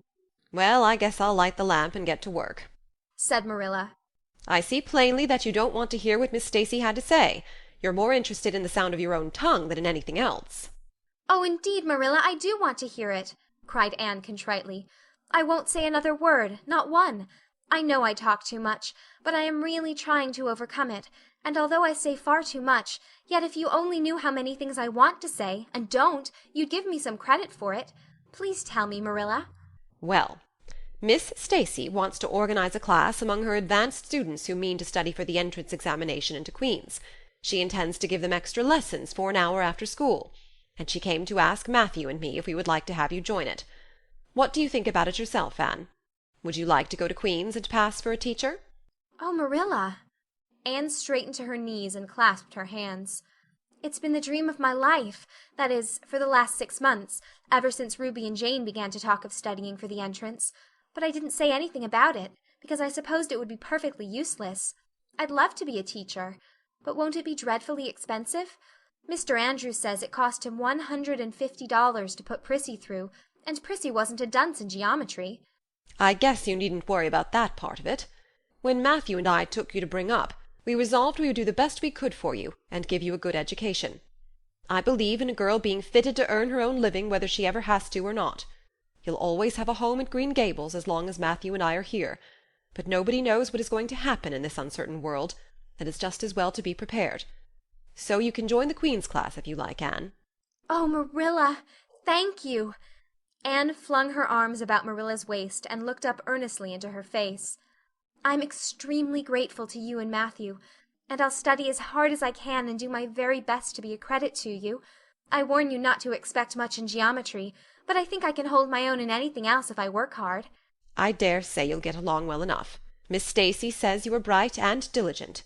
Not for worlds would Marilla have told Anne just what Miss Stacy had said about her. That would have been to pamper Vanity. You needn't rush to any extreme of killing yourself over your books. There is no hurry. You won't be ready to try the entrance for 1.5 years yet. But it's well to begin in time and be thoroughly grounded, Miss Stacy says. I shall take more interest than ever in my studies now, said Anne blissfully, because I have a purpose in life. Mr. Allen says everybody should have a purpose in life and pursue it faithfully. Only he says we must first make sure that it is a worthy purpose. I would call it a worthy purpose to want to be a teacher like Miss Stacy. Wouldn't you, Marilla? I think it's a very noble profession. The Queen's class was organized in due time. Gilbert Blythe, Anne Shirley, Ruby Gillis, Jane Andrews, Josie Pye, Charlie Sloane, and Moody Spurgeon McPherson joined it. Diana Barry did not, as her parents did not intend to send her to Queen's. This seemed nothing short of a calamity to Anne. Never, since the night on which Minnie May had had the croup, had she and Diana been separated in anything. On the evening when the Queen's class first remained in school for the extra lessons, and Anne saw Diana go slowly out with the others, to walk home alone through the birch path and violet vale, it was all the former could do to keep her seat and refrain from rushing impulsively after her chum. A lump came into her throat, and she hastily retired behind the pages of her uplifted Latin grammar to hide the tears in her eyes. Not for worlds would Anne have had Gilbert Blythe or Josie Pye see those tears. But oh, Marilla, I really felt that I had tasted the bitterness of death, as Mr. Allen said in his sermon last Sunday, when I saw Diana go out alone, she said mournfully that night. I thought how splendid it would have been if Diana had only been going to study for the entrance too. But we can't have things perfect in this imperfect world, as Mrs. Lynde says. Mrs. Lynde isn't exactly a comforting person sometimes, but there's no doubt she says a great many very true things. And I think the Queen's class is going to be extremely interesting. Jane and Ruby are just going to study to be teachers. That is the height of their ambition. Ruby says she will only teach for 2 years after she gets through, and then she intends to be married. Jane says she will devote her whole life to teaching and never, never marry, because you are paid a salary for teaching, but a husband won't pay you anything, and growls if you ask for a share in the egg and butter money. I expect Jane speaks from mournful experience, for Mrs. Lynde says that her father is a perfect old crank and meaner than second skimmings. Josie Pye says she is just going to college for education's sake, because she won't have to earn her own living. She says of course it is different with orphans who are living on charity. They have to hustle. Moody Spurgeon is going to be a minister. Mrs. Lynde says he couldn't be anything else with a name like that to live up to. I hope it isn't wicked of me, Marilla, but really the thought of Moody Spurgeon being a minister makes me laugh. He's such a funny-looking boy with that big fat face and his little blue eyes and his ears sticking out like flaps.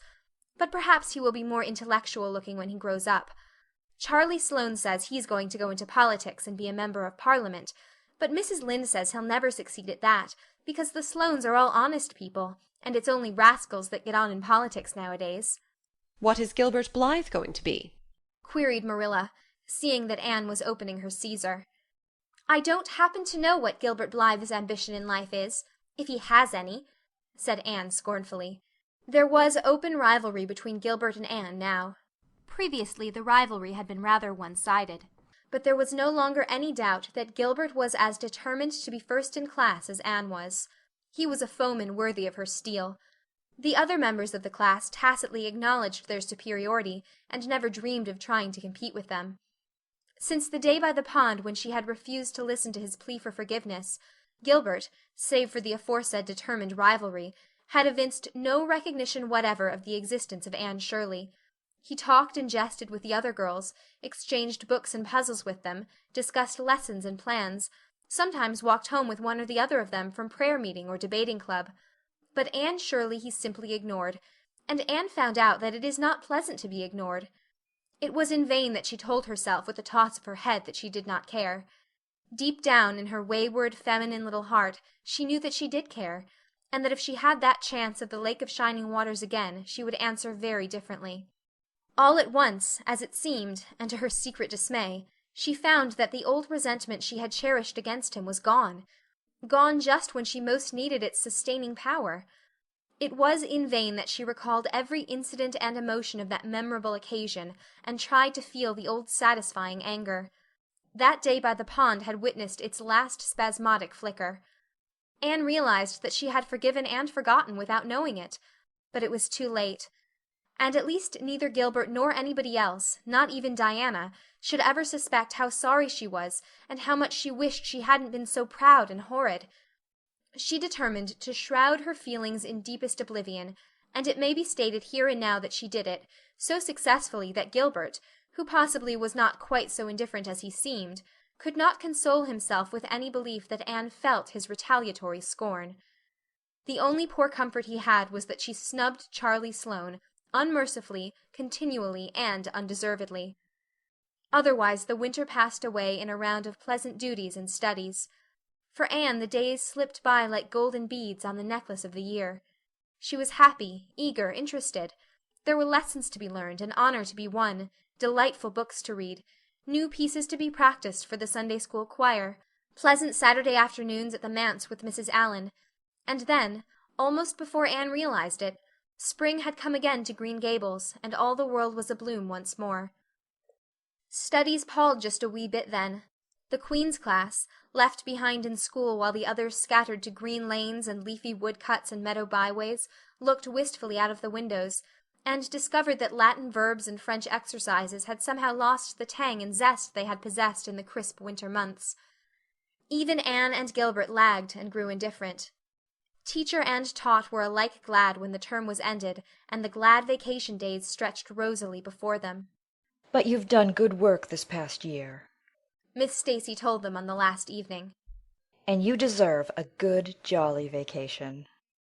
Have the best time you can in the out-of-door world, and lay in a good stock of health and vitality and ambition to carry you through next year.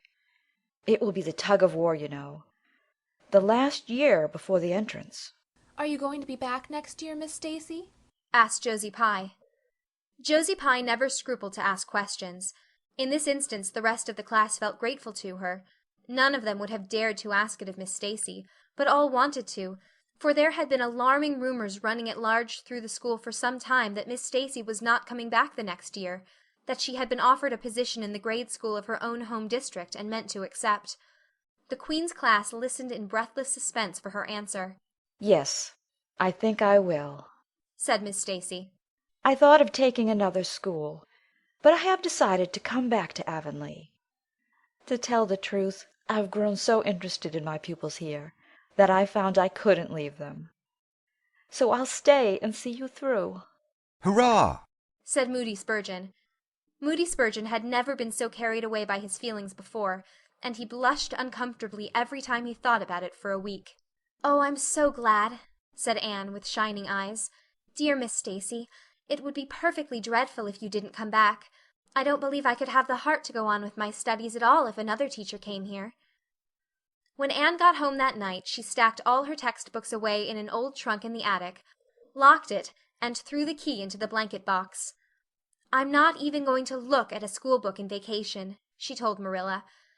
"I've studied as hard all the term as I possibly could, and I've pored over that geometry until I know every proposition in the first book off by heart, even when the letters are changed. I just feel tired of everything sensible, and I'm going to let my imagination run riot for the summer. Oh, you needn't be alarmed, Marilla. I'll only let it run riot within reasonable limits. But I want to have a real good jolly time this summer, for maybe it's the last summer I'll be a little girl. Mrs. Lynde says that if I keep stretching out next year as I've done this, I'll have to put on longer skirts. She says I'm all running to legs and eyes.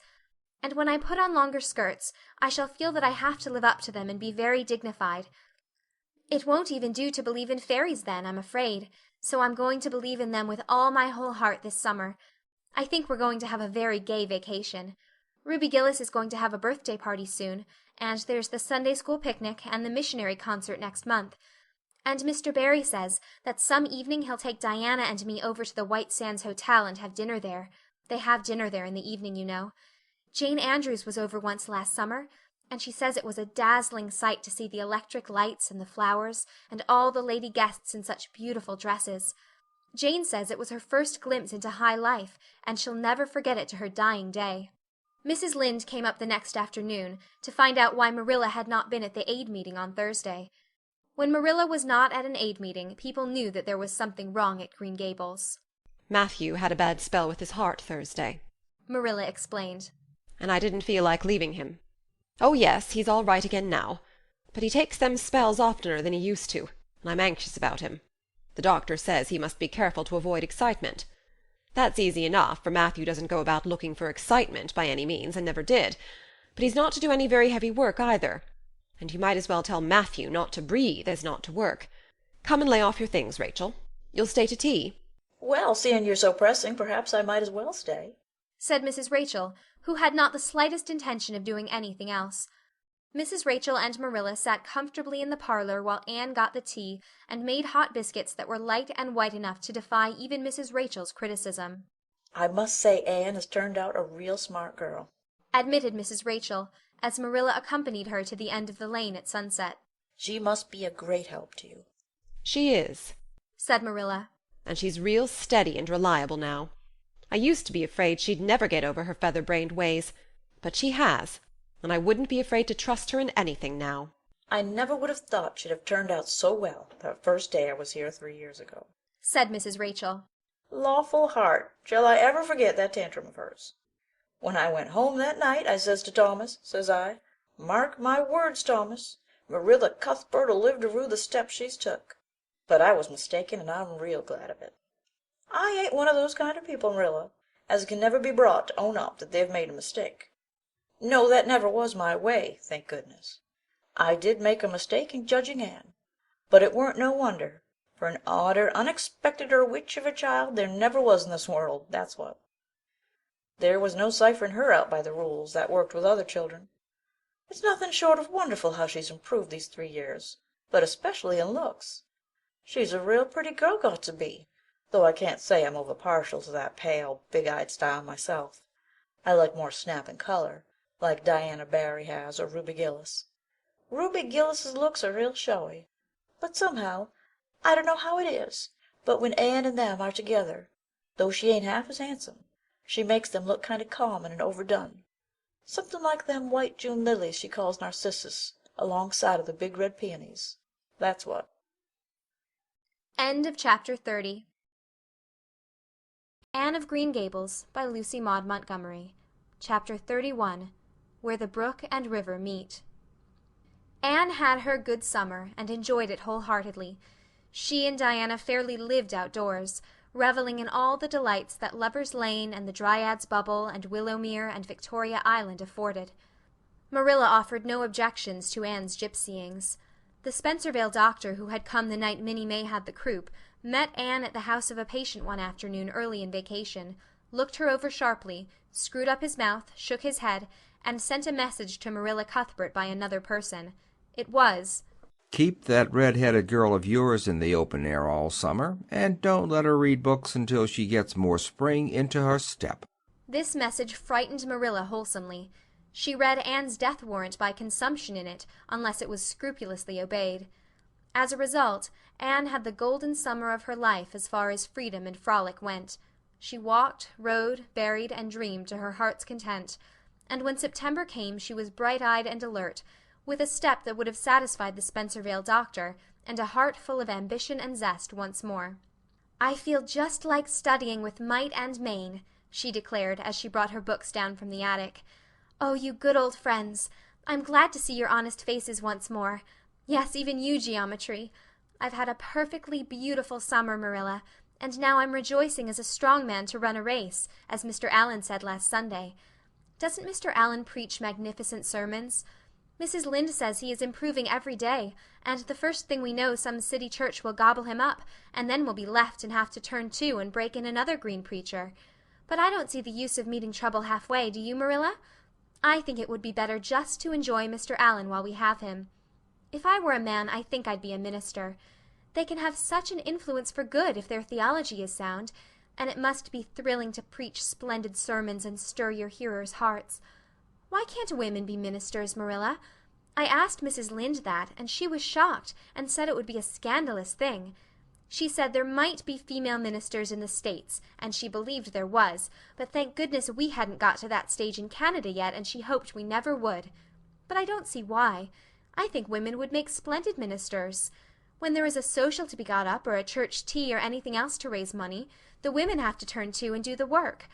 I'm sure Mrs. Lynde can pray every bit as well as Superintendent Bell, and I've no doubt she could preach too with a little practice."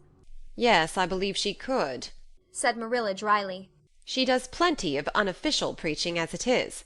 Nobody has much of a chance to go wrong in Avonlea with Rachel to oversee them. Marilla, said Anne in a burst of confidence, I want to tell you something and ask you what you think about it. It has worried me terribly. On Sunday afternoons, that is, when I think specially about such matters. I do really want to be good, and when I'm with you or Mrs. Allan or Miss Stacy I want it more than ever, and I want to do just what would please you and what you would approve of. But mostly when I'm with Mrs. Lynde I feel desperately wicked, and as if I wanted to go and do the very thing she tells me I oughtn't to do. I feel irresistibly tempted to do it. Now, what do you think is the reason I feel like that? Do you think it's because I'm really bad and unregenerate? Marilla looked dubious for a moment. Then she laughed. If you are, I guess I am too, Anne, for Rachel often has that very effect on me. I sometimes think she'd have more of an influence for good, as you say yourself, if she didn't keep nagging people to do right. There should have been a special commandment against nagging. But there, I shouldn't talk so. Rachel is a good Christian woman, and she means well. There isn't a kinder soul in Avonlea, and she never shirks her share of work. I'm very glad you feel the same, said Anne decidedly. It's so encouraging. I shan't worry so much over that after this. But I dare say there'll be other things to worry me. They keep coming up new all the time. Things to perplex you, you know. You settle one question and there's another right after. There are so many things to be thought over and decided when you're beginning to grow up. It keeps me busy all the time thinking them over and deciding what is right.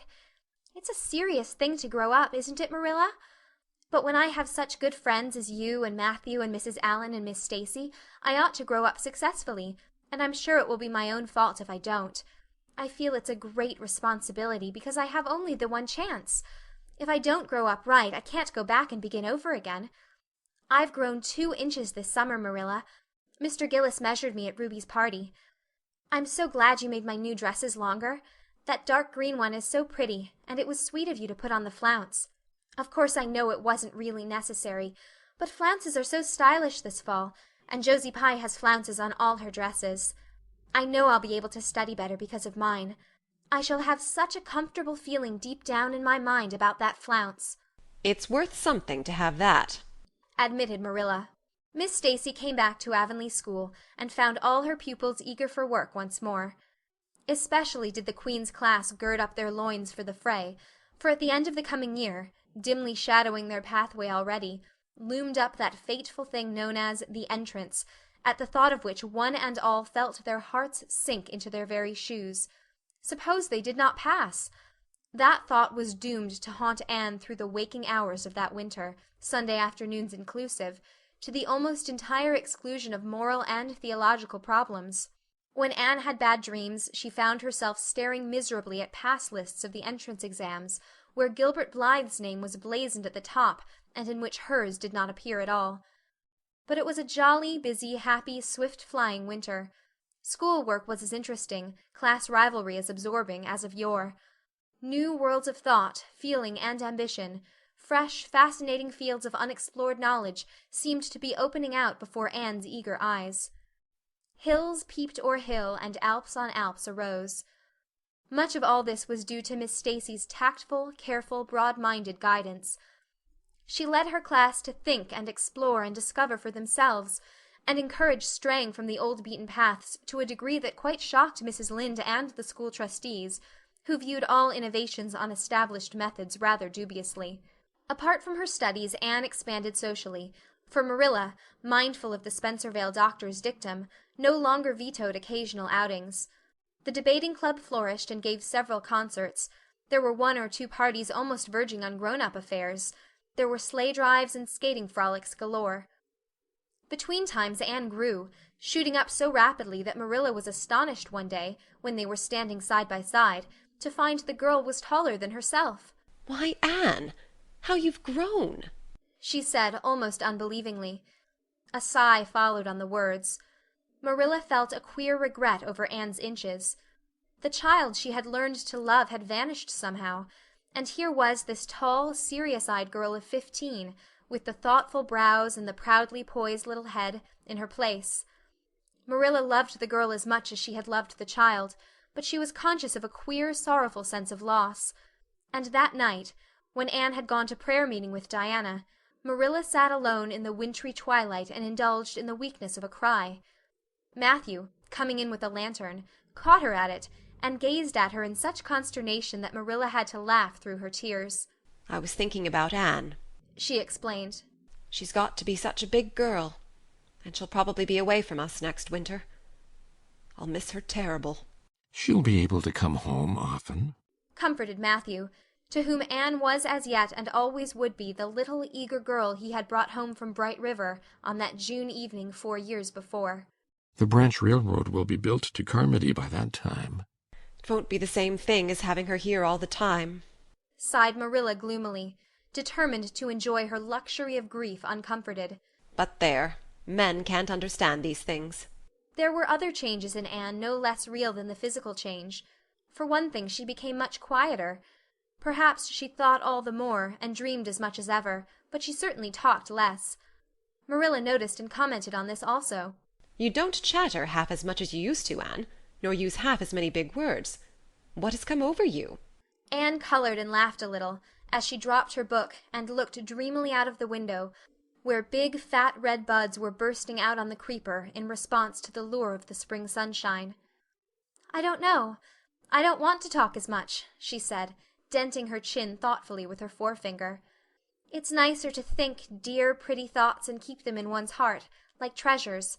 I don't like to have them laughed at or wondered over. And somehow I don't want to use big words any more. It's almost a pity, isn't it, now that I'm really growing big enough to say them if I did want to.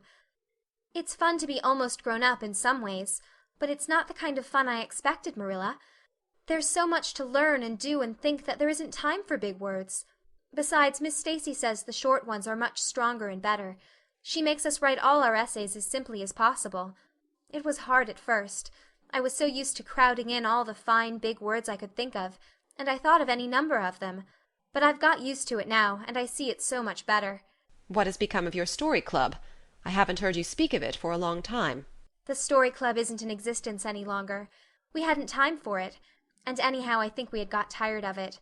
It was silly to be writing about love and murder and elopements and mysteries. Miss Stacy sometimes has us write a story for training in composition, but she won't let us write anything but what might happen in Avonlea in our own lives, and she criticizes it very sharply and makes us criticize our own too. I never thought my compositions had so many faults until I began to look for them myself. I felt so ashamed I wanted to give up altogether, but Miss Stacy said I could learn to write well if I only trained myself to be my own severest critic, and so I am trying to. You've only 2 more months before the entrance, said Marilla. Do you think you'll be able to get through? Anne shivered. I don't know. Sometimes I think I'll be all right, and then I get horribly afraid. We've studied hard and Miss Stacy has drilled us thoroughly, but we mayn't get through for all that. We've each got a stumbling block. Mine is geometry, of course, and Jane's is Latin, and Ruby and Charlie's is algebra, and Josie's is arithmetic. Moody Spurgeon says he feels it in his bones that he is going to fail in English history. Miss Stacy is going to give us examinations in June, just as hard as we'll have at the entrance, and mark us just as strictly, so we'll have some idea. I wish it was all over, Marilla. It haunts me. Sometimes I wake up in the night and wonder what I'll do if I don't pass. Why go to school next year and try again? Said Marilla unconcernedly. Oh, I don't believe I'd have the heart for it. It would be such a disgrace to fail, especially if the others passed. And I get so nervous in an examination that I'm likely to make a mess of it. I wish I had nerves like Jane Andrews. Nothing rattles her. Anne sighed, and, dragging her eyes from the witcheries of the spring world, the beckoning day of breeze and blue, and the green things upspringing in the garden, buried herself resolutely in her book.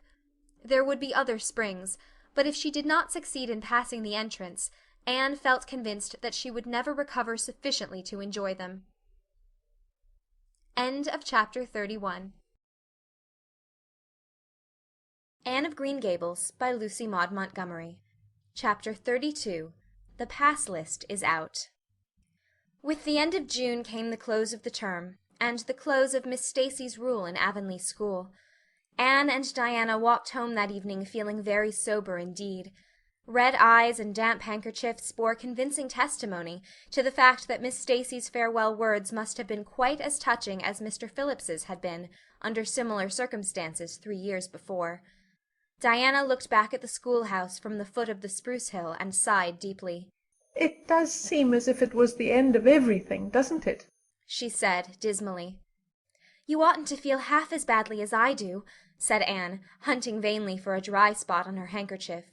"You'll be back again next winter, but I suppose I've left the dear old school forever. If I have good luck, that is." "It won't be a bit the same. Miss Stacy won't be there, nor you, nor Jane, nor Ruby, probably. I shall have to sit all alone, for I couldn't bear to have another deskmate after you. Oh, we have had jolly times, haven't we, Anne? It's dreadful to think they're all over." 2 big tears rolled down by Diana's nose. "If you would stop crying, I could," said Anne imploringly. "Just as soon as I put away my hanky, I see you brimming up, and that starts me off again. As Mrs. Lynde says, if you can't be as cheerful as you can.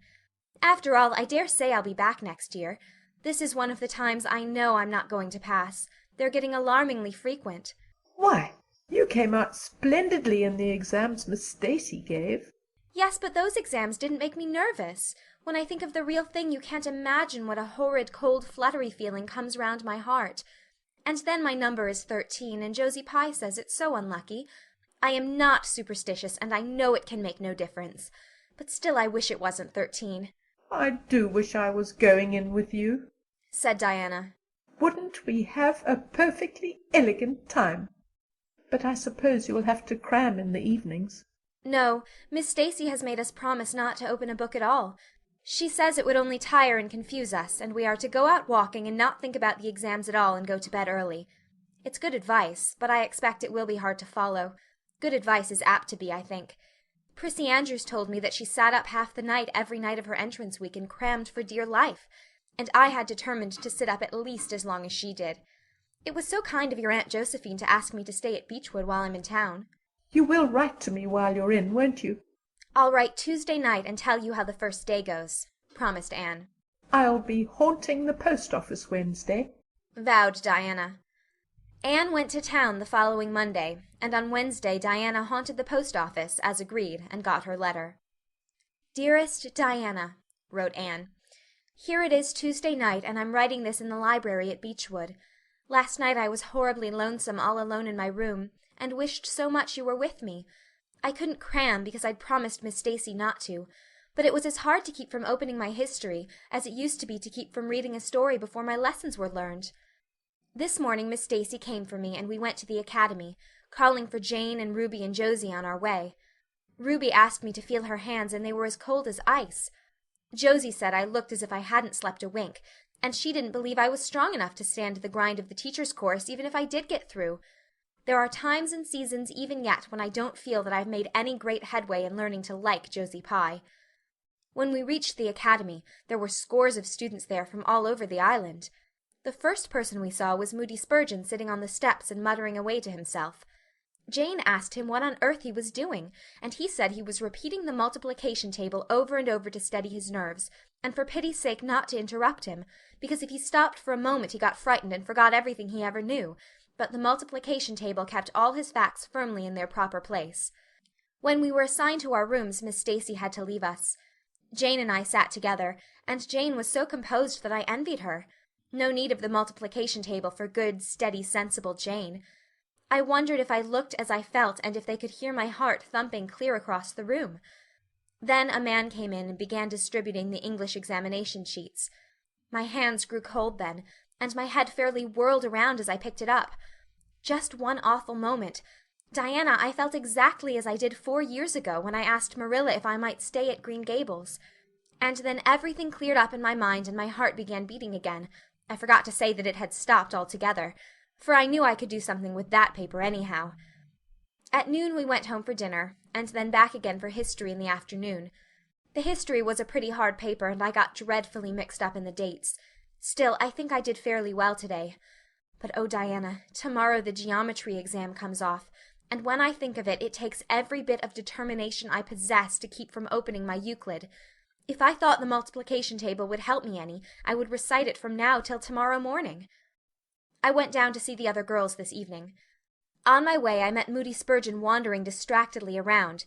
He said he knew that he had failed in history, and he was born to be a disappointment to his parents, and he was going home on the morning train, and it would be easier to be a carpenter than a minister anyhow. I cheered him up and persuaded him to stay to the end, because it would be unfair to Miss Stacy if he didn't. Sometimes I have wished I was born a boy, but when I see Moody Spurgeon I'm always glad I'm a girl and not his sister. Ruby was in hysterics when I reached their boarding-house. She had just discovered a fearful mistake she had made in her English paper. When she recovered we went uptown and had an ice cream. How we wished you had been with us.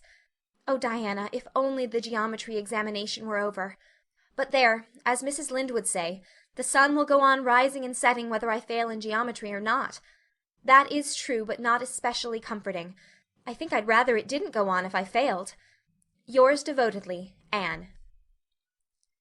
The geometry examination and all the others were over in due time, and Anne arrived home on Friday evening, rather tired, but with an air of chastened triumph about her. Diana was over at Green Gables when she arrived, and they met as if they had been parted for years. You old darling, it's perfectly splendid to see you back again. It seems like an age since you went to town, and oh, Anne, how did you get along? Pretty well, I think, in everything but the geometry. I don't know whether I passed in it or not, and I have a creepy, crawly presentiment that I didn't. Oh, how good it is to be back. Green Gables is the dearest, loveliest spot in the world. How did the others do? The girls say they know they didn't pass, but I think they did pretty well. Josie says the geometry was so easy a child of 10 could do it. Moody Spurgeon still thinks he failed in history, and Charlie says he failed in algebra. But we don't really know anything about it, and won't until the pass list is out. That won't be for a fortnight. Fancy living a fortnight in such suspense. I wish I could go to sleep and never wake up until it is over. Diana knew it would be useless to ask how Gilbert Blythe had fared, so she merely said, Oh, you'll pass all right, don't worry. I'd rather not pass at all than not come out pretty well up on the list, flashed Anne, by which she meant, and Diana knew she meant, that success would be incomplete and bitter if she did not come out ahead of Gilbert Blythe. With this end in view Anne had strained every nerve during the examinations. So had Gilbert. They had met and passed each other on the street a dozen times without any sign of recognition, and every time Anne had held her head a little higher, and wished a little more earnestly that she had made friends with Gilbert when he asked her, and vowed a little more determinedly to surpass him in the examination. She knew that all Avonlea Junior was wondering which would come out first. She even knew that Jimmy Glover and Ned Wright had a bet on the question, and that Josie Pye had said there was no doubt in the world that Gilbert would be first, and she felt that her humiliation would be unbearable if she failed. But she had another and nobler motive for wishing to do well. She wanted to pass high for the sake of Matthew and Marilla, especially Matthew. Matthew had declared to her his conviction that she would beat the whole island. That, Anne felt, was something it would be foolish to hope for even in the wildest dreams. But she did hope fervently that she would be among the first 10 at least, so that she might see Matthew's kindly brown eyes gleam with pride in her achievement. That, she felt, would be a sweet reward indeed for all her hard work and patient grubbing among unimaginative equations and conjugations. At the end of the fortnight Anne took to haunting the post office also, in the distracted company of Jane, Ruby, and Josie, opening the Charlottetown dailies with shaking hands and cold, sink-away feelings as bad as any experienced during the entrance week. Charlie and Gilbert were not above doing this too, but Moody Spurgeon stayed resolutely away.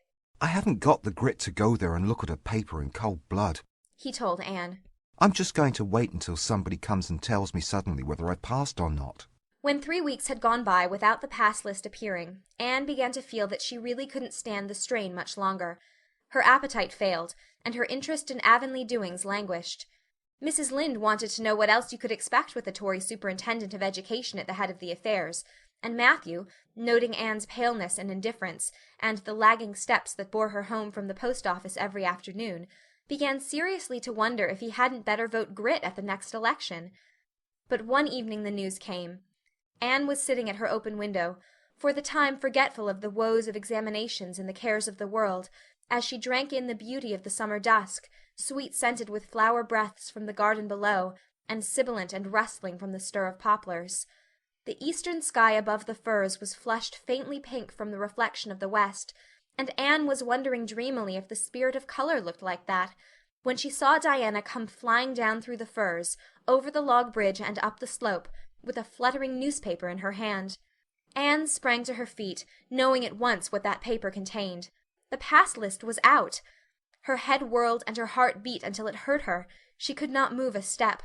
It seemed an hour to her before Diana came rushing along the hall and burst into the room without even knocking, so great was her excitement. "Anne, you've passed!" she cried. "Passed the very first! You and Gilbert both. You're ties, but your name is first. Oh, I'm so proud!" Diana flung the paper on the table and herself on Anne's bed, utterly breathless and incapable of further speech. Anne lighted the lamp, oversetting the match safe and using up half a dozen matches before her shaking hands could accomplish the task. Then she snatched up the paper. Yes, she had passed. There was her name at the very top of a list of 200. That moment was worth living for. "You did just splendidly, Anne," puffed Diana, recovering sufficiently to sit up and speak, for Anne, starry-eyed and rapt, had not uttered a word. "Father brought the paper home from Bright River not 10 minutes ago. It came out in the afternoon train, you know, and won't be here till tomorrow by mail. And when I saw the pass list I just rushed over like a wild thing. You've all passed, every one of you, Moody Spurgeon and all, although he's conditioned in history. Jane and Ruby did pretty well, they're halfway up, and so did Charlie. Josie just scraped through with 3 marks to spare, but you'll see she'll put on as many airs as if she'd lead. Won't Miss Stacy be delighted? Oh, Anne, what does it feel like to see your name at the head of a pass list like that? If it were me, I know I'd go crazy with joy. I am pretty near crazy as it is, but you're as calm and cool as a spring evening." "I'm just dazzled inside," said Anne. "I want to say 100 things and I can't find words to say them in. I never dreamed of this. Yes, I did too, just once. I let myself think once, what if I should come out first? Quakingly, you know, for it seemed so vain and presumptuous to think I could lead the island. Excuse me a minute, Diana. I must run right out to the field to tell Matthew. Then we'll go up the road and tell the good news to the others." They hurried to the hayfield below the barn where Matthew was coiling hay, and, as luck would have it, Mrs. Lynde was talking to Marilla at the lane fence. "Oh, Matthew," exclaimed Anne, "I've passed and I'm first, or one of the first. I'm not vain, but I'm thankful." Well, now, I always said it, said Matthew, gazing at the pass list delightedly. I knew you could beat them all easy. "You've done pretty well, I must say, Anne," said Marilla, trying to hide her extreme pride in Anne from Mrs. Rachel's critical eye. But that good soul said heartily, "I guess she's done well, and far be it from me to be backward in saying it. You're a credit to your friends, Anne, that's what. And we're all proud of you." That night Anne, who had wound up the delightful evening with a serious little talk with Mrs. Allan at the manse, knelt sweetly by her open window in a great sheen of moonshine, and murmured a prayer of gratitude and aspiration that came straight from her heart. There was in it thankfulness for the past, and reverent petition for the future. And when she slept on her white pillow, her dreams were as fair and bright and beautiful as maidenhood might desire. End of chapter 32. Anne of Green Gables by Lucy Maud Montgomery. Chapter 33. The Hotel Concert. "Put on your white organdy by all means, Anne," advised Diana decidedly. They were together in the east gable chamber. Outside it was only twilight, a lovely yellowish-green twilight with a clear blue cloudless sky. A big round moon, slowly deepening from her pallid luster into burnished silver, hung over the haunted wood. The air was full of sweet summer sounds, sleepy birds twittering, freakish breezes, far-away voices and laughter. But in Anne's room the blind was drawn and the lamp lighted, for an important toilet was being made. The east gable was a very different place from what it had been on that night 4 years before, when Anne had felt its bareness penetrate to the marrow of her spirit with its inhospitable chill. Changes had crept in, Marilla conniving at them resignedly, until it was as sweet and dainty a nest as a young girl could desire. The velvet carpet with the pink roses and the pink silk curtains of Anne's early visions had certainly never materialized, but her dreams had kept pace with her growth, and it is not probable she lamented them. The floor was covered with a pretty matting, and the curtains that softened the high window and fluttered in the vagrant breezes were of pale green art muslin. The walls, hung not with gold and silver brocade tapestry, but with a dainty apple-blossom paper, were adorned with a few good pictures given Anne by Mrs. Allen. Miss Stacy's photograph occupied the place of honor, and Anne made a sentimental point of keeping fresh flowers on the bracket under it. To-night a spike of white lilies faintly perfumed the room like the dream of a fragrance. There was no mahogany furniture, but there was a white-painted bookcase filled with books, a cushioned wicker rocker, a toilet table befrilled with white muslin, a quaint, gilt-framed mirror with chubby pink cupids and purple grapes painted over its arched top that used to hang in the spare room, and a low white bed. Anne was dressing for a concert at the White Sands Hotel. The guests had got it up in aid of the Charlottetown Hospital, and had hunted out all the available amateur talent in the surrounding districts to help it along. Bertha Sampson and Pearl Clay of the White Sands Baptist Choir had been asked to sing a duet. Milton Clark of Newbridge was to give a violin solo, Winnie Adela Blair of Carmody was to sing a Scotch ballad, and Laura Spencer of Spencervale and Anne Shirley of Avonlea were to recite. As Anne would have said at one time, it was an epoch in her life, and she was deliciously athrill with the excitement of it. Matthew was in the seventh heaven of gratified pride over the honor conferred on his Anne, and Marilla was not far behind, although she would have died rather than admit it, and said she didn't think it was very proper for a lot of young folks to be gadding over to the hotel without any responsible person with them. Anne and Diana were to drive over with Jane Andrews and her brother Billy in their double-seated buggy, and several other Avonlea girls and boys were going too. There was a party of visitors expected out from town, and after the concert a supper was to be given to the performers. "Do you really think the organdy will be best?" queried Anne anxiously. "I don't think it's as pretty as my blue-flowered muslin, and it certainly isn't so fashionable." "But it suits you ever so much better," said Diana. "It's so soft and frilly and clinging. The muslin is stiff and makes you look too dressed up, but the organdy seems as if it grew on you." Anne sighed and yielded. Diana was beginning to have a reputation for notable taste in dressing, and her advice on such subjects was much sought after. She was looking very pretty herself on this particular night, in a dress of the lovely wild rose pink, from which Anne was forever debarred, but she was not to take any part in the concert, so her appearance was of minor importance. All her pains were bestowed upon Anne, who, she vowed, must, for the credit of Avonlea, be dressed and combed and adorned to the Queen's taste. "Pull out that frill a little more. So. Here, let me tie your sash. Now for your slippers. I'm going to braid your hair into 2 thick braids, and tie them halfway up with big white bows. No, don't pull out a single curl over your forehead, just have the soft part. There's no way you do your hair suits you so well, Anne, and Mrs. Allen says you look like a Madonna when you part it so. I shall fasten this little white house rose just behind your ear. There was just one on my bush, and I saved it for you." "Shall I put my pearl beads on?" asked Anne. "Matthew brought me a string from town last week, and I know he'd like to see them on me." Diana pursed up her lips, put her black head on one side critically, and finally pronounced in favor of the beads, which were thereupon tied around Anne's slim, milk-white throat. "There's something so stylish about you, Anne," said Diana, with unenvious admiration. "You hold your head with such an air. I suppose it's your figure. I'm just a dumpling. I've always been afraid of it, and now I know it is so.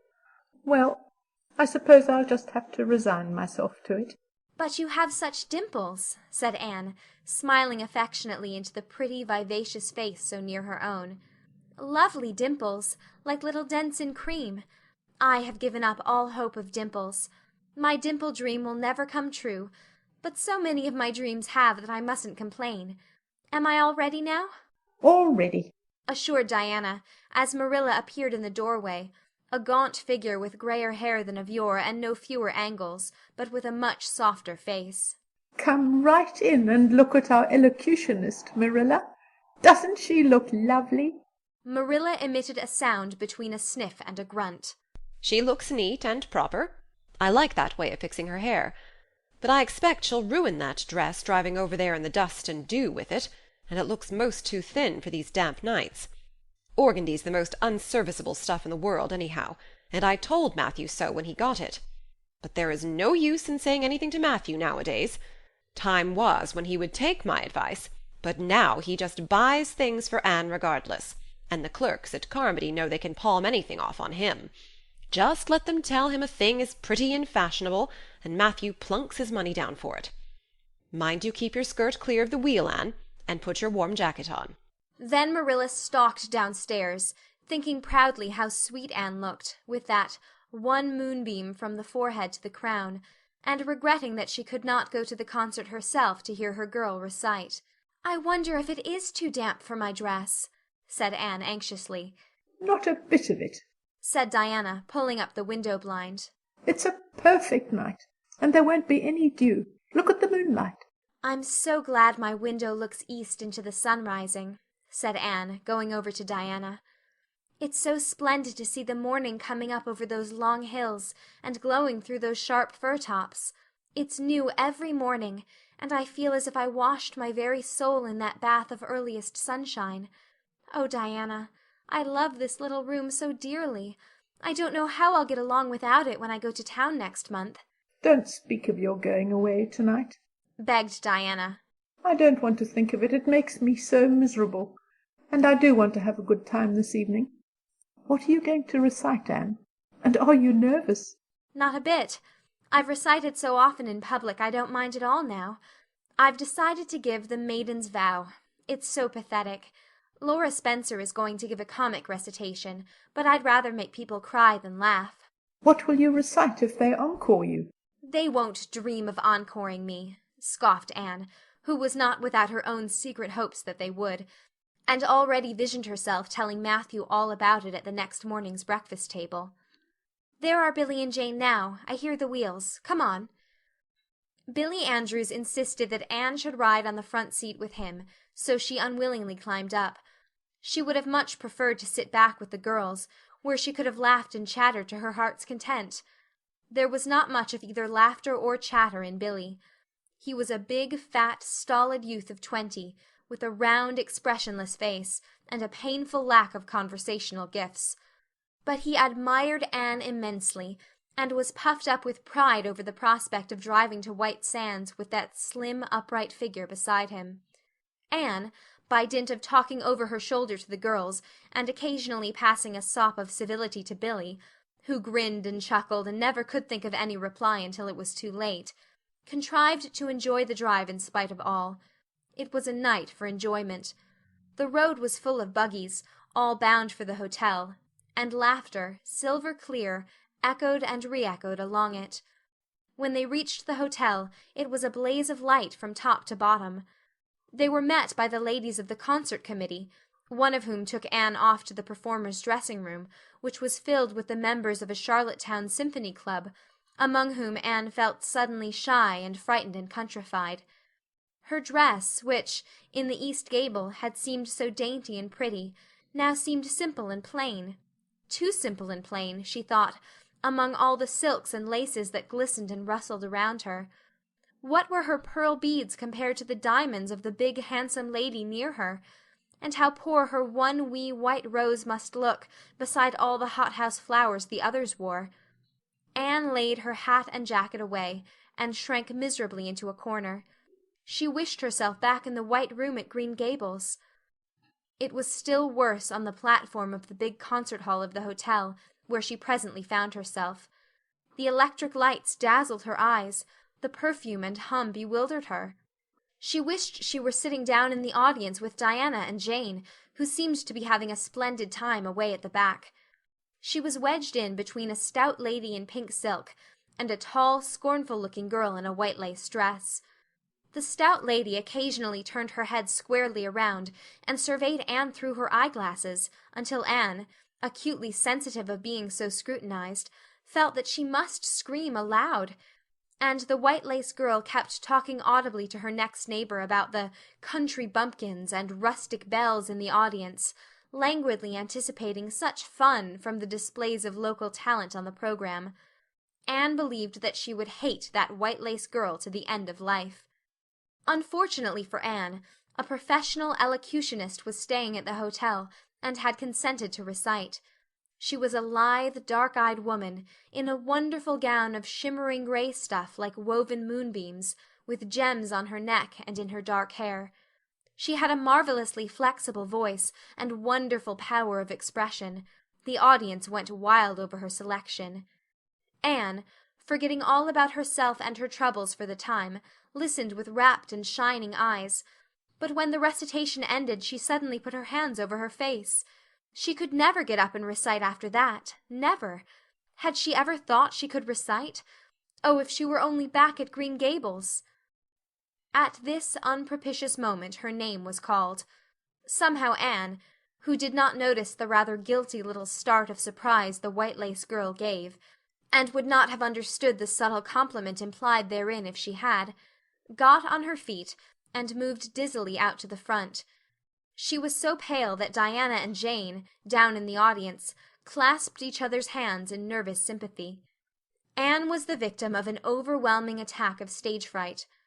Often as she had recited in public, she had never before faced such an audience as this, and the sight of it paralyzed her energies completely. Everything was so strange, so brilliant, so bewildering. The rows of ladies in evening dress, the critical faces, the whole atmosphere of wealth and culture about her. Very different this from the plain benches at the debating club, filled with the homely, sympathetic faces of friends and neighbors. These people, she thought, would be merciless critics. Perhaps, like the white-lace girl, they anticipated amusement from her rustic efforts. She felt hopelessly, helplessly ashamed and miserable. Her knees trembled, her heart fluttered, a horrible faintness came over her. Not a word could she utter, and the next moment she would have fled from the platform despite the humiliation which, she felt, must ever after be her portion if she did so. But suddenly, as her dilated, frightened eyes gazed out over the audience, she saw Gilbert Blythe away at the back of the room, bending forward with a smile on his face.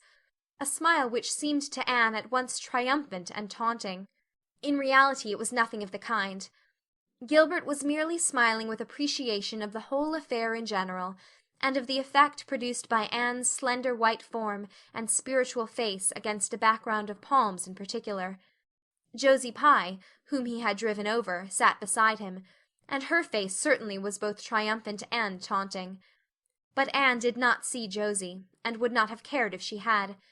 She drew a long breath and flung her head up proudly, courage and determination tingling over her like an electric shock. She would not fail before Gilbert Blythe. He should never be able to laugh at her, never, never. Her fright and nervousness vanished, and she began her recitation, her clear, sweet voice reaching to the farthest corner of the room without a tremor or a break. Self-possession was fully restored to her, and in the reaction from that horrible moment of powerlessness she recited as she had never done before. When she finished there were bursts of honest applause. Anne, stepping back to her seat, blushing with shyness and delight, found her hand vigorously clasped and shaken by the stout lady in pink silk. "My dear, you did splendidly," she puffed. "I've been crying like a baby, actually I have. There, they're encoring you. They're bound to have you back." "Oh, I can't go," said Anne confusedly. "But yet I must, or Matthew will be disappointed. He said they would encore me." "Then don't disappoint Matthew," said the pink lady, laughing. Smiling, blushing, limpid-eyed, Anne tripped back and gave a quaint, funny little selection that captivated her audience still further. The rest of the evening was quite a little triumph for her. When the concert was over, the stout pink lady, who was the wife of an American millionaire, took her under her wing and introduced her to everybody, and everybody was very nice to her. The professional elocutionist, Mrs. Evans, came and chatted with her, telling her that she had a charming voice and interpreted her selections beautifully. Even the white-lace girl paid her a languid little compliment. They had supper in the big, beautifully decorated dining-room. Diana and Jane were invited to partake of this also, since they had come with Anne. But Billy was nowhere to be found, having decamped in mortal fear of some such invitation. He was in waiting for them, with the team, however, when it was all over, and the three girls came merrily out into the calm, white moonshine radiance. Anne breathed deeply, and looked into the clear sky beyond the dark boughs of the firs. Oh, it was good to be out again in the purity and silence of the night. How great and still and wonderful everything was, with the murmur of the sea sounding through it, and the darkling cliffs beyond like grim giants guarding enchanted coasts. "Hasn't it been a perfectly splendid time?" sighed Jane as they drove away.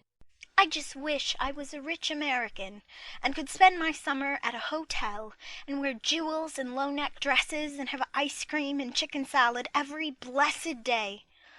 I'm sure it would be ever so much more fun than teaching school.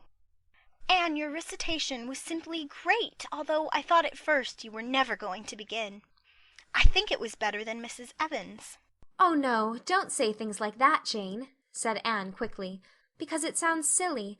It couldn't be better than Mrs. Evans's, you know, for she is a professional, and I'm only a schoolgirl with a little knack of reciting.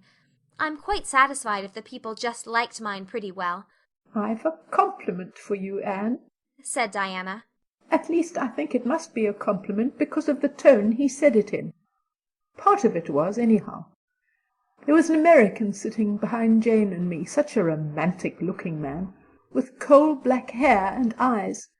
Josie Pye says he is a distinguished artist, and that her mother's cousin in Boston is married to a man that used to go to school with him.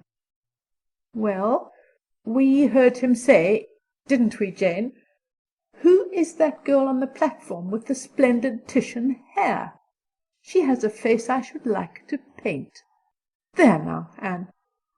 But what does Titian hair mean?"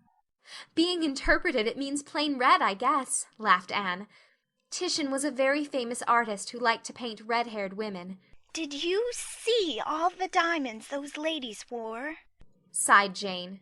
"They were simply dazzling. Wouldn't you just love to be rich, girls?" "We are rich," said Anne staunchly. "Why, we have 16 years to our credit, and we're as happy as queens, and we've all got imaginations, more or less. Look at that sea, girls, all silver and shadow and vision of things not seen. We couldn't enjoy its loveliness any more if we had millions of dollars and ropes of diamonds. You wouldn't change into any of those women if you could. Would you want to be that white-lace girl and wear a sour look all your life, as if you'd been born turning up your nose at the world? Or the pink lady, kind and nice as she is, so stout and short that you'd really no figure at all? Or even Mrs. Evans, with that sad, sad look in her eyes? She must have been dreadfully unhappy sometime to have such a look. You know you wouldn't, Jane Andrews." "I don't know exactly," said Jane, unconvinced. "I think diamonds would comfort a person for a good deal." "Well, I don't want to be anyone but myself, even if I go uncomforted by diamonds all my life," declared Anne. "I'm quite content to be Anne of Green Gables with my string of pearl beads. I know Matthew gave me as much love with them as ever went with Madame the Pink Lady's jewels." End of chapter 33. Anne of Green Gables by Lucy Maud Montgomery. Chapter 34. A Queen's Girl. The next 3 weeks were busy ones at Green Gables, for Anne was getting ready to go to Queen's, and there was much sewing to be done, and many things to be talked over and arranged. Anne's outfit was ample and pretty, for Matthew saw to that, and Marilla for once made no objections whatever to anything he purchased or suggested. More, one evening she went up to the east gable with her arms full of a delicate pale green material. "Anne, here's something for a nice light dress for you. I don't suppose you really need it. You've plenty of pretty waists. But I thought maybe you'd like something real dressy to wear if you were asked out anywhere of an evening in town, to a party or anything like that. I hear that Jane and Ruby and Josie have got evening dresses, as they call them, and I don't mean you shall be behind them. I got Mrs. Allan to help me pick it in town last week, and we'll get Emily Gillis to make it for you. Emily has got taste, and her fits aren't to be equalled." "Oh, Marilla, it's just lovely," said Anne. Thank you so much. I don't believe you ought to be so kind to me. It's making it harder every day for me to go away. The green dress was made up with as many tucks and frills and shirrings as Emily's taste permitted. Anne put it on one evening for Matthew's and Marilla's benefit, and recited the Maiden's Vow for them in the kitchen. As Marilla watched the bright, animated face and graceful motions, her thoughts went back to the evening Anne had arrived at Green Gables, and memory recalled a vivid picture of the odd, frightened child, in her preposterous yellowish-brown wincey dress, the heartbreak looking out of her tearful eyes. Something in the memory brought tears to Marilla's own eyes. "I declare, my recitation has made you cry, Marilla," said Anne, gaily stooping over Marilla's chair to drop a butterfly kiss on that lady's cheek. "Now I call that a positive triumph." "No, I wasn't crying over your piece," said Marilla, who would have scorned to be betrayed into such weakness by any poetry stuff. "I just couldn't help thinking of the little girl you used to be, Anne. And I was wishing you could have stayed a little girl, even with all your queer ways. You've grown up now, and you're going away, and you look so tall and stylish and so different altogether in that dress, as if you didn't belong in Avonlea at all. And I just got lonesome thinking it all over." "Marilla!" Anne sat down on Marilla's gingham lap, took Marilla's lined face between her hands, and looked gravely and tenderly into Marilla's eyes. "I'm not a bit changed. Not really. I'm only just pruned down and branched out. The real me back here is just the same. It won't make a bit of difference where I go or how much I change outwardly. At heart I shall always be your little Anne, who will love you and Matthew and dear Green Gables more and better every day of her life." Anne laid her fresh young cheek against Marilla's faded one, and reached out a hand to pat Matthew's shoulder. Marilla would have given much just then to have possessed Anne's power of putting her feelings into words, but nature and habit had willed it otherwise, and she could only put her arms close about her girl and hold her tenderly to her heart, wishing that she need never let her go. Matthew, with a suspicious moisture in his eyes, got up and went out of doors. Under the stars of the blue summer night he walked agitatedly across the yard to the gate under the poplars. "Well, now, I guess she ain't been much spoiled," he muttered proudly. "I guess my putting in my oar occasional never did much harm after all. She's smart and pretty and loving, too, which is better than all the rest. She's been a blessing to us, and there never was a luckier mistake than what Mrs. Spencer made. If it was luck, I don't believe it was any such thing. It was Providence, because the Almighty saw we needed her, I reckon." The day finally came when Anne must go to town. She and Matthew drove in one fine September morning, after a tearful parting with Diana, and an untearful practical one, on Marilla's side at least, with Marilla. But when Anne had gone, Diana dried her tears and went to a beach picnic at White Sands with some of her Carmody cousins, where she contrived to enjoy herself tolerably well, while Marilla plunged fiercely into unnecessary work and kept at it all day long with the bitterest kind of heartache, the ache that burns and gnaws and cannot wash itself away in ready tears. But that night, when Marilla went to bed, acutely and miserably conscious that the little gable room at the end of the hall was untenanted by any vivid young life and unstirred by any soft breathing, she buried her face in her pillow and wept for her girl in a passion of sobs that appalled her when she grew calm enough to reflect how very wicked it must be to take on so about a sinful fellow creature. Anne and the rest of the Avonlea scholars reached town just in time to hurry off to the academy. That first day passed pleasantly enough in a whirl of excitement, meeting all the new students, learning to know the professors by sight, and being assorted and organized into classes. Anne intended taking up the second-year work, being advised to do so by Miss Stacy. Gilbert Blythe elected to do the same. This meant getting a first-class teacher's license in 1 year instead of 2 if they were successful, but it also meant much more and harder work. Jane, Ruby, Josie, Charlie, and Moody Spurgeon, not being troubled with the stirrings of ambition, were content to take up the second-class work. Anne was conscious of a pang of loneliness when she found herself in a room with 50 other students, not one of whom she knew, except the tall, brown-haired boy across the room, and knowing him in the fashion she did not help her much, as she reflected pessimistically. Yet she was undeniably glad that they were in the same class. The old rivalry could still be carried on, and Anne would hardly have known what to do if it had been lacking. "I wouldn't feel comfortable without it," she thought. "Gilbert looks awfully determined.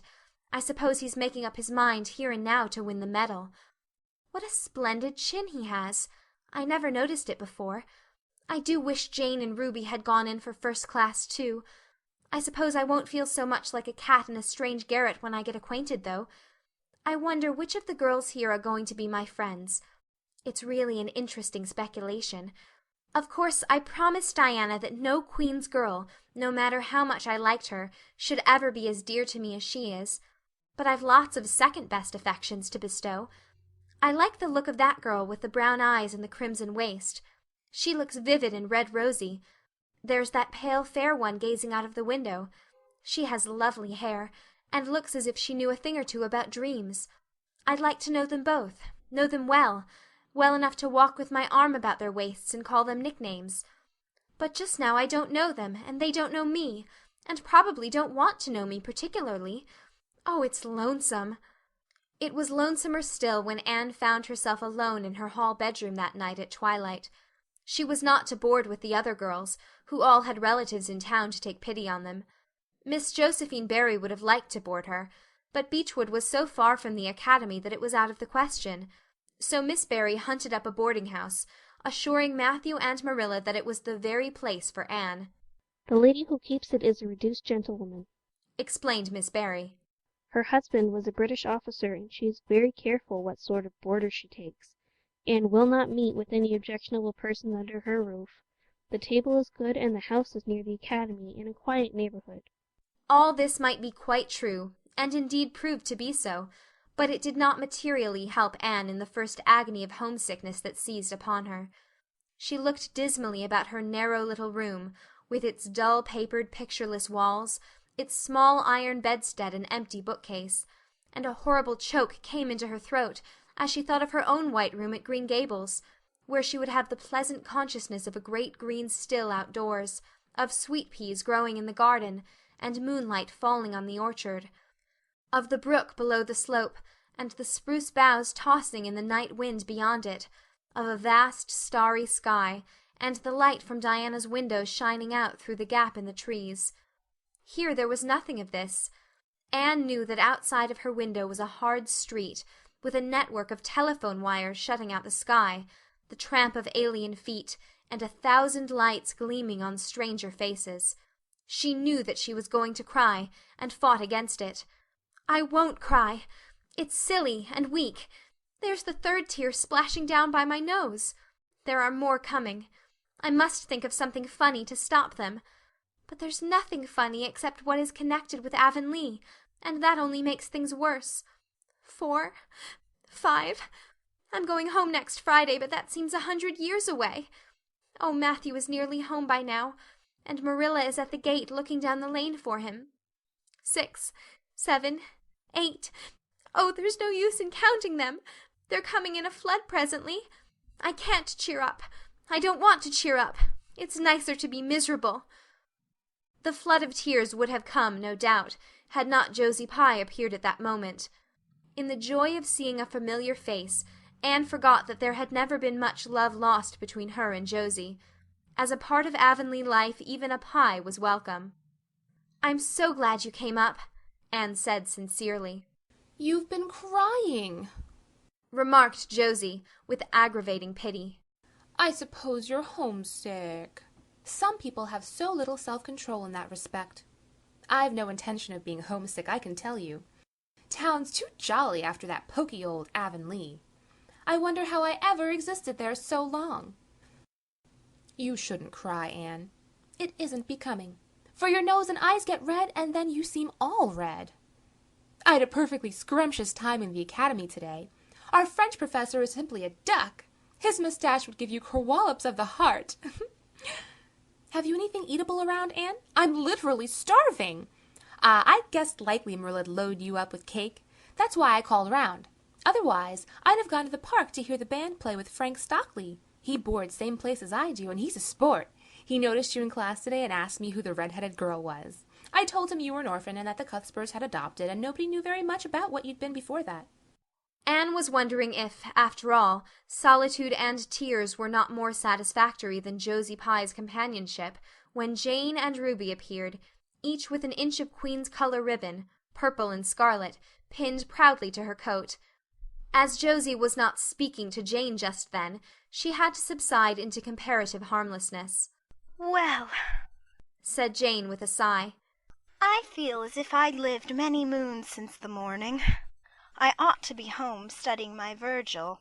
That horrid old professor gave us 20 lines to start in on tomorrow. But I simply couldn't settle down to study tonight.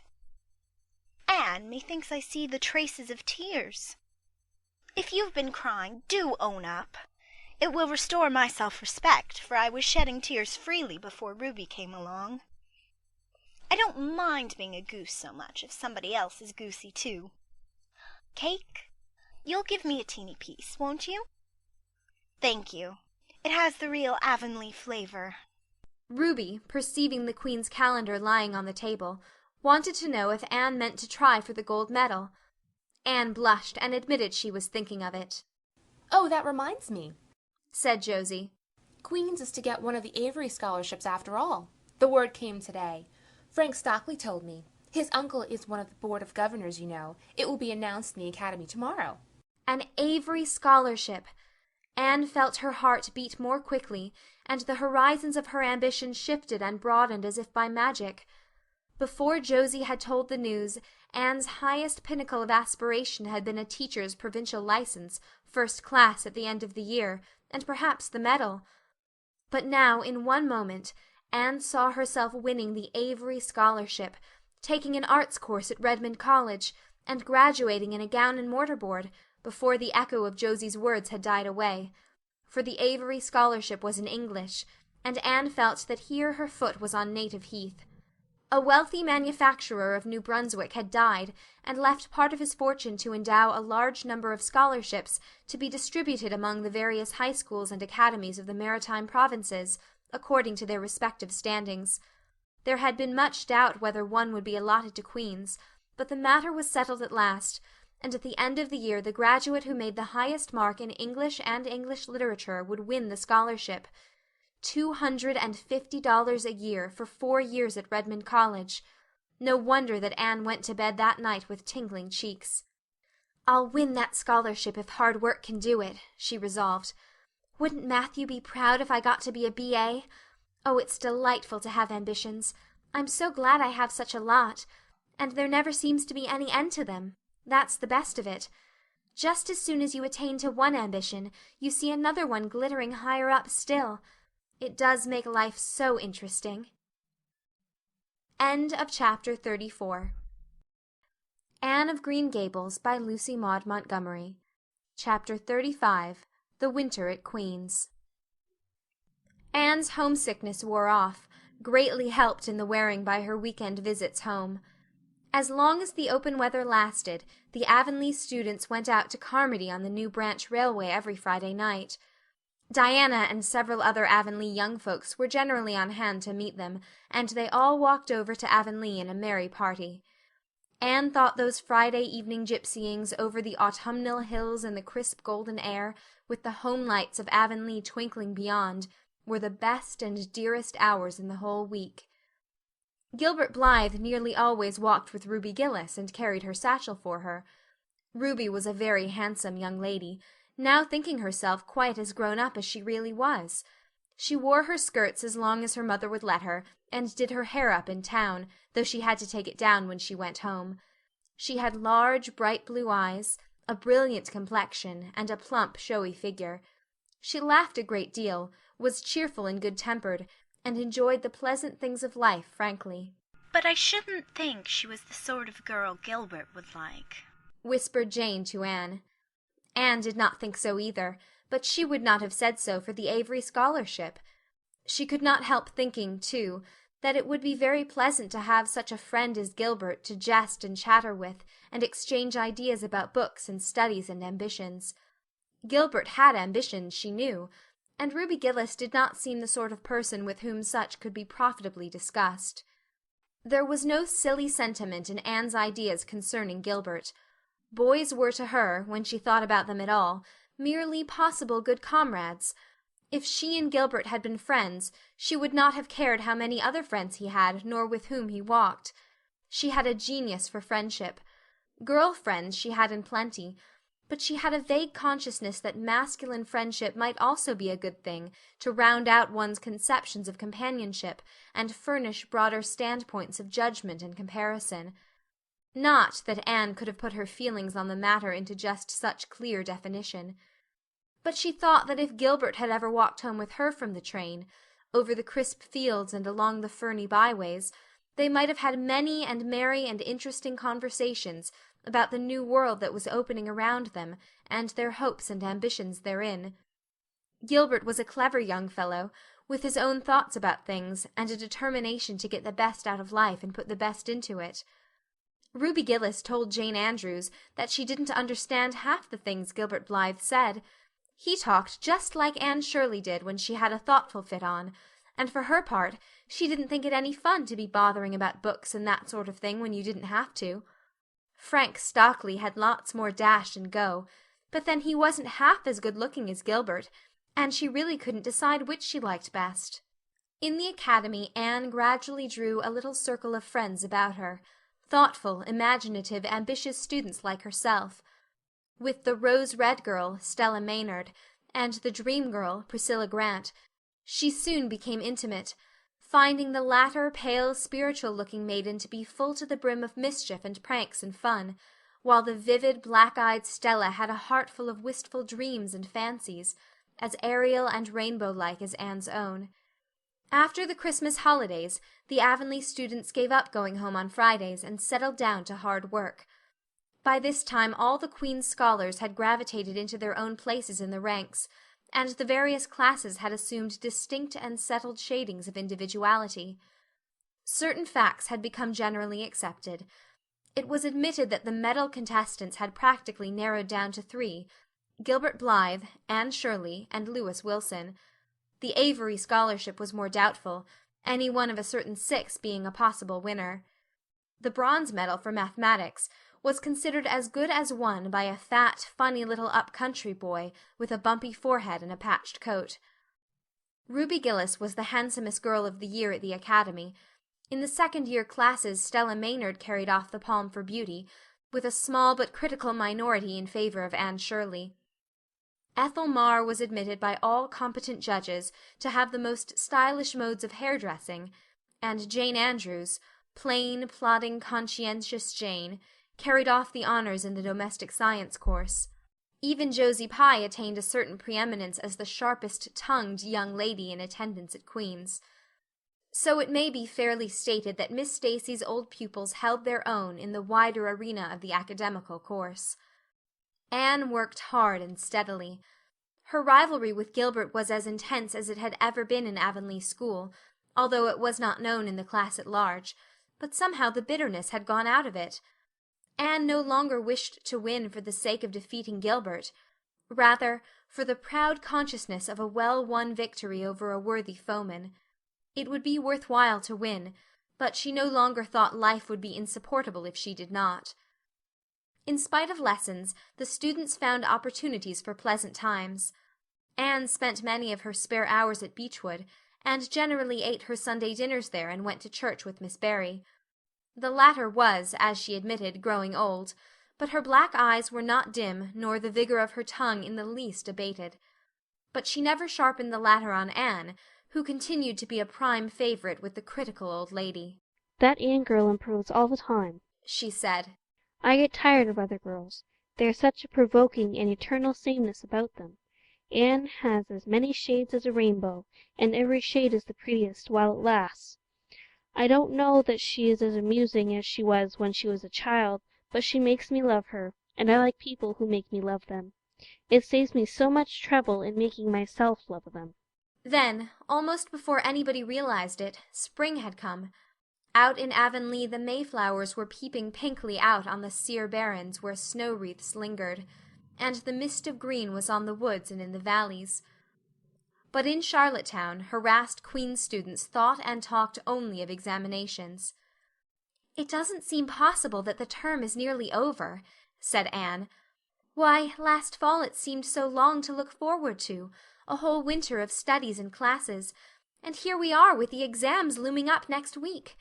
Girls, sometimes I feel as if those exams meant everything, but when I look at the big buds swelling on those chestnut trees, and the misty blue air at the end of the streets, they don't seem half so important." Jane and Ruby and Josie, who had dropped in, did not take this view of it. To them the coming examinations were constantly very important indeed, far more important than chestnut buds or Maytime hazes.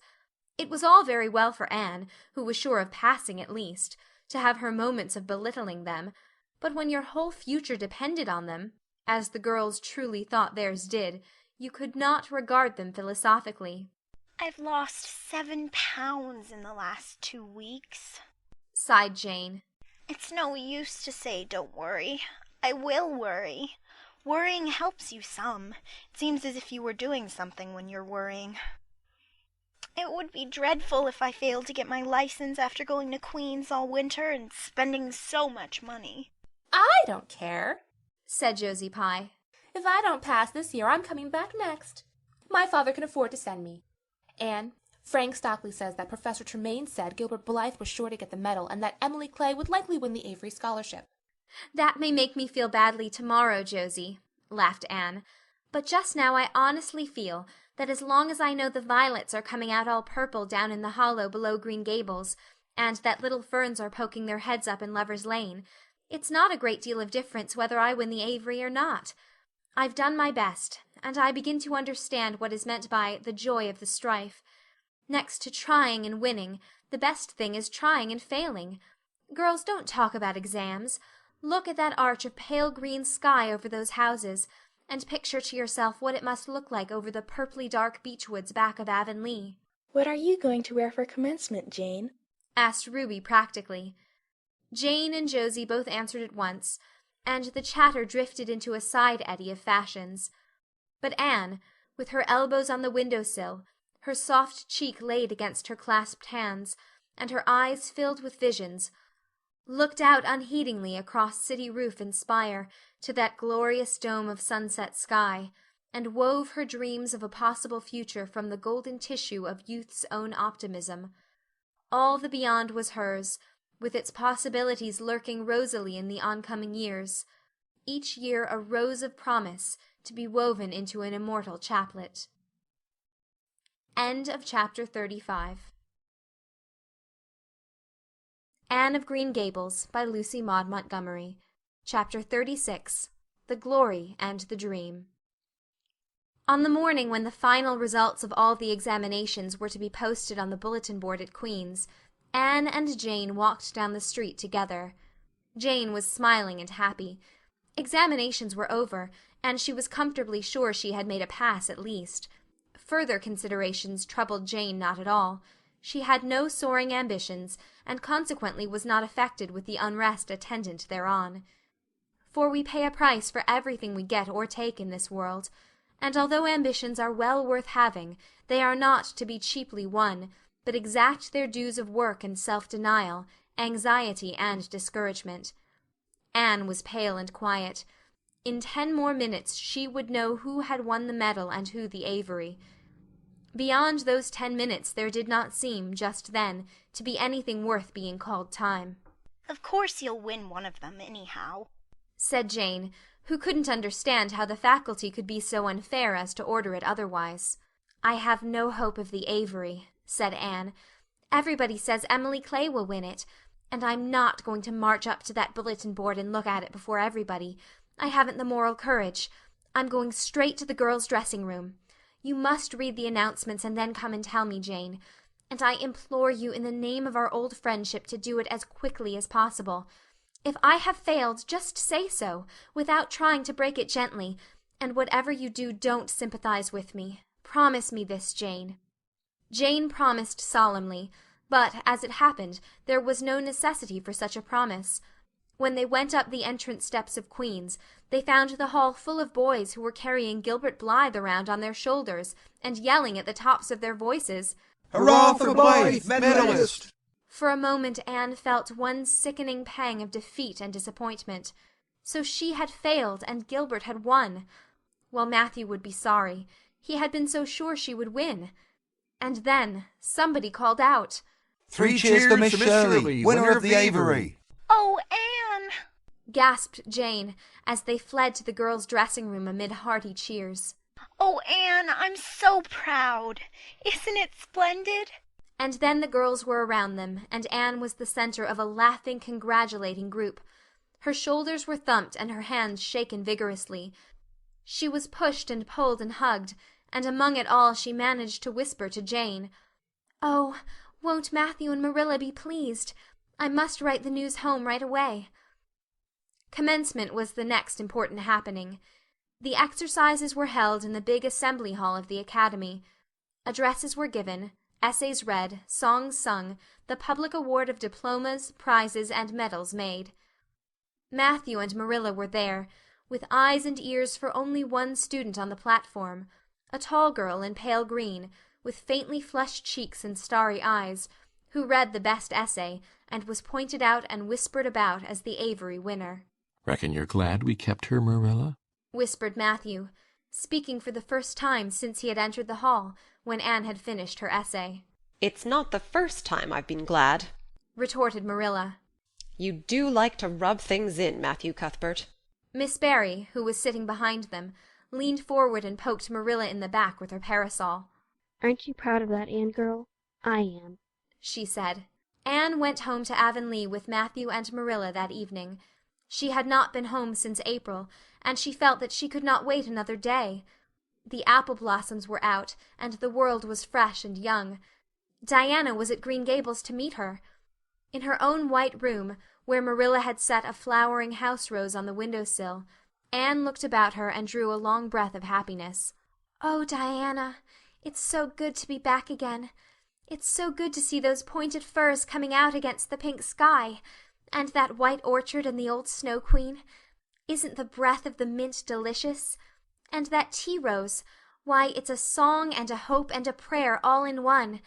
And it's good to see you again, Diana." "I thought you liked that Stella Maynard better than me," said Diana reproachfully. "Josie Pye told me you did. Josie said you were infatuated with her." Anne laughed and pelted Diana with the faded June lilies of her bouquet. "Stella Maynard is the dearest girl in the world except one, and you are that one, Diana," she said. "I love you more than ever, and I've so many things to tell you. But just now I feel as if it were joy enough to sit here and look at you. I'm tired, I think. Tired of being studious and ambitious.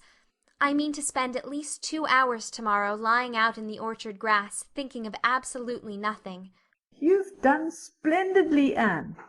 I suppose you won't be teaching now that you've won the Avery?" "No, I'm going to Redmond in September. Doesn't it seem wonderful? I'll have a brand new stock of ambition laid in by that time, after 3 glorious golden months of vacation. Jane and Ruby are going to teach. Isn't it splendid to think we all got through, even to Moody Spurgeon and Josie Pye?" "The Newbridge trustees have offered Jane their school already," said Diana. "Gilbert Blythe is going to teach too. He has to. His father can't afford to send him to college next year after all, so he means to earn his own way through. I expect he'll get the school here if Miss Ames decides to leave." Anne felt a queer little sensation of dismayed surprise. She had not known this. She had expected that Gilbert would be going to Redmond also. What would she do without their inspiring rivalry? Would not work, even at a coeducational college with a real degree in prospect, be rather flat without her friend the enemy? The next morning at breakfast, it suddenly struck Anne that Matthew was not looking well. Surely he was much grayer than he had been a year before. "Marilla," she said hesitatingly when he had gone out, "is Matthew quite well?" "No, he isn't," said Marilla in a troubled tone. "He's had some real bad spells with his heart this spring, and he won't spare himself a mite. I've been real worried about him. But he's some better this while back, and we've got a good hired man. so I'm hoping he'll kind of rest and pick up. Maybe he will, now you're home. You always cheer him up." Anne leaned across the table and took Marilla's face in her hands. "You are not looking as well yourself as I'd like to see you, Marilla. You look tired. I'm afraid you've been working too hard. You must take a rest, now that I'm home. I'm just going to take this one day off to visit all the old dear spots and hunt up my old dreams, and then it will be your turn to be lazy while I do the work." Marilla smiled affectionately at her girl. "It's not the work. It's my head. I've got a pain so often now behind my eyes. Dr. Spencer's been fussing with glasses, but they don't do me any good. There is a distinguished oculist coming to the island the last of June, and the doctor says I must see him. I guess I'll have to. I can't read or sew with any comfort now. Well, Anne, you've done real well at Queen's, I must say. To take first-class license in 1 year and win the Avery scholarship. Well, well, Mrs. Lynde says pride goes before a fall, and she doesn't believe in the higher education of women at all. She says it unfits them for women's true sphere. I don't believe a word of it. Speaking of Rachel reminds me, did you hear anything about the Abbey Bank lately, Anne? "I heard it was shaky," answered Anne. "Why?" "That is what Rachel said. She was up here one day last week and said there was some talk about it. Matthew felt real worried. All we have saved is in that bank, every penny. I wanted Matthew to put it in the savings bank in the first place, but old Mr. Abbey was a great friend of father's, and he'd always banked with him. Matthew said any bank with him at the head of it was good enough for anybody." "I think he has only been its nominal head for many years," said Anne. "He is a very old man. His nephews are really at the head of the institution." Well, when Rachel told us that, I wanted Matthew to draw our money right out, and he said he'd think of it. But Mr. Russell told him yesterday that the bank was all right. Anne had her good day in the companionship of the outdoor world. She never forgot that day. It was so bright and golden and fair, so free from shadow and so lavish of blossom. Anne spent some of its rich hours in the orchard. She went to the Dryad's Bubble and Willowmere and Violet Vale. She called at the manse and had a satisfying talk with Mrs. Allan. And finally, in the evening, she went with Matthew for the cows, through Lover's Lane to the back pasture. The woods were all gloried through with sunset, and the warm splendor of it streamed down through the hill gaps in the west. Matthew walked slowly with bent head. Anne, tall and erect, suited her springing step to his. "You've been working too hard today, Matthew," she said reproachfully. "Why won't you take things easier?" "Well, now, I can't seem to," said Matthew, as he opened the yard gate to let the cows through. "It's only that I'm getting old, Anne, and keep forgetting it. Well, I've always worked pretty hard, and I'd rather drop in harness." "If I had been the boy you sent for," said Anne wistfully, "I'd be able to help you so much now, and spare you in 100 ways. I could find it in my heart to wish I had been, just for that." "Well, now, I'd rather have you than a dozen boys, Anne," said Matthew, patting her hand. "Just mind you that. Rather than a dozen boys. Well, now, I guess it wasn't a boy that took the Avery scholarship, was it? It was a girl. My girl that I'm proud of."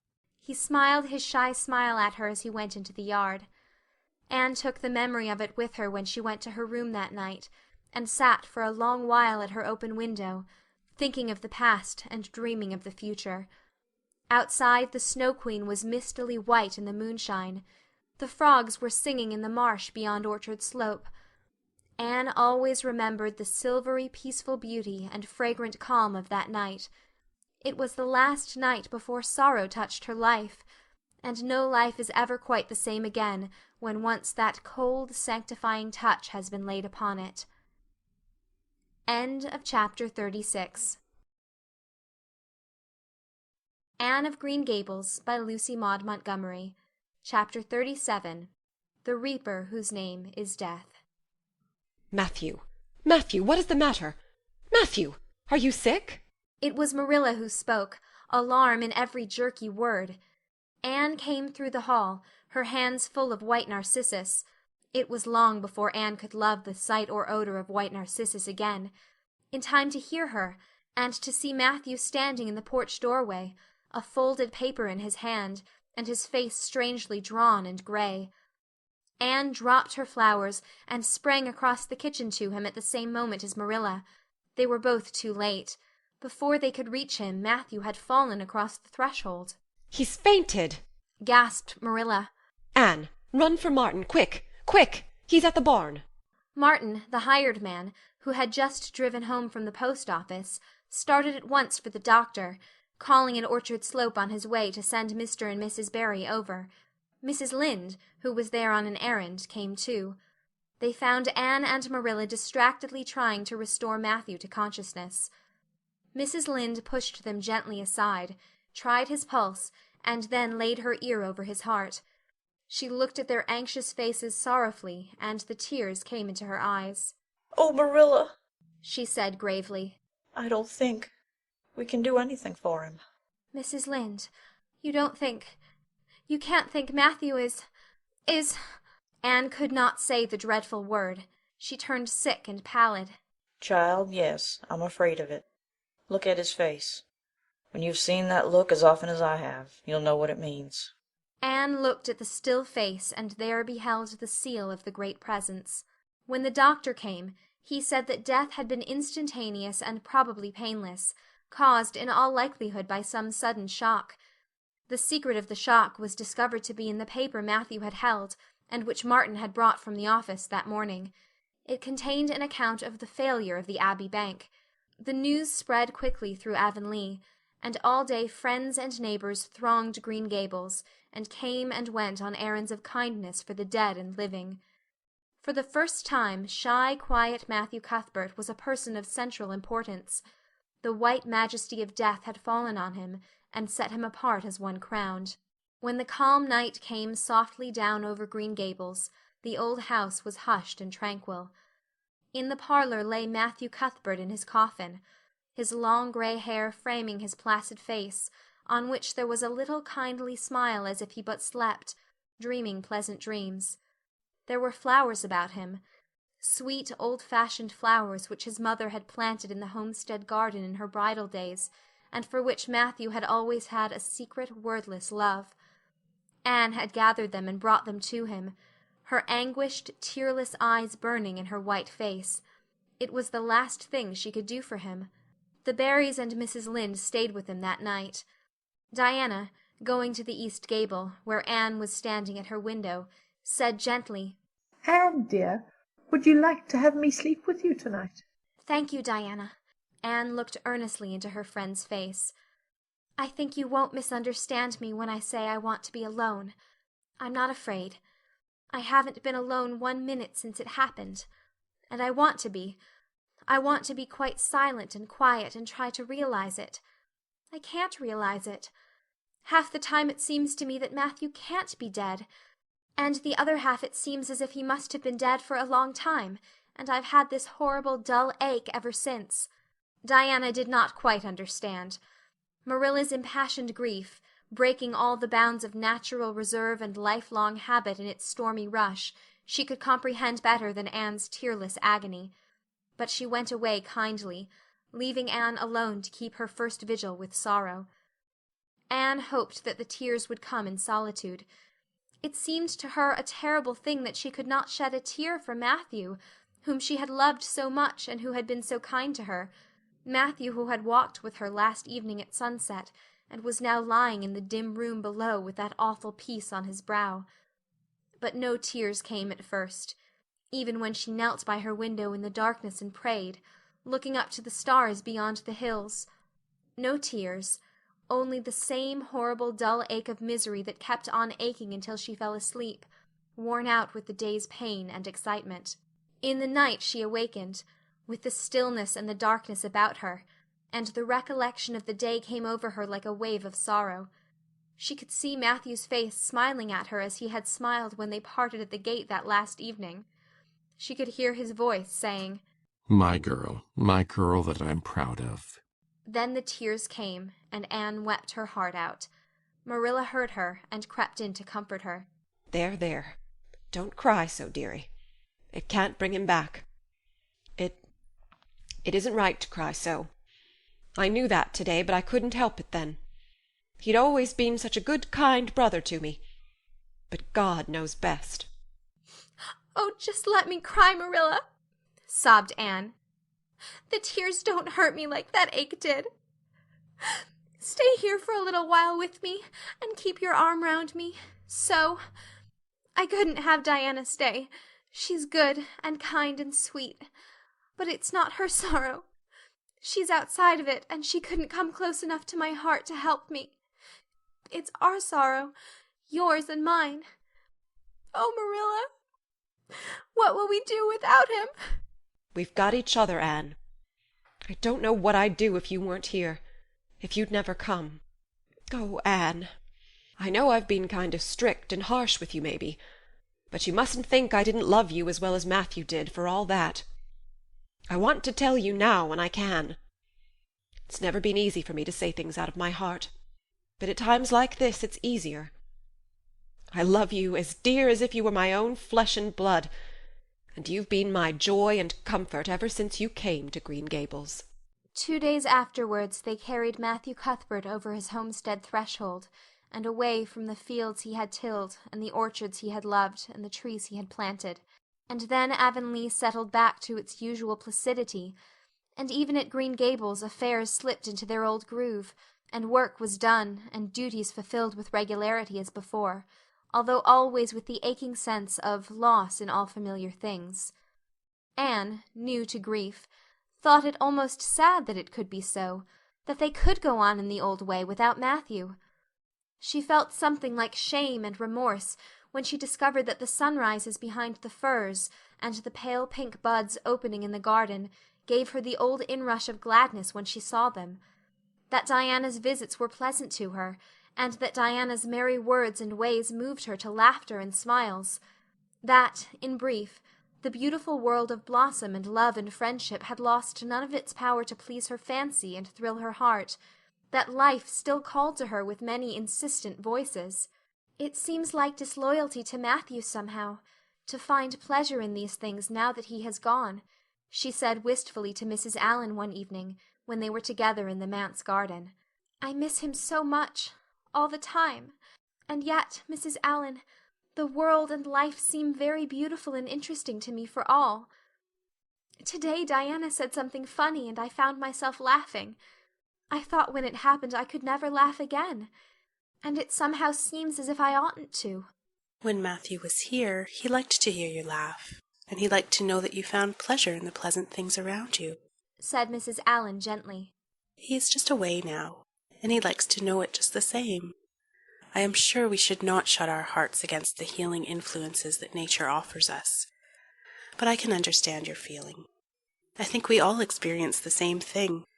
We resent the thought that anything can please us when someone we love is no longer here to share the pleasure with us, and we almost feel as if it were unfaithful to our sorrow when we find our interest in life returning to us. I was down to the graveyard to plant a rose bush on Matthew's grave this afternoon, said Anne dreamily. I took a slip of the little white Scotch rose bush his mother brought out from Scotland long ago. Matthew always liked those roses the best. They were so small and sweet on their thorny stems. It made me feel glad that I could plant it by his grave, as if I were doing something that must please him in taking it there to be near him. I hope he has roses like them in heaven. Perhaps the souls of all those little white roses that he has loved so many summers were all there to meet him. I must go home now. Marilla is all alone, and she gets lonely at twilight. She will be lonelier still, I fear, when you go away again to college, said Mrs. Allan. Anne did not reply. She said good night and went slowly back to Green Gables. Marilla was sitting on the front doorsteps, and Anne sat down beside her. The door was open behind them, held back by a big pink conch shell with hints of sea sunsets in its smooth inner convolutions. Anne gathered some sprays of pale yellow honeysuckle and put them in her hair. She liked the delicious hint of fragrance, as some aerial benediction, above her every time she moved. Dr. Spencer was here while you were away, Marilla said. He says that the specialist will be in town tomorrow, and he insists that I must go in and have my eyes examined. I suppose I'd better go and have it over. I'll be more than thankful if the man can give me the right kind of glasses to suit my eyes. You won't mind staying here alone while I'm away, will you? Martin will have to drive me in, and there's ironing and baking to do. I shall be all right. Diana will come over for company for me. I shall attend to the ironing and baking beautifully. You needn't fear that I'll starch the handkerchiefs or flavour the cake with liniment. Marilla laughed. What a girl you were for making mistakes in them days, Anne. You were always getting into scrapes. I did used to think you were possessed. Do you mind the time you dyed your hair? Yes, indeed. I shall never forget it, smiled Anne, touching the heavy braid of hair that was wound about her shapely head. I laugh a little now sometimes when I think what a worry my hair used to be to me. But I don't laugh much, because it was a very real trouble then. I did suffer terribly over my hair and my freckles. My freckles are really gone, and people are nice enough to tell me my hair is auburn now, all but Josie Pye. She informed me yesterday that she really thought it was redder than ever, or at least my black dress made it look redder, and she asked me if people who had red hair ever got used to having it. Marilla, I've almost decided to give up trying to like Josie Pye. I've made what I would once have called a heroic effort to like her, but Josie Pye won't be liked. Josie is a pie, said Marilla sharply. So she can't help being disagreeable. I suppose people of that kind serve some useful purpose in society, but I must say I don't know what it is any more than I know the use of thistles. Is Josie going to teach? No, she is going back to Queen's next year. So are Moody Spurgeon and Charlie Sloane. Jane and Ruby are going to teach, and they have both got schools. Jane at Newbridge and Ruby at some place up west. Gilbert Blythe is going to teach too, isn't he? Yes, briefly. What a nice-looking fellow he is, said Marilla absently. I saw him in church last Sunday, and he seemed so tall and manly. He looks a lot like his father did at the same age. John Blythe was a nice boy. We used to be real good friends, he and I. People called him my beau. Anne looked up with swift interest. Oh, Marilla, and what happened? Why didn't you— We had a quarrel. I wouldn't forgive him when he asked me to. I meant to after a while, but I was sulky and angry, and I wanted to punish him first. He never came back. The Blythes were all mighty independent, but I always felt rather sorry. I've always kind of wished I'd forgiven him when I had the chance. So you've had a bit of romance in your life, too, said Anne softly. Yes, I suppose you might call it that. You wouldn't think so to look at me, would you? But you can never tell about people from their outsides. Everybody has forgot about me and John. I'd forgotten myself, but it all came back to me when I saw Gilbert last Sunday. End of chapter 37. Anne of Green Gables by Lucy Maud Montgomery. Chapter 38. The Bend in the Road. Marilla went to town the next day and returned in the evening. Anne had gone over to Orchard Slope with Diana, and came back to find Marilla in the kitchen, sitting by the table with her head leaning on her hand. Something in her dejected attitude struck a chill to Anne's heart. She had never seen Marilla sit limply inert like that. Are you very tired, Marilla? Yes. No. I don't know, said Marilla wearily, looking up. I suppose I am tired, but I haven't thought about it. It's not that. Did you see the oculist? What did he say? Asked Anne anxiously. Yes, I saw him. He examined my eyes. He says that if I give up all reading and sewing entirely, and any kind of work that strains the eyes, and if I'm careful not to cry, and if I wear the glasses he's given me, he thinks my eyes may not get any worse, and my headaches will be cured. But if I don't, he says I'll certainly be stone blind in 6 months. Blind! Anne, just think of it. For a minute Anne, after her first quick exclamation of dismay, was silent. It seemed to her that she could not speak. Then she said bravely, but with a catch in her voice, Marilla, don't think of it. You know he has given you hope. If you are careful, you won't lose your sight altogether, and if his glasses cure your headaches, it will be a great thing. I don't call it much hope, said Marilla bitterly. What am I to live for if I can't read or sew or do anything like that? I might as well be blind, or dead. And as for crying, I can't help that when I get lonesome. But there, it's no good talking about it. If you'll get me a cup of tea, I'll be thankful. I'm about done out. Don't say anything about this to anyone for a spell yet, anyway. I can't bear that folks should come here to question and sympathize and talk about it. When Marilla had eaten her lunch, Anne persuaded her to go to bed. Then Anne went herself to the east gable, and sat down by her window in the darkness alone with her tears and her heaviness of heart. How sadly things had changed since she had sat there the night after coming home. Then she had been full of hope and joy, and the future had looked rosy with promise. Anne felt as if she had lived years since then, but before she went to bed there was a smile on her lips and peace in her heart. She had looked her duty courageously in the face, and found it a friend, as duty ever is when we meet it frankly. One afternoon a few days later, Marilla came slowly in from the front yard where she had been talking to a caller, a man whom Anne knew by sight as Sadler from Carmody. Anne wondered what he could have been saying to bring that look to Marilla's face. "What did Mr. Sadler want, Marilla?" Marilla sat down by the window and looked at Anne.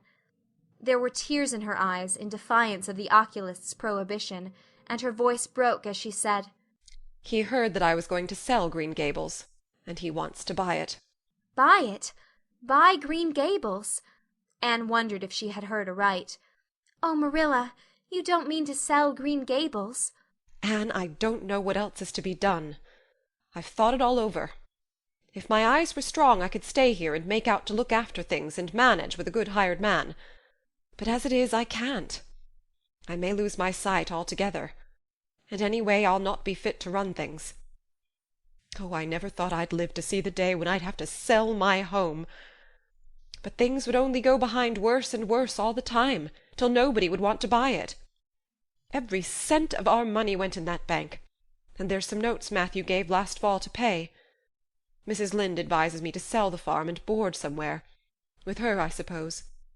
It won't bring much. It's small and the buildings are old. But it'll be enough for me to live on, I reckon. I'm thankful you're provided for with that scholarship, Anne. I'm sorry you won't have a home to come to in your vacations, that's all. But I suppose you'll manage somehow." Marilla broke down and wept bitterly. "You mustn't sell Green Gables," said Anne resolutely. "Oh, Anne, I wish I didn't have to. But you can see for yourself I can't stay here alone. I'd go crazy with trouble and loneliness. And my sight would go, I know it would." "You won't have to stay here alone, Marilla. I'll be with you. I'm not going to Redmond." "Not going to Redmond?" Marilla lifted her worn face from her hands and looked at Anne. "Why, what do you mean?" "Just what I say. I'm not going to take the scholarship. I decided so the night after you came home from town. You surely don't think I could leave you alone in your trouble, Marilla, after all you've done for me. I've been thinking and planning. Let me tell you my plans. Mr. Barry wants to rent the farm for next year, so you won't have any bother over that. And I'm going to teach. I've applied for the school here, but I don't expect to get it, for I understand the trustees have promised it to Gilbert Blythe. But I can have the Carmody school. Mr. Blair told me so last night at the store. Of course that won't be quite as nice or convenient as if I had the Avonlea school, but I can board home and drive myself over to Carmody and back, in the warm weather at least. And even in winter I can come home Fridays. We'll keep a horse for that. Oh, I have it all planned out, Marilla, and I'll read to you and keep you cheered up. You shan't be dull or lonesome. And we'll be real cozy and happy here together, you and I." Marilla had listened like a woman in a dream. "Oh, Anne, I could get on real well if you were here, I know. But I can't let you sacrifice yourself so for me. It would be terrible." "Nonsense!" Anne laughed merrily. "There is no sacrifice. Nothing could be worse than giving up Green Gables. Nothing could hurt me more. We must keep the dear old place. My mind is quite made up, Marilla. I'm not going to Redmond, and I am going to stay here and teach. Don't you worry about me a bit." "But your ambitions and—" "I'm just as ambitious as ever. Only I've changed the object of my ambitions. I'm going to be a good teacher, and I'm going to save your eyesight. Besides, I mean to study at home here and take a little college course all by myself. Oh, I've dozens of plans, Marilla. I've been thinking them out for a week. I shall give life here my best, and I believe it will give its best to me in return. When I left Queen's, My future seemed to stretch out before me like a straight road. I thought I could see along it for many a milestone. Now there is a bend in it. I don't know what lies around the bend, but I'm going to believe that the best does. It has a fascination of its own, that bend, Marilla. I wonder how the road beyond it goes, what there is of green glory and soft checkered light and shadows, what new landscapes, what new beauties, what curves and hills and valleys further on. I don't feel as if I ought to let you give it up, said Marilla, referring to the scholarship. But you can't prevent me. I'm 16 and a half, obstinate as a mule, as Mrs. Lynde once told me, laughed Anne. Oh, Marilla, don't you go pitying me. I don't like to be pitied, and there is no need for it. I'm heart glad over the very thought of staying at dear Green Gables. Nobody could love it as you and I do, so we must keep it. You blessed girl, said Marilla, yielding. I feel as if you'd given me new life. I guess I ought to stick out and make you go to college, but I know I can't, so I ain't gonna try. I'll make it up to you, though, Anne. When it became noised abroad in Avonlea that Anne Shirley had given up the idea of going to college and intended to stay home and teach, there was a good deal of discussion over it. Most of the good folks, not knowing about Marilla's eyes, thought she was foolish. Mrs. Allan did not. She told Anne so in approving words that brought tears of pleasure to the girl's eyes. Neither did good Mrs. Lynde. She came up one evening and found Anne and Marilla sitting at the front door in the warm, scented summer dusk. They liked to sit there when the twilight came down, and the white moths flew about in the garden, and the odor of mint filled the dewy air. Mrs. Rachel deposited her substantial person upon the stone bench by the door, behind which grew a row of tall pink and yellow hollyhocks, with a long breath of mingled weariness and relief. I declare I'm getting glad to sit down. I've been on my feet all day, and 200 pounds is a good bit for 2 feet to carry around. It's a great blessing not to be fat, Marilla. I hope you appreciate it. Well, Anne, I hear you've given up your notion of going to college. I was real glad to hear it. You've got as much education now as a woman can be comfortable with. I don't believe in girls going to college with the men and cramming their heads full of Latin and Greek and all that nonsense. But I'm going to study Latin and Greek just the same, Mrs. Lynde, said Anne, laughing. I'm going to take my arts course right here at Green Gables and study everything that I would at college.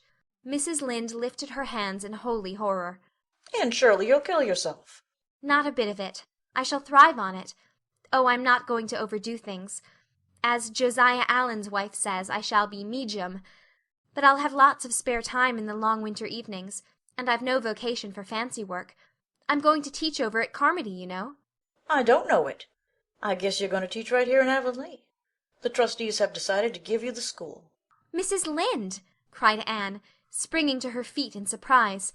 Why, I thought they had promised it to Gilbert Blythe. So they did. But as soon as Gilbert heard that you had applied for it, he went to them. They had a business meeting at the school last night, you know, and told them that he withdrew his application and suggested that they accept yours. He said he was going to teach at White Sands. Of course, he knew how much you wanted to stay with Marilla.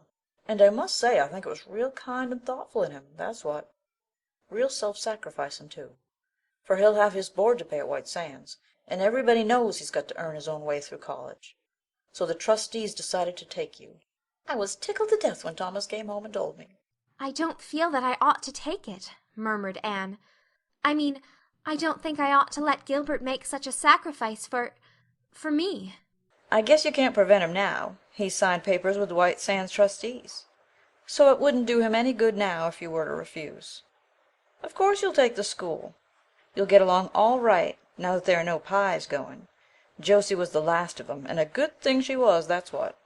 There's been some pie or other going to Avonlea school for the last 20 years, and I guess their mission in life was to keep school teachers reminded that Earth isn't their home. Bless my heart, what does all that winking and blinking at the Barry Gable mean? Diana is signaling for me to go over, laughed Anne.